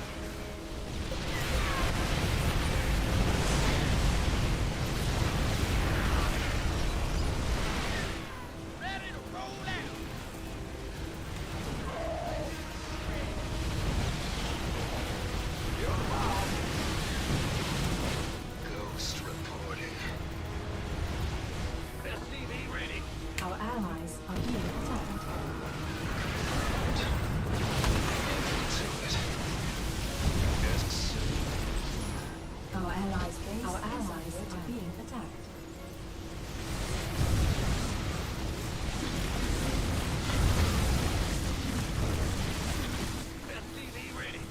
allies are being attacked. Our allies' base is under attack.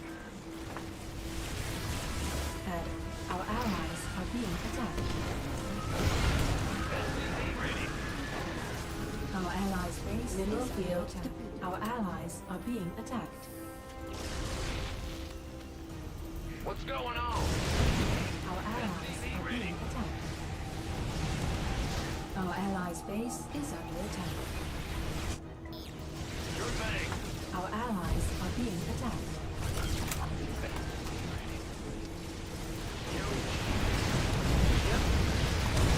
Our allies are being attacked. What's going on? SCV ready. Our allies are being attacked.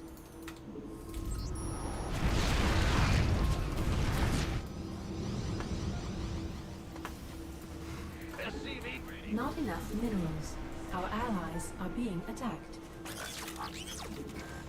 Our allies are being attacked. Our allies' base is under SCV attack. ready.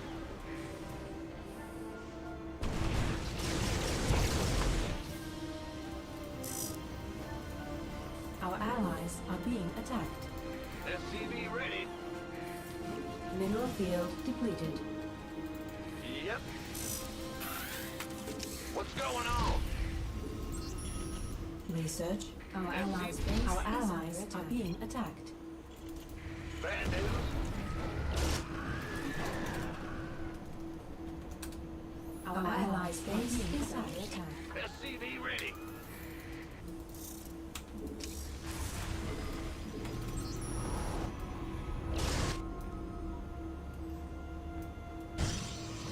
SCV ready.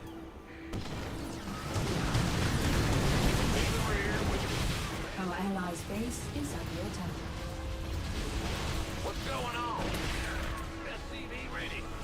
Our allies are being attacked. Our allies' base is under attack. Our allies are being attacked.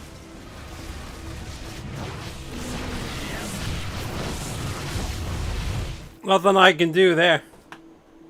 Absolutely nothing. I was literally dead the whole game. Legit dead the whole fucking game.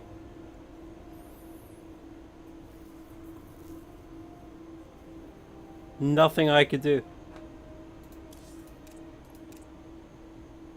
Absolutely nothing I could do. I was never able to make, look. I didn't have 1/3 the resource score of any of my allies, but I killed more than... I almost killed as many units as all my allies. But with zero income. It sucks when you get fucking killed, like, right off the start of the game. Because, like, my 3 allies had, like, no units. When we were being attacked by 2 Terrans fucking massing Marines at us. Like, there was nothing I could do. Bad news. Absolutely nothing. Not enough minerals. Yeah. We hear you. SCV ready. It's your dime.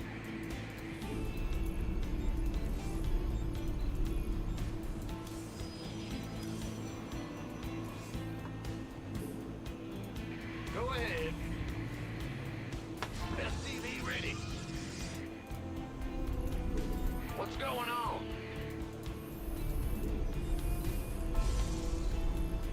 Big job. SCV ready. Not enough minerals. Overtime. Not enough minerals. Not enough minerals. SCV ready. Not enough minerals.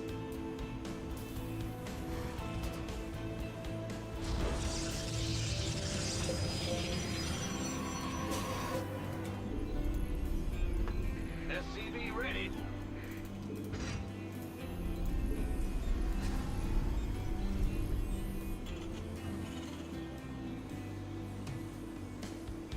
SCV ready.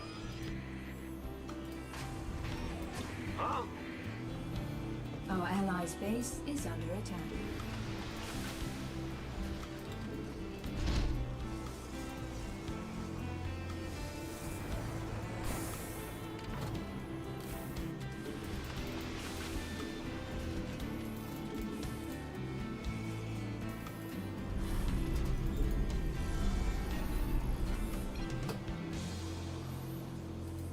allies' base is under attack. Our allies are being attacked. Armed and ready. SCV ready.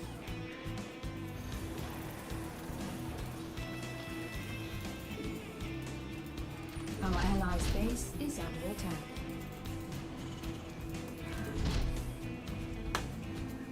Our allies' base is under attack.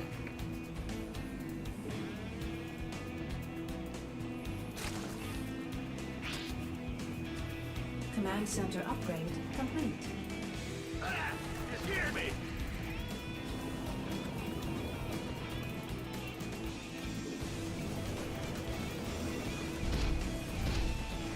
Our allies' base is under attack.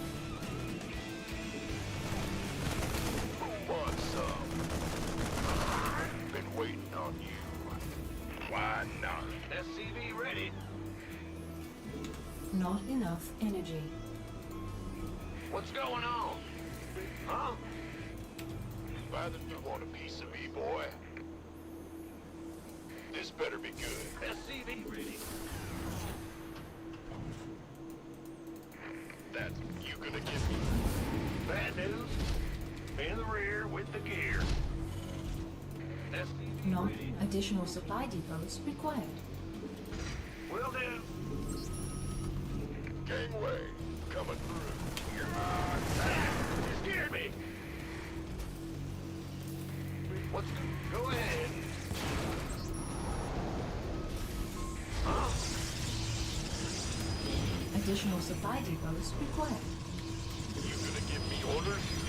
In the rear with the gear.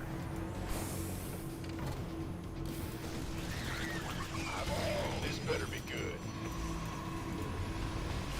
Our SCVs are under attack.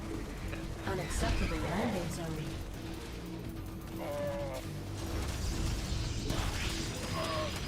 Big job.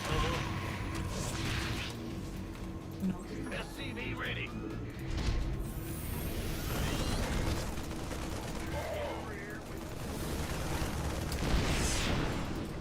Huh? SCV ready.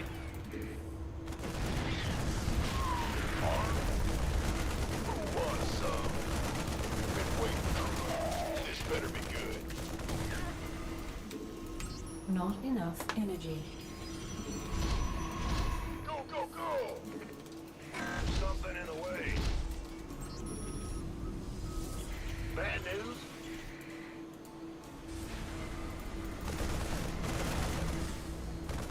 SCV ready.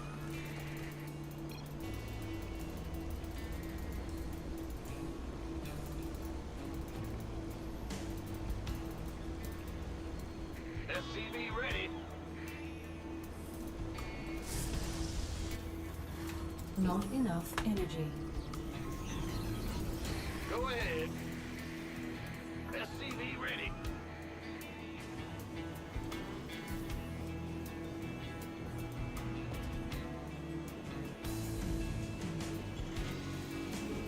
SCV ready.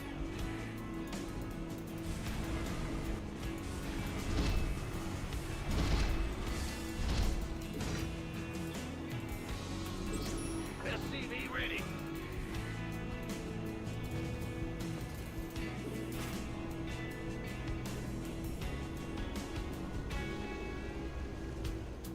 SCV ready.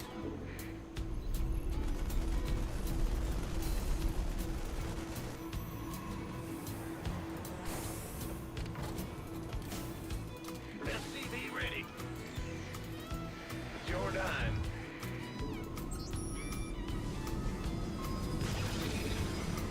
In the rear. Base is under attack. SCV ready.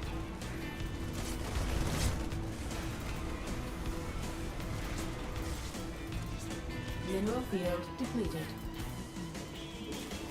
SCV ready. Command center upgrade complete. Want some? Not enough energy. SCV ready. Roll it out. This better be good.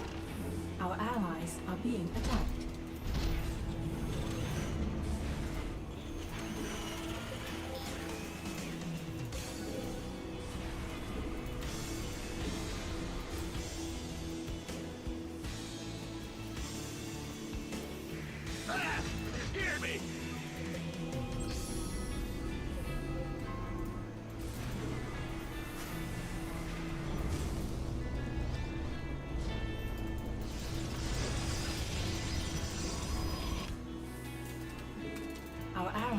being attacked. Add-on complete. Mineral field depleted.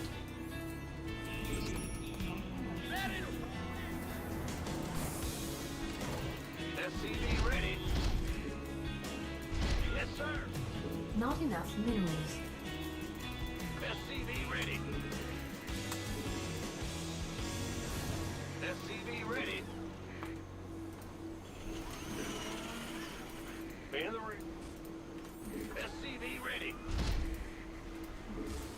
Not enough minerals. Mineral field depleted. Not enough minerals. Research complete. Yeah, whatever. SCV ready. Mineral field. Insufficient Vespine gas. SCV ready. Our SCVs are under attack. We hear you. Our SCVs are under attack.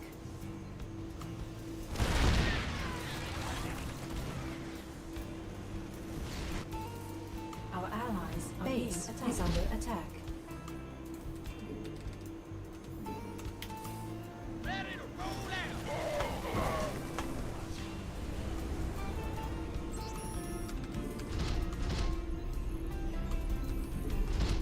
Our SCVs are under insufficient Vespine gas.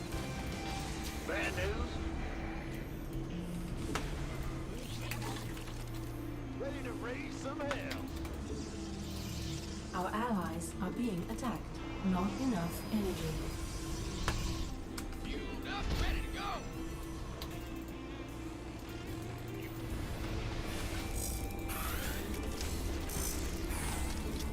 Light it up, ready to raise some hell. Speak up. Ready to raise some hell. Upgrade complete.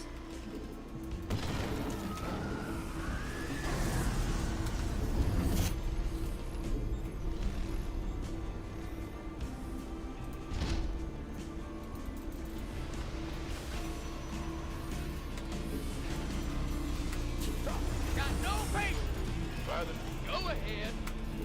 Ready to raise some hell.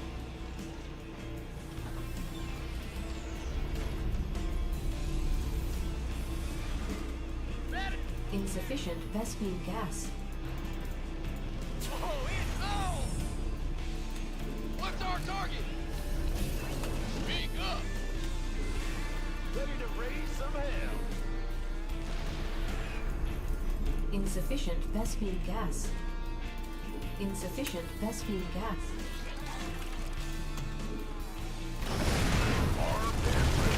Command center upgrade complete.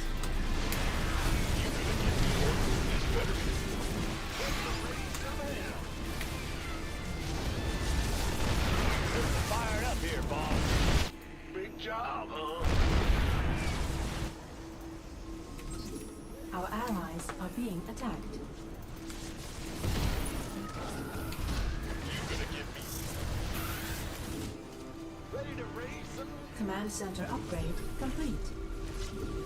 Our allies are being attacked. Our allies are being attacked. Yes, sir. Let's set some on fire. Light it! Ah! You scared me!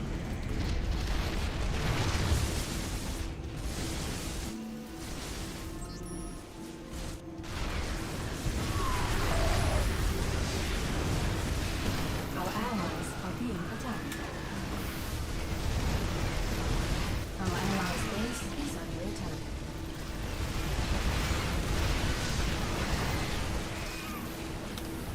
Our allies' base is under attack. Our allies are being attacked. Our allies' base is under attack. Our allies are being attacked. Yep.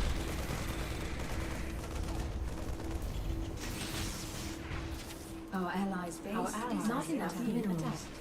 Not enough minerals. Our allies are being attacked. Our allies' base is not enough energy. Our allies are being attacked. Our allies not enough being attacked. SCV ready.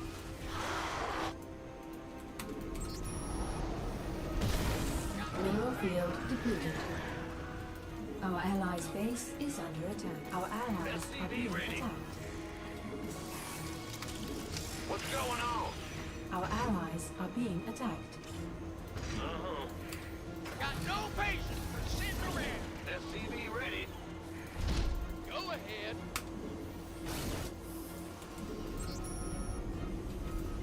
Go ahead. Our allies are being attacked. SCV ready. Additional supply depots required.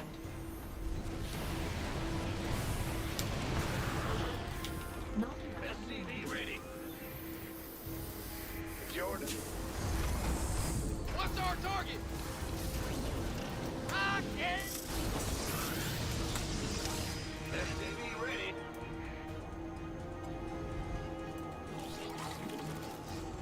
Yo. Yes, sir.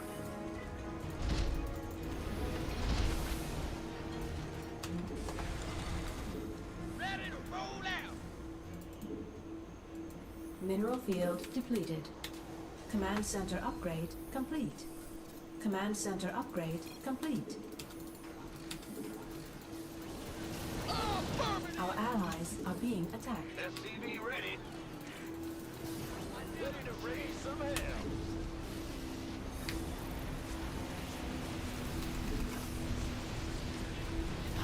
Our allies are being attacked.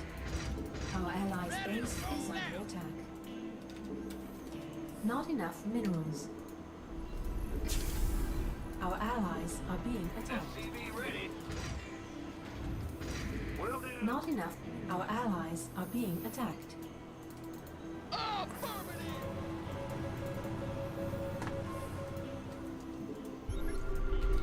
Our allies are being attacked.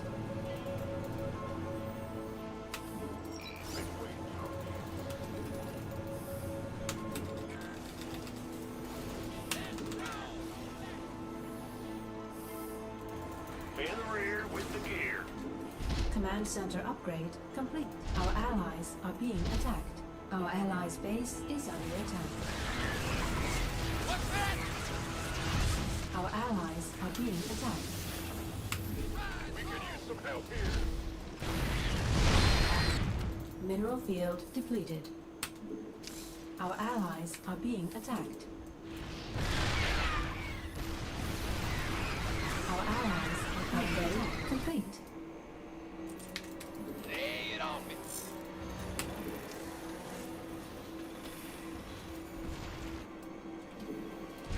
Yeah, whatever.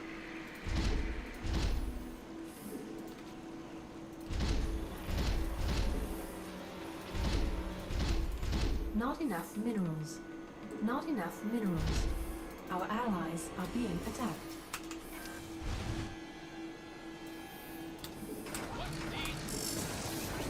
Lay it on me. Let's get someone. What's going on? Bad news? Mineral field depleted. What's that? Give us. Speak up. Lay it on me. Need something. Got no patience for sitting around. Huh? Research complete. Not enough. Our allies are being attacked.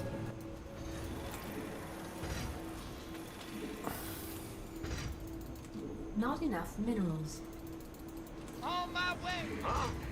Our allies are being attacked. Not enough minerals. Ready to raise some hell.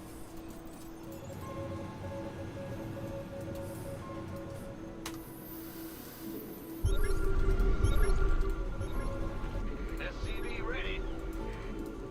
Our allies are being attacked.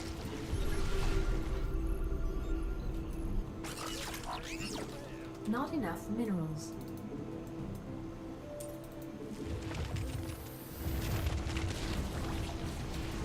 Our allies' base is under attack. Our allies are being attacked.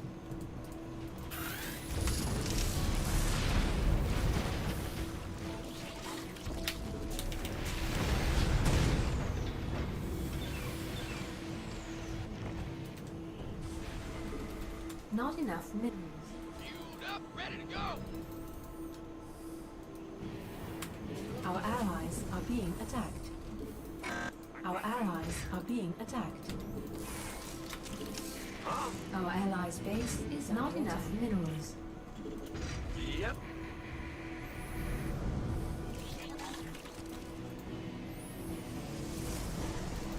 What's that? Command center upgrade complete. Our SCVs are under attack. Fueled up, ready to go.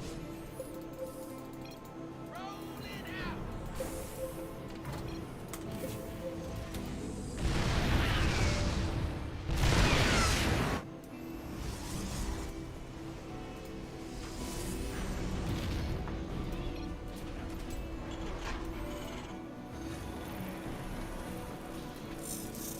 Mineral field depleted.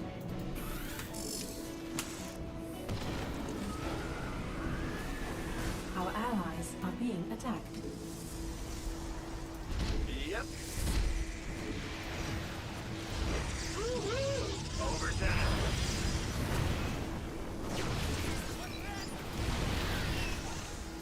It's all me. Our allies are being attacked.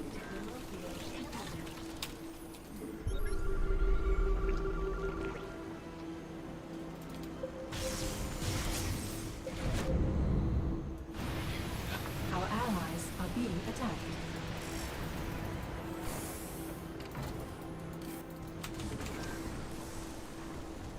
Our allies are being attacked.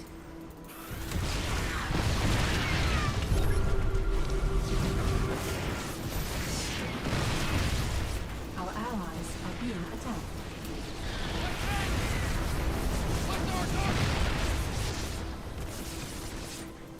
Let's roll. Our allies are being attacked. Bad news.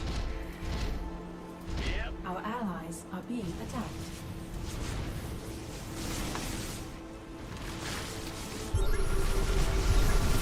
Mineral field depleted. Our allies are being attacked.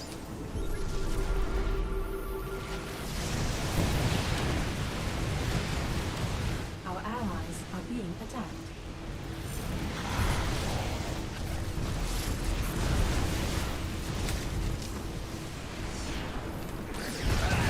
Hear me. I'm going. Nuclear missile ready.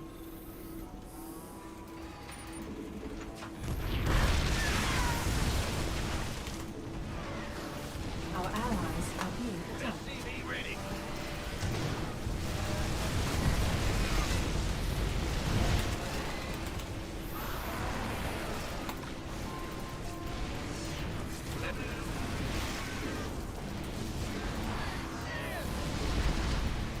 Need something loaded up? Big job, huh? Will do.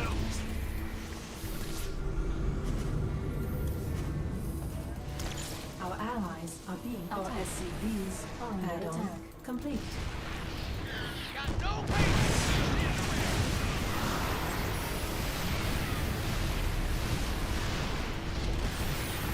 Our allies are being attacked. SCV ready.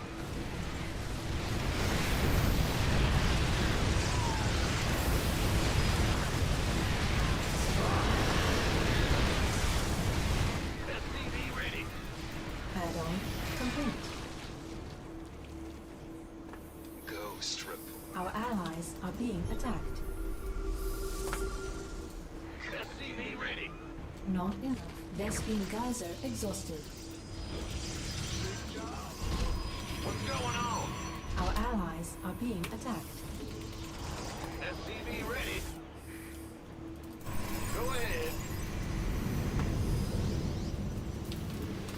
Not enough minerals. Ghost. Mineral. SCV. Our not enough energy.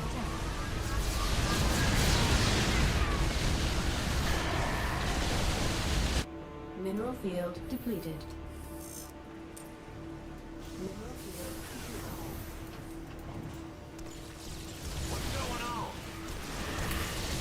Vespine geyser exhausted. Not enough energy. Ghost reporting. Yes, sir. Go.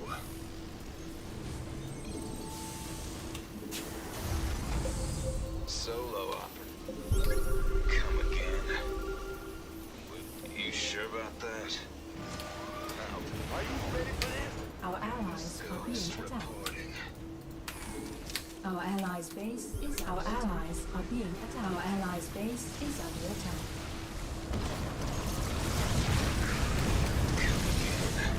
Solo.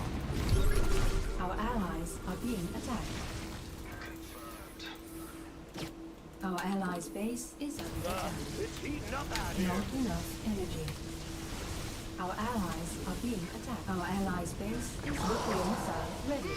Our allies are being attacked. Our allies' base is not enough energy.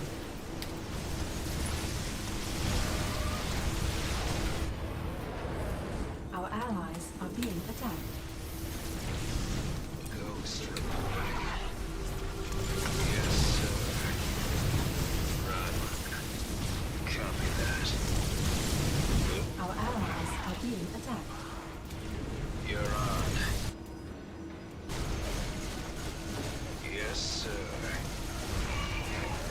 Confirmed. Research complete. Give us the ghost reporting. Ghost reporting. Yes, sir. I'm on it. Our allies are being attacked. Nuclear missile ready.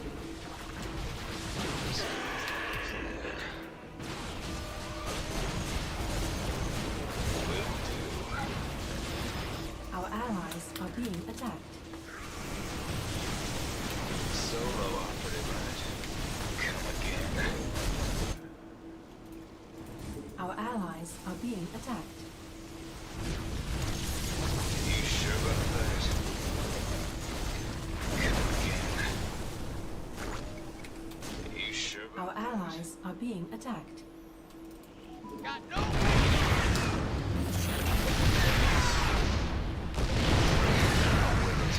Solo operative, right? Mineral field depleted. You sure? In the rear with the gear. Our allies are being attacked.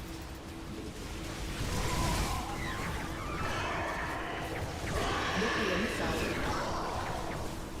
Our allies are being attacked. Our allies are being attacked. Not enough energy. Mineral field depleted. Go, go, go! Our allies are being attacked. Our allies Where the hell did this guy come from with his fucking... This better be good. What the fuck was that? Come again. Confirmed. Solo operative, right? Like a random ultralisk attack. Our allies are being What? attacked. Of all fucking things, dude. Yes, sir. Ghost reporting.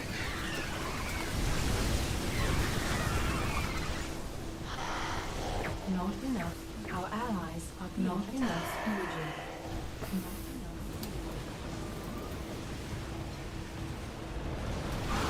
You're on. Our allies are being attacked. You're on. Go. Confirmed. Yes, sir. You sure? Solo operative, right? Our allies are being attacked. We could use some help here. Out of sight. Mineral field depleted. Roger. What a fucking idiot. This better be good. Our allies are being attacked. You sure about that? Hellbat, coming through. Ghost reporting. Our allies are being insufficient Vespine gas. Armed and ready. Our allies are being attacked. Need something blown up? Our allies are being attacked. Our allies' base is under attack. Our allies are being attacked. Hellbat, coming through. Ghost reporting. Definitely. Our allies are being attacked. Our allies are being attacked. Our allies' base is under attack. Give me a sit rep. What's that? Our allies are being attacked. Our allies are being attacked.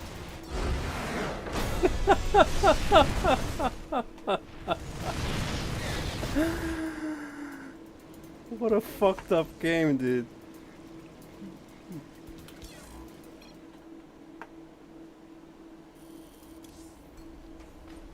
I just legit held back fucking 4 players for like 20 minutes until my allies made units.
All right, let's put the news back on, I guess. But now he comes out and he goes, oh, I just got an idea. AI run hunter-killer robots to fight the Russians. And then he says the key. He says, and everything he says is a lie. He says, in warfare, it's much easier to attack than to defend. So we've got to have giant armies of combat robots stationed everywhere so the Russians don't get us. So here he is literally rolling out, deploying with the police departments and everywhere. Now they don't dispatch police to your house, a drone comes first. And police need to resist this. It's okay to have some robots, but you have to be in total control of them. And they can't be run and connected to Skynet or the globalists. Anytime they want, they flip a switch and all those robots serve them. Now, number one, he gives out this theory of land warfare, and he says it's tanks, artillery, mortars, troops.